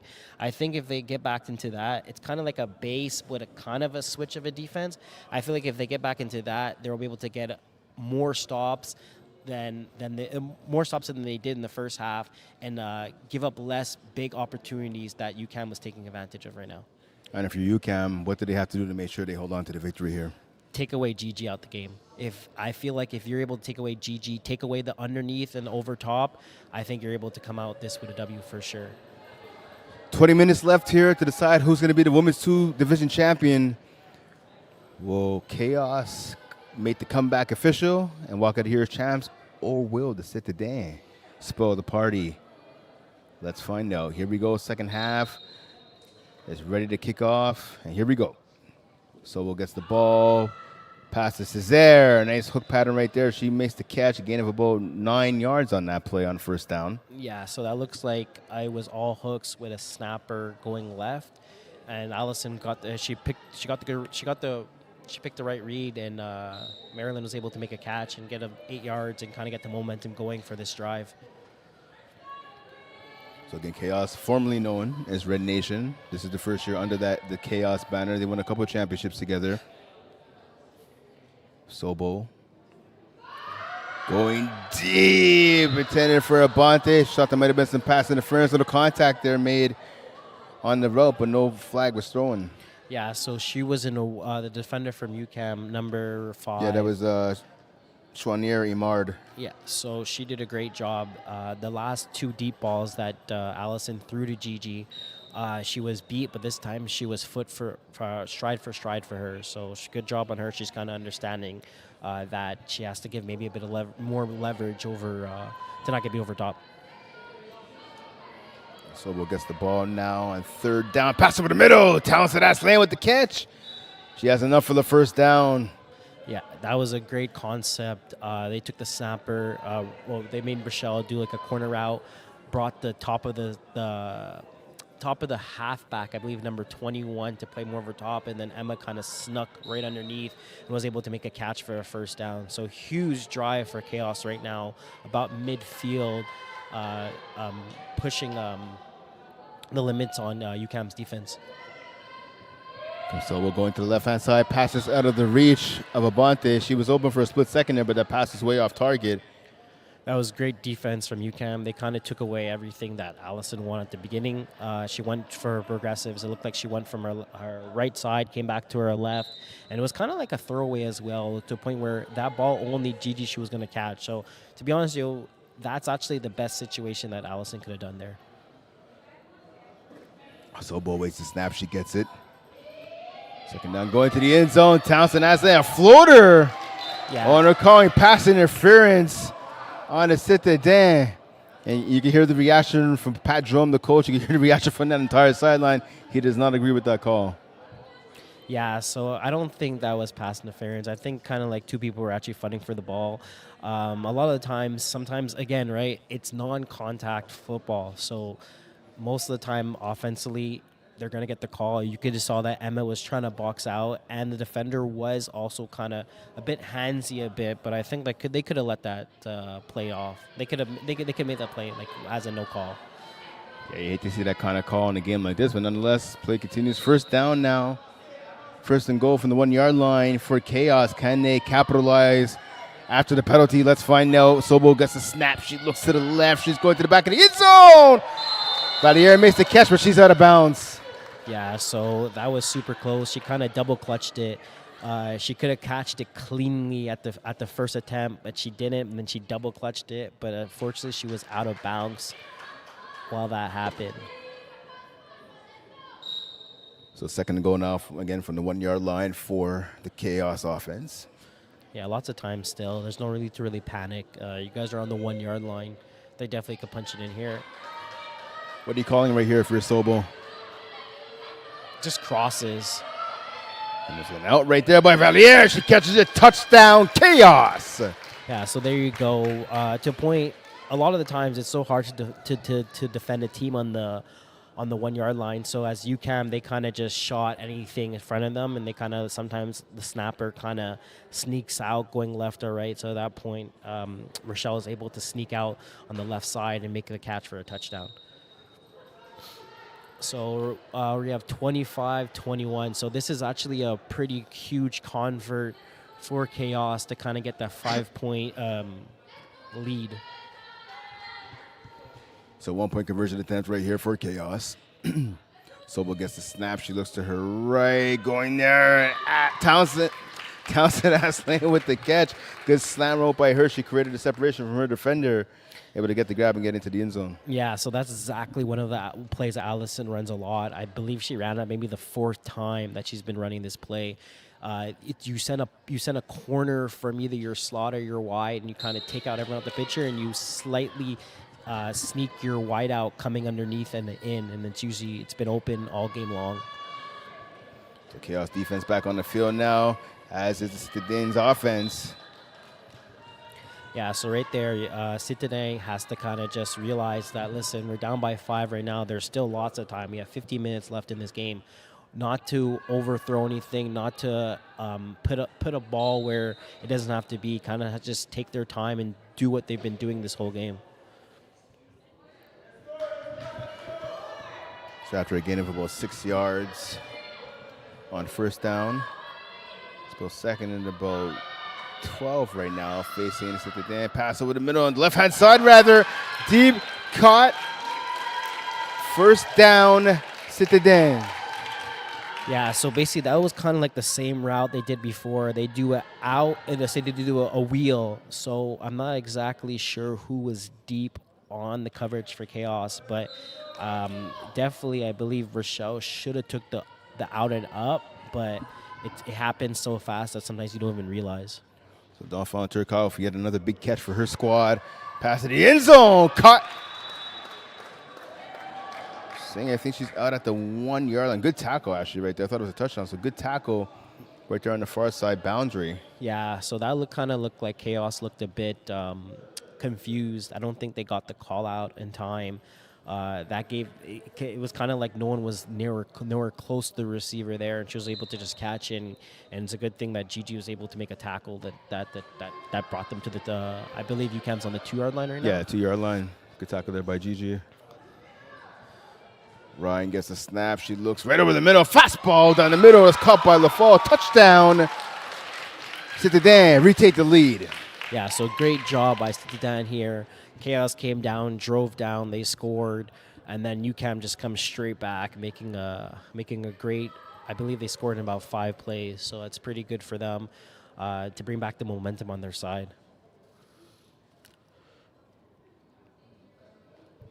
So right now we have a 1 point game. I believe UCAM is going for 2. Yeah, they are. Yep, line up at the 10 yard line. Yeah. They're moving quick. Trips to the right. Our receivers line up to the right-hand side in a bunch formation. I feel like it's going to go right in the middle. Oh, yeah, you're right. Pretty much right to the middle. Nice catch there. And a 2 point convo is good. I believe it's not good. I think Oh, Gigi. yeah, you're right. Gigi ended up getting the flag just in time. But good concept, to be honest with you. They brought two players to do a post and like a corner, and then they're able to be the third receiver in the middle to just do a hook. So a very good concept. It's a good flag by Gigi as well, because if she's not there at that time, it ends up being a 2-point convert. 27-25 lead now. A nice play there. Marilyn Césaire for drag route. Yeah, very good play. It's a go-to play, you know. It's to the point where you're trying to get momentum back. You don't want to get an incomplete first play and start getting more momentum to UQAM. So the fact that Allison was able to complete that to Marilyn, it doesn't show much, but it's a huge first play. It's a 1-point lead, 27-26, despite what it says on your TV screen right now. Pass is there, just out of her reach. Yeah, that falls incomplete. Second down. So third down. Right there, the ball kind of went a bit too far out for Maryland to make that catch. But again, as I was kind of saying, where if Maryland didn't make that first catch with the drag, it could have been in a situation where it had been 3rd and 20 instead of being 3rd and about 10 right there. Yeah, exactly. So sometimes it's the small plays that matter. Sobel gets the snap. She looks deep over the middle, and that's a bad pass, and it gets intercepted. And see, Crazy, that was the question, right? Coming into this game, we talked about it on the podcast. Which Allison would we be getting in this contest? As phenomenal and good person as she is, Allison Sobel, sometimes in these big games, she makes those mistakes.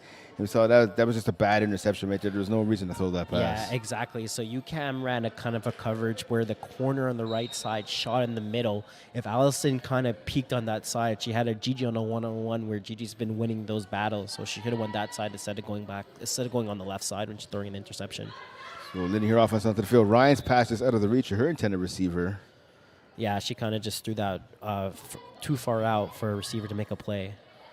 And we see this aggressive Citadines defense with 29 pass deflections, 8 interceptions this year for them, adding to that list with an INT right there.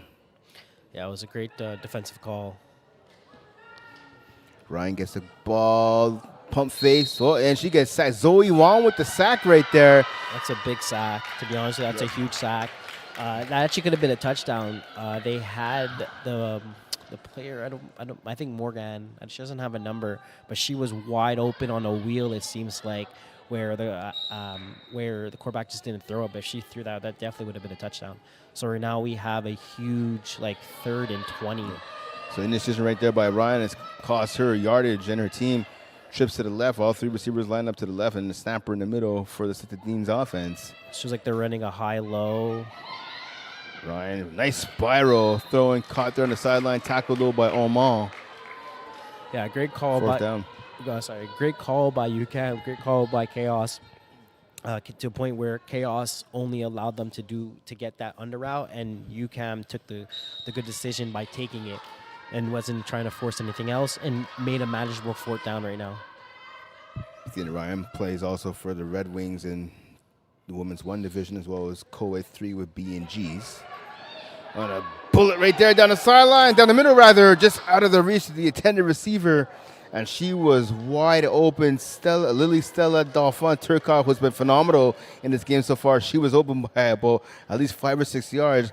Quarterback though, and Ryan putting just a bit too much on that pass. Yeah, so that was a very good play call from UQAM. What they did is that they made an under route come underneath, get the eyes kind of moving for Chaos to kind of look at it. Then they did a post right across the field. Again, eyes are everything, and then they snuck a go just going straight through where the quarterback just missed it. So Chaos back on the field with their offense pass, just over the outstretched hands there of Abante on the sideline. Yeah, very good defense. She wasn't letting her go past her, and she made sure she wasn't letting her go in front of her. So good defense on number 5 from UQAM. 1-point game, 27-25, 2-point game rather, 27-25 lead for the Citadines. Yeah, so I believe they have the score wrong on the scoreboard, but we have it right on the... Catch there by Césaire. Yeah, so here we go. We're going to go to a 3rd down. Big catch for Maryland. A big confident boost right after Allison throwing that pick. It's her first completion before that. So we're in third down here, about, I would say, 10 yards to go.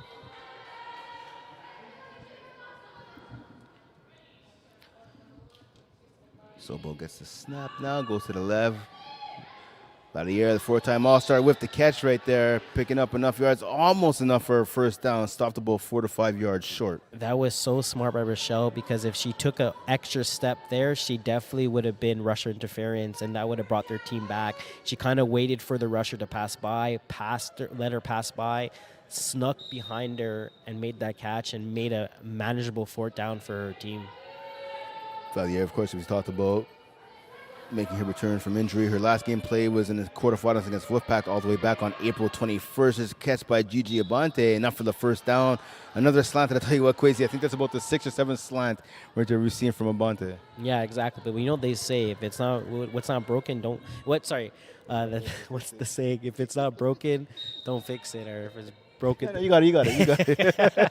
If it's not fixed, don't break it. Yeah.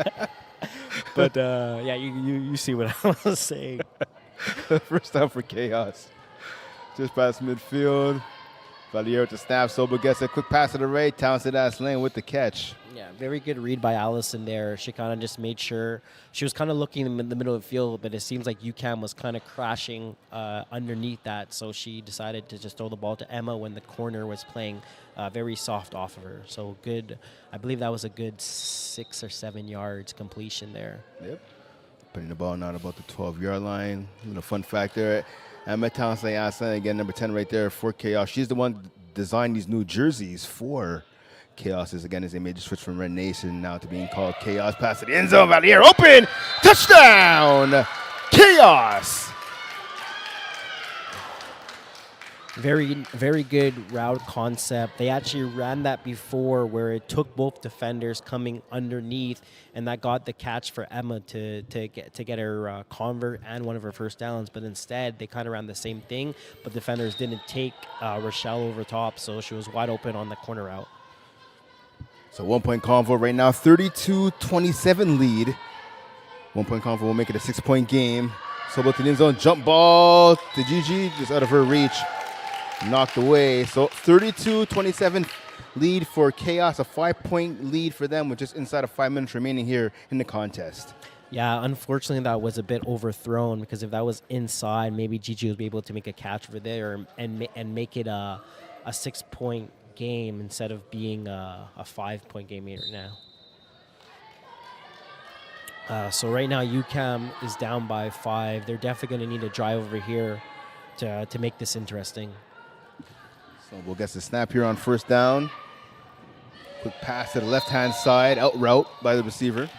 Yeah, great play, great catch. Trying to get momentum going after the stop that Chaos got. So that's a great catch right there. Second down now. After a pickup of about 7 yards, maybe 8 on first down. Makes it about 2nd and 9. First down right there over the middle. Yeah, so again, great concept.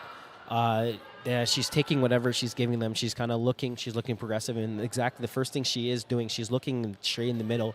She's seeing if anyone's coming in the middle or anyone's shooting in the middle. If she's not seeing anyone in the middle, she's making sure she's making that throw. So great first down over here. Ryan, quick hitter there to the right-hand side. The receiver evaded the tackle by Townsend Aslan, but she was taken down by Abante. Yeah, so again, great read. Emma was just a bit slow on breaking on that breaking route, but again, good pass, good catch. And we have a manageable second down and I believe about 13, 14 yards. The good thing I do have to say that the first down that UCAM did get, it was literally dead on the middle, direct on the middle of the field. So it made Chaos let them have a full, making them do a full drive midfield instead of getting extra yards before that. Pass there, setting up a goal situation. Yeah, so that was a nice quick pass, nice little quick route, hook for about 6 or 7 yards. So we're coming down to third down here, where UCAM's gonna have to try to split this in half at least, or score a touchdown right now. Pass by Ryan to the right-hand side again. Nice tackle by Abante at about, I want to say the 2, maybe 3 yard line there. Yeah, let's call it the 3. Yeah, exactly. So quick pass, quick catch, nice catch as well. But right now it's 4th down. It's a manageable 4th down. 4th down, then 3 instead of being 4th down and maybe 10. So good play for them. It's a 4th and goal from the 3 yard line right now for the Citadines, getting trailing by 5, just outside of 2 minutes remaining in this contest. Ryan gets the snap, looks over the middle. She has a player touchdown.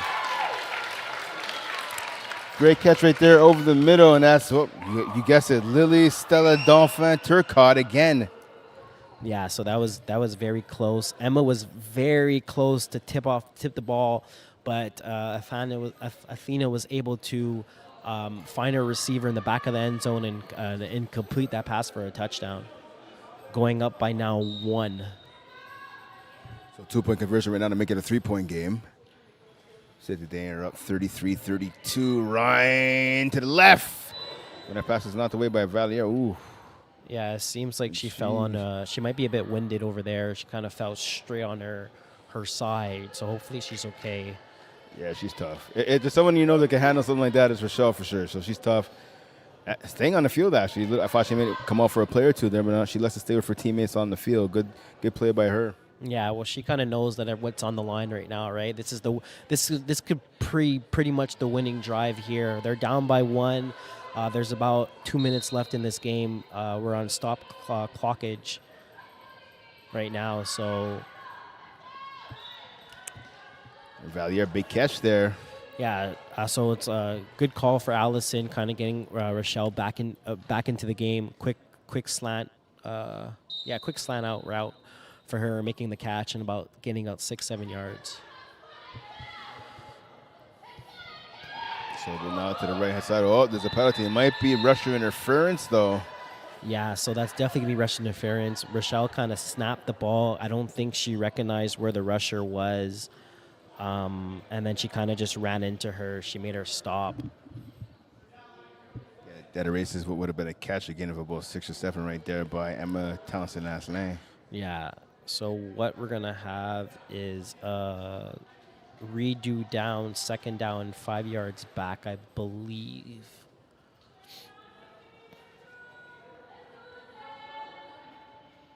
I believe it's 2nd down right now. So we'll get the snap. Nice route there by Abante. Yeah. Kind of juggled it there for a second, but able to make the grab.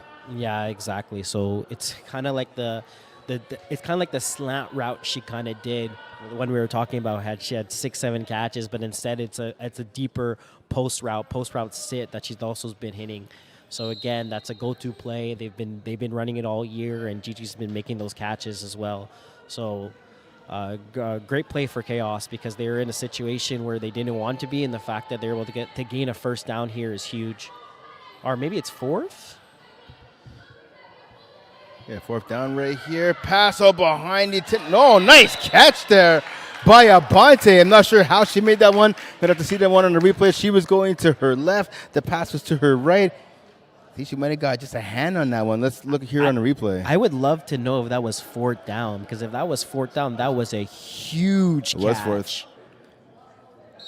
That was a huge great catch. job there. That's just the athleticism and the skill right there by Abante. Tipped the ball to herself while she was falling down. Made the catch. Asselin with the catch on the sideline, but she was out of bounds. Yeah, so unfortunately, the problem with the cones and the sideline, there's no actually a physical line. So when you're catching the ball on the sideline that Emma just did, it's kind of hard to even see where the ball is. But I would challenge that. To be honest with you, I would challenge that catch because it seems like she had her first foot in and their second foot came off. I think they are. See, Tara's making her way up. Yeah, Tara's jogging over here, so it looks like she. The Chaos part of me is going to be challenging that play for sure. Yeah, it would definitely be something. At the end of the day, you're not really losing much. There's not much time left. Yeah, I believe she actually had her first foot in first. Yeah, I believe that's a catch. That's definitely a catch. Yeah, she tried to drag her left foot there. But her first foot was way before the cone. So I believe that is a catch, and it's going to be they're going to be maybe about 6 yards outside the end zone.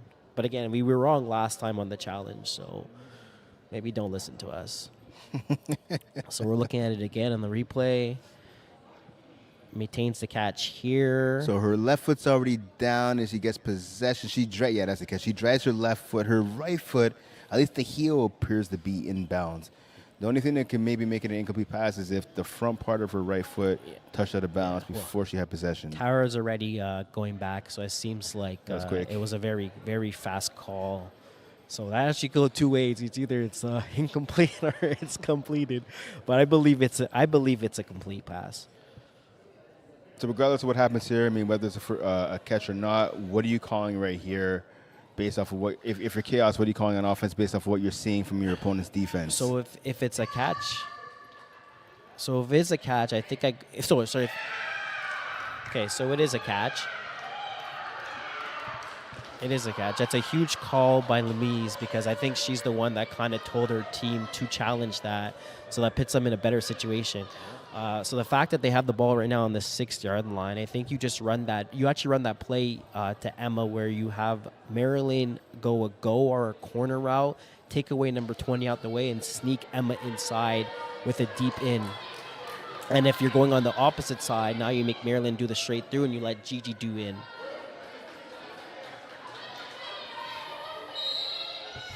Ball at the 6-yard line now. Chaos continuing this drive. Sobo gets the snap. She looks over the middle, goes to the right corner, and is intercepted!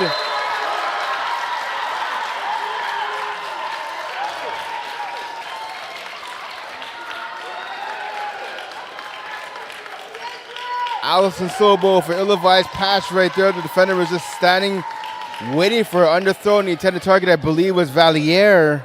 Yes. But that pass, not enough air underneath it. So unfortunately, Rochelle did a corner, and Emma did a go, but I think she did it too far there. I think she was supposed to do a hook.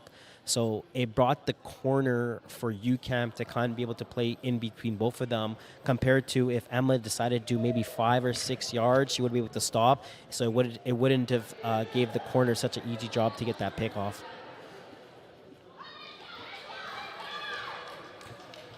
So now the only hope Chaos has right now is forcing a turnover of their own.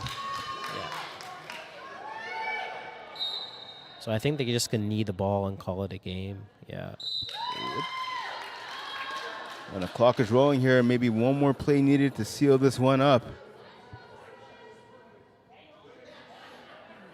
Yeah, so I believe Chaos doesn't have any more timeouts. Although they do have 2 timeouts, but I don't think they're going to use it. Or maybe they only have 1. That's pretty much it. Athena Ryan talking to the head referee, Brent Young. And that would do a final knee down. And the Citadines are your Women's 2 champions. A 33-32 victory over Chaos. I have to say, I think this was the best game tonight. Yeah, no, you're absolutely right. You're absolutely right. I think Fantastic game. With all the games that happened today, I think this was the closest. This came down to exactly the last play where UCAM was able to make a huge stop and get the victory. Yes, we see the handshake line right there. Again, a big victory, championship victory, I should say, really, by the Citadines. Heartbreak for Chaos. Jubilation for the Citadines. Quasi, what are your thoughts? It was a great game. Again, it came down to the last play where Chaos, if they end up scoring, I don't think there was going to be enough time for UCAM to even make a drive. So again, as I said before, this was by far the games that I watched. I didn't get to watch the first game at noon, but the games I did watch, I believe this was probably one of the best games. It came down to the last minute, the last play. So again, that's what we love to see. That's what we love to watch. So I think this was something that was very interesting game to see. Obviously, so with the Citadines getting the W, who would you pick as your choice for player of the game? It's interesting because that pick was kind of the winning gaming pick, and I believe number 5. Oh no, who made the interception? So whoever made the interception, I mean, they did a great job, because if it wasn't for them, if they end up being a bit too aggressive or too unaggressive and they're not there, that probably would have been a touchdown. So again, usually I'm a person that I would give it to the quarterback. For the MVP, but again, that interception was very key for them to win the game. So, but again, the quarterback played great. She did a great job. She was able to put 33 points on the board. So again, I think I would go with the quarterback. And obviously, we talked like in the first half about mistakes being made by Chaos. There's one too many mistakes, and that last one came back to bite them. We're going to shoot it down to Jeff Rosenblatt again, the president of FPF. He's going to present the championship trophy and the MVP of the game. I'm going to wait for the Citadines players to get off to the sideline. They're trying on. They're getting their championship T-shirts. So we're just give it a few more seconds.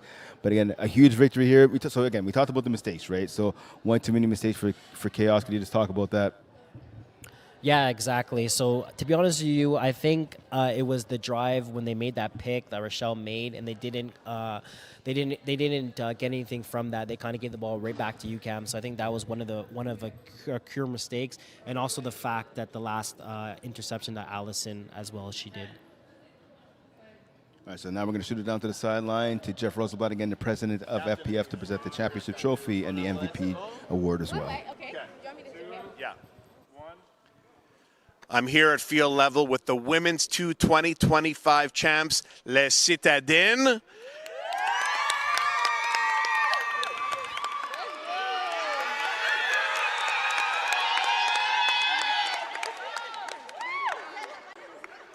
I have the quarterback, Athena, with us. Athena, how does it feel to be the women's 2 champions? It feels great. You guys had a great season all year. What's it like playing with these group of girls? And is there a chance of seeing this team maybe in Women's 1 in the future? I think they're amazing. We had a rough start, but we really came together. I think they're going to do great things in the future.